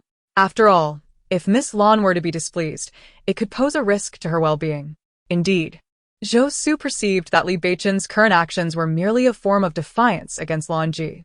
He believed that reconciliation between them was inevitable. His suggestion was intended to provide Li Beichen with a graceful exit, a duty inherent to his role as a secretary. Had this been the former Li Beichen, he might have taken Zhou Su's offer as a stepping stone to descend from his anger. However, the present Li Beichen was a changed man. Thus, once Zhou Su finished speaking, Li Beichen lifted his head, his voice resolute. Proceed exactly as I previously instructed. In that instant, the intensity of Li Beichen's gaze sent a shiver down Zhou Su's spine, prompting him to nod vigorously in understanding before hastily departing. Once Zhou Su had left, Li Beichen swiftly turned his attention to Su Nian. As Su Nian earnestly held her phone, she found herself confronted by the very man standing before her, compelling her to appeal to the elder. In Chapter 125, Su Nian scrolled through Weibo, where Lan Ji had posted a vehement denunciation of her. The content read as follows. Lan Ji V. Upon encountering this news, I was truly incensed. I have been a close friend of Beichen for many years. One might even say I am the person he trusts the most. I always believed that Su Nian harbored a sincere affection for Beichen, and as a fellow woman, I genuinely felt for her during certain moments. However, when I reached this point, my anger boiled over. That woman clearly appears to be pregnant. What if something were to happen? Utilizing the threats against others to bolster one's own position is unconscionable. Su Nian, I cannot fathom your thoughts. But I shall never acknowledge you. Su Nian then opened the comments below. Wow, the goddess has spoken. I never knew the goddess was friends with the president of the Li Group. A public figure like the goddess must be cautious with her words. Yet her unwavering stance now truly befits my idol. In terms of friendship, the goddess is remarkably righteous. I envy Li Beichen for having such a considerate friend. Due to Lan Ji's interference, the crowd below erupted in vehement criticism of Su Nian. It could not merely be termed as insults. In the realm of this narrative, Lan Ji, as the heroine, commanded the loyalty of her followers, who positioned themselves as champions of justice, fervently defending the so-called righteousness. However, as the malevolent supporting character, Su Nian could hardly tolerate such injustices. Though she bore the title of the wicked counterpart, she would never exhibit the same submissive demeanor as the protagonist, who merely swallowed her grievances. Without hesitation, she contacted the old man's phone and dialed. Once the call connected, Su Nian immediately addressed her father on the other end. Father, I have been bullied by Lan Qi. That woman dares to torment Nian Nian again. Rest assured, father, I shall ensure that Lan Qi receives a proper reprimand. I will promptly terminate all collaborations with the Hor family. I want everyone to understand the consequences of mistreating my husband, Li Jianhong's daughter-in-law. Beside her, Li Beichen, who had intended to offer comfort and assure her that he would handle the matter, found himself utterly taken aback by Su Nian's swift actions, leaving him no opportunity to intervene. The entire exchange flowed seamlessly, akin to a slap upon his face. It was crucial to note that he stood right before her. Yet she chose to seek the old man's assistance. Although he was merely her nominal husband, he was still her husband. He immediately approached Su Nian, took the phone from her hand, and declared, "Father, rest assured, I will provide you and Su Nian with a satisfactory resolution to this matter." Li Jianhong, who was on the phone soothing Su Nian, was taken aback upon hearing Li Beichen's voice. However, when Li Jianhong finally grasped the situation, he immediately spoke in his resonant voice, saying, "Explain yourself. Tell me how you intend to do so. I know you harbor no affection for Su Nian and hold Lan Qi in high regard, yet you and Su Nian are indeed husband and wife. As a man, you must shoulder the responsibilities that come with being a husband. What sort of man are you?" "Father, I understand. I will fulfill my duties as a husband," Li Beichen replied, casting a glance at Su Nian, who was on the verge of tears. He then addressed her word by word. "I acknowledge that I have mishandled this matter. It is my fault. I will take responsibility and ensure this situation is resolved appropriately." In that moment, the determination in Li Beichen's gaze left Su Nian somewhat bewildered. Chapter 126. A kiss. Before the journalists, Lan Qi observed the unfolding events online, feeling quite satisfied. Simultaneously, she considered Su Nian's actions to be utterly foolish. Originally, Li Beichen had no affection for her, yet she insisted on meddling in company affairs. This only reinforced Lan Qi's belief that Su Nian was unworthy of someone as exceptional as Li Beichen. A hint of amusement crossed her mind. After all, she had previously noted that Li Beichen seemed a bit taken with Su Nian. But now, it appeared that Su Nian had self-sabotaged. Lan Qi increasingly felt that, as a good friend, she could not allow Li Beichen to be with a woman like Su Nian. At this critical juncture, it was her duty as Li Beichen's closest friend to step forward.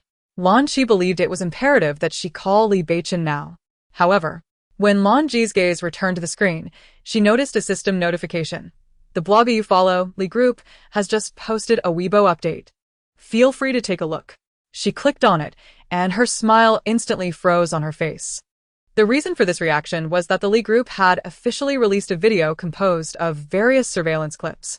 Upon entering, she observed Li Beichen accompanying Su Nian on a shopping spree.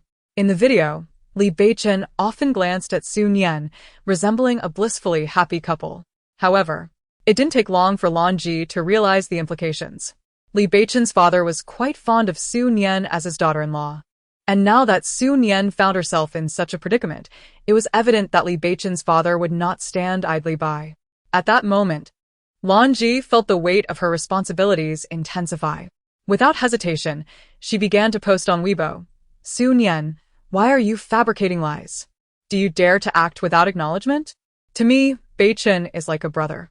Under these circumstances, how can I possibly entrust my brother to you?" Subsequently, Lan Qi attempted to call Li Beichen, but as soon as the call connected, he hung up abruptly. However, Lan Qi remained unperturbed. If her assumptions were correct, he was likely confronting Su Nian about the situation. Li Beichen believed that by releasing the video, he could reverse the narrative and change everything. Yet, he did not anticipate that the online discourse would remain unchanged, with many thinking that it was the elder's voice advocating for Su Nian. What displeased Li Beichen even more was Su Nian's nonchalant demeanor. She exhibited little disappointment and even thought to herself, the female protagonist is indeed remarkable. The world revolves around her. What significance do these matters hold?" It is akin to the current demeanor of Li Beichen, who appears to be striving to take charge on my behalf, yet, to put it plainly, it merely serves as a means to vie for superiority over the female lead. Li Beichen furrowed his brow, his expression grave as he approached Su Nian. Without uttering a word, he took her hand and led her outside. Su Nian was utterly bewildered by Li Beichen's sudden actions. What could he possibly be attempting to do? Why the haste? Is it merely because his legs are slightly longer than mine? Is this truly necessary? It is utterly infuriating. Outside the Li estate, a throng of reporters had gathered. Originally, they would not have been able to reach this place, so it was evident that these journalists were orchestrated by either Lu Jing or Huilin Yuan. When Li Beichen and Su Nian made their appearance, the reporters descended upon them like a frenzy, brandishing cameras and capturing every moment. Li Beichen moved into the crowd, and, upon finding his footing, he captured Su Nian's lips with his own. Under the barrage of flashing lights and the astonished gaze of Su Nian, they shared a kiss. Chapter 127. Why Su Nian could so easily discern his breach of the plot. Li Beichen himself was uncertain of his motivations. Even if it was to validate Su Nian or to counter the so-called narrative, it seemed excessive. If one were to attribute it to a moment of impulse, he was acutely aware of his clarity of mind. Perhaps, as the old man had suggested, regardless of the circumstances, he was now Su Nian's lawful husband. As a husband, witnessing his wife endure such humiliation filled him with a profound sense of indignation. After a brief kiss, Li Beichen turned his gaze towards the assembly of reporters, his eyes ablaze with intensity. I care not who orchestrated your presence here, but I implore you to report my forthcoming words with utmost fidelity. Should there be the slightest inaccuracy, the organization you represent shall cease to exist by dawn. His words sent a tremor through the hearts of the journalists. Li Beichen surveyed the crowd with piercing scrutiny and continued, On that day, my wife, Su Nian, and I were out shopping when we chanced upon a pregnant woman. My wife noticed that something had fallen from her possession and approached to offer assistance. As he spoke, a sharp pain surged within his chest, as if an unseen force sought to resurface. Li Beichen clenched his fists tightly, yearning to draw strength from this act. Su Nian, observing him, felt a warmth blossom within her heart. Regardless of Li Beichen's motivations, I shall forever remember this day and the image of him in this moment. Upon hearing her thoughts, Li Beichen instinctively glanced at Su Nian. She felt a peculiar unease. No, it was not mere awkwardness, but rather an odd sensation that left her momentarily at a loss. If I were to feign gratitude towards this man, it would feel insincere. But how should I express my thanks to him now? As Su Nian pondered the situation, Li Beichen suddenly slumped beside her. Beichen, what is the matter? Li Beichen clutched his chest and let out a long sigh. This remark prompted him to look at Su Nian, who then stated, I understand now. This unfortunate soul must have inadvertently touched upon the plot, resulting in punishment. Such a significant character, violating the established narrative, how could misfortune not befall him? With this revelation, Li Beichen comprehended that his actions were justified. His intention was to gradually and cautiously engage with the narrative, fully aware of the formidable challenges posed by the so-called plot obstacles. Yet he remained undaunted. Suddenly, a realization struck him. He gazed at Su Nian and pondered why she could so effortlessly discern his transgression against the storyline. The only explanation was that she had experienced it herself. Chapter 128. I truly am a clever little rascal even as a man. He found himself overwhelmed by an unexpected sensation. As he contemplated this, he scrutinized Su Nian, noting her frail appearance and how uncomfortable she must feel. Su Nian, under his unwavering gaze, felt a sense of unease creeping in, even a shiver running down her spine. Wait, why is he staring at me like that? She thought. Don't tell me he suspects that I have plotted against him? As this thought crossed her mind, she stiffened under Li Beichen's scrutiny, convinced that her suspicion was indeed correct. Li Beichen. He clutched his chest and stood up, declaring, I have fulfilled my promise to you. Su Nian's thoughts raced like a whirlwind. I am fully aware of that. I harbor no doubts about you, Beichen. I also recognize that you are a man of your word. She continued, from now on, should any situation arise, refrain from contacting the old man. I shall handle it. Su Nian couldn't help but chuckle inwardly. If I were devoid of intelligence, I might actually believe him, but I am not. Though I remain uncertain as to why this fellow is behaving in such a manner, I suspect this is a one-time occurrence. Nevertheless, Su Nian maintained a facade of docility. Yes, I understand. I shall refrain from doing so in the future. Truth be told, I have no desire to rely on my father. I was genuinely anxious at the time. I feared that my actions would cause you distress, Which is why I acted as I did. Enough of this superfluous talk. Consider carefully what reward you shall bestow upon me once this matter concludes. Su Nian, Who had yet to secure a loan, felt as if she had turned to stone. You haven't forgotten to prepare, have you? Of course not. You mentioned it last time, so I have made arrangements. I put great effort into my preparations, Li Beichen asserted, his eyes wide with feigned denial. All right. I think my mind was faulty just now to consider that Li Beichen looked quite dashing in that moment. Dashing? Nonsense. Even if I were to release a fart, it would still be more appealing than this fellow. Meanwhile, Li Beichen found solace amidst Su Nian's vexation. Indeed, why not deliberately guide him to touch upon the plot? Even if this life's narrative mirrors that of the previous one? Li Beichen's eyes narrowed slightly. I must admit, I am rather eager for your gift. Given your demeanor, it seems you ought to present me with something truly unique. Su Nian exclaimed, unique? Without relying on the Li family's wealth, and still managing to procure something one of a kind? For you, I shall have to safeguard you diligently.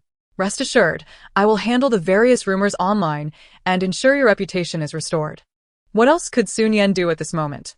She could only manage a bitter smile. I find a notorious reputation somewhat appealing. Not having to rely on the Li family's fortune and still obtaining something unique puts me in quite a predicament. How amusing. If I am not permitted to use the Li family's resources, then I shall resort to the Su family's wealth, making it seem as though I am in dire straits. Be assured, I will certainly present you with a splendid gift, Li Beichen replied. However, his good mood did not last long. By the way, why not gift him some intimate apparel? This is a clever idea. If it succeeds, I will have struck gold. If it fails, I can at least infuriate him. Regardless of how Li Beichen reacts, I stand to gain. I truly am a clever little rascal. Li Beichen remained silent. Chapter 129. Am I your biological child? Or is Su Nian your true offspring? The news of Li Beichen holding Su Nian's hand quickly spread. The online community erupted in astonishment, especially since the protagonists had made a personal appearance. Yet, there were still murmurs suggesting that Li Beichen was acting for the benefit of the company and to maintain the Li family's reputation. Li Beichen gazed at the chaotic messages, his expression unusually grave. Through this incident, he managed to glean a glimpse of the formidable challenge he would face in attempting to break the established rules. However, at that moment, he recalled what Su Nian had said about their previous lives being so naive. It seemed there might be a way to transcend the so-called rules and narrative. Just as Li Beichen was pondering this, his phone rang unexpectedly. Furrowing his brow, he picked up the device, only to see the screen displaying his grandfather's call. He pressed the answer button. Beichen, you have finally come to your senses. You now recognize the virtues of Nian Nian, do not? I was even contemplating arranging a divorce for you too, so that Nian Nian could find a more suitable partner. Ha ha ha. It's good that you've seen the light. Upon hearing his grandfather's words, Li Beichen could not help but inquire, divorce? Indeed. It was only after your marriage that I realized a forced union bears no sweetness. Recently, I've been considering whether it would be best for you both to part ways. After all, though Nian Nian is young, a woman's age is not something to be trifled with. At this point, the old man let out a deep sigh. If you and Nian Nian were to divorce, she would take half of your fortune, and I would ensure she receives more. She could easily find someone better than you. As Li Beichen listened to his grandfather's words, the image of Su Nian seeking another man with his money surfaced in his mind, causing a moment of heartache. He tugged at the tie around his neck and replied, "What if I refuse?" The elderly gentleman across the way was evidently taken aback by Li Beichen's unexpected words. However, he quickly retorted in a disdainful tone, "Why do you disagree? Are you trying to occupy the latrine without relieving yourself? How utterly despicable." After uttering those words, the old man seemed to realize his faux pas and hastily spat a few times. Nevertheless, that's the gist of it. Li Beichen could only think, so, I am merely a subject of experimentation. The elderly gentleman continued his verbal onslaught. Isn't there a saying? Who hasn't encountered a few scoundrels in their youth? Li Beichen could not help but inquire, am I truly your biological offspring, or is Su Nian your true child? If given the choice, I would much prefer to claim Nian Nian as my own daughter. Moreover, if it weren't for your connection as my son, this fortunate circumstance would not have been bestowed upon you. My stance is clear. What happens next is up to you. Li Beichen abruptly ended the call, feeling that if he continued to heed the old man's words, he might very well succumb to exasperation. Chapter 130. The aesthetic sense of this woman is lamentable. Li Beichen took a few sips of ice water to recalibrate his state of mind. This brought to mind the tales Su Nian had recounted about her past life. Given the elder's attitude, it seemed plausible that he might genuinely encourage Su Nian to remarry. Even if she chose not to, should she seek the company of another man. the old man would likely not only refrain from objecting but might even take delight in it. The thought of Su Nian in the embrace of another man invaded Li Beichen's mind, intensifying his sense of frustration. With this in mind, he promptly made his way outside. He abruptly arrived outside Su Nian's room, momentarily taken aback. At that moment, he realized the absurdity of his anger. After all, he harbored no affection for Su Nian. Her activities with any man were inconsequential to him. Li Beichen now felt as if he were losing his sanity. Yet, since he was already there, he resolutely knocked on the door a few times and then pushed it open. Upon entering, his expression darkened further.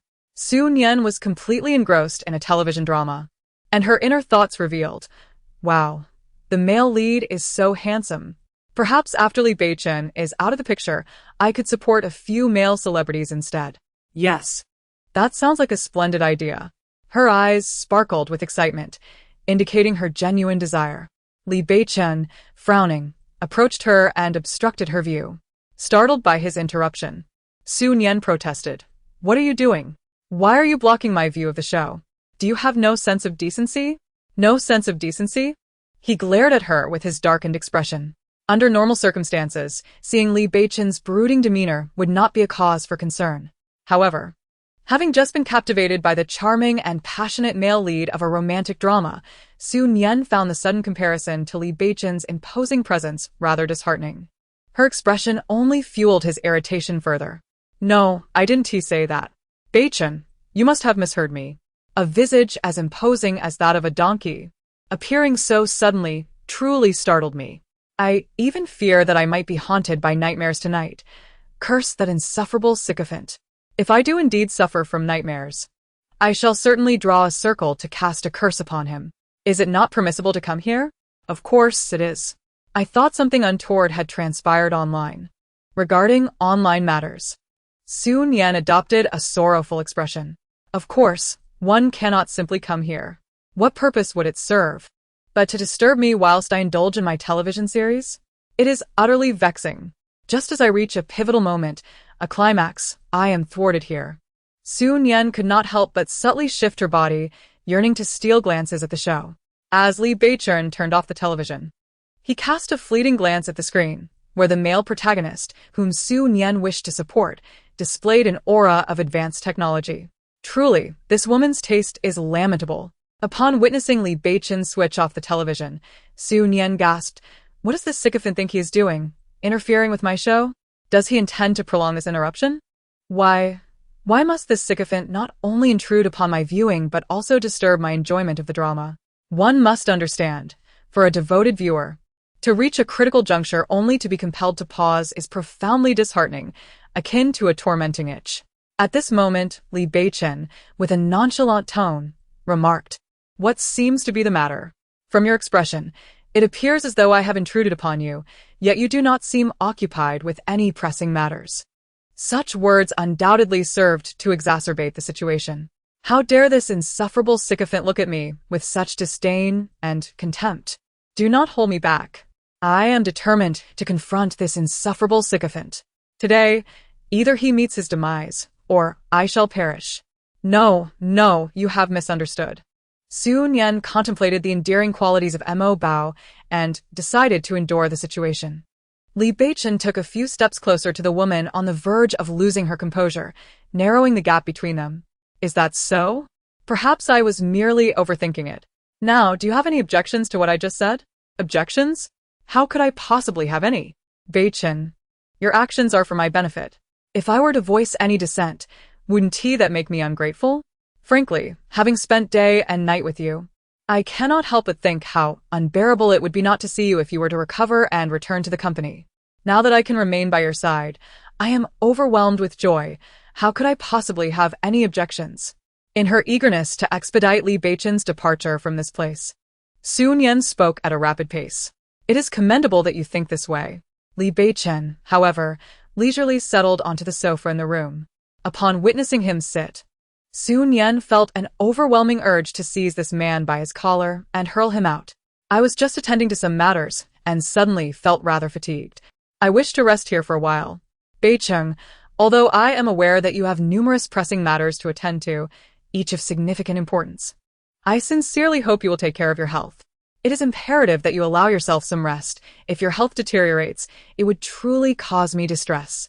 You are correct, so I shall take a brief moment to sit here, as a form of respite. Su Nian. Thus, the two sat in silence.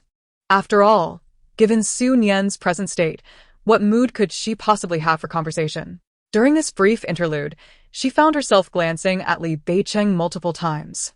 She observed that he showed no inclination to leave and, astonishingly, was gradually reclining on the sofa, appearing to rest with his eyes closed. Why? Why is this happening? My beloved drama, Beichen. Are you feeling sleepy? If so, and you do not mind, you are welcome to rest on my bed. With no other recourse, Su Nian resorted to her ultimate ploy. This prompted Li Beichen to open his eyes wide in surprise. Chapter 132. Unable to binge-watch, now facing a collapse. No need, he replied, which instantly brought joy to Su Nian's heart. I knew it. This hopeless devotee would certainly hesitate to stay here. As long as I manage to keep him here, given his nature, I shall soon be able to continue my joyful viewing of dramas. Beichen, Do not be polite with me. you appeared quite fatigued earlier. Please, take a moment to rest here. My place is quite clean, and it is only temporary, so I can accommodate you for a while. I still have matters to attend to. I just dozed off for a moment, which is nearly sufficient. These words instantly brightened Su Nian's gaze. Finally, this unfortunate soul is about to depart. Time to binge-watch. Here I come, male lead. Hearing these thoughts, a subtle smile graced Li Beichen's lips. He then slowly rose to his feet, and under Su Nian's eager gaze, he moved towards the door. However, just as he reached the threshold, he halted and turned to inquire, Aren't you coming along? Li, Su Nian. Who nearly burst into laughter at the sight of Li Beichen nearing the exit, was momentarily taken aback. Come along? Come along where? All she wished was to continue her binge-watching. The thought struck her. What happened? You were the one who mentioned having no objections, remember? With no other option, Su Nian obediently followed. She realized that her quest for the show was truly beyond reach. Indeed, misfortune had struck. The male lead of the drama she was watching had encountered trouble. He was implicated in tax evasion. The series was promptly removed from circulation, leaving her no time even to download it. With no alternatives, Su Nian resorted to scouring the internet for footage. After all, she had been deeply engrossed, and the thought of missing out on the unfolding plot made her feel she might endure considerable distress. The critical issue was that she was still in Li Beichen's presence. Seeking resources online required a clandestine approach, frequently stealing glances at Li Beichen, who was busy attending to his affairs. Meanwhile, Li Beichen found himself in high spirits as he listened to Su Nian vent her frustrations at the male star. He casually picked up his phone and opened WeChat, sending a message to Zhou Su. You handled this matter exceptionally well. I will notify the finance department to increase your salary. Li Beichen put away his phone. Why is this guy being so irrational? Taxes are such a trivial amount. Why not adhere to the law? What a pity for that face. I shall never again see it grace a television drama. Why, oh why, does this person act so foolishly? Listening to Su Nian's internal lamentations, Li Beichen couldn't help but scoff. What was so regrettable about that face? As for that woman, couldn't she do a simple search? A casual inquiry would reveal the entire history of that male star's plastic surgery.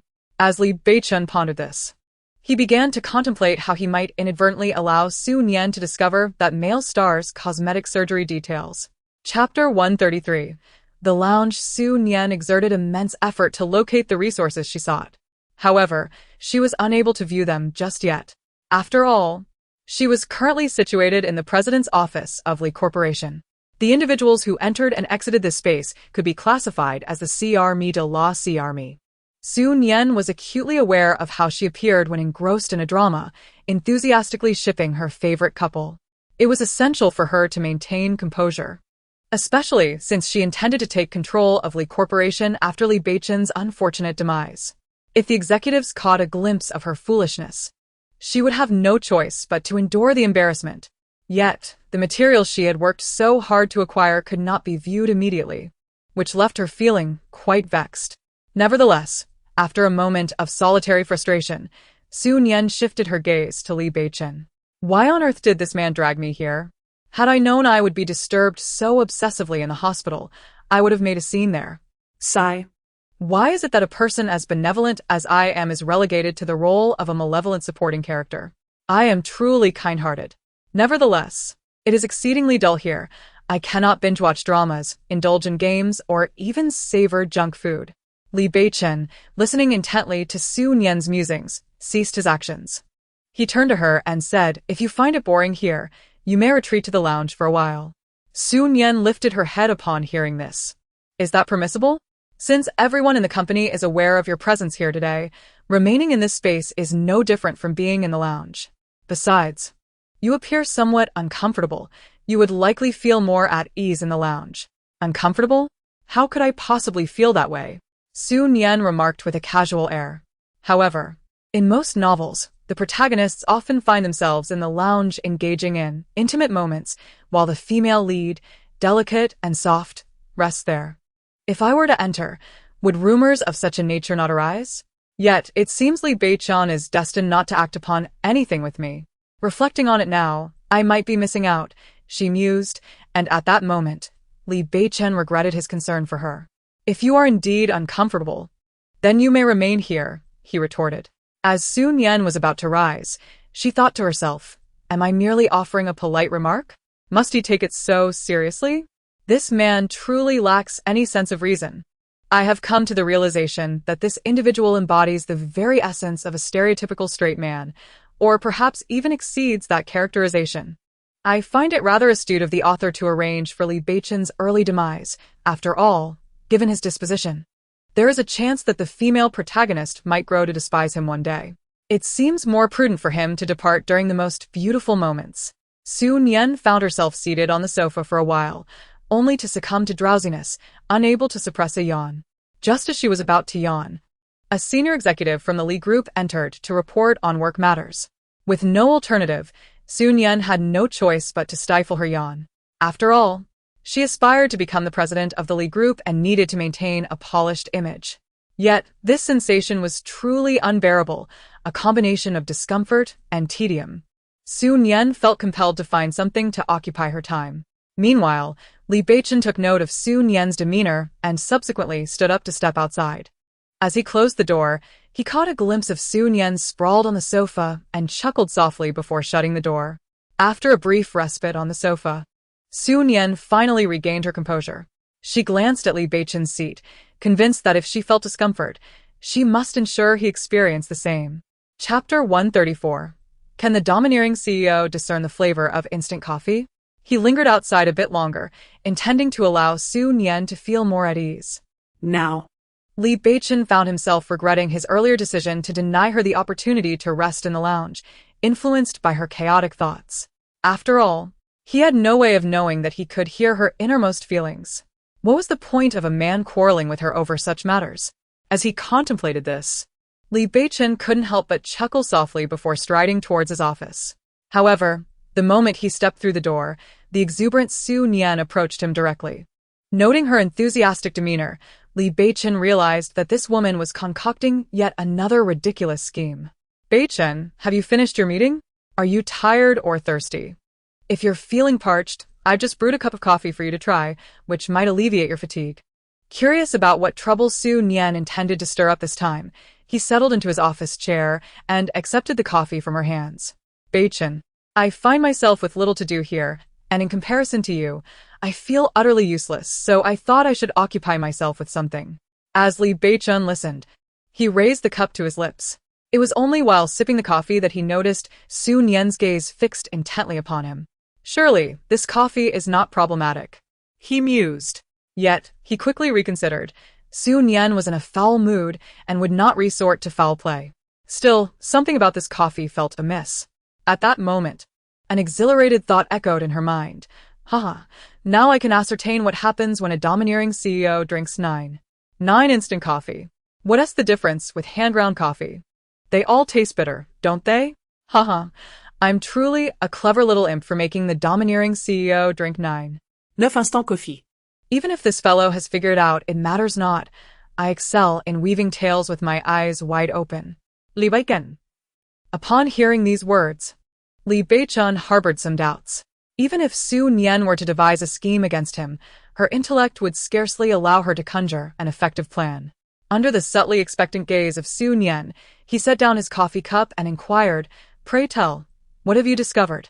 Su Nian produced a piece of paper and presented it before him. "You see, there are undoubtedly many eyes upon us, yet neither of us possesses any significant romantic experience. If our act appears overly contrived, those observing us will perceive the facade, rendering our efforts futile. Thus, I have meticulously outlined the following behaviors. Indeed, I am intentionally invoking the notion of romance in his presence to remind him of his role as a mere sycophant." Li Beichen accepted the paper. As he perused its contents, a faint smile graced his lips. Redirecting his gaze to Su Nian, he remarked, "After much contemplation, your sole intention is to exploit my weaknesses?" This was prompted by the stipulations inscribed on the paper. 1. Whenever in public, we must kiss, accompanied by passionate gazes. 2. While dining out, I am to unconditionally attend to Su Nian. 3. We must hold hands when outside, among various other regulations. Chapter 135. Is it truly so easy to take advantage of Li Beichen? Su Nian gazed at the mocking expression on Li Beichen's face, feeling entirely unfazed. Taking advantage, huh? Clearly, regardless of the dynamics between men and women, I am the one who ultimately bears the brunt of it all. Just like that night in my past life. Despite my dissatisfaction with him, I still ended up appearing as though I had the upper hand. However, she reminded herself, let's not forget that in this situation, I am alleviating your troubles, not creating my own. Li Beichen maintained a stern countenance. Anticipating his response, Su Nian sighed deeply. I understand that you are deeply enamored with Lan Qi, which complicates matters for you. Thus, let us consider this matter settled. As she spoke, she feigned a few choked sobs. I have been too unreasonable. I apologize for interrupting you with my whimsical notions. This issue shall no longer trouble you. I will find a way to resolve it myself. With that, Su Nian reached for the documents on the table and began to stride toward the exit. I can finally leave. At long last, I am free from this place. How clever I am. If Li Beichen agrees, I benefit, and if he declines, I can make my escape. Stop. Suddenly, Su Nian's eyes sparkled with intrigue.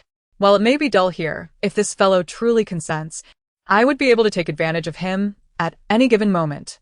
Wait, why does this make me feel like a rogue? Let it be. A rogue is a rogue. After all, life is but a fleeting moment. Besides, they say youth without romance is a lamentable waste. Furthermore, this fellow shall not linger much longer in this world. If I do not take advantage of the situation, what a waste it would be. I shall proceed as you suggested. Su Nian exclaimed. After all, you have always been so hands-on with me. What is there to be concerned about now? As she turned to face Li Beichen, she felt an inexplicable sensation, as if his gaze was that of a rogue observing another rogue. Indeed, she harbored intentions of being a rogue herself, yet she could not bear to be scrutinized by Li Beichen's eyes that seemed to regard her as such. In that case, I shall not hold back. Let me ponder how I might effectively take advantage of this fellow. Li Beichen's demeanor was influenced by the recent words of Zhou Su, who had informed him that the old man had instructed his trusted aides to keep a watchful eye on this matter. This revelation prompted Li Beichen to recall the old man's previous remarks about their impending divorce, suggesting that Su Nian should claim half of his fortune in pursuit of another man. Thus, Li Beichen surmised that should Su Nian be allowed to venture out now, the old man would undoubtedly become aware of it.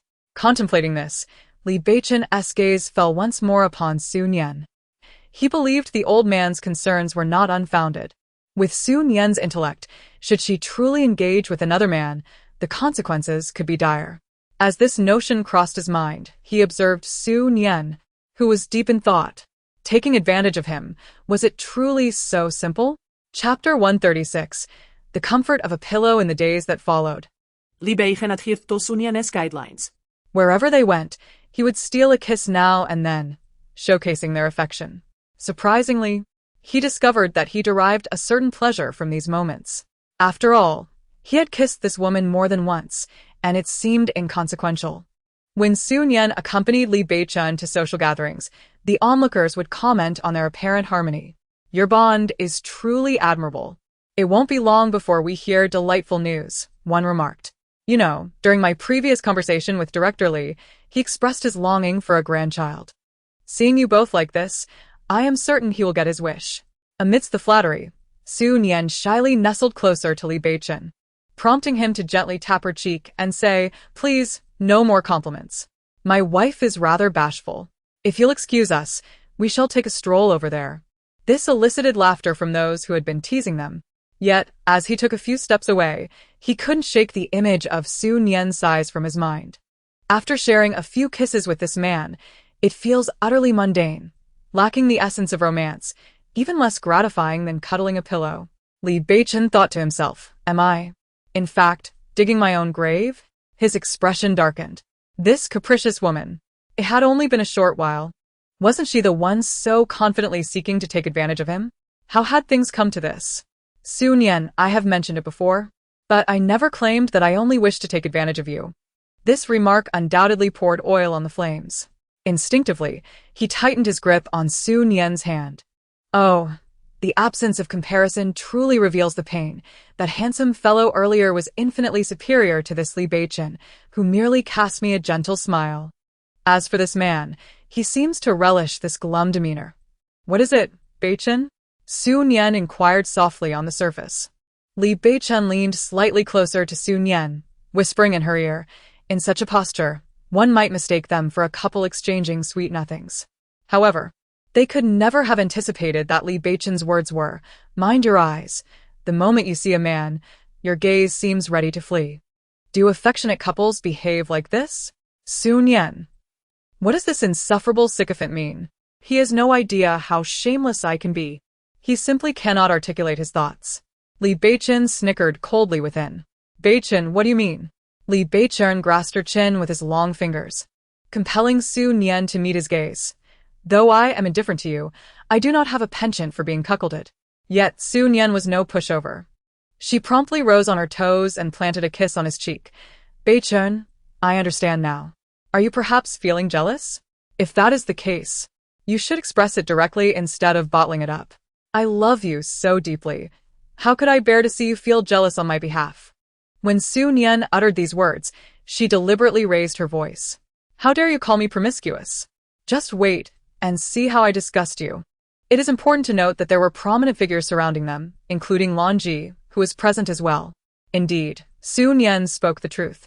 Lan Ji was indeed there. Not far away, she observed the affectionate pair, her heart heavy with discomfort, as if she were suffocating. Do not look any longer. This Li Beichen is not worth your concern.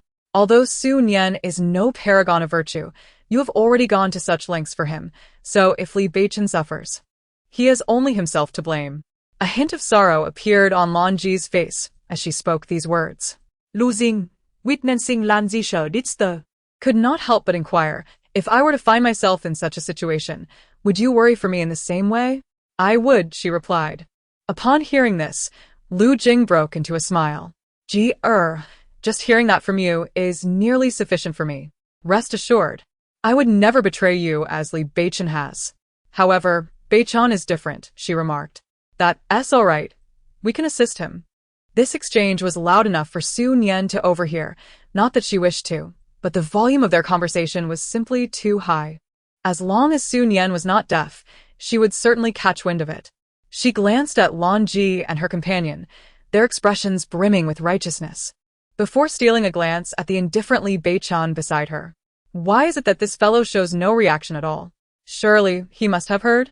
That cannot be right. According to the typical narrative, upon hearing the female protagonist's heartfelt intentions, he would undoubtedly rush to her side, yearning to cling to her in a fit of tears. Yet Li Beichen, while certainly aware, found himself perplexed by the image of weeping while grasping Lan Ji's leg. Meanwhile, the woman beside him seemed increasingly animated by her own thoughts. I truly anticipate that scene.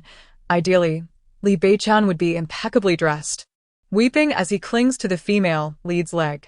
That moment would be utterly exquisite. Li Beichen could not help but cough a few times, attempting to divert Su Nian from such fanciful musings. However, it was evident that he had failed. Thus, Li Beichen was left to endure Su Nian's continued ruminations. What a pity! I have read numerous novels, filled with devoted second male leads, yet none have portrayed such a scenario. The authors of these melodramatic tales truly lack audacity. If only they could write like this, they would undoubtedly achieve great success. Her words elicited an involuntary sigh of relief from Li Beichen. It was merely Su Nian's flights of fancy. Her earlier fervor had genuinely startled him. He had momentarily feared that he might. Li Beichen dared not contemplate the embarrassment of such actions. Unable to contain himself, he pulled Su Nian away, anxious that lingering in the vicinity would lead to his demise at the hands of her chaotic thoughts. As Su Nian was dragged away by Li Beichen, a flicker of displeasure crossed her mind. This guy is far too eager. Is he truly so shy upon returning home that he cannot even glance at Lan Qi? Alas! The pitiable devoted second lead. However, at that moment, his attention was drawn to a particular individual. Chapter 138. What is the female protagonist doing here? Fang Yulan. What is she doing here? Li Beichen's expression soured upon hearing an unfamiliar name from Su Nian's thoughts. Is there someone else in this place that this woman is interested in? He quickened his pace, leading her to a somewhat secluded area before releasing Su Nian. Yet, upon seeing the serious expression on her face, which was unusually earnest compared to her usual carefree demeanor, he was taken aback. In his previous life, Lin Yuan could only accomplish the project with the assistance of this woman. At that time, no one realized that the design of the city's landmark project for the next 30 years, or even 50, was conceived by her, truly surpassing a series of male designers. I recall that while reading this novel, the author mentioned that this Fang Yulan is an artist in architecture, possessing a formidable pride, to the extent that even the male protagonist was enamored with her. However, Fang Yulan showed no interest in him, dedicating herself entirely to her craft. Listening to this, Li Beichen followed Su Nian's gaze and spotted a woman dressed in a neutral style. The Li Corporation primarily deals in real estate, and he was acutely aware of the significance of a city's landmark buildings. This was also one of his recent objectives. Since Su Nian deemed Fang Yulan to be remarkable, Li Beichen felt it necessary to inform Zhou Su to keep a close watch on this woman. Su Nian shared the same sentiment. Having already rescued Wang Ling, why not take further action, such as concerning Fang Yulan? Let me ponder deeply on how I might earn Fang Yulan's trust, reflecting on all the information I possess regarding her from my previous life. Nearby, Li Beichen could not help but glance at Su Nian. Upon hearing this resolute declaration, he suddenly felt a tinge of embarrassment. After all, he had reaped the benefits, collecting all the valuable insights for himself. Is this not akin to the mantis stalking the cicada while the yellow sparrow waits in the shadows? Beichen, what brings you here? I was just speaking of you. I had my eyes on you moments ago, yet you vanished, only to find you hiding here, Su Nian remarked, her expression shifting instantaneously. What is this female lead doing here? If she were to connect with Fang Yulan, her protagonist aura would overshadow me, rendering my efforts futile. At that moment, Su Nian's mind raced with thoughts. Now that the female lead has appeared, my role in this narrative seems diminished. Does this not provide me the opportunity to approach Fang Yulan and strive to secure my part before the male and female leads? Her eyes sparkled with newfound determination. However, at that moment, Li Beichen wrapped his arms around her waist, stating, "My wife is quite fatigued, and I wish to bring her here to rest for a while. Is there something you require?" Su Nian was momentarily taken aback by his words, but the next instant, she comprehended the implication. If my speculation is correct, this devoted admirer seeks to leverage me to incite jealousy in the female lead. Upon reflection, one cannot help but feel a tinge of sympathy for this ardent admirer. After all, it is only natural to feel jealousy when one is in love. However, the protagonist does not reciprocate these feelings, rendering such jealousy futile. Her current behavior is akin to a puppy marking its territory. Chapter 139. Su Nian is angry. The imagery of a puppy marking its territory nearly caused Li Beichen to lose his composure. One must question whether Su Nian has ever engaged in scholarly pursuits to articulate such a comparison. Nevertheless, despite the playful jests, Su Nian remains diligent in her endeavors. Leaning closer to Li Beichen's ear and earnestly stating, Beichen, I understand that you are doing this to provoke Lan Yi, yet even so, it brings me joy that you acknowledge me as your wife. Behold the eloquence with which I convey passion and grievance. Were I to be graded, I would undoubtedly attain a perfect score, an unequivocal triumph. Yet in the next moment, Su Nian nearly turned to stone. This was prompted by Li Beichen's remark. If my memory serves me correctly, I believe I referred to you as wife merely 3 minutes ago, and I have continued to do so these past few days. Su Nian, I have fulfilled my obligations, thus do not attempt to place any blame upon me. Indeed, it is certainly not my fault. All of this is Li Beichen's doing. The second male lead seems to be troubled, and nothing unfolds according to the expected narrative. Witnessing the affectionate exchange between the two, Lan Yi's complexion paled. Beside her, Lu Jing could no longer remain seated upon observing her distress. Li Beichen, do you even realize who you are speaking to? Why are you so heartless now? Your behavior deeply disappoints me. Su Nian scoffed coldly. Heartless, Mr. Lu? Pray tell. What does that mean? If you're unaware, it might lead one to believe my husband has wronged Lan Yi. Is that not the case? Since you choose to spectate from the sidelines, Lu Jing, you seem to cast blame solely upon me. Why not confront the matter directly? Upon hearing this, Lu Jing disdainfully snorted. Do you think your petty tricks could deceive Li Beichen, that fool? How could you possibly mislead me? I am well aware you have been scheming all along, hoping to keep that simpleton Li Beichen by your side. This ignited a fierce indignation within Su Nian. She was acutely aware that those present at today's gathering were individuals of considerable standing. Should the word of Li Beichen's foolishness spread, it would certainly reflect poorly. This detestable Lu Jing. It appears that last time Li Beichen was reprimanded was far too lenient. To publicly declare that Li Beichen is brainless in front of so many is outrageous. Although it is true that Li Beichen, the sycophant, lacks intellect, such a statement should not be uttered before a crowd. If that sycophant Li Beichen were to meet his demise, and then Mo Bao were to emerge, what would people say? How could one possibly cope with a father devoid of sense? This is infuriating. I must take care to settle accounts with Lu Jing today. Li Beichen, initially oblivious to Su Nian's furious demeanor, now found himself perplexed by her words. What does it mean to have a father who is devoid of sense? Chapter 140. And what about you? You do not wish to obtain a marriage certificate with Huolin Yuan, do you not desire it? The female protagonist appears to have found a point to question Su Nian, her previously gentle expression now replaced by earnestness. However, due to her somewhat childish visage, Lan Ji could not quite project the imposing demeanor she intended. Lan Ji said, Su Nian, I know you care for Beichen, yet I never anticipated you would engage in such actions. How could such behavior possibly earn my approval? Even Li Beichen found her words absurd. Setting aside other matters, he and Su Nian were bound by the arrangement of their parents, and were legally recognized as husband and wife. How could Lan Ji dare to utter such statements? Beside Li Beichen, Su Nian boldly expressed her thoughts. Your approval? What do you amount to? Beichen and I are united by our parents' wishes, and we are legally married. Tell me, do we require your approval? Su Nian, you are truly pitiable. If two individuals are together without love, they will endure a lifetime of misery. I understand that in your heart, you perceive me as a disruptor of your affection. However, the friction between you two will ultimately breed resentment. Do you wish for the one you cherish to harbor animosity towards you? To dislike you? Upon hearing the latter part of this statement, Su Nian found some merit in the argument. Yet, this was contingent upon her feelings for Li Beichen. I do not care for the sycophant. Why should I be concerned? Although Li Beichen was acutely aware that Su Nian did not harbor feelings for him, hearing it spoken aloud struck a dissonant chord.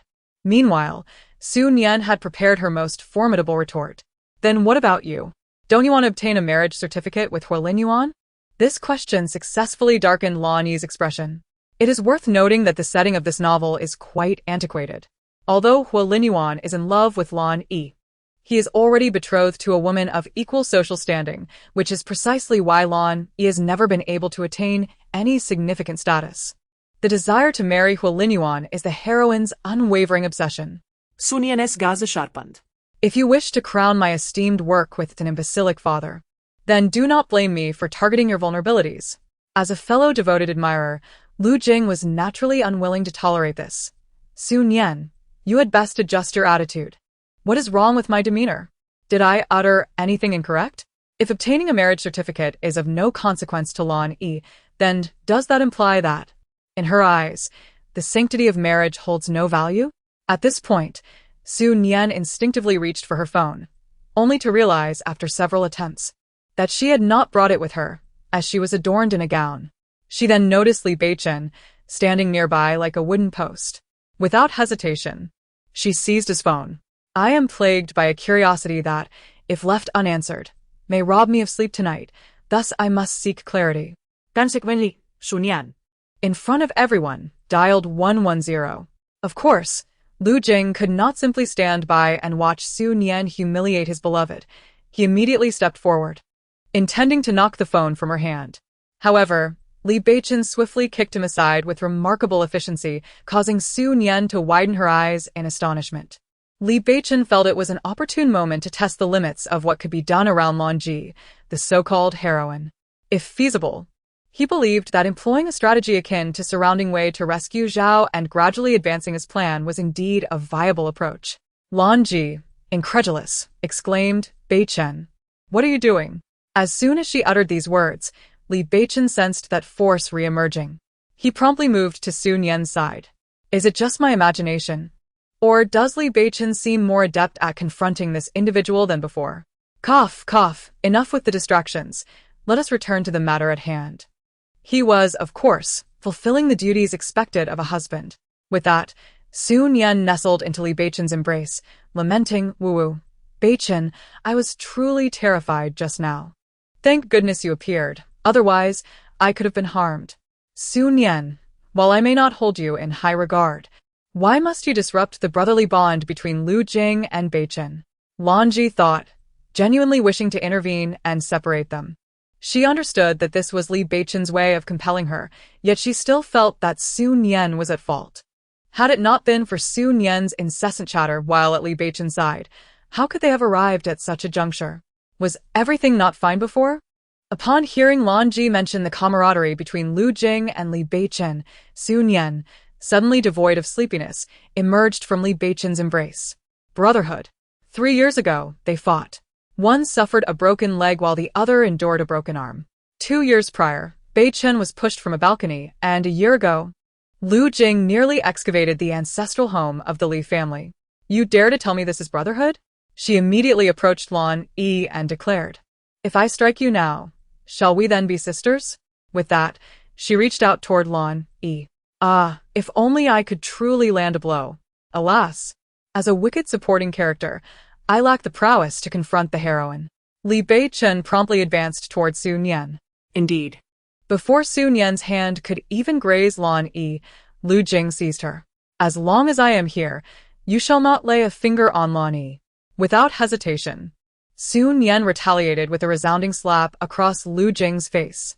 In the past, while watching dramas or reading novels, she often wondered why the characters, when one hand was restrained, did not simply use the other. One hand may be captured, but the other remains free. Previously, Su Nian merely followed the motions.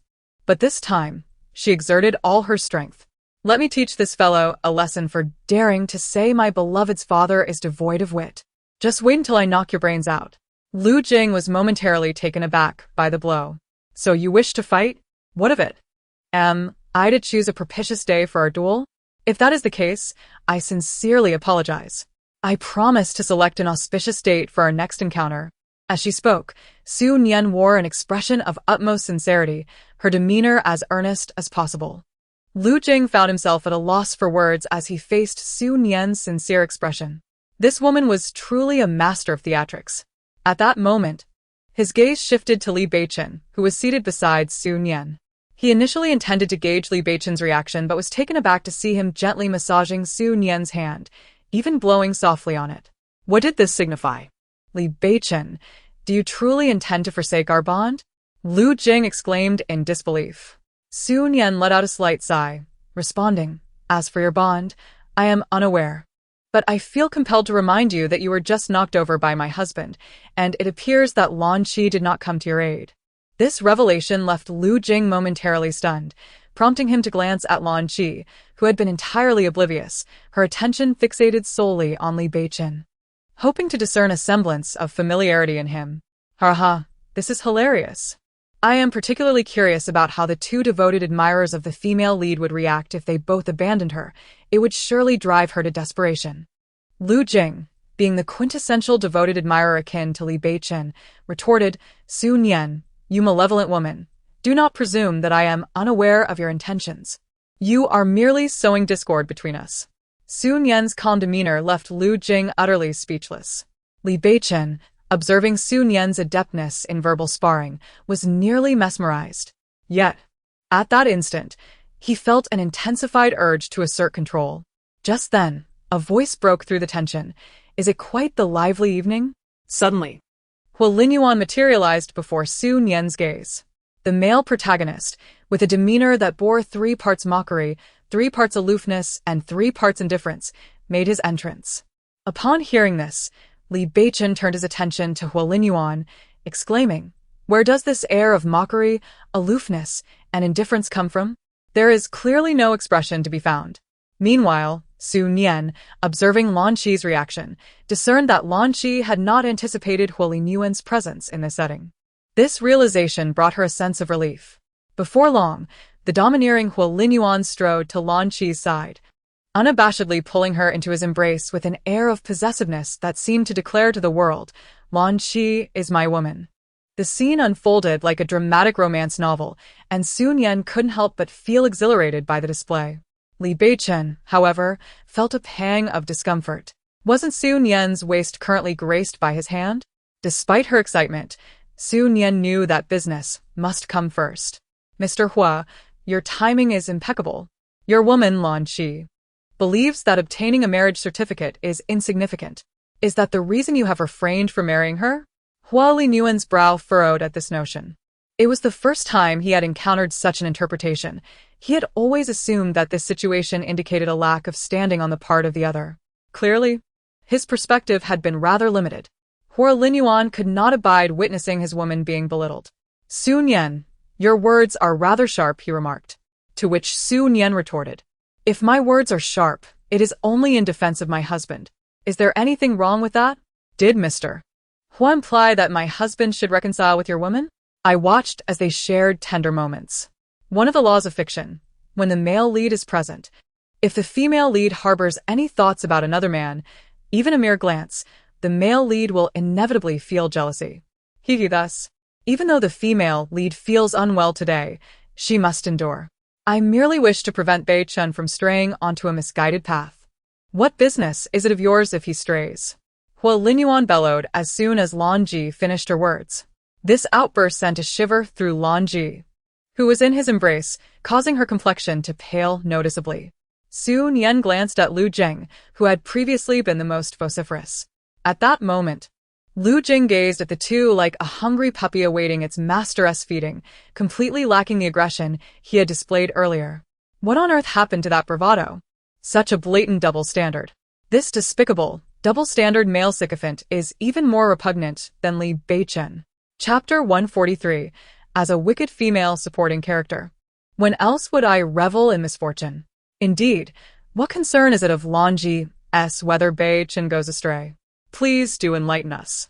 As a malevolent supporting character, when would I not take pleasure in calamity? However, upon finishing her words, the male lead, Huo Linyuan, cast his gaze sharply upon Su Nian. That look startled Su Nian, prompting her to retreat behind Li Beichen.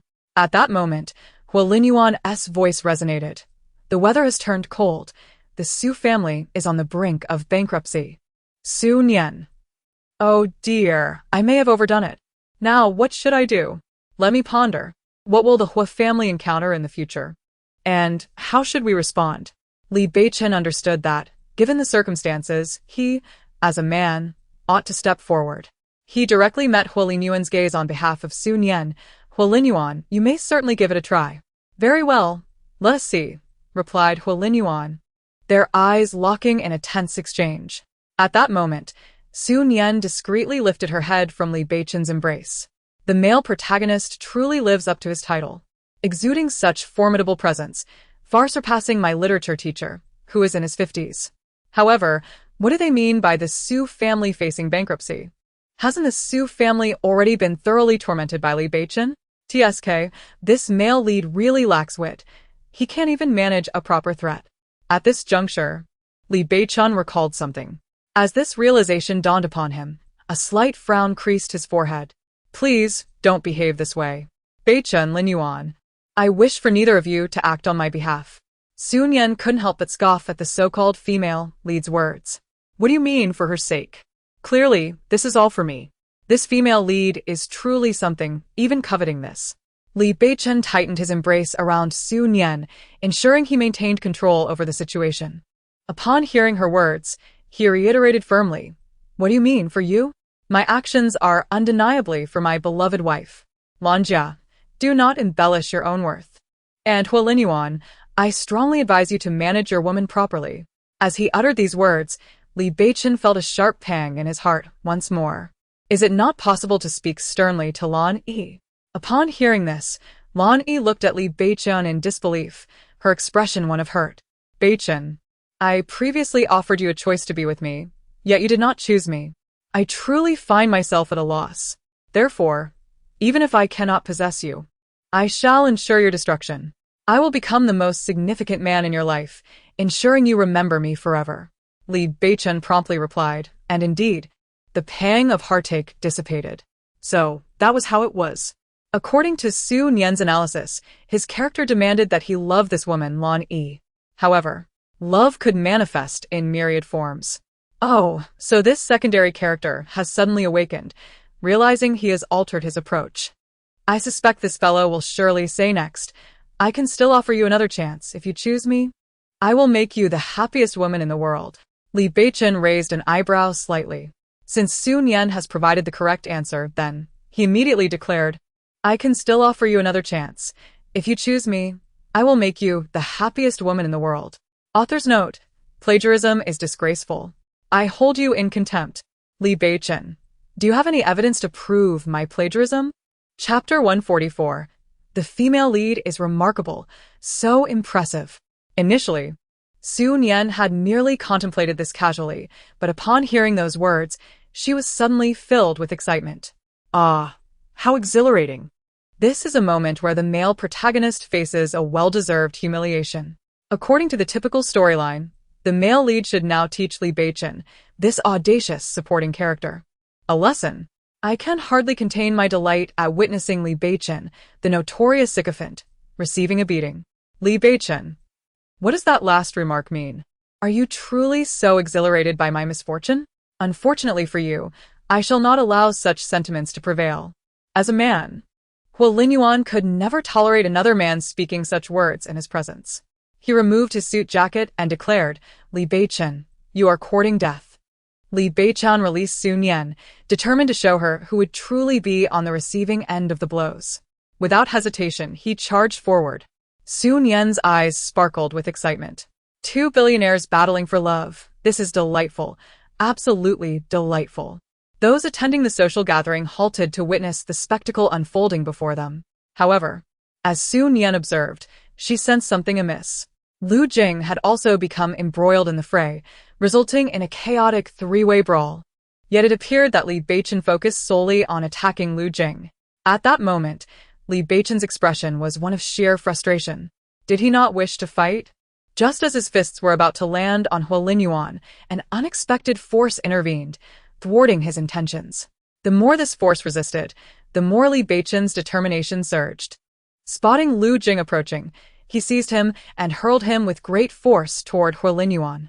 Upon striking Huolin Yuan, it indeed inflicted a significant blow upon him. If it worked once, why not a second, third, or fourth time? Consequently, while Li Beichen and Huolin Yuan remained relatively unscathed, Lu Jing collapsed to the ground, his eyes rolling back in his head. Beichen, noticing Su Nian's satisfaction, rushed to her side, showering her with concern and affection. However, as she drew closer, she noticed a hint of bruising on Li Beichen's face, which unsettled her greatly. If I cannot even speak, how can I create masterpieces? Upon hearing this, Su Nian's eyes sparkled with intrigue. What does this mean? Are we nearing a climax? Although she was acutely aware that in such circumstances, the heroine would undoubtedly choose the hero, she couldn't help but indulge in the drama. Yet, upon seeing the heroine, her composure faltered. Is it truly necessary for this Li Nian, despite being the heroine, to be spotlighted so conspicuously? As if to ensure no one could overlook her status. Is the heroine truly remarkable? So extraordinary? Amidst the eager anticipation, Li Nian finally spoke. Lin Yuan, will you marry me in the future? Chapter 145. The Position of the Obedient Admirer. Upon hearing this, Su Nian felt a surge of excitement. Wow, this is absolutely thrilling, a true climax. Suddenly, she noticed Lan Ji looking at Lin Yuan with a pitiful expression. Why are you silent? Tell me, will you marry me? Your recent kindness towards me is merely out of pity, because I am on the brink of death. You don't truly love me, do you?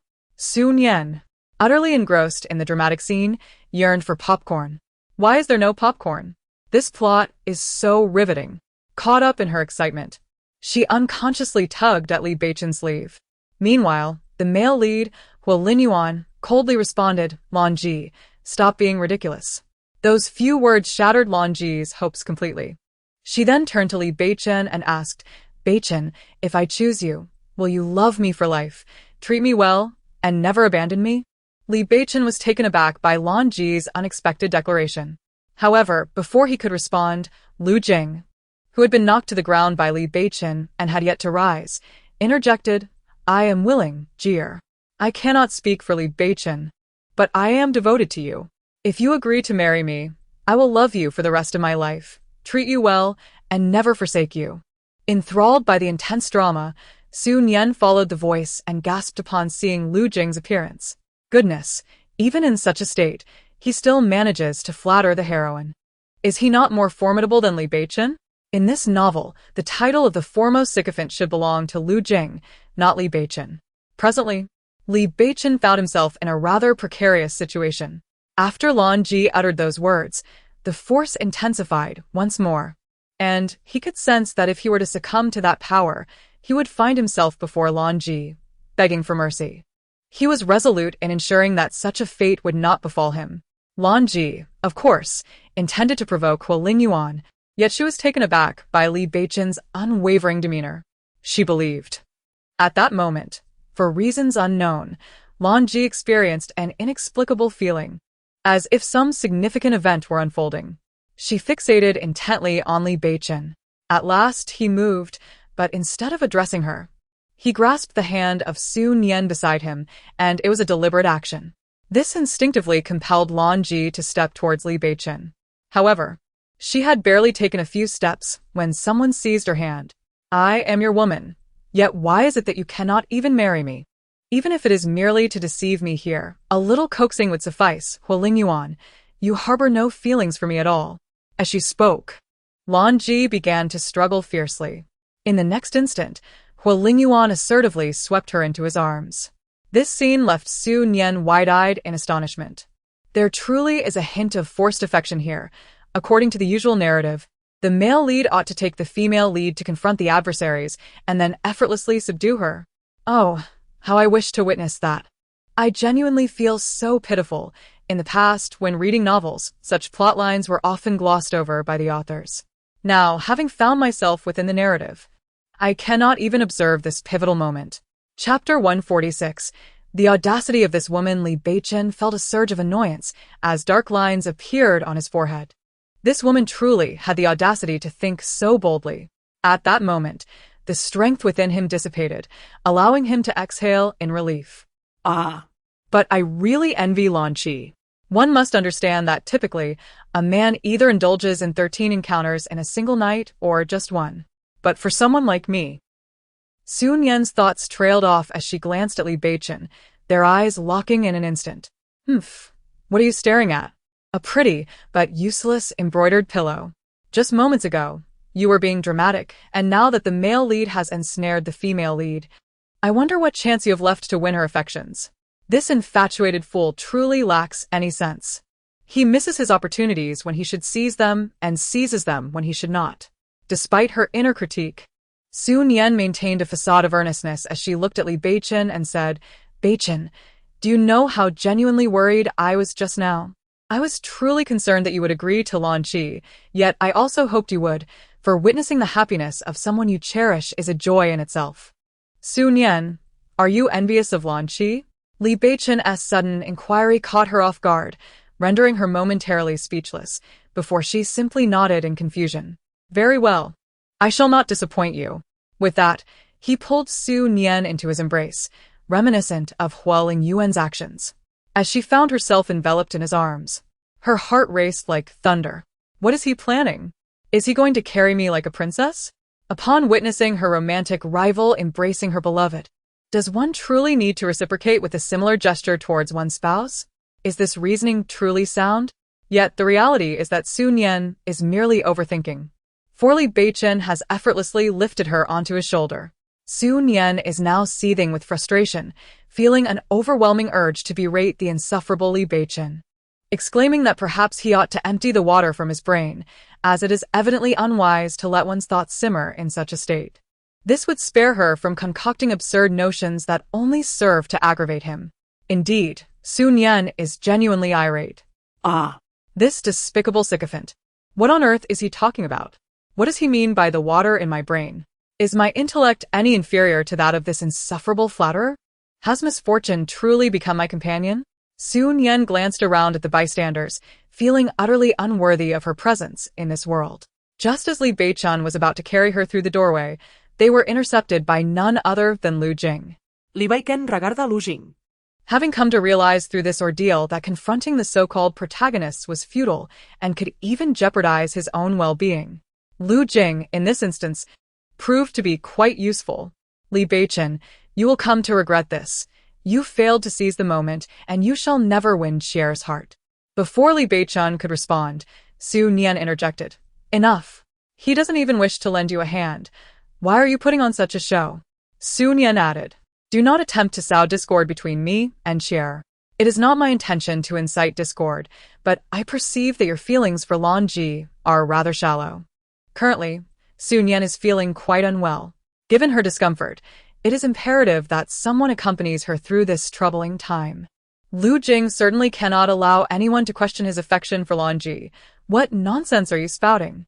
Just moments ago, Hua Lingyuan forcefully took Lan Ji away. And you dare to speak such words? Are you not concerned about her well-being? This declaration caused Lu Jing's expression to change dramatically, prompting him to leave in haste. Chapter 147. My intellect does not align with Lu Jing's. If Lu Jing were to locate the male lead and interrupt his endeavors. Who could blame this fellow for disparaging Mo Bao's father? Upon this thought, Su Nian suddenly felt a surge of relief.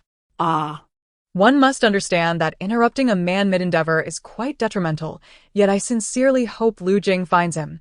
After all, if I cannot partake in the spoils, why should they? However, it seems illogical. One would expect Li Beichen to be alarmed upon hearing my words, thus releasing me to pursue the female lead. Why, then, does he still hold on to me so firmly? In the midst of Su Nian's grievances, Li Beichen set her down and then ushered her into the car. Su Nian gazed at Li Beichen's face, finding no valuable insight reflected in his expression. Beichen, are you truly unconcerned about Lan Ji? She inquired timidly. Li Beichen cast a sidelong glance at her. At that moment, the car had already started, and the light streaming in from outside illuminated her face, creating a somewhat ethereal sensation that rendered Li Beichen's presence almost surreal. Su Nian thought to herself, how infuriating. I offered a kind reminder. Yet this individual continues to be insufferably arrogant. Truly, no good deed goes unpunished. He deserves to be a sycophant. Growing weary of engaging with this person, she leaned against the car window and feigned sleep. Initially, Su Nian merely intended to rest briefly, but gradually, she succumbed to slumber. As the vehicle traversed a speed bump, she was jolted forward. At that moment, a large hand steadied her, drawing her into an embrace without a hint of expression. Such a commotion could not have escaped her notice, prompting her to flutter her eyelids open. Yet, just then, a deep voice whispered in her ear, "We haven't arrived yet. Sleep a little longer."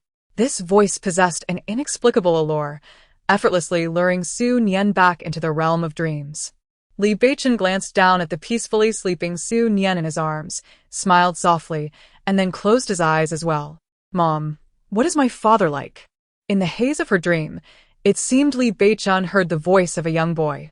He observed a little boy running forward, stopping in front of Su Nian. Su Nian assumed a contemplative expression, pausing for a moment before responding. Your father is remarkable, possessing numerous talents.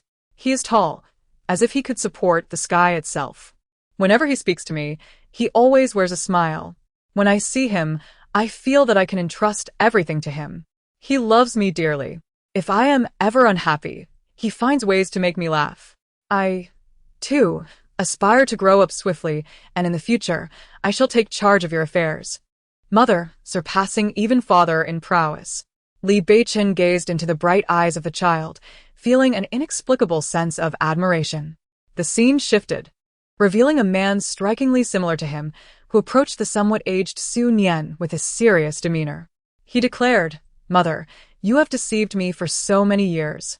Suffering in silence. In truth, my father has never cared for you. From now on, I shall ensure you do not endure any more grievances. It is evident that your solitude is not a solution. Perhaps you should consider finding companionship among these men, and if any capture your interest, do not hesitate to keep them close. Of course, if you find several appealing, that is permissible as well. Suddenly, Li Beichen awakened. He could not help but chuckle. What kind of dream had he just experienced, filled with such absurdity? Indeed, he had been influenced by Su Nian. Chapter 148. Damn it. That woman has gone to seek the old master instead of him. The following day, upon hearing that Lu Jing intended to force his way into the He family, ultimately inciting a clash between the two families, Su Nian was at a loss for words. She truly had not anticipated that Lu Jing would take such drastic action. This Lu Jing is genuinely lacking in sound judgment. If I were the heroine, I certainly would not choose this man. After all, what if our child inherited his folly? Yet, as this thought crossed her mind, Su Nian's eyes suddenly sparkled with a newfound brightness.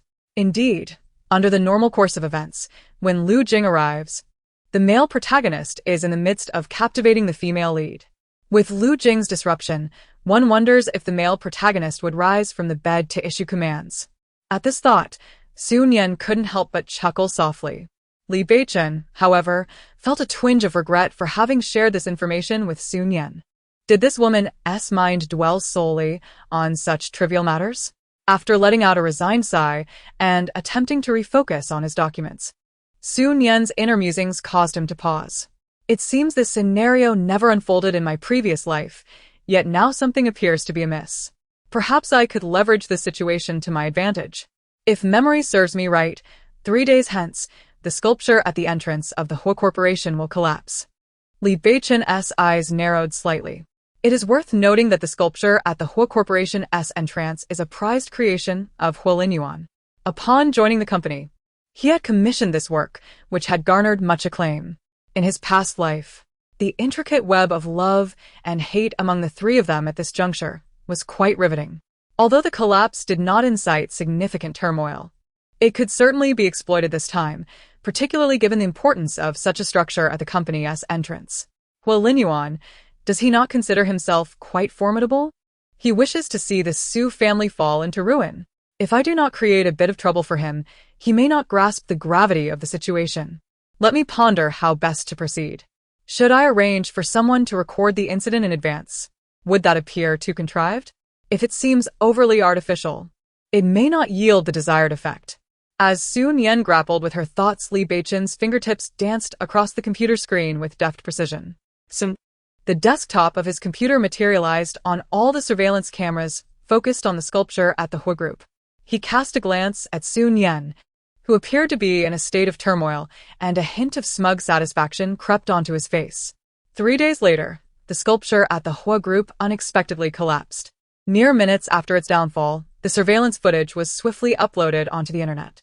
Previously, Lan Yi had invested heavily in various marketing accounts to tarnish Su Nian's reputation. Given this circumstance, Li Beichen felt compelled to return the favor. Consequently, numerous marketing accounts chimed in, claiming the He Group suffered from poor feng shui and subpar design. If even the flagship structure of the He Group was constructed shoddily, What could be expected of their other buildings? According to Su Nian, Hua Linyuan would soon leverage Fang Yulan's talents to secure a landmark project in the city.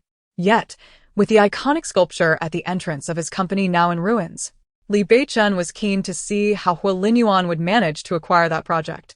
At that moment, Zhou Su leaned in close and whispered, "President Li, the influence of Chairman Li has suddenly intervened, and the tide is beginning to shift. It seems to be the work of Madam. How do you wish to proceed?"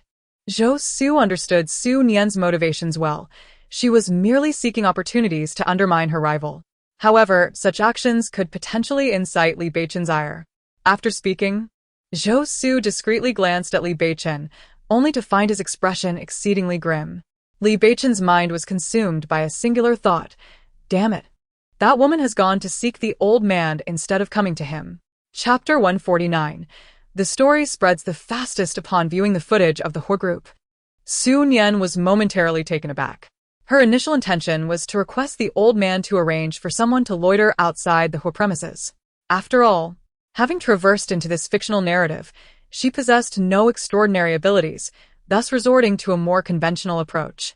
However, recognizing her own limitations, Su Nian sought alternative methods, particularly through storytelling. If she could tarnish the Hua Group's reputation swiftly and widely, the most effective strategy would be to craft a compelling tale. Consequently, she disseminated a narrative about the nine-tailed fox. The story recounted how the Shang dynasty met its demise due to the king's infatuation with Daji. Although, in the end, Nuwa punished the nine-tailed fox, it was revealed that Nuwa had clandestinely released it. The nine-tailed fox, unrepentant, continued to seduce rulers, resulting in the ruin of many families due to its meddling. Moreover, she intertwined this narrative with the conflicts involving the Hua and Lu families, ultimately suggesting that Lan Shi was the embodiment of the nine-tailed fox, which explained the ominous events befalling the Hua group. While Su Nian found the connections tenuous during her crafting of the tale, she acknowledged that this world was inherently steeped in melodrama and the absurdities of a Mary Sue narrative, rendering her exaggerations inconsequential. As anticipated, this story spread like wildfire, leading to a rapid decline in the Hua Group's stock prices. Seizing the opportunity, Li Beichen swiftly moved to capitalize on the situation. By the time Hua Linyuan became aware of the unfolding events, Li Beichen had already established a firm grip on the market, thus gaining the upper hand. In the Hua Group's office, Hua Linyuan wore a grim expression as he listened to his subordinate's report. "We have already disclosed the reasons for the damage. Yet the current outcome is less than satisfactory, as reported quietly by my subordinates." At this moment, Hua Linyuan truly finds himself in a state of vexation. He never anticipated that Li Beichen would resort to such a sudden maneuver, leaving him somewhat taken aback. "Engage more media outlets, regardless of the expense," he commanded. Just then, the office door swung open, and Lan Ji entered cautiously, her expression betraying her trepidation. Hua Linyuan glanced up momentarily before averting his gaze. "Your dear friend is now relentlessly pressing, almost wishing for my demise. Linyuan, I am so sorry. Truly, I never imagined it would escalate to this point." I had earnestly sought his favor, believing that Beichen. As she spoke, Lan Ji instinctively placed a hand on her chest. Despite his own discontent, Hua Linyuan, recalling her fragile health, swiftly rose to her side. "Dear, your health is fragile. Do not fret, I shall manage this situation." "Linyuan, I apologize. I apologize for burdening you with my troubles. It is all my fault, if it were not for me." "What nonsense are you uttering? What do you mean, if it were not for you?" Upon hearing Hua Linyuan's words of comfort, Lan Ji's spirits lifted considerably. However, the more she pondered, the more she perceived this as an opportunity. She had always felt that Hua Linyuan regarded her merely as a gilded cage bird. Now, with the company facing such challenges, if she could devise a solution, he would undoubtedly recognize her as the one truly deserving of his affection. Just as the two were immersed in their affectionate exchange, the office door was abruptly thrust open. Lu Jing's boisterous voice rang out. "Hua Linyuan, I am magnanimous. Seeing you being relentlessly pursued and beaten by Li Beichen, I find you pitiable, so I shall offer my assistance." However, upon observing Hua Linyuan and Lan Ji's intimate interaction, his mood soured instantly. "Ah Jing, is it true? Are you truly willing to help us?" Lan Ji inquired with a smile. After all, Lu Jing's declaration had been made, especially in the presence of the woman he cherished. There was no turning back. Yes, it is but a matter of moments for our families to unite against that Li Beichen, isn't it? Chapter 150. One must choose a gift that will move Li Beichen to tears. Su Nian heard about Lu Jing's involvement from Zhou Su, and she was not particularly surprised. This Lu Jing truly is a devoted admirer. He engages in playful banter with Hua Linyuan during idle moments, yet when faced with an adversary, he is ready to assist Hua Linyuan. He is willing to do anything for love. I genuinely feel that Lu Jing is far more devoted than Li Beichen. How deeply romantic. Beside her, Li Beichen casually tapped his fingers on the table, thoroughly agreeing with Su Nian's sentiments. Although Lu Jing's participation stemmed entirely from his own machinations, the outcome remained unchanged. He realized that ever since Lu Jing's emergence, Su Nian's criticisms of him had diminished. It seemed that Lu Jing was indeed somewhat useful. He could help contend with Hua Linyuan while also drawing Su Nian closer. After venting her thoughts, Su Nian lifted her gaze to glance at Li Beichen. At this moment, Su Nian suddenly recalled something. Damn, it seems I have forgotten to purchase a gift. Fortunately, Li Beichen had also overlooked this matter. With this thought, Su Nian cast another furtive glance at Li Beichen. But then again, how could someone like Li Beichen possibly dwell on such trivialities? Truly, he can be quite the self-saboteur. Sigh, unlike me, who tends to take these matters to heart, I should search on Taobao for what to buy. With that, Su Nian opened her Taobao app. She gazed at the search bar, and suddenly an idea struck her. She promptly typed, "Gifts that can move my boyfriend." Upon the results appearing, her eyes brightened instantly. Indeed, Taobao is omnipotent, regardless of the world. She then began to carefully select her options. Haha, I must choose a gift that will bring Li Beichen to tears. I am genuinely looking forward to seeing Li Beichen's reaction upon receiving the gift. Li Beichen glanced at Su Nian. Although he was unaware of what she intended to say, her expression clearly indicated that it was unlikely to be anything amusing. Given this, Li Beichen took out his phone and made a call. Before long, just as Su Nian was joyfully perusing her choices, she heard Li Beichen's voice. "Uncle, could you please suspend Su Nian's card for a while? You see, Su Nian wishes to present me with something that represents her sentiments, and I fear she may not be able to restrain herself from overspending. So I thought it best to call you." Upon hearing this, Su Nian immediately lifted her head. "Uncle, you are aware that Su Nian possesses a rather capricious temperament, so it is not surprising that such mischievous thoughts would cross her mind." Su Nian gazed at Li Beichen, pondering his actions. In that moment, Li Beichen, under her scrutiny, abruptly ended his phone call. "You weren't calling my uncle just now, were you?" Li Beichen nodded in affirmation. If we are to convey the impression of a loving couple to the outside world, we must begin with the little things. Su Nian regarded the man before her. Feeling as though this insufferable fellow was practically broadcasting, "I aim to make things difficult for you. What will you do about it? To think such antics could truly vex me is utterly laughable. With my exceptional intellect, how could I possibly allow you to outsmart me? If pushed to the limit, I might just have to commission a life-size doll of He Lanqi to present to him. Ugh. How could I ever stoop to giving such a gift? Wouldn't that be too trifling for him? I cannot afford to be so generous with this man. A doll. To belittle him? Li Beichen. Just wait. I anticipate that this fellow, Li Beichen, will be moved to tears by my gift." Chapter 151. In the days to come, you are the wind and snow. You are the ordinary. Su Nian was well aware of Li Beichen's intentions. He sought to obstruct all her avenues of income, aiming to embarrass her. How amusing. Subsequently, Su Nian placed an order online, opting for cash on delivery. Before long, she received notification of her package. With utmost gravity, she presented herself before Li Beichen, cradling the box. Li Beichen observed the package, remembering that he had previously instructed Zhou Su to keep a vigilant eye on Su Nian's movements. However, since yesterday, he had received no reports from Zhou Su regarding what Su Nian had purchased from the auction house or from private sellers, nor any indication of extravagant spending. At that moment, Li Beichen glanced at Su Nian, who appeared so exuberant, and suddenly felt that this box should remain unopened. "Is this with your own money?" Su Nian's mind raced like a whirlwind. Beichen, why do you look at me like that? Are you reluctant to open it? I thought after all the conversations we've had these past few days, you would be eagerly anticipating my gift. I personally selected this, and it took me quite some time. Hearing this, Li Beichen let out a cold laugh. If he had not heard her innermost thoughts yesterday, he might have been convinced otherwise. Could it be that this fellow fears my gift may pose some danger? Li Beichen's body tensed.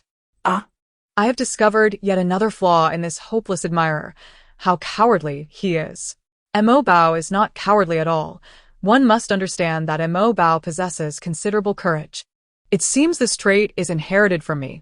I previously thought Mo Bao was exceptional solely because of his father's domineering nature. But it appears that his merits are indeed a reflection of my lineage. Li Beichen promptly replied, How could that be? Since it is your heartfelt gesture.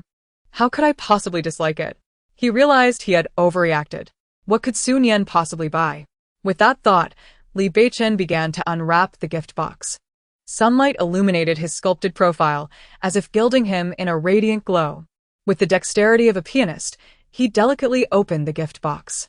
In the next moment, in the upper echelons of a company valued in the hundreds of billions, where space is indeed at a premium, music resonated. For the remainder of our lives. You are the wind and snow. You are the simplicity. Meanwhile, within a box lay a rose arranged into the numbers 520, a sight that was visibly inexpensive. ha ha ha. Is this an attempt to sever my financial ties? The value of this gift is a mere 25. I could easily manage that amount. Oh, And I've heard there's a 5 yuan rebate for a positive review. Surely, I will compose a 500-word commendation for the vendor. A gift worth 25, with an additional 5 yuan for a favorable review. Li Beichen felt a twinge of regret for stifling Su Nian's finances. Surely, this gift won't just sing that one line, will it? Chapter 152. I'm sorry, but I still believe it's best not to let your dreams come true. Li Beichen could almost detect the plastic odor emanating from the gift. Su Nian continued, Listen to this song. Doesn't it encapsulate my feelings? Just placing this near you will constantly convey my sentiments. As the saying goes, dripping water penetrates stone. I believe that as you listen, you might just fall in love with me. Ha ha ha, imagining this playing on repeat in the office is amusing. Your intentions are indeed quite unique. Li Beichen set the box aside and remarked, Since you've said that, I am curious. If I place this beside me, will it lead me to love you? Su Nian's eyes widened in surprise. Li Beichen lifted his head, directly meeting Su Nian's gaze. You often claim that I have not given you a chance. Well, this is indeed an opportunity. However, should the old man come looking for trouble, you must refrain from making unsubstantiated remarks. Su Nian thought to herself, Is this truly an opportunity? This man is beyond infuriating. Initially, she intended to intervene, as the situation was undeniably embarrassing. Yet, given his audacious proclamation, she found herself unable to blame him. Beichen, you are remarkably considerate, keeping this gift close at hand. Dead sycophant. If I don't utterly humiliate you today, I am not Su Nian. Li Beichen's lips curled into a slight smile. Yet Su Nian was destined for disappointment. For whenever someone arrived at the office to report work or address a matter, the moment they opened their mouth to inquire, Li Beichen would proactively clarify that this was a heartfelt gesture from Su Nian. At that moment, she could only maintain a smile, feeling utterly mortified. Although the visitors were not ordinary individuals, even those with a hint of curiosity would inevitably search for more information. Her reputation, her dignity. It was crucial to remember that she was to be the future president of the Li Group, the head of the Li family. To lose face in such a manner now would jeopardize her standing. How could she command respect thereafter? While Su Nian was in a state of frenzy, Li Beichen observed the images he had just taken, reflecting on the gift that had brought his girlfriend to tears. Closing his phone, he glanced at Su Nian and remarked, It seems that the people outside are genuinely beginning to believe in the authenticity of our relationship. Su Nian. She could now ascertain that her reputation was utterly ruined. Who would have thought that Li Beichen would act in such a manner? She had assumed that Li Beichen would discard the item, or even her, considering that he would be displeased by its vulgarity, despite not deeming it outdated. Yet, Li Beichen defied all expectations. Rather than being enraged, it was Su Nian who found herself exasperated. Maintaining her poised smile, she remarked, "Ah, how unfortunate that it is a fake. If our marital relationship were genuinely harmonious, I might awaken with laughter in my dreams. I apologize, but I still believe it is best not to let your dreams come true." At this point, Li Beichen paused, gazing earnestly at Su Nian as he said, "I do not wish to be startled awake by your laughter in the middle of the night." Su Nian. What does he mean by not wanting to be startled by my laughter? Can this Li Beichen not articulate his thoughts properly? Chapter 153. Do you truly believe that the singing gift you presented was unpleasant? Su Nian had merely intended to tease him. Yet she clearly had not anticipated the repercussions. For the ensuing week, her ears were filled with the refrain, "In the days to come, through wind and snow, it is you. In the mundane, it is you." Not to mention, did Li Beichen not find it bothersome? Even upon exiting Li Beichen's office, that very song echoed around her. The news of her gift had spread throughout the company, and now it seemed that everyone was enchanted by this tune. Wherever she ventured, it followed her. It truly drove Su Nian to the brink of exasperation. After finishing a document, Li Beichen instinctively glanced in Su Nian's direction, only to find her wearing an expression of utter desolation. He approached her and inquired, "What's wrong? Are you feeling unwell?" Su Nian lifted her gaze to meet his. Indeed, Li Beichen appeared somewhat irritable. However, the moment he cast a glance at Su Nian, particularly in her current state of despair, his annoyance dissipated. "If you are unwell, you may continue resting here while I step out for a while." Upon hearing this, Su Nian's eyes brightened instantly, and she sat up. "If you're going out for social engagements, does that mean I won't have to endure this dreadful music?" I would gladly remain anywhere that is devoid of this tune." No, how could I possibly be unwell? I was merely feeling drowsy and had my eyes closed to rest." "Beichen, where are you going for your engagements?" "I'll accompany you." She immediately moved to his side, smiling as she linked her arm with his. Li Beichen did not resist her embrace, allowing her to hold on to him. However, just as they approached the door, he abruptly halted. Noticing his pause, Su Nian instinctively intended to ask if he had forgotten something. Instead, she heard him remark, "By the way, I couldn't help but notice that you seem a bit distracted today. It appears as if something is troubling you. What is it?" "Su Nian, do you think the gift you gave me, the one that sings, is unpleasant?" "Su Nian." Su Nian was certainly not foolish. She thought to herself, the malicious sycophant male supporting character wishes to see me slap my own face. As if that were ever possible. "Did you think I felt otherwise, Beichen? Do you believe my gift was inadequate? Over the past few days, I noticed you placing that item aside. And I assumed you liked it, but to my surprise you. What a perfect opportunity. I can finally dispose of that wretched thing. I truly do not wish to hear the words in the days to come, through wind and snow, it is you. In the mundane, it is you ever again." Just the thought of those words makes me feel nauseous, utterly repulsive. Immediately, Su Nian released her grip on Li Beichen. Subsequently, she discerned the expression on his face that suggested he thought she was unaware of his ulterior motives. In truth, she harbored no such scheming intentions. Chapter 154. Is it not merely a seed? How petty, to withhold it from me. Su Nian had not anticipated that Li Beichen would take her to the hospital to visit Wang Ling. As soon as they entered the ward, Wang Ling attempted to rise from her bed. Having been a mother in her previous life, Su Nian quickly approached Wang Ling, urging her, "Do not move around recklessly in your current state." Upon witnessing Su Nian's genuine concern, Wang Ling felt a surge of guilt. She was aware of the online situation and had initially intended to call Su Nian immediately to clarify matters. The more she thought about it, the heavier the guilt weighed on her heart. Now that Su Nian has arrived, she can seize this opportunity. Wang Ling immediately grasped Su Nian's hand and said, "Madam, I truly apologize. If it weren't for me, then online." However, before Wang Ling could finish her sentence, Su Nian interrupted, "Mrs. Fei, you must not say that. Do not feel guilty about this matter. It is not your fault. Understand that some events are destined to occur. They merely await a chance." Su Nian spoke with an expression of utmost seriousness. Wang Ling, observing the intensity in Su Nian's gaze, wished to say something further but found herself at a loss for words. Do you believe it? Do you believe I intentionally appeared here to gain your trust and sway your husband to my side, facilitating my usurpation of power? As Su Nian uttered these words, Fei Quan glanced nervously at Li Beichen, astonished by Su Nian's audacity. Having spent many years in the company, Fei Quan was acutely aware of Li Beichen's cunning nature. If Li Beichen truly took her words to heart. Yet, the smile on Li Beichen's face remained unchanged, his calm gaze fixed upon the two women. Wang Ling's eyes brimmed with unwavering determination. This resolute look stirred a twinge of guilt within Su Nian, for she indeed harbored such intentions. If you choose not to believe, then what discomfort is there? You must realize that your foremost concern should be the child you carry. Su Nian gently placed her hand on Wang Ling's abdomen, stating, Nothing is more significant than the child. You are already 7 months along. As you enter the later stages of pregnancy, you must exercise even greater caution. Every action taken in the latter stages profoundly impacts the child. It is akin to one's own mood. When one is disheartened, the appetite diminishes. And with a lack of appetite, nourishment becomes scarce, leaving the child deprived.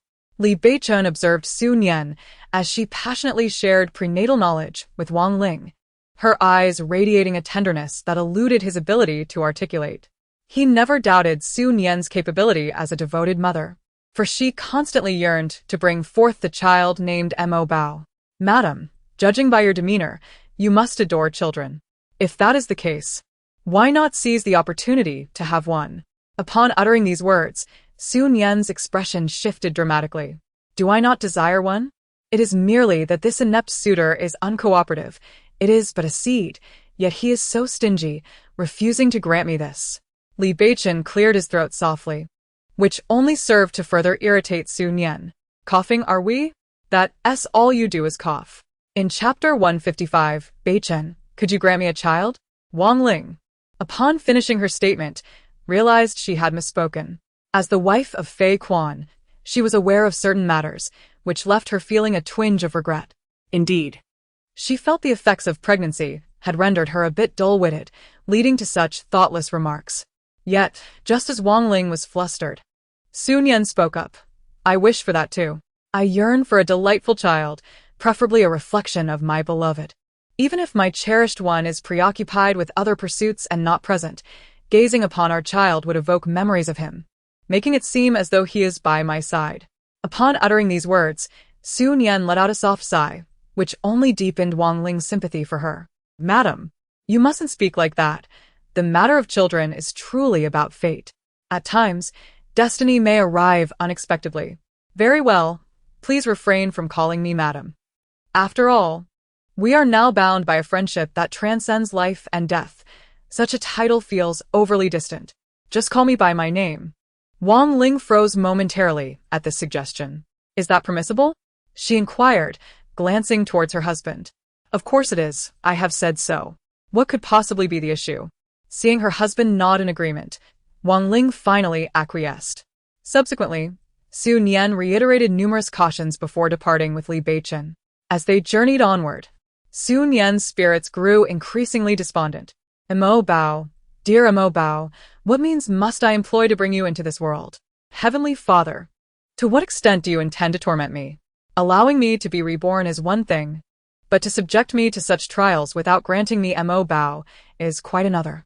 Mo Bao, Mo Bao. So consumed was Su Nian with thoughts of Mo Bao that she nearly collided with another person. Fortunately, Li Beichen's quick reflexes saved her, pulling her into his embrace. Do you truly wish for tomorrow's headlines to announce that you caused an accident in the hospital? The already troubled Su Nian found her mood further diminished by his words and promptly pushed Li Beichen away. His reaction was to chuckle softly. Beichen, could you grant me a child? Perhaps I should simply ask for a child directly and forgo any hesitation. Observing the pitiful demeanor of this sycophant, I cannot help but feel that he is becoming increasingly desperate. Deep down, I am aware that you may never love me. Yet I implore you to show me a modicum of kindness, just a fragment, by granting me the gift of your offspring, so that I may possess a cherished memory throughout my life and refrain from being so cruel. Upon witnessing Wang Ling's eager anticipation for her child with her husband, I am filled with envy, a sensation I have seldom experienced. Beichen, you understand that as the daughter of the Su family, anything I desire has always materialized before me in the briefest of moments. As Su Nian uttered these words, she spoke with a tone of heartfelt lamentation. I believe my acting skills have improved once again. I feel that my words evoke sorrow in the listeners, leaving them in tears. In response, Li Beichen took a step closer to Su Nian, saying, "Have you never felt envy? If memory serves me correctly, just yesterday you expressed envy towards the models in a magazine, coveting their figures over yours. The next time you speak falsely, reflect upon what you have previously stated." Su Nian, taken aback, could only respond with surprise. Li Beichen, noticing her bewilderment, playfully tapped her forehead. Chapter 156 begins with a falsehood. This insufferable sycophant. If you do not wish to comply, simply say so, without resorting to such insults. Li Beichen's words did indeed resonate with Su Nian, sparking a flicker of recognition. Observing her deep in thought, Li Beichen's lips curled into a subtle smile, yet after a moment of contemplation, Su Nian still found herself unable to recall the specifics. Yet, even if I have spoken, it cannot serve as a justification for refusal. My envy and yours are not synonymous, you know.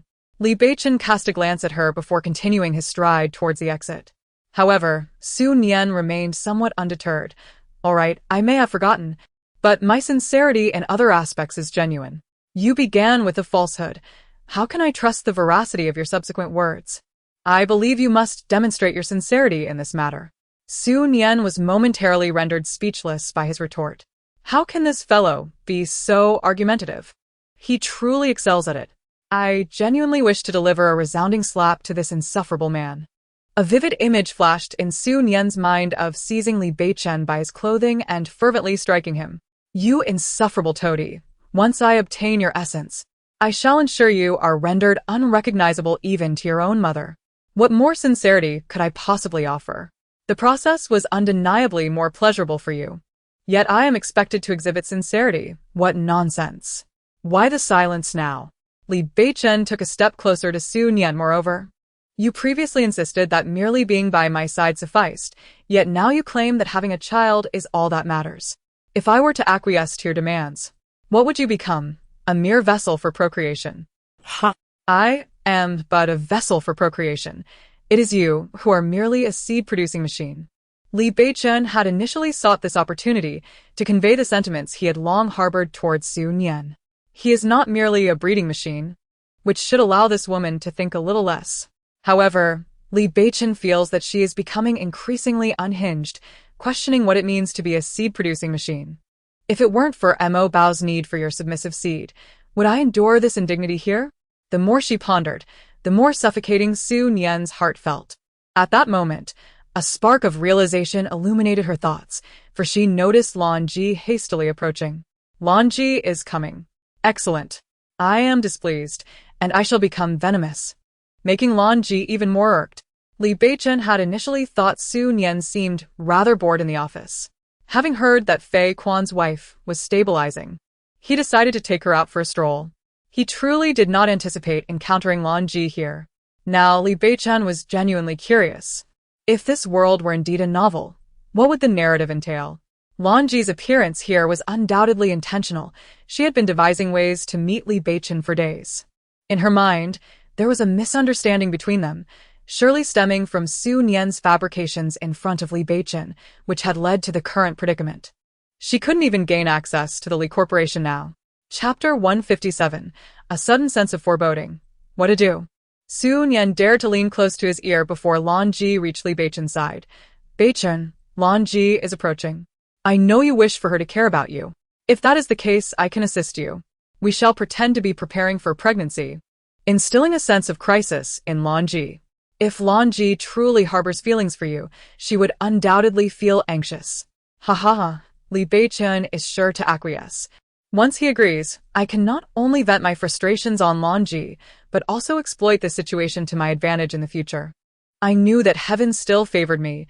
Witnessing my torment at the hands of this relentless admirer, it could not bear to watch. Had this been the Li Beichen of old, he might have consented. However, the current Li Beichen, upon hearing Su Nian's audacious thoughts, immediately pulled her into his embrace. But you must assure me that this is merely an act for the moment, and that you will not use it to blackmail me in the future. Should you attempt to threaten me, your credit card and all funds will be frozen. Su Nian. As this realization dawned upon her, she caught a glimpse of the glint in Li Beichen's eyes. A sudden wave of foreboding washed over her. Su Nian instinctively swallowed hard and complied, as you say. After Li Beichen finished speaking, she cleared her throat and immediately adopted a saccharine, almost nauseating tone. Beichen, do you think our child will resemble me more or you? I believe our offspring will undoubtedly be unique. Since you made a special trip to the hospital with me today, are you not also looking forward to our child? The tone of her voice sent shivers down her own spine. Just as she was about to greet Lanji, the words froze her in place. Li Beichen is contemplating the prospect of fatherhood with Su Nian? It seems utterly implausible. One must remember that Li Beichen has adamantly declared his disdain for Su Nian, harboring a deep-seated aversion. How could this be the case? In Lanji's heart, if there exists anyone who could wholeheartedly devote themselves to her, it would undoubtedly be Li Beichen. She had once endeavored to cultivate feelings for him, yet love is often a matter of serendipity. However, she now senses that Li Beichen is drifting further away from her. Observing the troubled Lanji from a distance, Su Nian discreetly stifles a yawn. Has the turmoil finally subsided? If this continues, my blossoms will wither away. Yet, there is indeed an air of tragic romance. The heroine gazes longingly at her beloved. Paralyzed by hesitation, acutely aware of the widening chasm between them, this sense of powerlessness aptly encapsulates the moment. What a pity! Li Beichen is merely a lovesick secondary character, unworthy of a romantic narrative. Li Beichen. But at that moment, a mysterious force reemerges with alarming swiftness, affording him no opportunity to respond. Why? Why is this happening? Why is he deprived even of the chance to touch Su Nian? It soon becomes apparent to Li Beichen, as a voice rings in his ears. Someone has collapsed. Chapter 158. How infuriating. Why does this lovesick fool have such long legs? Turning around, Li Beichen finds Lanji sprawled on the ground. His body was compelled by the forces of the narrative to push Su Nian aside, propelling him directly towards Lanji. Even though he currently lacked control over his own body, he could still sense the sheer rudeness of his action in pushing Su Nian away, and he worried whether it might cause her injury. Just as this concern arose, Su Nian's inner voice echoed in his mind. Oh, my waist, it truly hurts terribly. This caused Li Beichen's heart to constrict painfully. Meanwhile, Su Nian, who had suddenly been thrust to the ground, felt as if she were on the brink of death from the pain. She gazed at the hurried man, thinking, damn it. Even if this infatuated fool is off to find the female lead, must he exert such force? They say domineering CEOs are products of so-called higher education, but honestly, I can't see any evidence of that in this guy. Indeed, his tenderness is solely reserved for Lanji. Although Su Nian was the venomous female antagonist, she had her own pride. She resolved not to be complacent this time and to embrace her maliciousness fully. She watched as Li Beichen, filled with concern, cradled Lanji in his arms. Cheer, how are you? Please don't scare me. Cheer, why did you suddenly faint? Hold on. I'll get a doctor for you immediately. I won't let anything happen to you. I promised that as long as I am here, you'll be safe. Li Beichen glanced at the woman in his arms and couldn't help but scoff, for he noticed Lanji's eyelashes flutter slightly. Thus, he could now ascertain, this woman was feigning unconsciousness. Upon the initial realization that his body was ensnared by a so-called plot, he found himself entangled with this woman. Lan Yan. He had never held any particular regard for her, yet now he was overwhelmed by a profound sense of revulsion. As he desperately cradled Lan Yan in his arms, frantically searching for a doctor, Su Nian finally came into his line of sight. He observed Su Nian struggling to rise from the ground, her teeth clenched in determination. Although this moment was fleeting, he could still sense her suffering. At that instant, Lan Yan's voice pierced through the chaos. Beichen, is that really you? Am I not dreaming? I truly see you? I thought you would never want me again. Li Beichen gazed at the pitiful woman in his embrace, and a wave of nausea surged within him. In that moment, he yearned to seize control and lift Su Nian. inquiring if she was injured. As this thought grew increasingly intense, the pain in his heart escalated correspondingly. He could only watch as his body, manipulated by the so-called plot, expressed remorseful apologies. "I'm sorry, Yan truly sorry. It's all my fault. I caused you to become this way. I swear. I will never let it happen again." If it were possible, Li Beichen would wish for nothing more than to end his existence right then and there. He was desperate to break free from this oppressive force that compelled him to utter such repugnant words. Just as this thought crossed his mind, Su Nian's voice resonated once more. "Why on earth does this sycophant have such long legs? Does walking slowly equate to death?" I truly embody the most pitiable and venomous supporting character, as the author has not bestowed upon me a pair of elegant long legs. Running like this feels utterly devoid of dignity. This voice momentarily stunned Li Beichen, akin to a lifeline cast just as he was about to plunge into the abyss. Chapter 159. Restraining fear for the sake of the future child. After the doctor finished examining Lan Yi, he appeared before Li Beichen. Observing the doctor's countenance, an unprecedented sense of panic surged within him. Beside him, Su Nian, still catching her breath, chuckled. "This doctor, does he sigh for every patient? Given the constant flow of individuals through this hospital, his daily sigh count must be substantial." The doctor exhaled deeply. "Mr. Li, I recall mentioning to you that Miss Lan's renal failure necessitates proper rest and should be devoid of excessive emotional fluctuations, as this could adversely affect her health. Given Miss Lan's already precarious condition, her kidney transplant surgery has been delayed for this very reason. Such emotional upheaval is indeed detrimental to her well-being. What shall we do now? Let me make it clear. If anything were to happen to Ear, I would ensure that everyone in this hospital pays the price." This declaration rendered the doctor momentarily speechless. The onlooker, Su, could not help but stifle a laugh at the scene unfolding before him. Once again, this scenario unfolds, consistently leading to the demise of hospital personnel. The mind of the author crafting this narrative seems almost flawed. Is there truly no semblance of legal awareness? Why must a contemporary CEO novel be so reminiscent of imperial tales? If the domineering CEO possesses such power, why not ascend to the throne? But should he become an emperor, the tale would swiftly transform into one of antiquity. With no control over his own body, Li Beichen found solace in listening to Su Nian's nonsensical ramblings. After all, her whimsical thoughts indicated that she was unscathed moments prior. However, in an instant, Li Beichen's composure shattered, as his body, puppeteered by the narrative, turned to face Su Nian. It was all her fault.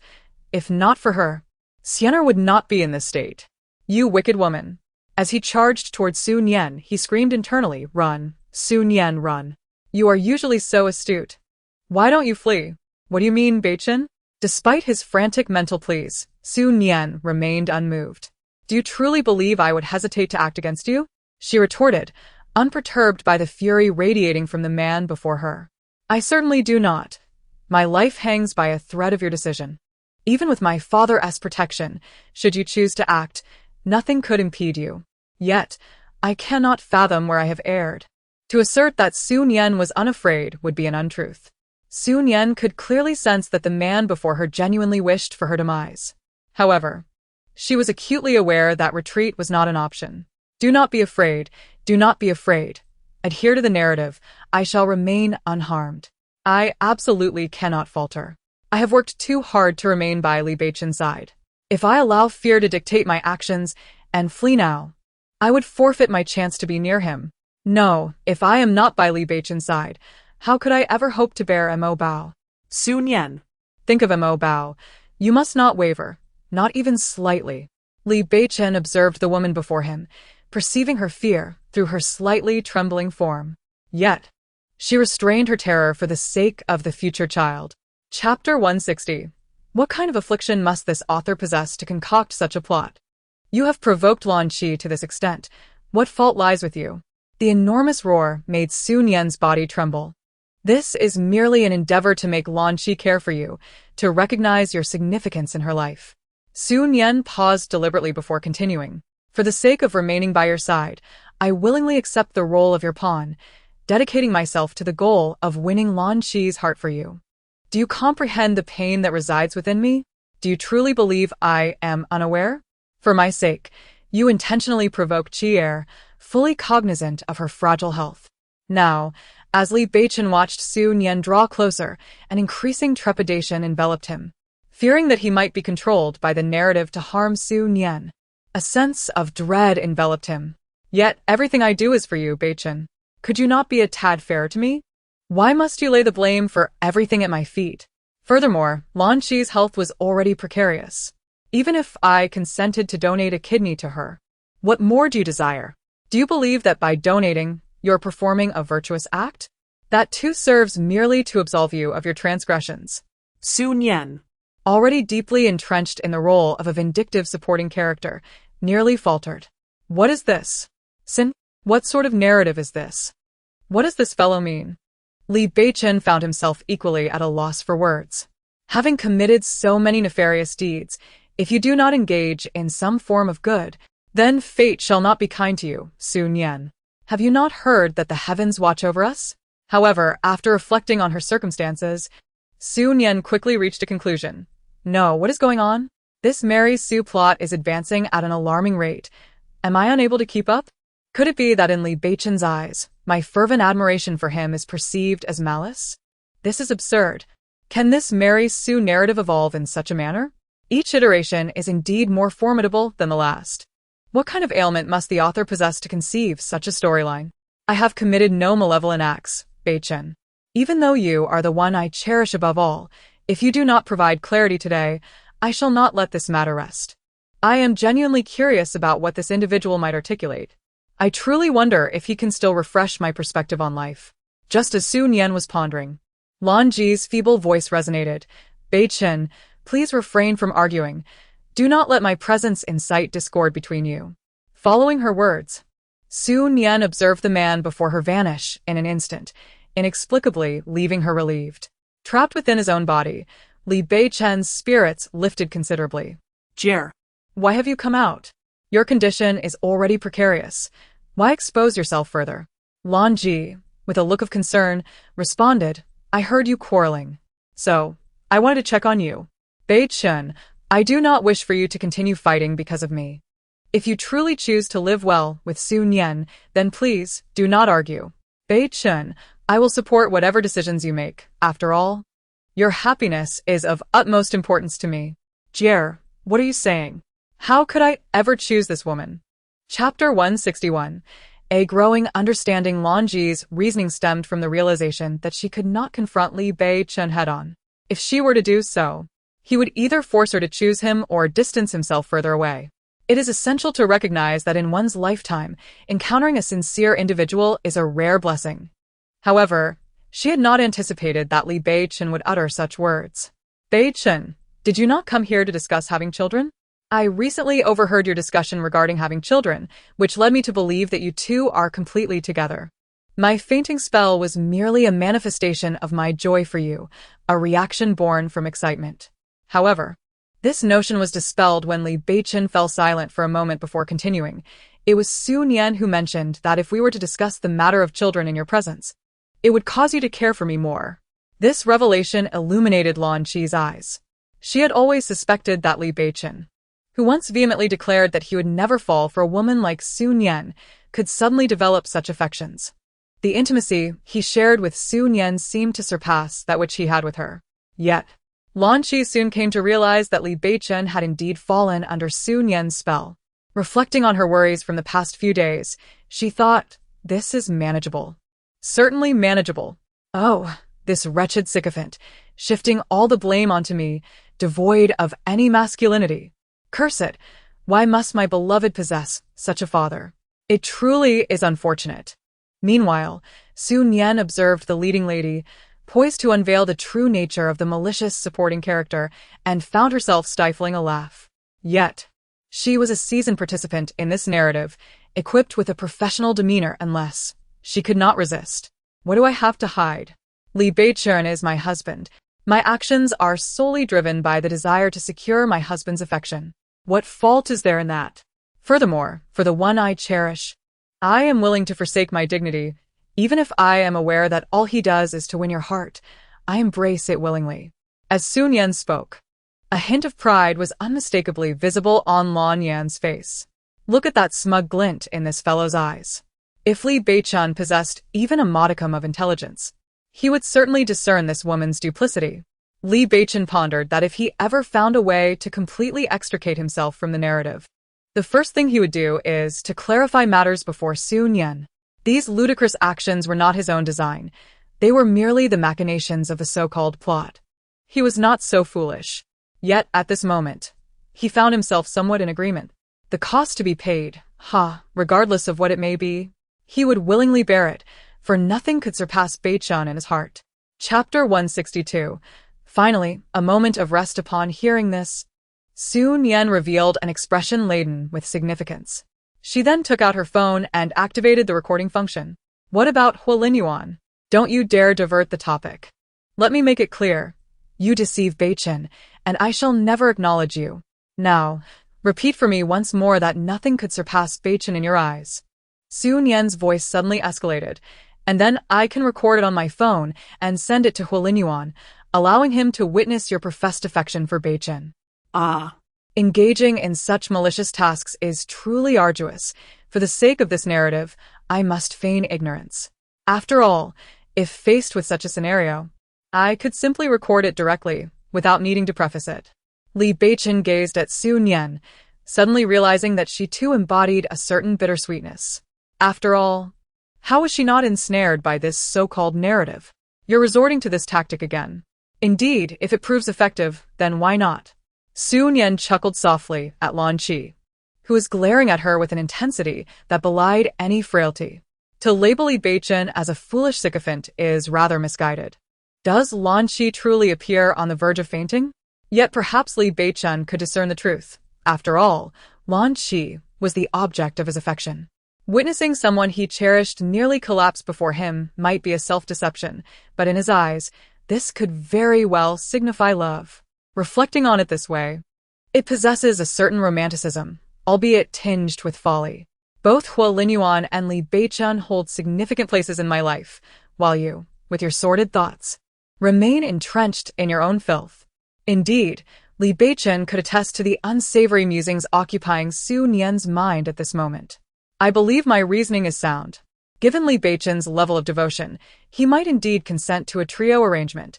Li Beichen on odd days, Huolinyuan on even days, and the final day reserved for rest or togetherness.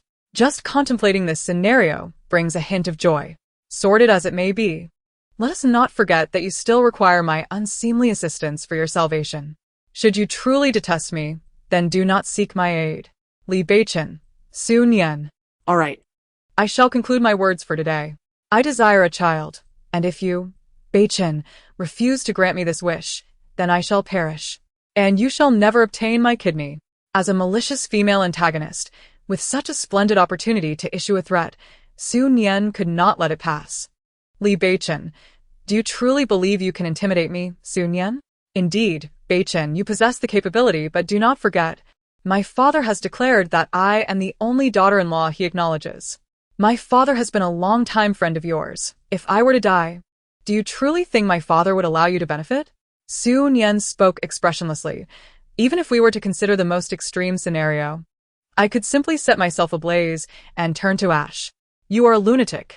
As the plot reached its climax, Su Nian unveiled her madness, bellowing at them with fervor. Indeed, I am a madwoman consumed by unrequited love. I have stated my terms. How you choose to proceed is entirely up to you. With those words, Su Nian turned and departed.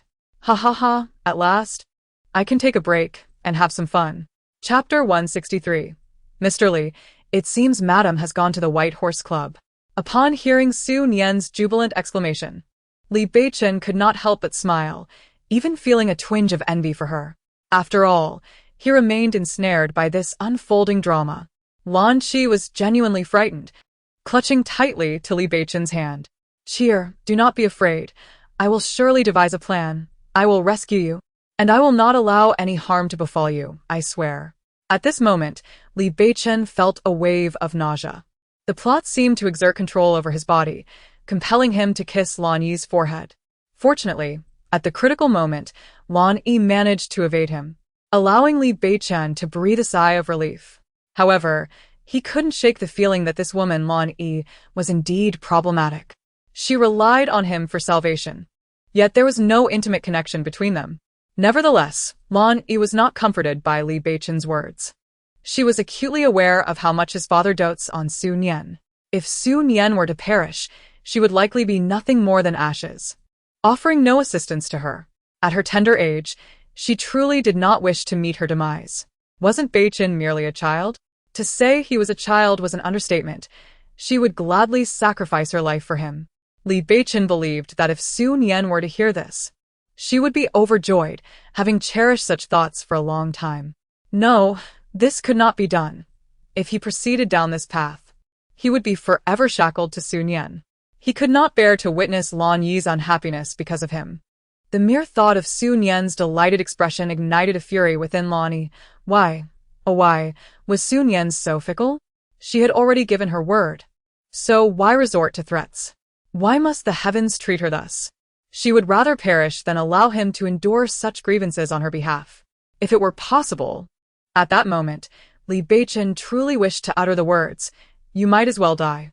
What more was there to question? Lan Yi's actions, her change of heart, were indeed the true matters of concern.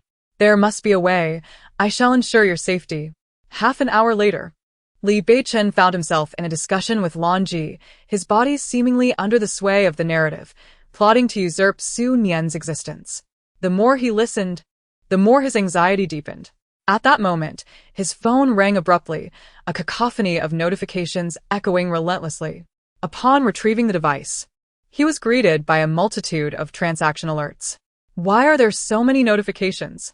Beichen, could it be that your credit card has been compromised? Lan Ji was taken aback upon seeing the barrage of messages. Once the call connected, he urged, "Zhou Su, please investigate if there is an issue with my card. Why are there so many charges? Is this possibly Su Nian's spending history?" Indeed, given the current circumstances, retaliatory spending seems plausible. Su Nian must be reveling in this situation.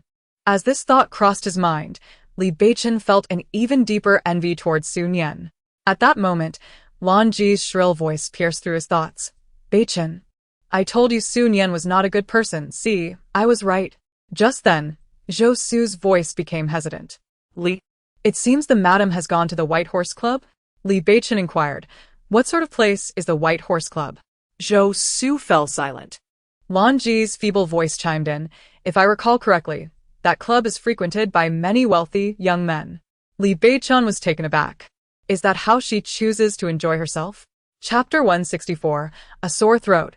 Remember to take golden throat lozenges. Upon exiting the hospital, Su Nian immediately requested Li Beichen's supplementary card from Zhou Su. After all, she is a woman wounded by love, and she is free to indulge in whatever she pleases.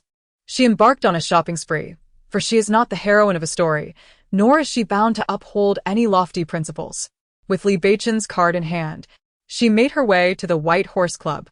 Surrounded by the handsome men before her, a sense of satisfaction enveloped her. "Miss, these are our finest gentlemen. Please feel free to choose," the staff remarked. The young men standing in a row were equally excited to see Su Nian seated in the center. Typically, they catered to older women, but now they found themselves in the presence of a stunning beauty with long legs and considerable wealth, stirring a sense of eager anticipation among them. After all, winning the favor of such a patron would be a double boon. Each one smiled broadly, wishing to dazzle her with their charm. Though Su Nian felt an exhilarating thrill, she remained a diligent antagonist, understanding that certain formalities must be observed. "I have plenty of money. Tonight, as long as you make me happy, I can pay any amount." She laughed heartily. What are men, after all? Su Nian Can have as many as I desire. There are men in this world beyond just Li Beichen. Her words made her situation abundantly clear. She was indeed a woman scorned by her husband's infidelity. The nearby staff, maintaining their cheerful demeanor, assured her, "Not a problem, Mississippi. We have all types of gentlemen here. We guarantee your satisfaction." When Li Beichen finally arrived and opened the door, Su Nian's voice echoed in his mind. "Wow, what a shapely backside. Oh, that little waist, it's quite enticing." as Li Beichen observed Su Nian fixating on the man performing an alluring pole dance. A surge of irritation welled up within him. Despite his desire to escape the constraints of the unfolding drama, he never anticipated that it would be triggered by this particular scene. "Get out of here," Li Beichen bellowed. His voice reverberated through the room, causing everyone present to momentarily freeze. The young gentleman in the room sensed an inexplicable chill upon seeing Li Beichen. Su Nian, initially engrossed in the performance, found her mood souring at the abrupt interruption. However, upon witnessing the expression etched on Li Beichen's face, she nearly burst into laughter. This man's face is so dark. If one were unaware, one might assume he had come to catch someone in the act. Well, theoretically speaking, as a husband, he indeed has come to catch someone cheating. Yet, with his demeanor, one might think he has fallen for me. Has Li Beichen also adopted the peculiar habit of standing idly by like a fool? If that is the case, then this devoted admirer truly excels at devotion. He has even managed to learn this. Li Beichen, who was already simmering with anger, felt his irritation intensify upon hearing such nonsensical remarks. He promptly approached Su Nian and demanded, "Su Nian, do you even realize what you are doing?" Startled by his outburst, Su Nian felt a jolt of surprise. Chapter 165. Swift as lightning without hesitation, Li Beichen reached out, intent on grasping hold of the insufferable woman before him. However, Su Nian evaded. "Beichen, I understand you must think of me as a repugnant woman, but I have already humbled myself enough. All I desire is a child, a mere connection with you. Why am I in this state? Yet you still refuse." Li Beichen's face remained cold as he stepped directly in front of Su Nian. At that moment, Su Nian felt a surge of fear. What does this infatuated man intend to do? Is he going to strike me? Surely, this smitten fool wouldn't stoop so low. After all, though Li Beichen may be an infatuated man, he is still a person, a man, and cannot possibly harm a woman. Wait, this is a novel. Characters like him only see the heroine. While Su Nian was lost in her thoughts, Li Beichen abruptly lifted her into his arms. Su Nian gasped, "Oh no, this man is truly testing my limits." Testing what? He was clearly being cautious. With a grim expression, Li Beichen carried Su Nian towards the exit. Outside, Zhou Su stood with an air of helplessness. Li Beichen halted before Zhou Su and declared, "By tomorrow morning, I expect this place to no longer exist." Hearing this, the carried Su Nian could no longer remain composed. What does he mean by "I expect this place to no longer exist by tomorrow morning"? This man is utterly despicable. These poor young men are truly pitiable. I had hoped to return here in the future to care for these unfortunate souls who have endured so much, yet I never anticipated this man's cruelty. Want to return? Li Beichen found himself laughing in anger. He would not grant this woman another opportunity. Absolutely not. He cast his coat vehemently upon the sofa. "Oh, dear, such fury. One might mistakenly assume he has fallen for me, a man who occupies a latrine without contributing anything of worth, truly devoid of any redeeming qualities. What does it mean to think that he might harbor feelings for oneself, yet remain unable to articulate them?" At that moment, Li Beichen realized that perhaps his anger was indeed excessive. "Beichen, you are angry. Does that not imply you care for me, even if just a little? Do you consider me your wife, even if merely out of habit? Just a smidgen of that sentiment would suffice." Suddenly, Su Nian lunged toward him. When Li Beichen caught sight of her eyes, an inexplicable tightness gripped his heart. Yet before he could respond, Su Nian collapsed onto the sofa. Following this, the furious voice of Li Jianhong erupted. Well, Li Beichen, it seems your wings have truly hardened. You dare to push Nian Nian? Do you not take my words to heart?" Li Beichen remained silent. Could he assert that he had not pushed her? Given the commotion caused by Su Nian, how could Li Jianhong remain oblivious? He swiftly approached Su Nian, aiding her to her feet, and then turned to Li Beichen with a scolding tirade.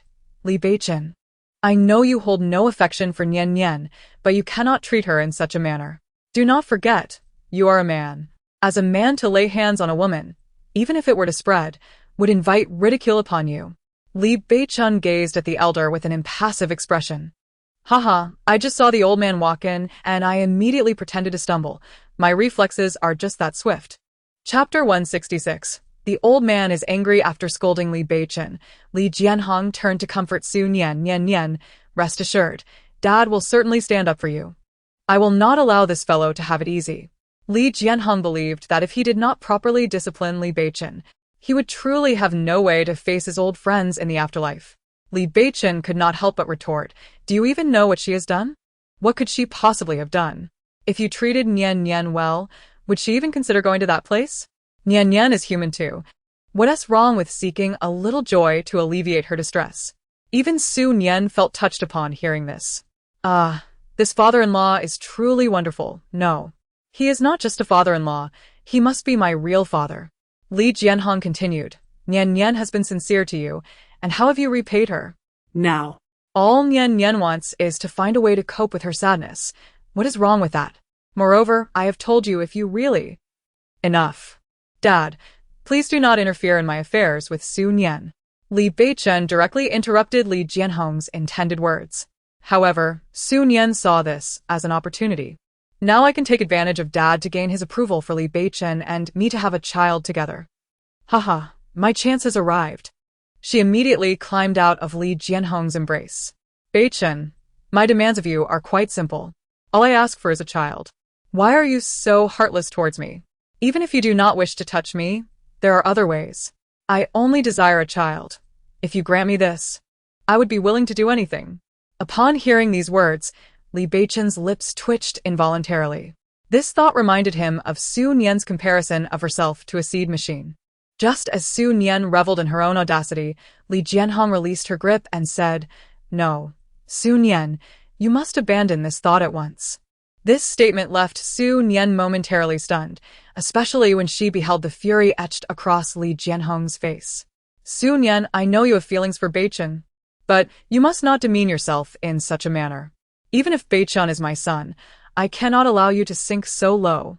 If I were to witness your self-destruction, I would rather perish than face your father. Li Jianhong's outburst compelled Su Nian to rise from her seat. With her head bowed, she quietly accepted the reprimand. This shouldn't be. In my previous life, when Ma Bao was born, my father was filled with joy. Why has it turned out this way? Where did it all go wrong? Su Nian was perplexed. Just then, a memory struck her. Her elder in the past would occasionally cast peculiar glances at her belly. She had assumed it was due to Li Beichen's absence, but now it seemed otherwise. The old man's gaze bore a hint of turmoil. As this thought crossed her mind, she lifted her head. At that moment, she looked at the old man once more, and his anger had diminished, replaced instead by a semblance of compassion. Nian, there is not necessarily only one man in this world. Do not restrict yourself in this manner. Upon hearing these words, tears streamed down Su Nian's face, not as a pretense, but with genuine sorrow. I'm sorry, Dad. Chapter 167. A thought not to be entertained. Li Jianhong was genuinely frightened. Although he yearned to embrace his grandchild, he was acutely aware of the arduous nature of a woman giving birth alone, even in the most favorable circumstances, without a considerate husband by her side. And given the turmoil his son had created, if Su Nian were indeed pregnant, the trials she would face were unimaginable. Observing the old man's distress, Su Nian adaptida submisive diminer. No, you cannot take her away. Upon hearing Li Beichen's words, Li Jianhong chuckled, although this laughter did not reach his eyes. It was evident that he was enraged. Given the old man's condition, Su Nian could not afford to oppose him and provoke further anger. If she were unable to satisfy him, then Lan Yi would also be deprived of her happiness. I truly cannot leave, for Lan Yi's health has declined, and she needs me. This statement nearly caused Li Jianhong to erupt with fury. He pointed an accusing finger at Li Beichen. You took advantage of my business trip to manipulate Nian, coercing her with the Su family. Did you think I was unaware? I resolved the issues pertaining to the Su family for the sake of my son, maintaining a facade as if nothing had transpired. However, your behavior has truly become excessive. I am at a loss as to how I could bear a son devoid of any conscience. Observing the old gentleman in such a state, Su Nian hurriedly approached, intending to placate him, but was immediately seized by Li Jianhong. We are leaving. Obediently, Su Nian followed his lead. Li Beichen watched as Su Nian was taken away, a wave of helplessness engulfing him. He yearned to intervene. Yet, he was acutely aware that the old gentleman was in a foul mood. Any further comments from him would only exacerbate the situation. Thus, he swallowed his words. And in that moment, Li Beichen's world fell into a profound silence, a quietude that felt alien to him. The absence of Su Nian's chaotic presence should have been a relief, yet he found it disconcerting. In recent days, he found himself lost in thought, gazing at the places where Su Nian often lingered. This sensation was unfamiliar, leaving him puzzled about its origin and nature, yet it enveloped him tightly. During this time, he also refrained from visiting Lan Ji, who, in turn, did not press him. Li Beichen understood her reluctance. After all, in her eyes, her very existence was tethered to him, and she lacked the audacity to urge him further.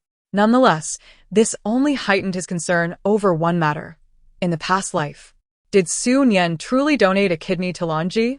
If Su Nian's carefree demeanor in this lifetime is indeed a product of experiences from a previous life, one cannot help but ponder the nature of that past existence. A single kidney, perhaps. Li Beichen dared not dwell on such thoughts. Simultaneously, he found it hard to reconcile Su Nian's playful, seemingly unreliable disposition with the notion of a tumultuous past.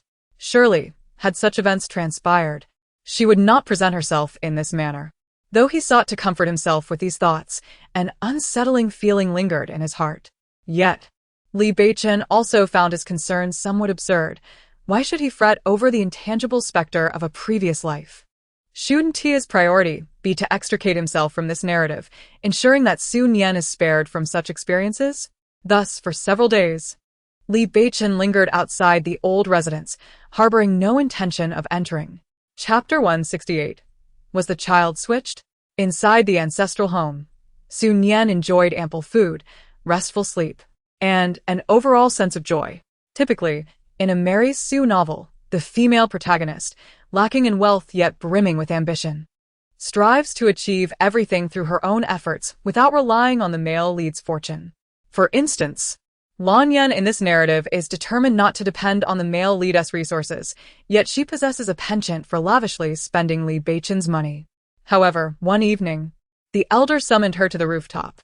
Upon her arrival, before she could utter a word, Li Jianhong pointed below.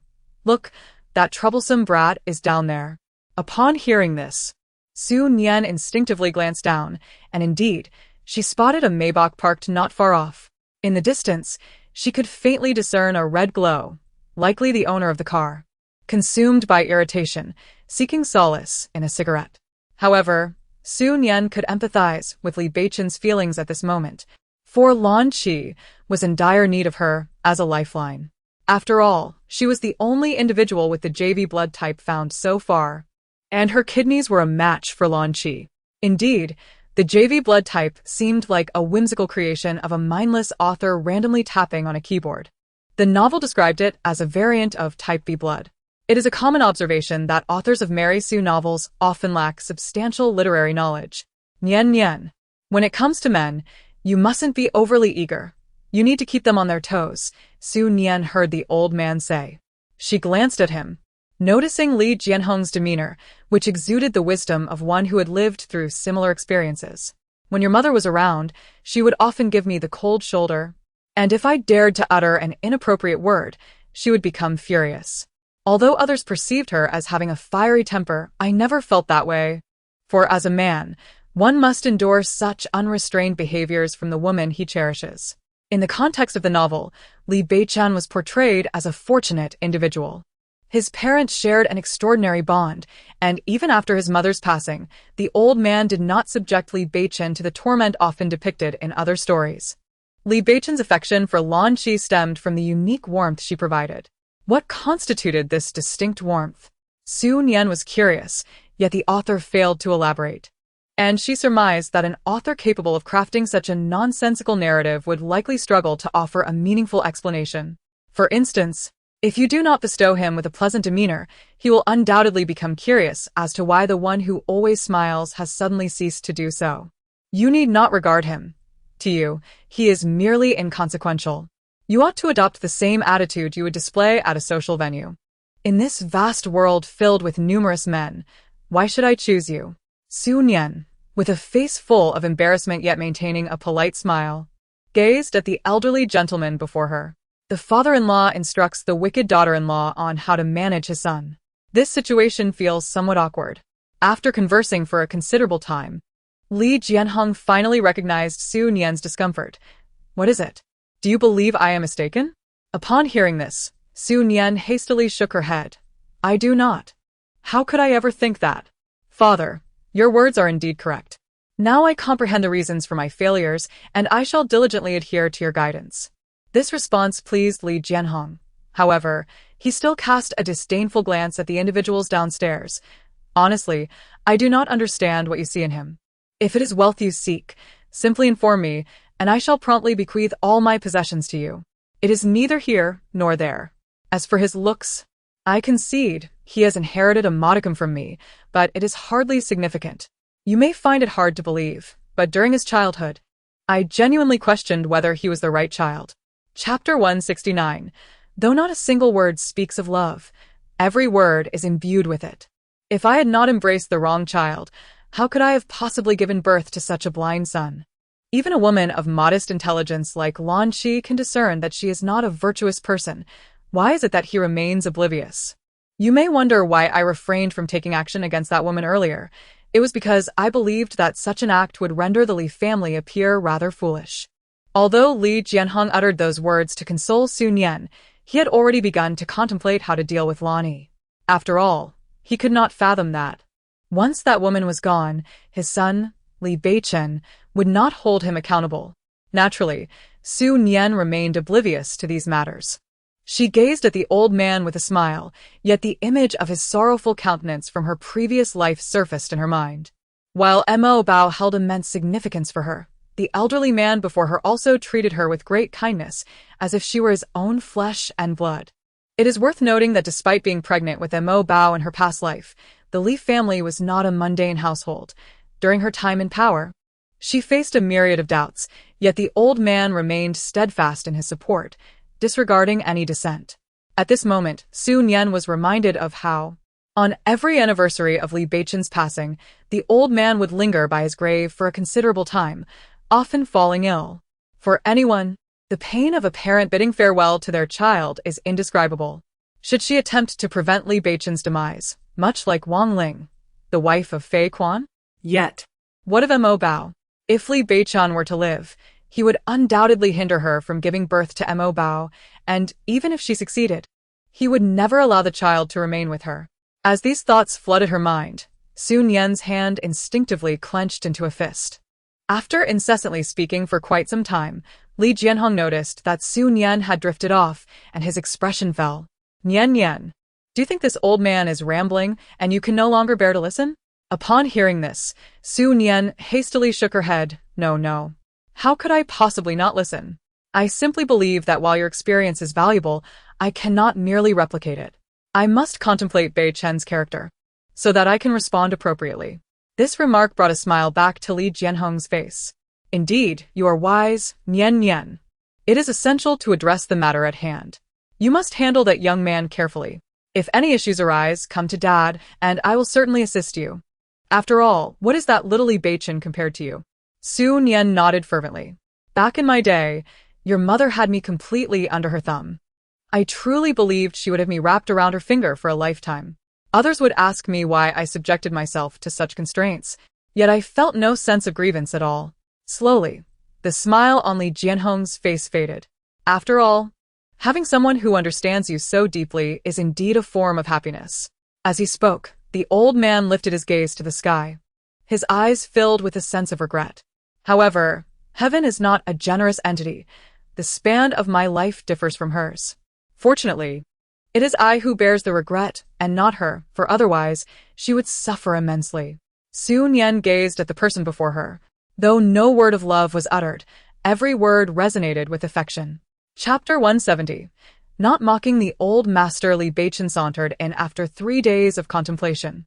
The previous day was riddled with indecision, while the following 2 were merely a performance. After all, with Su Nian having set such an exquisite stage, it was only fitting that he play his part. Upon entering the ancestral home, he settled into the parlor, taking his time to sip tea leisurely. Although Su Nian had yet to materialize before him, her voice echoed through the air. The old master has instructed me to feign indifference as I pass by Li Beichen. How am I supposed to enact that? I have truly never done such a thing. Am I merely to drift past him? Why must I endure such trials as a wicked supporting character? I have only experience in fawning over Li Beichen. I am utterly unprepared for this. Alas, I cannot manage it. Truly, I cannot. Hearing this, a subtle smile graced Li Beichen's lips. If his conjecture held any merit, Su Nian was likely observing him from some hidden vantage point. This realization only served to ease his impatience, for the one truly at risk was not himself, but rather that woman, Lan Yi. Li Beichen's deduction was partially correct, for it was not Su Nian alone spying on him, but rather she and Li Jianhong, each wielding a pair of binoculars. This little rascal is insufferable, Li Jianhong thought, his anger mounting as he contemplated how a man could maintain such levity towards his own wife. Where was his sense of shame? Had it been devoured by dogs? Upon hearing the old master refer to the rascal, Su Nian couldn't help but burst into laughter. It was not that her self-control was lacking. Rather, it is merely the association of the term little bunny with Li Beichen that renders her utterly unable to control herself. Nian Nian, you must not see him. That scoundrel is unworthy even of your glance, Li Jianhong declared, having set aside his binoculars, his frustration palpable. Su Nian nodded, for she genuinely could not fathom how to portray an air of haughtiness. Nian Nian, remain here. I shall confront this rogue, Li Jianhong exclaimed, storming off in a fit of anger. Observers might be led to believe that Su Nian was his daughter and Li Beichen her son-in-law, given Li Jianhong's demeanor. Upon entering the living room, Li Jianhong let out a disdainful snort. Father, if your nose is bothering you, it would be wise to consult a family doctor promptly, Li Beichen remarked coolly. Li Jianhong retorted, what are you doing here? Immediately after this inquiry, Li Beichen rose, stating, since you hold me in such contempt, I shall take my leave. After all, to upset your health would be a grave act of filial disobedience. Su Nian, who had stealthily positioned herself nearby, overheard this exchange and instinctively covered her mouth in disbelief. Indeed, this sycophantic second male lead can only shower sweet words upon the female protagonist, resorting to such biting sarcasm even towards his own father. Alas, how embarrassing it is to have once been enamored by such a character in my youth. Li Beichen remained silent, clarifying that he was not mocking the elder, but merely speaking his mind. Presently, Lan Qi was lurking with insidious intent towards Su Nian. Would he truly risk taking her away, thereby allowing Lan Qi to succeed in her designs? Look at you, what a disgraceful display. How could the Li family possibly have a man like you, utterly devoid of responsibility? I am merely concerned for your well-being. There is no hint of mockery in my words. I am fully aware that you wish to avoid my presence at this moment. Yet, Li Beichen could not restrain himself from offering an explanation, even raising his voice as he spoke. In Chapter 171, a day apart is like 3 autumns. You previously inquired about who among you and Nian Nian is my biological child. Given your current demeanor, I would much prefer Nian Nian to be my true daughter. Furthermore, should she indeed be my daughter, your treatment of her would compel me to break your legs. Su Nian observed the scene with great delight as Li Jianhong berated Li Beichen mercilessly. She could not resist inching forward, contemplating the opportunity to capture this precious moment on her phone. She thought that if Li Beichen ever angered her again, she could reveal this footage. The president of the Li Corporation, a titan of the business world, a figure worth billions, reduced to such humiliation would undoubtedly garner attention. However, in the next moment, as she crouched and moved forward, she lost her balance and fell to the ground with a loud thud. The commotion instantly drew the attention of both men. Li Beichen furrowed his brow, having heard her exclaim, "Oh, my foot, it hurts so much. What bad luck, just trying to enjoy the show and I end up falling. I merely wanted to record a video of this scoundrel Li Beichen being scolded, so I could replay it whenever I felt unhappy. What is wrong with that?" This left Li Beichen at a loss for words. However, he sensed that Su Nian must have sustained a considerable fall. However, before Li Beichen could take any action, Li Jianhong issued a direct order for him to leave. All right, hurry up and go. Do not linger here. Your presence vexes me. and I cannot fathom how much longer I might endure. As for Su Nian, I assure you, if you wish to harm her, that is utterly impossible. Following this, Li Jianhong promptly summoned the security personnel. Upon seeing this unfolding situation, Li Beichen had no choice but to rise and depart.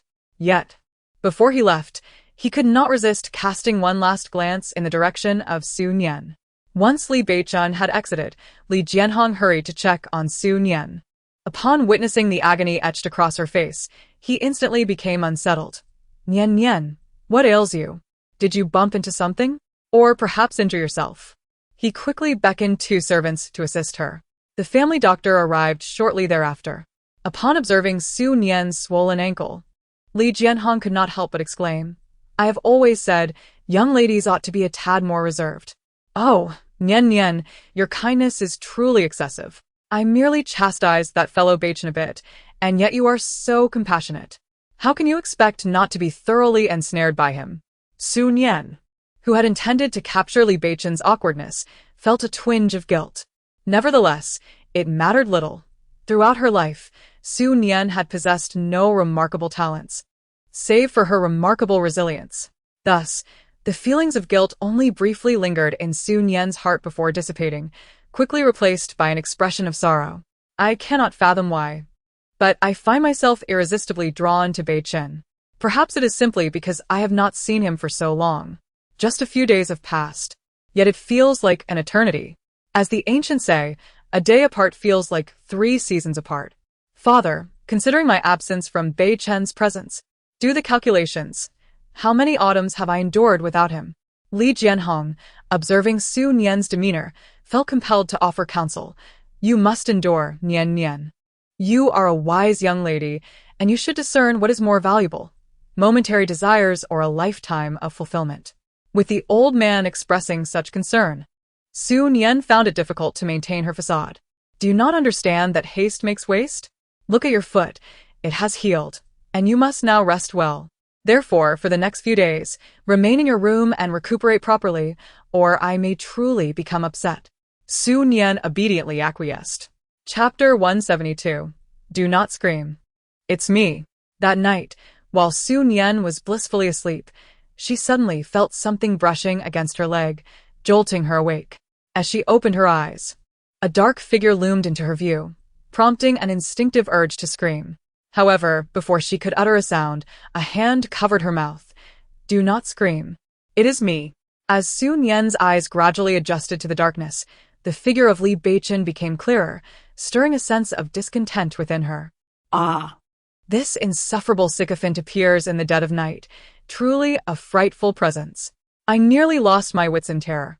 Yet at that moment, a sudden insight struck Su Nian. Could this insufferable sycophant be intent on scaring me to death, or perhaps even scheming to end my life without a trace? After all, if I were to perish, what would prevent him from using my heart, liver, spleen, lungs, and kidneys as he pleased? Moreover, I am currently in the ancestral home, under the protection of the elder. Even if I were to die, the elder would find it impossible to confront Li Beichen. Oh, this insufferable sycophant is truly malevolent, more so than I. The wicked supporting character. Su Nian instinctively shrank back, while Li Beichen thought to himself that this woman's imagination was rather excessive. At this moment, he regretted his decision to come. He should not have worried about the extent of her foot injury. Regardless of her condition, it was entirely her own doing. What brings you here, Beichen? Su Nian couldn't help but burrow deeper under the covers. Although the plot dictates that she would not come to harm, a twinge of fear lingered within her. What do you suppose I am doing here? Su Nian retreated further. Li Beichen then took a seat on her bed. At this moment, Su Nian was devoid of her usual exuberance, quietly observing Li Beichen. Moonlight streamed through the window, illuminating her eyes, making her resemble a wounded fawn in the forest. Upon noticing her thoroughly bandaged foot, she frowned and inquired, Is your injury truly that severe? Su Nian gazed at Li Beichen, her mind swirling with confusion. How could he possibly appear concerned about her foot? Was it injured in a way that would impede the kidney donation? Was there such a notion? How had she never heard of it before? What on earth was the author of this Mary Sue novel thinking? What was the structure of her mind? Her bewilderment only deepened when she saw Li Beichen unwrapping her bandage. Nevertheless, Su Nian dutifully remarked, "Beichen, did you know that in ancient times, a girl's feet were only to be seen by her husband? If someone glimpsed a girl's feet, he was obliged to marry her. Is that so? Are you implying that you wish to remarry your family doctor?" Without lifting his gaze, Li Beichen replied, "If you genuinely entertain such thoughts, I would respect and bless your decision." Su Nian thought to herself, "I am aware that as this malicious supporting character, my words will invite ridicule. But I never anticipated such scorn." With his head bowed, the corner of Li Beichen's mouth subtly curved upwards. Upon unwrapping the bandage and witnessing Su Nian's swollen foot, he found himself at a loss for words. This woman was indeed foolish. She had managed to injure herself merely by watching the commotion. Yet she spoke of that ink treasure inheriting her intelligence. How absurd! It was clearly a case of inheriting his. Though such thoughts crossed his mind, his touch grew gentler. Chapter 173. Addressing the issue at its core, "I believe we must tackle this problem at its very roots," Li Jianhong declared solemnly, fixing his gaze upon Su Nian. Complying, she straightened her posture obediently. Li Jianhong grasped her hand and said, "Nian Nian, this incident has served as a reminder for me. I should no longer be so selfish. You are a wonderful girl, and you should not suffer because of my son. I believe our fates have reached their conclusion." This declaration left Su Nian in stunned silence, and it prompted Li Beichen to sit up straight. Dad, what do you mean by that? Li Beichen inquired, but Li Jianhong paid him no heed. "Nian Nian, there are countless people in this world. One need not hang their hopes on a single tree. With your beauty, you could easily find a man far better than Beichen. You need not involve yourself in their affairs. I truly fear for your safety. If anything were to happen because of this fellow, I would be unable to answer to your father." Li Jianhong had been awakened by Li Beichen's words. However, in his mind, safety could only be found by remaining by his side. Though reluctant to admit it, he understood that if something were to happen to that Lan Yi, this wretched boy would undoubtedly be the first to hand Su Nian over. "Dad, I appreciate your good intentions, but this is my life." Li Jianhong continued to persuade her. "Do not speak of it as merely your life. It should not be thus. Nian Nian, you are the finest girl I have ever known, and you deserve happiness. Very well, allow me to escort you outside, to witness the world and its myriad of people and events. If your affection for Beichen persists, so be it. However, should you find favor with another man, I am prepared to bestow you in marriage, as if you were my own daughter." Though the elder's words deeply moved Su Nian, an inexplicable awkwardness lingered. The scene of a father-in-law advising his daughter-in-law to remarry in the presence of his son was indeed peculiar, yet oddly delightful. This was far more exhilarating than in the previous lifetime, where at this very moment, Li Beichen could hardly breathe. Was it a distortion of humanity or a decline of morals? Li Beichen, while finding the situation somewhat amusing, recognized the gravity of his words. "Father, I acknowledge my past mistakes and assure you that I shall treat Su Nian with the utmost care, sparing her from any further harm." Yet, he pondered why his father did not grant him the chance to rectify his errors at this moment. Unfazed by the elder's imposing presence, Li Beichen stood resolute. Had it been another time, Li Jianhong would have felt elated, pleased that his son had finally come to his senses and recognized Su Nian's worth. Yet, in this instance, fear gripped him. "Correction," he replied, "I promise you this. If anything akin to this transpires again, what shall we do? Are we to wager Su Nian's life? Li Beichen, even as my son, I cannot gamble with her existence." Su Nian gazed at Li Jianhong, her eyes glistening with unshed tears. "Setting aside my devotion to Mo Bao, for the sake of the elder, I shall remain here." As Su Nian observed Li Beichen produce a vial of medicine, her eyes widened in disbelief. What could Li Beichen possibly intend? Did he mean to poison her? If his motivation was indeed to eliminate her for that woman, Lan Ji, what recourse would she have? Should she scream? And if so, when would be the appropriate moment? If she were to confront Li Beichen now, how could she ever secure the precious seeds from him? Li Beichen couldn't help but glance at Su Nian, and then, under her incredulous gaze, he applied the medicine to her foot. "After you apply this ointment, Your foot will heal in 2 days. His words illuminated Su Nian's understanding of his presence here, but they also left her perplexed. What was his true intention? Even if he aimed to coax her into donating to Longji, such drastic measures seemed unnecessary. Li Beichen's body stiffened slightly, for he himself was uncertain of his purpose in coming here. Was it to ascertain the extent of Su Nian's injury? Yet, why should her wounds concern him? Beichen. At times, I find myself envious of Longji, who can inspire such profound affection in you, even though you despise me. You would come here in the dead of night to tend to my needs for her sake. Never mind, I shall adhere to my persona, and surely, all will be well. Alas, reflecting on it, I realize how pitiable this malicious female antagonist truly is. Even at such a late hour, I am roused by this detestable sycophant, compelled to follow the narrative. Is it so that the wicked female counterpart possesses no rights? Li Beichen had now confirmed that his earlier concerns were unfounded. Given the appearance of this woman, what harm could she possibly inflict? Nonetheless, despite his thoughts, Li Beichen meticulously applied the medication for her. In the end, he redressed her wounds. Make sure to leave some gauze in the room for tomorrow. Apply this ointment today. Without fresh gauze, it may affect the healing process. I shall return to check on you tomorrow. These words left Su Nian questioning the reliability of her own hearing. What does this mean? Is he really coming back tomorrow? Then I shall forego washing my feet. I will let this fellow stew in his own stench. Remember to wash your feet, Li Beichen remarked, rising to his feet and walking towards the window. Su Nian thought to herself. How foolish of me to believe that this man had a change of heart.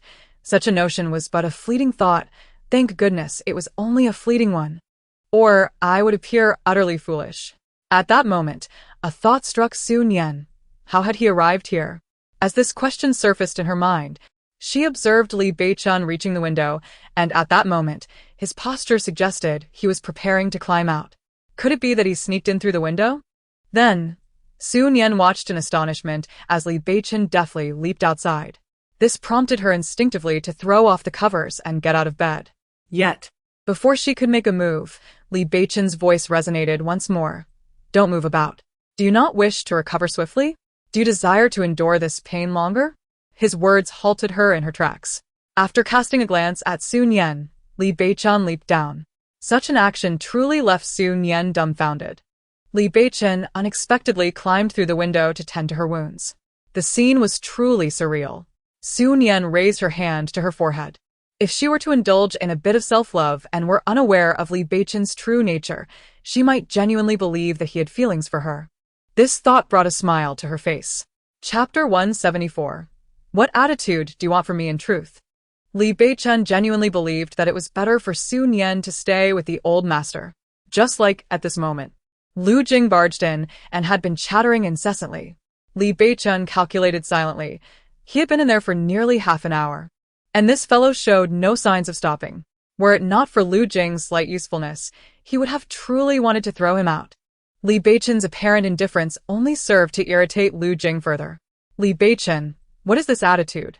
Given the situation with Qi Er, why do you remain so detached? I maintain that you have no feelings for her at all. If you hadn't competed with me back then, how could Hua Linyuan have taken advantage? Perhaps by now, Qi Er and I would already have welcomed our second child. What attitude do you want from me? Li Beichen casually twirled the pen in his hand. What attitude can I possibly give you right now? I can only think of ways to extract Su Nian. Have you not been listening to my words? Your old master should mind his own business. As Lu Jing said this, he cast a scornful glance at Li Beichen. You too, at your age. Why do you still fear your old master? I now truly comprehend why Qi Er chose not to select you. After all, that woman is willing to opt for a pampered man. When Lu Jing suggested finding a way to extract Su Nian, Li Beichen halted his pen-twirling motion. Such a statement, if taken out of context, might be misconstrued as a mere reference to capturing some sort of beast. The task at hand is to devise a plan, not to create a commotion here. Li Beichen finally spoke, yet his words did nothing to quell Lu Jing's agitation. On the contrary, it only fueled his fervor. Am I causing a disturbance? The situation is dire, and yet you remain so composed. If you ask me, we might as well storm into your ancestral home and see Su Nian, then restrain that woman on the operating table. That way, nothing else would matter. This suggestion tightened Li Beichen's fists, restraining her directly on the operating table. Unthinkable. Upon hearing this, Lu Jing exploded with anger. Why is that unthinkable? Have you not heard what the doctor said? Qi air cannot be delayed any longer. It is you who has not been listening. The doctor stated that her condition is precarious, and she may not survive the surgery. If we bring Su Nian over now, where will we even place her afterward? At that moment, Lu Jing recalled Lan Qi's actual health condition. He sank into the sofa, realizing, even so, Su Nian is beyond our control. I genuinely feel as though a sword hangs over us, one that could fall at any moment, and it leaves me restless day and night. Listening to Lu Jing vent his frustrations, Li Beichen recognized an opportunity. I can empathize with your feelings. Both you and I are sincere. Yet, I find myself unsettled. Clearly, Lan Ji is the true instigator, yet this culprit shows no concern for her, while she waits anxiously for his arrival. This statement ignited Lu Jing's fury. You are absolutely right. Lan Ji's transformation stems from her association with Huolin Yuan, who is currently nowhere to be found. It is utterly infuriating that we are left to worry about him. Chapter 175. The distortion of humanity, or the decline of morality. Li Beichen allowed this individual to ramble in his presence for so long with a specific intention in mind. He believed that to effect change, it was imperative to deal with the so-called male lead, Huolin Yuan. However, confronting Huolin Yuan directly would undoubtedly lead to misfortune.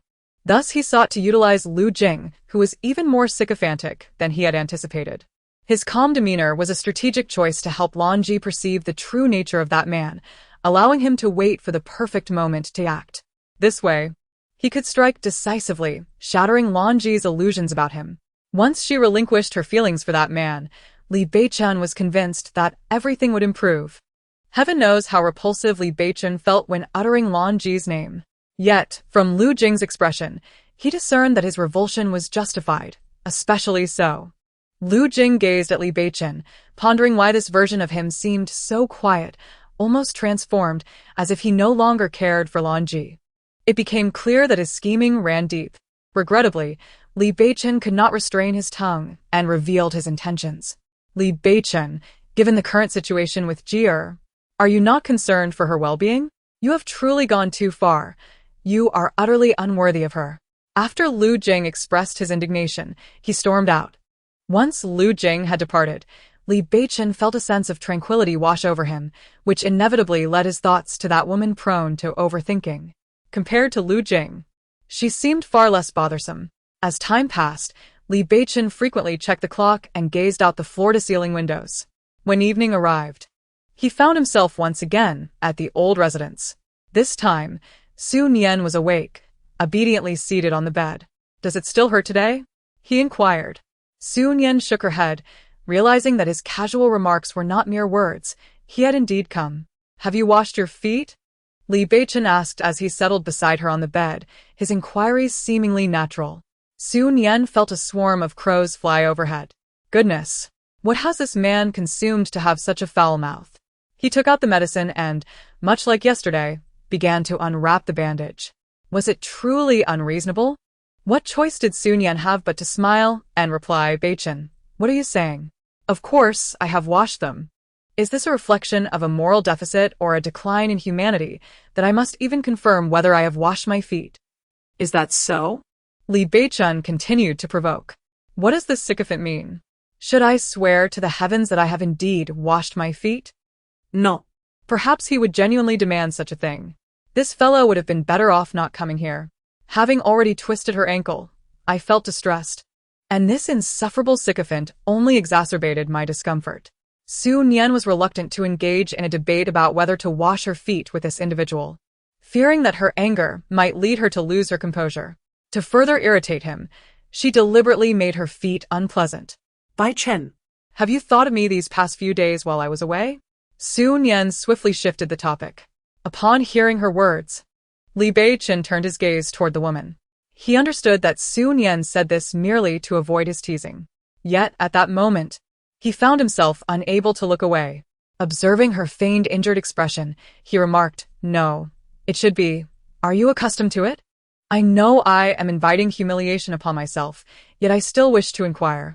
Chapter 176. The Cunning Old Man. So you are aware. Li Beichen meticulously applied ointment to her injury. However, that single remark was more effective than a direct mockery of Su Nian. If that is the case, then watch me disgust you. Just as Su Nian was about to move, Li Beichen seized her ankle, saying, climbing over walls is no easy feat. Do not make it harder for yourself, or you will be the one in pain. Thus, Su Nian found herself unable to move. Li Beichen glanced at Su Nian, who was contemplating how to provoke him, then his gaze returned to her ankle. Accustomed, I truly find it a bit unsettling not having this woman's whimsical thoughts around these past few days. At that moment, a sudden knock at the door startled Su Nian. Following that, the voice of the old man resonated. Nian Nian, are you asleep? Su Nian instinctively directed her words towards Li Beichen, saying, I haven't mentioned your presence here to Dad. What should we do now? Perhaps you should hide. Xiao Nian, are you asleep? A servant just informed me that there was some commotion here, so I came to check. Why is it so quiet? Is something amiss? If someone is in your room, please make a sound, and I will immediately come to your rescue. As Li Jianhong spoke, the noise at the door grew increasingly intense, almost as if it were on the verge of breaking in. Su Nian hurriedly pulled Li Beichen onto her bed and covered him with a blanket. Stay silent here. Seeing Su Nian's serious demeanor, Li Beichen couldn't help but feel as if he were a clandestine lover. After ensuring he was concealed, Su Nian rushed to open the door. Dad, why are you still awake at this late hour? Li Jianhong entered, surveying the surroundings, but his gaze lingered on the bulging blanket atop the bed. Xiao Nian, have you seen anyone? Su Nian shook her head. No, I've been sleeping and haven't seen anyone, she said, stifling a yawn. Li Jianhong, having lived a long life, could easily discern that Su Nian was lying. You truly haven't seen anyone? A servant at home mentioned that someone had stealthily entered, which is why I came to investigate. Su Nian immediately wanted to explain, but her words were interrupted by the elder. This reminds me of your Uncle Wang's daughter-in-law, who secretly brought someone in. Su Nian was taken aback by the old man's words, momentarily at a loss for a response. Li Jianhong continued, Nian Nian, I am not doubting your intentions. What I mean is, if you truly have clarity, then you should allow that young man to enter through the front door. Climbing over the wall poses risks. What if he were to get hurt, especially in the darkness of night when it's easy to misstep? Su Nian remained silent, while Li Beichen, concealed under the covers, felt the weight of the old man's gaze. He was well aware that his whereabouts could not remain hidden from the old man. Such remarks were deliberately directed at him. Yet, despite the circumstances, a sense of discomfort settled within Li Beichen. Nian Nian, I am sincere. I am not trying to deceive you. Unexpectedly, Li Jianhong adopted a serious demeanor, stating, Nian Nian, I am not jesting. You must not cling to a single tree. If this tree, Beichen, proves unworthy, then seek another. Regardless of what transpires, even if you do end up entangled with that insufferable boy, I will always be your father. Chapter 177. I am asking you to prove yourself, not to take advantage of me after bidding farewell to the old man. Su Nian turned to face Li Beichen and was startled by his expression. His countenance suggests that I owe him money. However, I cannot blame the old man for his remarks. He clearly intended for them to reach Li Beichen. This only underscores the poor character of that sycophant, as even his biological father cannot tolerate him. Moreover, he only knows how to show me a grim face. If he has the audacity, he should confront his own father instead. Approach Li Beichen, saying, Beichen, please do not overthink this. Father was merely joking. How could I ever betray you? You may not realize it, but you are etched into my heart, engraved within my very soul. Please do not misunderstand. She continued, when you have departed, I shall bring each new lover to your grave, parading them before you. What will you do then? Li Beichen's smile grew increasingly sinister as he responded. How will you prove it? As soon as he uttered those words, the atmosphere shifted to one of palpable tension. Subsequently, Su Nian began to remove her clothing. Li Beichen seized her hand, pinning her down, and in a voice laced with frustration, he stated, I demand proof, not for you to take advantage of me. I believe that no matter how much I say, You will never trust me. You may think of me as a woman who spins tales. If that is the case, why not demonstrate my sincerity through action? She mused, I shall seize every opportunity to obtain your essence. Once I have it, this foolish admirer will learn the harsh realities of life. With a sardonic smile, he released her hand. Su Nian immediately adopted a sorrowful expression, lamenting, Indeed, in your eyes, everything I do is wrong. At this moment, you likely believe my very being is tainted, even though you have not verified it yourself. Beichen, this is unjust.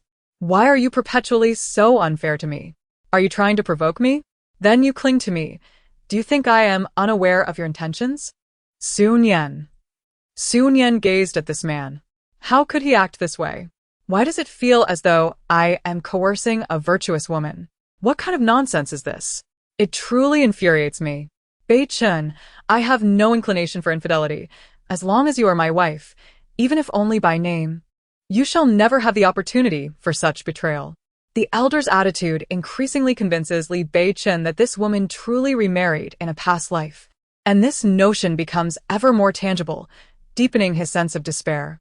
Thus, as the conversation reached this juncture, he could not help but declare, Even if I were to die, you shall not. These words caused Su Nian's body to tremble involuntarily. Subsequently, Li Beichen pulled her into his embrace. Even if I were to die, I would remain by your side.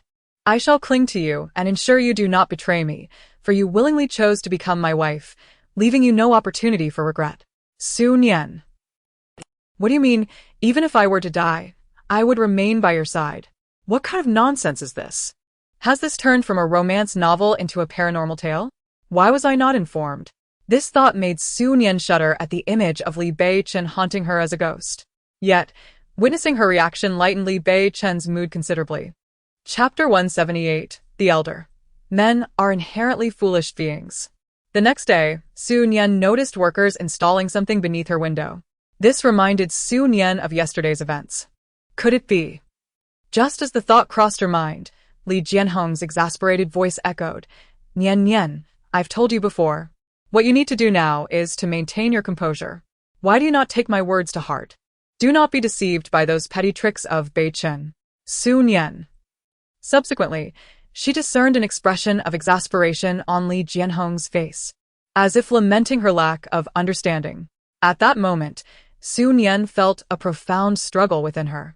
She even contemplated telling the old man that she was merely holding onto a script of being a devoted admirer of Li Beichen.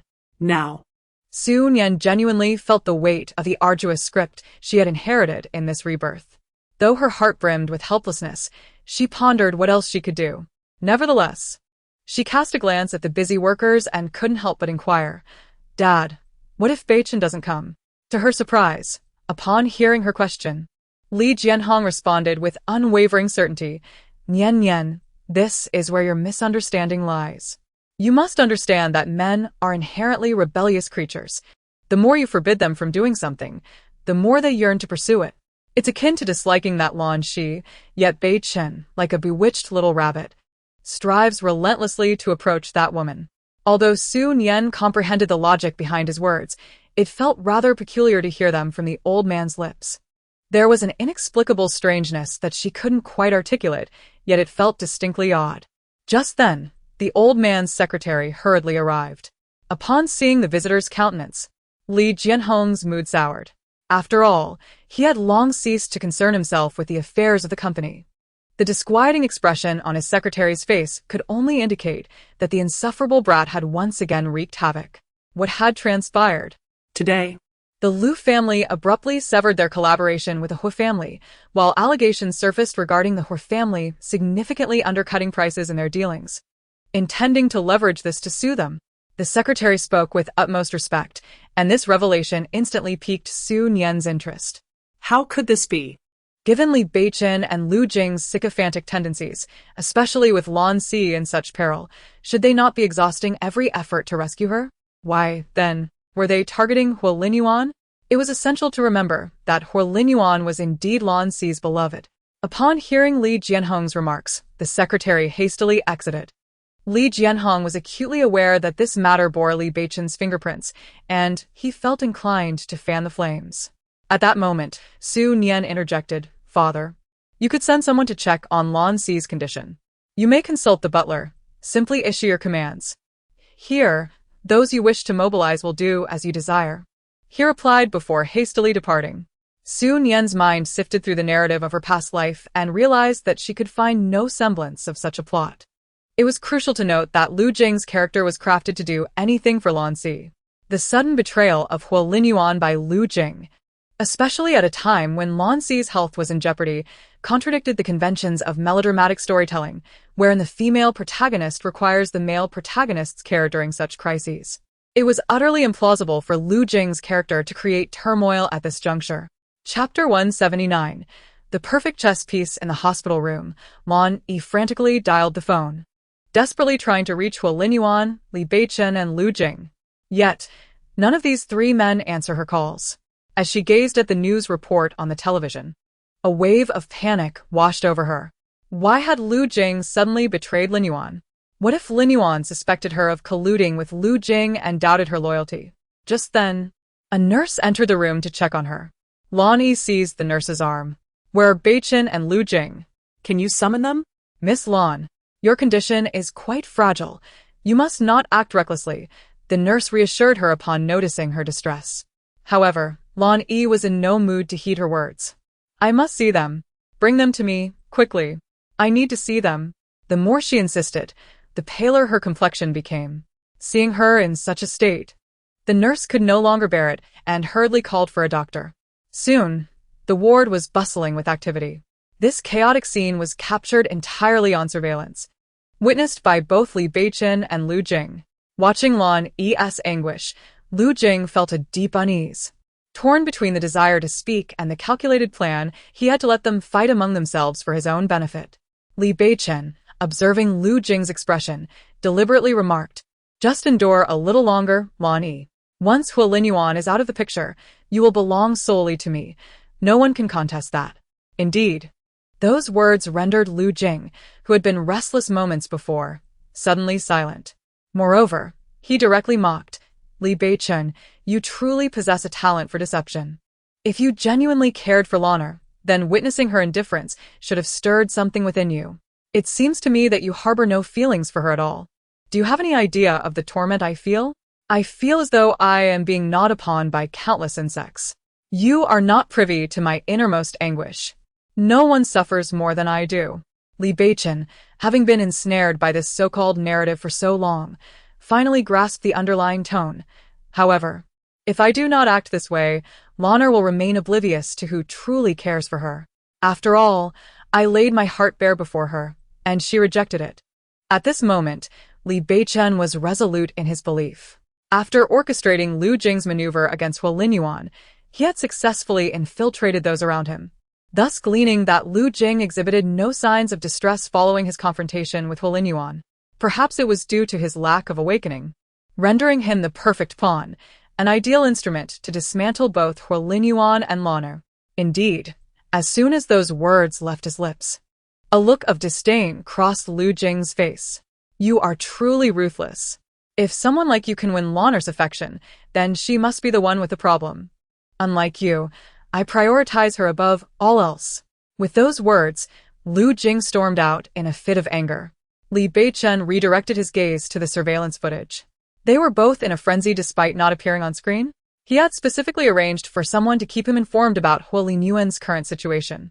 Simultaneously, Lu Jing's associates would whisper in Hua Linyuan's ear, thus ensuring that both the male and female protagonists were dealt with concurrently. Chapter 180. Lu Jing lacks for nothing when Li Beichen learned that the elder had begun to collaborate with friends to terminate the partnership with the Hua family. He couldn't help but ponder how Su Nian would react upon discovering his actions against Hua Linyuan at such a critical juncture. Surely, she would perceive his actions as an attempt to win over the woman, Lan Ji, and perhaps even find amusement in the situation from the shadows. However, that was of little consequence. Once Su Nian witnessed him successfully managing the so-called protagonists, all would be well. Li Beichen found himself curious about Su Nian's expression should that day ever arrive. He was genuinely looking forward to it. After diligently attending to some documents, Li Beichen paused in his tasks. Lin Su quickly presented him with a tablet, whereupon Li Beichen observed a shocking scene, Lan Ji bound with ropes, being roughly taken away, even enduring a few slaps along the way. Upon viewing the footage, Li Beichen nearly burst into laughter. Lu Jing was truly going to great lengths to sully the reputation of his rival. After all, what sort of woman would be attracted to a man who strikes women? He instructed Lin Su to ensure the doctor was vigilant, lest anything untoward happen to her. Lin Su understood. Li Beichen contemplated for a moment. Should Lu Jing wish to bribe the doctors, he should allow them to be generously compensated and act according to Lu Jing's wishes. But remember to advise them to set their prices a bit higher, for Lu Jing was not short on funds. Lin Su, who initially thought Li Beichen would instruct him to enhance Lan Ji's protection, was taken aback by this statement. To comprehend his position beside Li Beichen, one must recognize that he is acutely aware of Li Beichen's sentiments towards Lan Ji. His recent actions have left him utterly perplexed. Upon observing Lin Su's expression, Li Beichen grasped the underlying message and promptly remarked, "Do not extend excessive kindness to her. If you do, she will come to perceive all your gestures as mere obligations." In the ensuing days, Lan Ji's treatment deteriorated sharply. After all, Lu Jing, with his ulterior motives, intended to instill disappointment in both Lin Yuan and Hu Beichen simultaneously. Such measures had to be severe. Without them, he could not hope to win over the coveted beauty. Consequently, the meticulously prepared nutritious meals that Lan Ji had previously enjoyed vanished, along with her dedicated caregivers. The doctors and nurses also ceased their attentive demeanor, and eventually the caregiver, exasperated, resorted to slapping her. This treatment only exacerbated Lan Ji's unease, intensifying her longing to see Li Beichen. In her eyes, a mere encounter with him would suffice to resolve all her troubles. Su Nian had to concede that Li Beichen's medicine was remarkably effective. Within just a couple of days, she found herself able to run and jump once more. During this time, she kept an eye on the developments concerning Lin Yuan and Lu Jing. However, the recent decline in Lan Ji's treatment left Su Nian in a state of confusion. After all, she was the object of affection for 3 men. Why, then, was her treatment so abysmal? This very uncertainty prompted Su Nian to remain obediently at the ancestral home, observing the unfolding events. Of course, she did not remain idle. In her spare moments, she busied herself by penning love letters in her room. After all, she must portray a woman who loves yet cannot attain, one who has been wounded by Li Beichen. Well, it could be said that she is merely transcribing, after all. Her brain cells are far too precious to squander on Li Beichen. Just as Su Nian was engrossed in her copying, a knock echoed through the air. Chapter 181. Is this acceptable? Su Nian had to concede that Li Beichen's medicine was indeed quite effective. Remarkably, within just a couple of days, she was able to run and jump once more. During these days, she had also been following the affairs of Lin Yuan and Lu Jing. However, the treatment that Lan Ji had recently received left Su Nian somewhat perplexed. After all, she was the apple of 3 men's eyes. Why was her treatment so meager? This was precisely why Su Nian had been obediently staying at the old residence, observing the unfolding events. Of course, she was not entirely idle.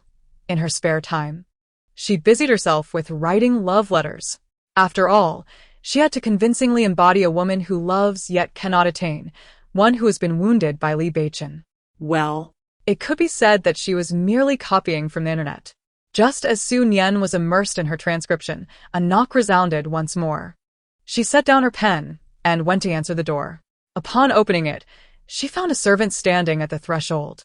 "Madam, Miss Lan has arrived and is waiting at the door. Would you like to go see her?" Lan Ji had come? At this, Su Nian let out a soft chuckle. Since the leading lady had arrived, she certainly had to pay her visit.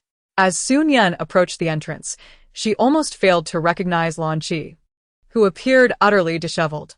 At this moment, Lan Ji was utterly disheveled, her face marred by wounds, a stark contrast to her usual delicate and pitiable demeanor, resembling a madwoman instead. "Su Nian, where is Beichen? What have you said to him that has compelled him to treat me this way?" Epanspating Su Nian. Lan Ji instinctively rushed towards her. However, before she could reach her, a servant intervened. "What have you said to Beichen? Why have you confined me to the hospital?" Why wouldn't he let me see him? Listening to these words, Su Nian was utterly bewildered. Li Beichen has locked you in the hospital and refuses to see you? How is that even possible? Just as Su Nian stood there in confusion, a group of men clad in black suits burst in. Initially, she thought they were the male protagonist's subordinates, but soon a man violently seized Lan Ji by her hair. Su Nian was taken aback. Li Beichen's men? Treating Lan Ji this way? That simply cannot be. It was well known that Li Beichen, in his infatuation, would go to great lengths to place the world at Lan Ji's feet. How could he possibly act in such a manner? Mr. Li has offered Miss Lan an opportunity. All she needed to do was choose him, yet she failed to cherish it. Therefore, Mr. Li has no choice but to adopt more forceful measures to make her understand who truly cares for her and to whom she belongs. Following this, the men in black roughly dragged Lan Ji away, the entire episode marked by brutality. Su Nian's mind was in turmoil. What on earth was happening? Why would Li Beichen act in such a manner? However, before Su Nian could call anyone to investigate, Li Jianhong appeared by her side. If it truly was that little rascal, then so be it. Upon hearing this, Su Nian looked at the old man with confusion. Li Jianhong continued, "It is someone from Lu Jing. In order to make Lan Qi completely lose hope in Beichen and Huolinyuan, he seeks to benefit as a bystander. Thus, he has bribed Beichen's associates to torment Lan Qi under the guise of Beichen." After listening, Su Nian was taken aback. Is this really possible? Li Beichen, Dad, do you genuinely wish for Su Nian and me to be together? Why then? Take credit for my efforts. Su Nian found herself at a loss for words, and even felt a twinge of sympathy for Lan Qi, recalling her recent misfortunes. Yet Li Jianhong, not one to have lived for so many years without insight, immediately discerned Su Nian's thoughts and let out a deep sigh. Nian, my dear, I recognize your kindness, but sometimes excessive kindness can lead to unfortunate outcomes. Lan Qi's current plight is well-deserved. If she were not so indecisive among 2 or even 3 men, she would not find herself in this situation. Chapter 182. Nightmare Dad, I understand. Su Nian replied with a smile. Yet, the unease within her continued to grow, for nothing of this sort had transpired in her previous life. She was uncertain whether the current circumstances were a blessing or a curse, especially since she had yet to retrieve the ink treasure. I am merely a bit concerned. This situation feels rather chaotic. That chaos belongs to them. No matter how they stir things up, it must not affect us. Su Nian, Dad, if there are any updates, could you please inform me? I find this situation exceedingly chaotic and feel a sense of unease. Of course, Li Jianhong readily agreed. However, upon noticing Su Nian's troubled expression, he felt compelled to offer some words of comfort. Nian, we are merely spectators in this drama. Regardless of how it unfolds or concludes, it bears no relevance to us. Do not allow the affairs of those unrelated to you to weigh heavily on your heart. My Nian is an intelligent individual. I trust you comprehend my meaning. Su Nian nodded, though her smile carried a hint of bitterness. That evening, a sudden bolt of lightning cleaved through the sky, as if it had torn the heavens asunder. This was followed by a deafening roar that jolted Su Nian from her slumber. She curled her legs to her chest, trembling uncontrollably. In truth, after realizing she had entered a fictional narrative, she harbored no particular thoughts. This was primarily because, for Su Nian, it made little difference in which world she existed. Her previous life in the so-called reality had begun in an orphanage, devoid of any semblance of family or friends. It was only after arriving in this new world and forming a bond with Mo Bao that she began to feel a sense of home, a connection to those of her own blood. However, following the events of the day, Su Nian found herself engulfed in panic. With such a significant alteration in the plot of her life, would Mo Bao still come to her side? Despite her awareness that fate was not likely to be overly kind to her, the uncertainty loomed large. The bond between Su Nian and Mo Bao, forged over a lifetime as mother and child, should have sufficed. Yet, she found herself unable to restrain the insatiable desire within her heart. After all, this was a kinship intertwined with her very blood, a family of her own creation. Must she truly endure a life of solitude? With her eyes tightly shut, Su Nian contemplated her fate. She could bear the darkness, yet she had savored the light. At that moment, a sudden laughter echoed in the dim room. startling Su Nian into alertness. She swiftly raised her head to behold a man emerging from the shadows, approaching her. Captivated by his presence, she instinctively rose and embraced him. Mo Bao, mother has finally found you. Li Beichen understood all too well that this woman was clinging to the memory of their future son. How to articulate such an emotion was beyond her. It was ineffable. Are you here to send me a dream, to reveal how I might bring you forth, Mo Bao? You are the wisest of all. Can you not unveil the means by which I can summon you? I have exhausted every possible avenue. Why is it so arduous? Li Beichen could acutely sense the woman's sorrow, even as the cacophony of her thoughts faded into the background. Yet, he felt a sense of helplessness in how to respond. Ultimately, he could only gently pat her back, offering solace to Su Nian. Chapter 183. His life, his own to command when Li Beichen arrived at the office. The dawn had fully broken, illuminating the surroundings with a bright light. In his mind, he could not help but recall the image of Su Nian weeping bitterly in his embrace last night. He found himself feeling that the surroundings lacked the brilliance of the previous evening. Upon this thought entering Li Beichen's mind, a smile crept upon his lips. Just then, the door was forcefully flung open. Li Beichen, what have you done to Lan Qi? Li Beichen repressed the smile that adorned his lips and turned to face the voice, only to be met with the furious countenance of Lu Jing. He was well aware of Lu Jing's intentions. It was merely an act to make the charade more convincing, to allow Lan Qi to truly believe that the torment she had endured over the past few days was at his hands. After all, Lu Jing had intruded into his office seeking trouble only after discovering how he had treated her. Lu Jing approached Li Beichen, seizing his shirt with a fierce grip. You instructed me to deal with Huolin Yuan, and I complied. However, I am not a fool, oblivious to being your pawn. I acted solely for Lan Qi. Yet you have now crossed my threshold. I genuinely question whether you truly love her. Lu Jing had long since devised this plan. He used this pretext to confront Li Beichen, intending to deliver a thorough beating to this insufferable man. By doing so, he would not only seize Li Beichen's initiative, but also teach this reckless individual a lesson. Had it not been for his meddling, Lu Jing was certain he would have already won the heart of the woman he desired.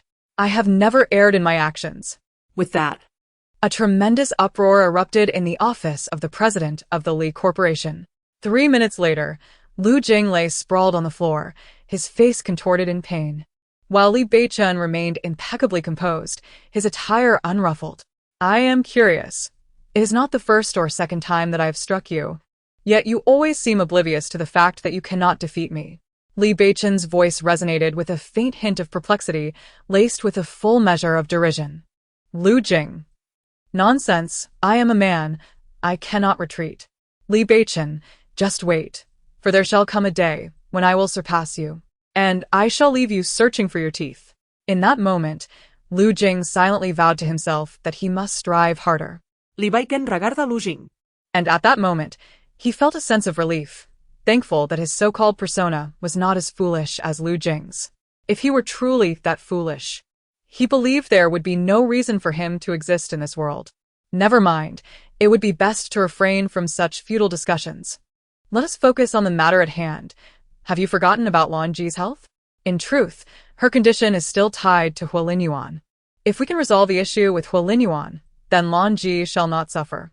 Lu Jing rose to his feet. I shall not let anyone stand in my way. I must deal with Huolin Yuan, for the kidney transplant is crucial for Jir. If Jir continues to be afflicted by Huolin Yuan's actions, then the surgery will merely address surface issues rather than the root cause. Indeed, after Li Beichen uttered these words, he discerned a glimmer of triumph in Lu Jing's gaze. He knew his plan had succeeded. This time, he intended to leverage Lu Jing's influence to simultaneously strike at both Huolin Yuan and Lan Ji. And even if he did not achieve complete success, it would surely leave them both significantly weakened. At that moment, he felt detached from the so-called narrative. In the subsequent narrative, he could exploit the second and third Lu Jing, thereby effortlessly dealing with the so-called protagonists of this world. No longer constrained by the plot, he is his own master, not merely a sycophantic second male lead. His life is his to command. Chapter 184. You are not qualified to negotiate with me. Su Nian vigilantly monitored the news, listening intently as Li Beichen descended into the fray, joining forces with Lu Jing in their assault. She heard how Lan Yi was treated like a lunatic in the hospital, ultimately being bound to her bed. All of this unfolded in stark contrast to the narrative she had remembered. With each piece of news, her unease intensified. As a mere insignificant supporting character, Su Nian felt utterly unqualified to participate in the main storyline. It was as if a knife hung precariously above her head, threatening to drop at any moment. This sensation was profoundly distressing, leaving her restless in her room day after day. However, her days of anxious uncertainty were soon to come to an end. The reason for this was her encounter with Hua Linyuan. As she beheld him approaching, Su Nian instinctively recoiled. "Why are you here? Why shouldn't I be here?" Currently, Li Beichen and Lu Jing are embroiled in relentless pursuit, and I should be at the Hua Corporation, frantically dealing with the troubles they have caused me. Yet, here I am. As Su Nian absorbed Hua Linyuan's words, a chill coursed through her. She had overlooked a critical detail. This was a Klitsch Mary Su narrative. Now, Lan Qi's condition has deteriorated, and her only salvation lies within her own kidneys. How could the male protagonist, Hua Linyuan, remain idle in such a dire situation? Meanwhile, the old master's attention is fixated on seizing this opportunity to eliminate the Hua family. Today, the old master sought out old friends for a banquet, leaving the ancestral home devoid of anyone but herself. Hua Linyuan, you must not act recklessly. Regardless of the circumstances, I am still Li Beichen's wife, the young mistress of the Li family. Should you dare to harm me, the Li family will not let you off the hook, Su Nian declared, her mind racing as she spoke her lines. With such a significant shift in the narrative, she could not guarantee her own survival. Given the circumstances, she might as well comply with him. After all, her kidney no longer belonged to her. I might as well give it to someone. Su Nian shrugged in resignation. However, I hope, Mr. Hua, that you can take good care of your woman. I would rather not lose my kidney only to remain without a husband. Hua Linyuan turned away, dismissing her. You lack the qualifications to negotiate with me. Su Nian thought to herself, utterly exasperated, I am sacrificing a kidney, and yet you treat me so unjustly. She then followed Hua Linyuan obediently. It must be said that Hua Linyuan had indeed made thorough preparations this time. However, upon witnessing this, Su Nian could not help but laugh, for she was acutely aware that no one would come to her aid. Even if the old master learned of her abduction and rushed to rescue her, Li Beichen would undoubtedly intervene for Lan Qi. Thus, her current predicament truly felt as though she were calling out to the heavens with no response, and appealing to the earth with no relief. now. Su Nian is acutely aware that she can rely solely on herself. Chapter 185. That power emerges again. As the vehicle traverses its path, Su Nian remains vigilant, awaiting the opportune moment to leap from the car and seize the chance to escape. Admittedly, she understands that such actions may appear somewhat foolish. However, this is a common trope in television dramas. As for the likelihood of success, it is merely a procedural step. Su Nian is fully cognizant that her kidneys must remain unscathed. She must ensure her body has health to bear a healthy Mo Bao. For the sake of Mo Bao, she must fight fiercely. Just as Su Nian notices the vehicle veering onto a familiar road, preparing to act, a voice crackles over the intercom from the front seat. Attention! We are under attack. Maintain defensive positions. The driver immediately triggers the alarm, and the vehicle begins to lurch violently. Su Nian grips the handhold tightly, yet struggles to stabilize herself. At that moment, their vehicle is violently struck, flipping over. With all her strength, Su Nian manages to crawl out from the wreckage, her ears ringing with a deafening sound. Su Nian, Su Nian. It seems she hears someone calling her name. Suddenly, the car beside her erupts in an explosion. The immense noise causes Su Nian to collapse onto the ground. Su Nian, are you alright? Li Beichen appears before her, his eyes ablaze with fury. He roughly yanked the person up, meticulously inspecting Su Nian's body. Only when he found no visible wounds did he finally breathe a sigh of relief. Li Beichen. You must release Su Nian at once, or face the consequences, came Hua Linyuan's voice, prompting him to turn around immediately. In that instant, he felt an overwhelming urge to kill this man. He never anticipated that Lin Yuan would seize this opportunity to attack the old residents and abduct Su Nian. The thought of what might happen to Su Nian if Lin Yuan succeeded was too dreadful for Li Beichen to contemplate. Lin Yuan, do you truly believe that I would hand my wife over to you? Lin Yuan merely laughed. Ha ha, wife. Li Beichen, how amusing that you can utter such a word. When you were entangled with my woman, did you ever consider that you had a wife? And now you suddenly remember. The two parties stood at a standoff. After Lin Yuan spoke, both sides readied their weapons. Li Beichen tightened his hold on the person in his arms. Then come and try. See if you can take my wife. At that moment, a violent confrontation ensued. Lin Yuan, the male protagonist, advanced step by step toward Li Beichen and the others. Su Nian, observing the approaching figure, felt a chill from the formidable aura he emanated. Do not be afraid. I will protect you, he assured. Upon hearing these words, Su Nian instinctively lifted her gaze. Although she understood that this man spoke such words to save his beloved, the unwavering determination in his eyes calmed her previously frantic heart. Li Beichen held Su Nian tightly in his embrace with one hand while fiercely engaging in combat with Lin Yuan with the other. Despite the tumultuous circumstances, every punch he threw was imbued with fierce intent, demonstrating that he was not, in any way, at a disadvantage. Li Beichen, you profess your love for Lan Ji. Yet is this truly how you express it? Binding Su Nian and threatening me, are you not afraid of what may befall her? Li Beichen recognized that Lin Yuan's words were crafted to distract him, but the latter would inevitably be disappointed. At that moment, however, Li Beichen's pupils dilated in alarm. For that formidable force had re-emerged. Chapter 186. Such words should never escape the mouth of Lin Yuan, lest he allow the narrative to dictate his actions. Panic surged within Li Beichen's heart. Damn it, at this moment, his body was being commandeered by the storyline. He exerted every ounce of strength to grasp Su Nian's hand, striving to regain control of his own body. You are unworthy of loving Jir. Thus, I have never regarded you as my enemy. I must show Jir your true self. Taking advantage of this distraction, Lin Yuan landed a powerful blow on Li Beichen. In his moment of losing bodily autonomy, Li Beichen had no chance to resist and fell to his knees. Yet, even in defeat, he did not relinquish his grip on Su Nian's hand. Su Nian sensed that something was amiss with Li Beichen. Beichen, what is wrong? Upon hearing her voice, Li Beichen felt a surge of strength and rose to his feet. At that moment, veins bulged on his forehead as he summoned every ounce of his power to roar. Su Nian is my wife. No one shall take her from me. Hey, your wife. Do you not find this somewhat amusing? When did Li Beichen ever regard this woman as a spouse? If you truly consider her your wife, you would not be entangled with my beloved. Li Beichen, even if you seek justification, could you not resort to such absurd reasoning? This rationale is genuinely laughable. With Lin Yuan's words, Li Beichen felt his strength wane once more. He understood that Lin Yuan's remarks served as a veiled reminder of his own persona, a script he was once again compelled to follow. He struggled to grasp Su Nian, yet his power continued to diminish. He gazed at Su Nian, who, in that moment, was equally taken aback by his expression.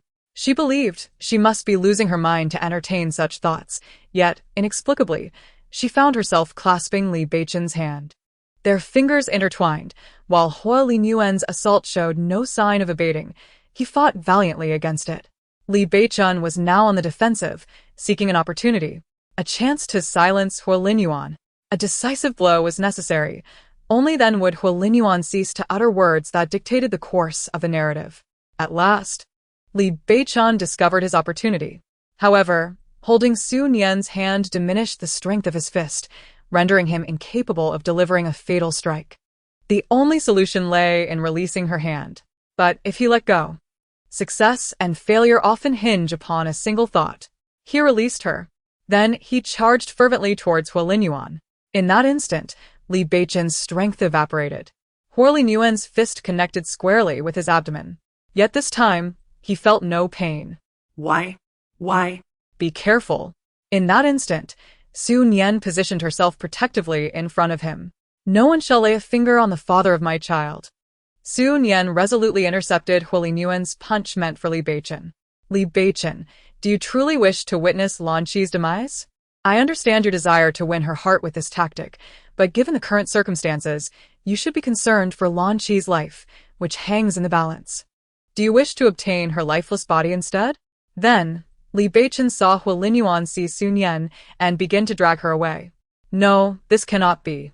He could not allow Su Nian to be taken by Huolinyuan in such a manner. Chapter 187. Even the King of Heaven cannot take Su Nian away. If Su Nian were truly abducted, what fate awaited her? Would Huolinyuan bind her to an operating table and extract her kidneys? The world might lose a woman named Su Nian. If such a world existed, he would never again hear her nonsensical chatter. The more Li Beichen contemplated this, the more his body trembled, overtaken by an unprecedented terror. No, he could never permit such a calamity to unfold. At that moment, as he watched Su Nian being gradually taken away, he finally comprehended just how profoundly important this woman, who often spoke without restraint, was to him. Thus, he desperately sought to reclaim control over his body, striving to break free from the constraints that bound him. He simply could not allow Huolinyuan to take Su Nian away so easily, even if it meant risking his life. He could not allow Huolinyuan to take Su Nian away. At that moment, the sky opened up and rain began to pour down. The large raindrops fell upon him, yet Li Beichen remained utterly oblivious. Su Nian, He roared, her name echoing with fury as blood trickled from the corner of his mouth. Gritting his teeth, he rose to his feet. At that instant, it felt as though a dagger had been plunged deep into his heart. Yet, Li Beichen seemed to be impervious to the pain. A singular thought consumed him. He must not allow Huolinyuan to take Su Nian away. With each step he took, it felt as if countless barriers loomed before him. But what of it? Today he was determined to shatter them all. Not even the heavens themselves could prevent him from securing Su Nian. He closed the distance to Huolinyuan and landed a powerful punch squarely on the man's face, seizing Su Nian from his grasp. Su Nian, I will not let any harm befall you, not even a hair's breadth. In truth, Su Nian had always perceived her role in this drama as that of a mere bystander, merely going through the motions, even wishing to be whisked away by the male lead to expedite the conclusion. However, at this moment, the intensity in Li Beichen's gaze rendered her breathless. Why did he wear such an expression? Seizing his chance, he delivered a kick to Huolinyuan's chest and, gripping Su Nian tightly, raced backwards. Behind them, Huolinyuan was in pursuit. Su Nian could feel the unwavering resolve of the man holding her hand. Bullets whizzed past their ears. Just then, a car careened into their path, halting abruptly to block their escape. Upon seeing the car, Li Beichen instinctively shielded the person in his embrace. Could it be that fate was truly so relentless towards them? Just as this thought crossed his mind, Lu Jing emerged from the vehicle. Li Beichen, leave this to me. I will handle this scoundrel. You all should leave.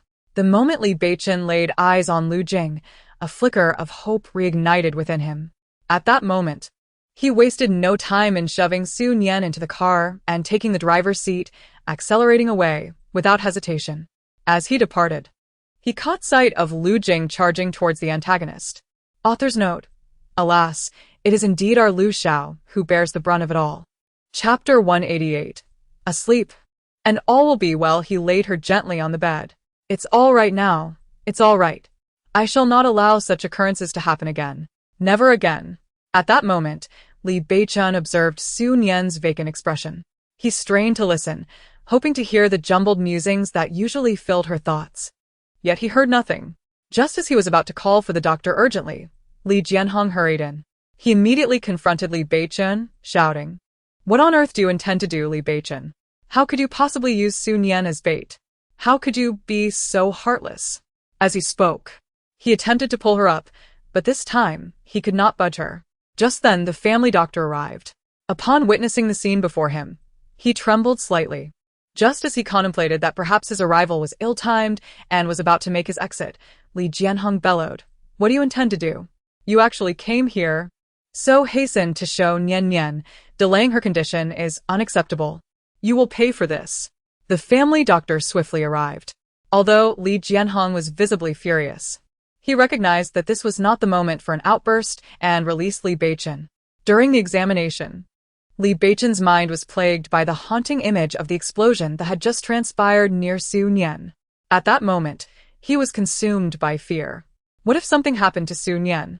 What if this world were devoid of someone named Su Nian, someone who could express her thoughts so freely in his heart? The terror he felt was beyond articulation. Fortunately, come outside with me for a moment. Li Jianhong's rationality improved slightly. Do not feign such concern for Nian Nian. However, Li Beichen showed no inclination to move, which rekindled Li Jianhong's simmering anger. I am right here. I am not going anywhere. Had Li Jianhong not been wary of disturbing Su Nian, he would have relished the opportunity to reprimand this fellow thoroughly. She is truly unscathed, isn't she? Why does Nian Nian's gaze appear so vacant? I warn you, if you speak carelessly, the consequences will be beyond your capacity to bear. The family doctor's expression changed upon hearing these words. At that moment, Li Beichen suddenly leaned closer to Su Nian's ear and whispered, "Sleep now, take a rest, and all will be well. This is but a dream." Upon hearing this, Su Nian closed her eyes. "Father, I understand your current emotions. However, regardless of your desires, we must await Su Nian's awakening and confirm her well-being. At that moment, you may choose to treat me as you wish." Li Beichen's voice was hoarse. His words elicited a smile from Li Jianhong. Yet, he recognized the truth in Li Beichen's statement. Thus, even though he felt an overwhelming urge to confront this man physically, he chose to endure. Taking a deep breath, Li Jianhong proceeded to the outside. After all, the audacity of Huo Linyuan to invade the ancestral home of the Li family and abduct his daughter-in-law was a profound disgrace. Not only to him, but to the entire Li lineage. If no action were taken, it would portray the Li family as weak and easily bullied, allowing the Huo family to wreak havoc at will. Chapter 189. Goodness, what has happened to this man's eyes? Did he sneak out last night? Li Beichen remained vigilantly by Su Nian's side, having kept watch throughout the night. For Li Beichen, this night was the most excruciating he could recall. His mind was plagued by thoughts of his misjudgments, constantly contemplating how to navigate the risks associated with confronting the so-called male protagonist, neglecting the potential ramifications for Su Nian. During this night, Li Beichen came to a realization. This chaotic and nonsensical woman had somehow infiltrated his heart, quietly and seamlessly, like a gentle spring rain. He grasped her hand tightly, resolute in his determination to prevent any further harm from befalling her. When the realization dawned, it was already too late to intervene. Gazing at Su Nian's tranquil visage, Li Beichen felt a slight smile tugging at the corners of his lips. As the sun gradually ascended, heralding the arrival of a new day, Su Nian finally opened her eyes. At that moment, upon witnessing her awakening, Li Beichen found himself at a loss for words to articulate the overwhelming emotions stirring within him, akin to a soul lost at the end of a road suddenly glimpsing the light of hope. Just as he prepared to speak, Su Nian's thoughts echoed in his mind. What on earth happened to his eyes? Did he sneak out last night? Li Beichen remained silent, while Su Nian blinked in confusion. At that moment, the voice of Li Jianhong broke the stillness. "Nian Nian, are you awake?" Upon hearing his voice, Su Nian promptly sat up. Observing her movement, Li Jianhong hurriedly approached her, exclaiming, "Nian Nian, you are finally awake. Do you have any idea how frightened I was yesterday? What would I have done if something had happened to you?" In response to his concern, Su Nian instinctively pulled her hand away from Li Beichen's grasp and attempted to rise from the bed. However, before she could fully descend, Li Beichen swiftly covered her with a blanket, insisting, "Your body requires ample rest. You cannot get out of bed." "I'm fine, truly, I am," Su Nian reassured him. As Li Beichen regarded her, he became acutely aware that Su Nian had endured a lifetime of suffering.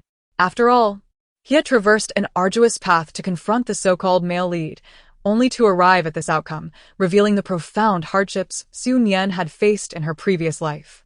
Moreover, in her previous life, Su Nian had to consider the child. If she were to confront him. At that moment, the voice of the old man resonated. "Nian Nian, I'm relieved you are well. You may not realize how terrified I was yesterday. It truly frightened my old bones. I kept vigil over you all night, consumed by fear of what I would say to your parents if anything were to happen to you." "Li Beichen, He then beheld the sight of Su Nian moved to tears. When I awoke and saw Li Beichen, I was slightly bewildered. When did this devoted admirer develop a conscience? It seems I was mistaken. Father is truly wonderful. I even believe he may care for me more than my biological parents. No. I must treat him as my true father, for he shall indeed become my father from now on, and I will certainly honor him well. Chapter 190. It was merely an accident. Father, I apologize for causing you concern. I am fine, truly. Li Jianhong felt a twinge of guilt under Su Nian's gaze. After all, he had fabricated the story. He had not truly kept watch over her all night. Yet, at his age, pride was paramount. This incident was his oversight. He had failed to secure the old residence properly, allowing Hualinyuan to breach it with such ease. However, upon reflection, since Li Beichen had no desire to be associated with Su Nian, he likely would not expose him. Rest assured, I shall not allow such an occurrence to transpire again. I have already instructed to enhance the security measures here manifold. I guarantee that not even a mosquito could infiltrate this place. Upon witnessing the elder's distress, Su Nian swiftly offered her reassurances. Father, this was merely an unforeseen incident. After all, none could have anticipated that Hualinyuan would set his sights upon this location. Therefore, it is not your fault. Please do not be too harsh on yourself. Moreover, this event has already transpired, and even if you were to blame yourself, it will not alter the outcome, but rather adversely affect your health. So, please refrain from overthinking it. This only deepened Li Jianhong's sense of guilt. How could he have been so blind as to overlook such a remarkable woman? It was clear that this place was no longer safe, and Su Nian ought to avoid remaining here any longer. Li Beichen's remark shattered the tender atmosphere. Upon hearing this, Li Jianhong furrowed his brow, a flicker of anger crossing his face. Why shouldn't she stay here? That incident was merely an accident, and I will not permit such a thing to happen again. Furthermore, if you claim this place is unsafe, do enlighten me as to where is safer than here. Li Jianhong's dissatisfaction with Li Beichen had reached its zenith. Upon hearing those words, Li Jianhong chuckled. Had this been in another time, he would have found joy in his son's newfound understanding. However, in the wake of recent events, he could only find it amusing. She immediately stepped before Li Beichen and said, "Your presence, I truly fail to comprehend how you could utter such words. Do not forget the reasons behind these events. You are the instigator of it all. It was you, Li Beichen, who sought to please your beloved through Nian's body. Had it not been for your actions, none of this would have transpired." This left Li Beichen speechless, as memories of compelling Su Nian too surfaced in his mind, causing him to involuntarily take a few steps back. At that moment, upon hearing her words, Su Nian instinctively realized her opportunity had arrived. She intended to utter some light-hearted remarks, yet for some reason, upon meeting Li Beichen's gaze, words eluded her. Alas, Li Beichen appears truly pitiful. He and Mo Bao share such a father-son resemblance, even in their expressions of distress. Perhaps, for Mo Bao's sake, I shall offer this fellow some kind words, considering his actions were merely dictated by that absurd plot, which cannot truly reflect his intentions. Dad, please do not blame Beichen. Upon hearing this, Li Jianhong sighed. Nian, you are exceedingly kind. Despite your situation, you still speak on behalf of this fellow. In doing so, who will suffer if not you? Chapter 191. Is he attempting to rectify my error? It is not kindness. Even if Beichen has erred in the past, I believe he shall not allow such matters to recur. Su Nian merely spoke casually. However, to her surprise, after uttering those words, she heard Li Beichen's affirming voice. Indeed, I will not allow such a thing to occur. This voice caused Su Nian's body to momentarily stiffen.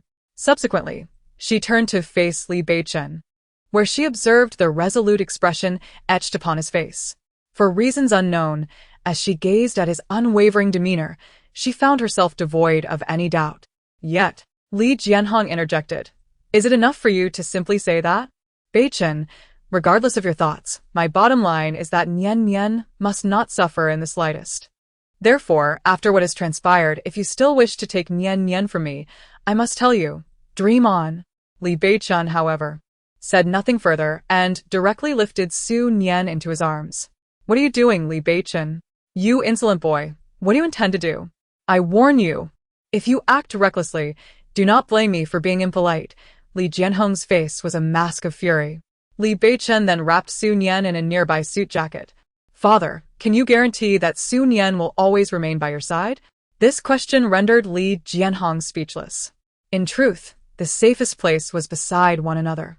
Apart from their proximity, any other location would render Su Nian vulnerable to Hu Yuan's schemes. Li Jianhong found himself at a loss for words. For no matter how dearly he cared for Su Nian, he was still her father-in-law. If Su Nian were to be constantly at his side, it would not bode well for her reputation should word get out. Father, I understand your concerns. However, I solemnly swear that I shall never cause harm to Su Nian, nor shall I permit others to inflict any injury upon her. From this moment forth, I shall dedicate my very existence to protecting her. Having been away from the old residence for quite some time, Su Nian could not help but gaze at the man beside her. His words echoed in her mind. She admitted that, at that moment, she was somewhat taken aback by Li Beichen's demeanor, yet now, her predominant feelings were curiosity and confusion. Has this fellow's sense of responsibility been ignited? No. Even if this devoted man has had his sense of duty awakened, it should not manifest in relation to me.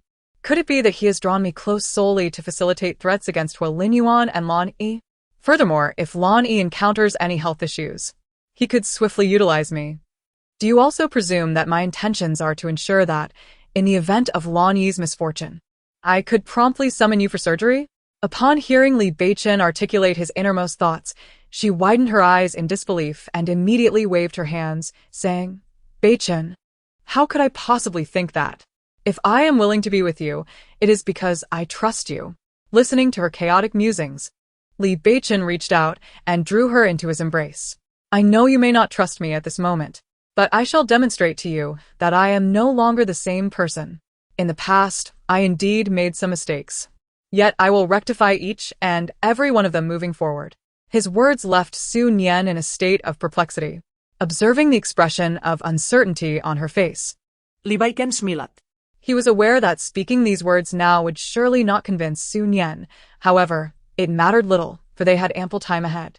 He could gradually rectify his mistakes and demonstrate his sincerity to her. What does Li Beichen mean by this? Does he intend to amend my error? Li Beichen. Chapter 192. Unfortunately, this fellow Li Beichen was destined for an early demise.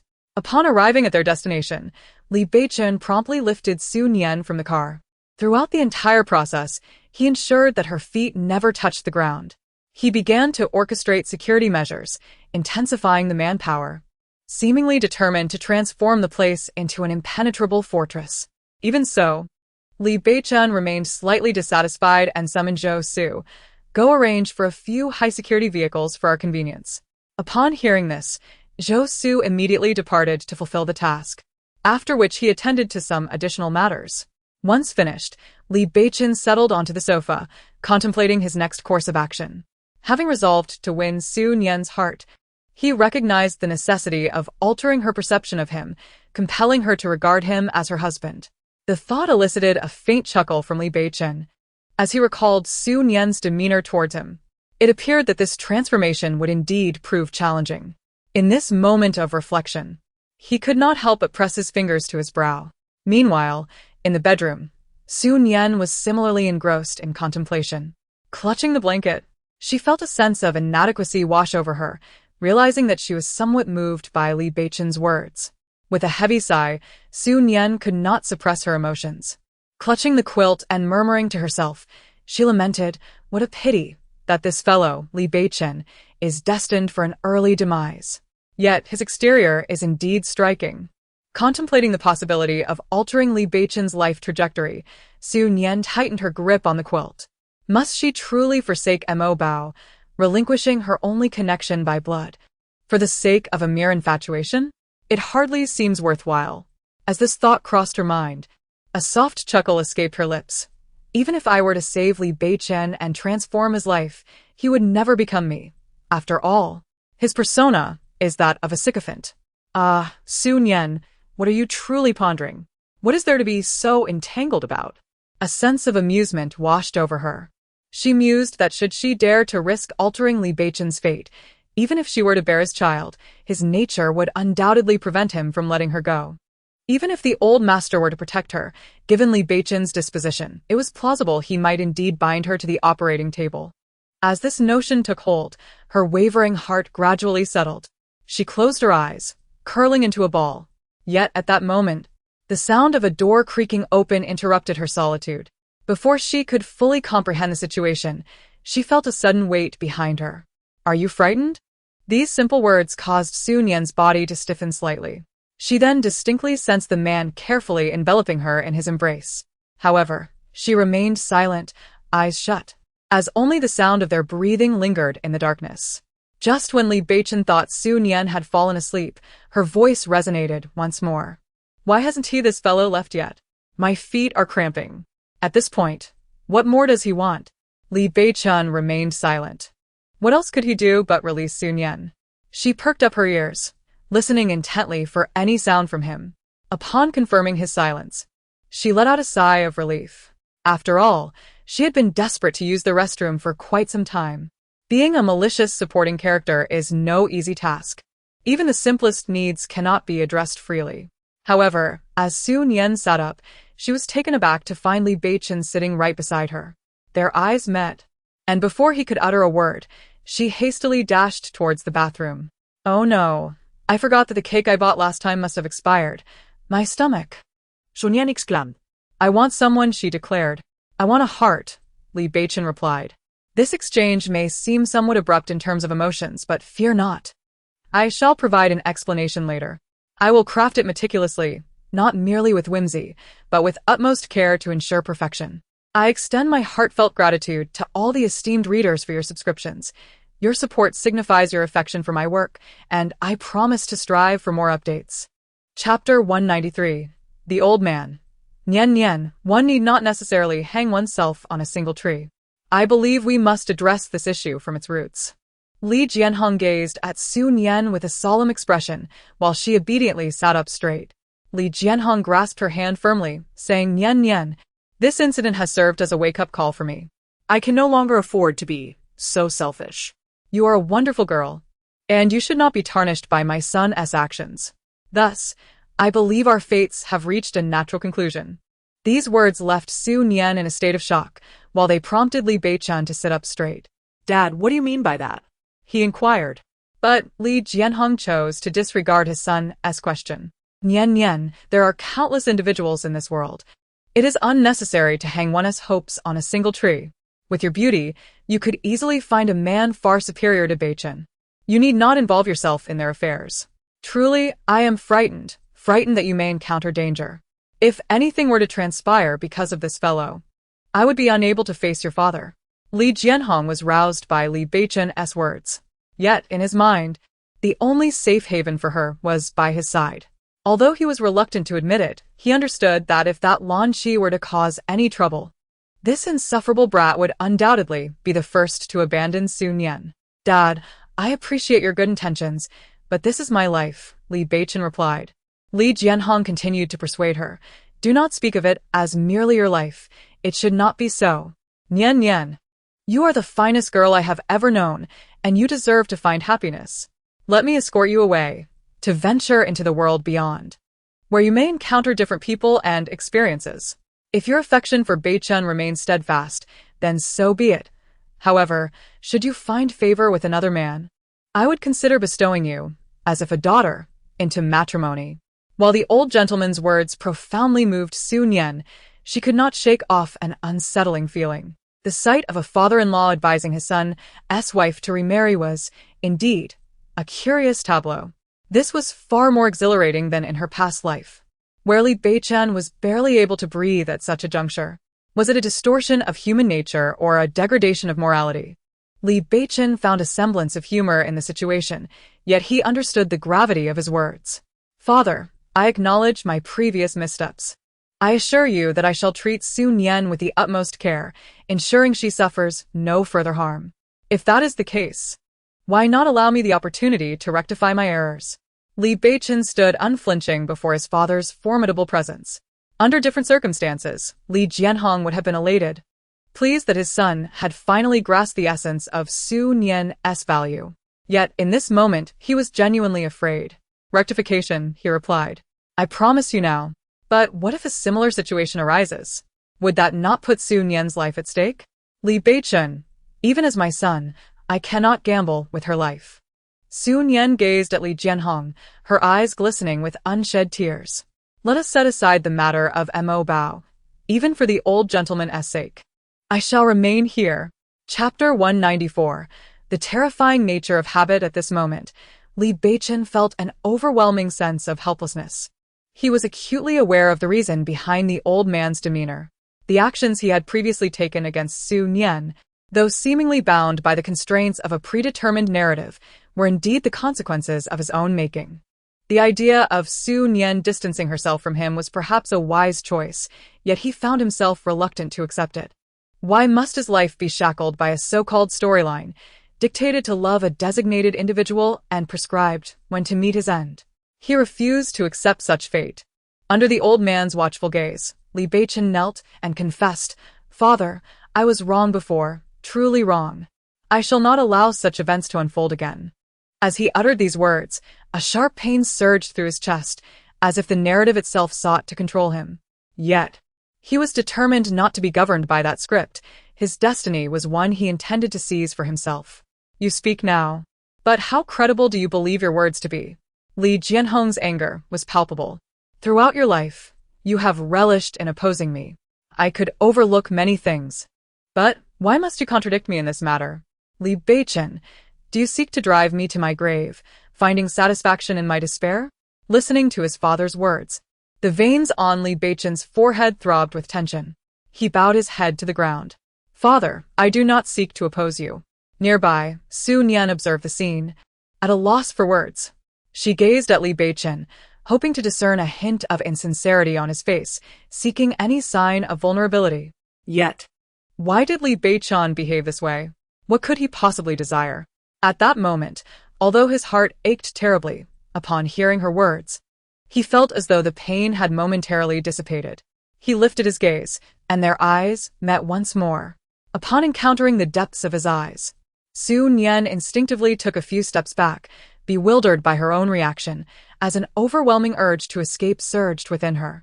Perhaps it would be best not to linger here, perhaps it was time to depart. However, how could Li Beichen allow Su Nian to leave? He immediately rose and moved beside her, firmly grasping her hand. The past was my fault, but I assure you, I shall not repeat it. What a ridiculous narrative. He refused to be confined by it. Su Nian swallowed hard, attempting to free herself from his grip. Have you considered it further? I have thought it through thoroughly, and I am acutely aware that this is my final opportunity. If I do not cherish this chance, I shall have no hope. Li Beichen's grip was powerful. She could not break free. Su Nian's heart was in turmoil. Yet, in that very moment, Li Beichen spoke. Su Nian, you have succeeded. This declaration rendered her body momentarily rigid. You have successfully accustomed me to your presence. In your absence over these past few days, I find myself instinctively glancing towards your spot, pondering what you might be doing or thinking, and whether you are content. Li Beichen gazed at Su Nian, articulating each word. Habit is indeed a formidable phenomenon. Upon uttering this, Li Beichen chuckled. Perhaps all of this is merely a matter of fate. After all, within this vast world, there are countless individuals, yet only he can discern the whispers of her heart. Chapter 195. Li Beichen, do you truly comprehend your words? Su Nian inquired. I do. At that moment, Su Nian found herself at a loss for words. Just then, Li Beichen bridged the gap between them, speaking slowly to her. Su Nian, would you trust me just this once? Su Nian understood that, adhering to her persona, she should be jubilant, exuding delight. However, gazing into Li Beichen's eyes, she found herself utterly incapable of feigning such emotions. Time passed gradually. In an impulsive moment, Su Nian uttered, I am willing. Upon her declaration, Li Beichen swiftly lifted her in his arms. Father, I trust you will respect Su Nian's choice. Rest assured, I shall not disappoint you this time. With that, Li Beichen carried Su Nian away. At this moment, Li Jianhong finally grasped the situation. Wait, I have yet to give my consent. Why are you leaving? Do you not regard this old man at all? Li Beichen, do you truly believe I can easily find a man 1,000 times better than you for Nian Nian? Your blatant disregard for me is utterly infuriating. Yet, Li Beichen showed no intention of pausing, merely stating that Su Nian's health was poor and she needed ample rest, after which he would take her to recuperate. Upon returning to the room, Su Nian only realized what had transpired when Li Beichen tucked her into bed. Had she actually managed to win him over? Was it truly possible? She scrutinized Li Beichen with eyes that seemed to possess X-ray vision. Could it be that he has genuinely developed feelings for me? That cannot be. According to the narrative, it should not be so. In my past life. Well, my interactions with him were limited to that one night, merely 3 minutes. Li Beichen had intended to say something, but upon hearing 3 minutes, he fell silent. Even without memories of a past life, he was certain that their connection lasted longer than that. Author's note: time is not the issue. It is the quality that matters, quality, haha. In an effort to prevent this woman from continuing her tirade, he cleared his throat. At that moment, Su Nian finally spoke. Do you like me? Li Beichen absorbed the confusion in Su Nian's gaze and replied with a simple yes. The questions that followed revealed her incredulity. What do you like about me? How could I possibly have won your affection? When did you start to like me? The series of inquiries illustrated just how disbelieving the questioner was. Li Beichen studied Su Nian, noting that there was not a hint of deception in her eyes. In truth, he was unaware of when his affections began. Perhaps it was when his very being became ensnared by the narrative, yet he persistently sought to fix his gaze upon her. Perhaps it was the sight of her finding joy within this tale. Perhaps it was simply fate. With eager anticipation, Su Nian thought, what on earth am I looking forward to? He is merely acting, attempting to ensnare me for his own gain, using his charm to deceive me. And I foolishly believed he truly cared for me. How naive I am. Li Beichen pulled the disheartened Su Nian into his embrace, stating, I understand your disbelief. And I share it, yet when I witnessed the explosion occur beside you yesterday, a singular thought consumed my mind. What if you vanished from this world? What if your incessant chatter ceased to exist? It felt as though the world had lost its vibrancy. As he spoke, he tightened his hold on Su Nian. Though he recognized that she might not believe him, expressing it felt necessary. Upon hearing his words, Su Nian's mind conjured the memory of Li Beichen's anxious approach towards her the previous day. She recalled the emotions she experienced in that moment. In chapter 196, she realized an important truth. It seemed she had been captivated by Li Beichen's exterior. Why did I hesitate at that moment? Regardless of whether his feelings for me are genuine or feigned, they bring me joy, making it much simpler for me to accept his advances. Since he harbors feelings for me, it is only natural for me to seek a deeper connection. As Su Nian indulged in her thoughts, pondering why this man liked her, she realized he could not articulate a reason. The only explanation seemed to stem from mere physical attraction. Indeed, men were often creatures of base desires. How could he possibly resist her long legs and ample chest? Just as these musings consumed her, Li Beichen enveloped her in a blanket, admonishing, Stop overthinking. You were quite startled yesterday. What you need now is ample rest to regain your strength. She gazed at Li Beichen, her expression transforming into one of sudden realization. See? This fellow is indeed putting on an act. Little did she expect that his performance would be so convincing. She almost failed to see through it. Yet, she deemed his skills inferior to her own, for his facade crumbled in no time at all. At that moment, Li Beichen could only respond with silence. Suddenly, Su Nian rose and placed a gentle kiss upon his lips, whispering, Good night. Since we are acting, I might as well seize the opportunity, she thought, indulging herself without guilt. In stark contrast to Su Nian's soft kiss, Li Beichen's kiss was a tempest, overwhelming her defenses entirely. Soon, she found herself lost within the storm.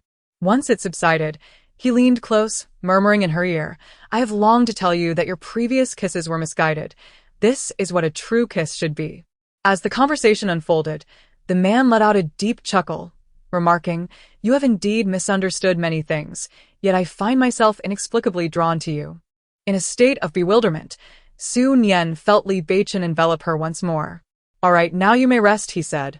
Droshili, Su Nian nari. Surrendering to slumber under such circumstances. Observing her, Li Beichen realized that truly winning Su Nian's heart would prove to be a formidable challenge. Nevertheless, he remained undeterred, believing that no obstacle is insurmountable for those who are resolute. With that thought, he closed his eyes and drifted into dreams. You think you are someone special. What right do you have to occupy this position? Su Nian, you merely stumbled into Li Beichen's bed by chance. What makes you worthy of being his wife and inheriting everything? I advise you, Su Nian, to terminate the life within you, lest you invoke the wrath of us elders. As Li Beichen listened to these voices, the images before him gradually sharpened. He beheld the pale-faced Su Nian, her pregnancy evident, surrounded by familiar faces, board members from the company. Suddenly, he witnessed Su Nian slam her palm onto the table, proclaiming, "No matter what you say, I am Li Beichen's only wife, his lawful spouse, and his primary heir. This is an immutable truth that no one can alter." Chapter 197.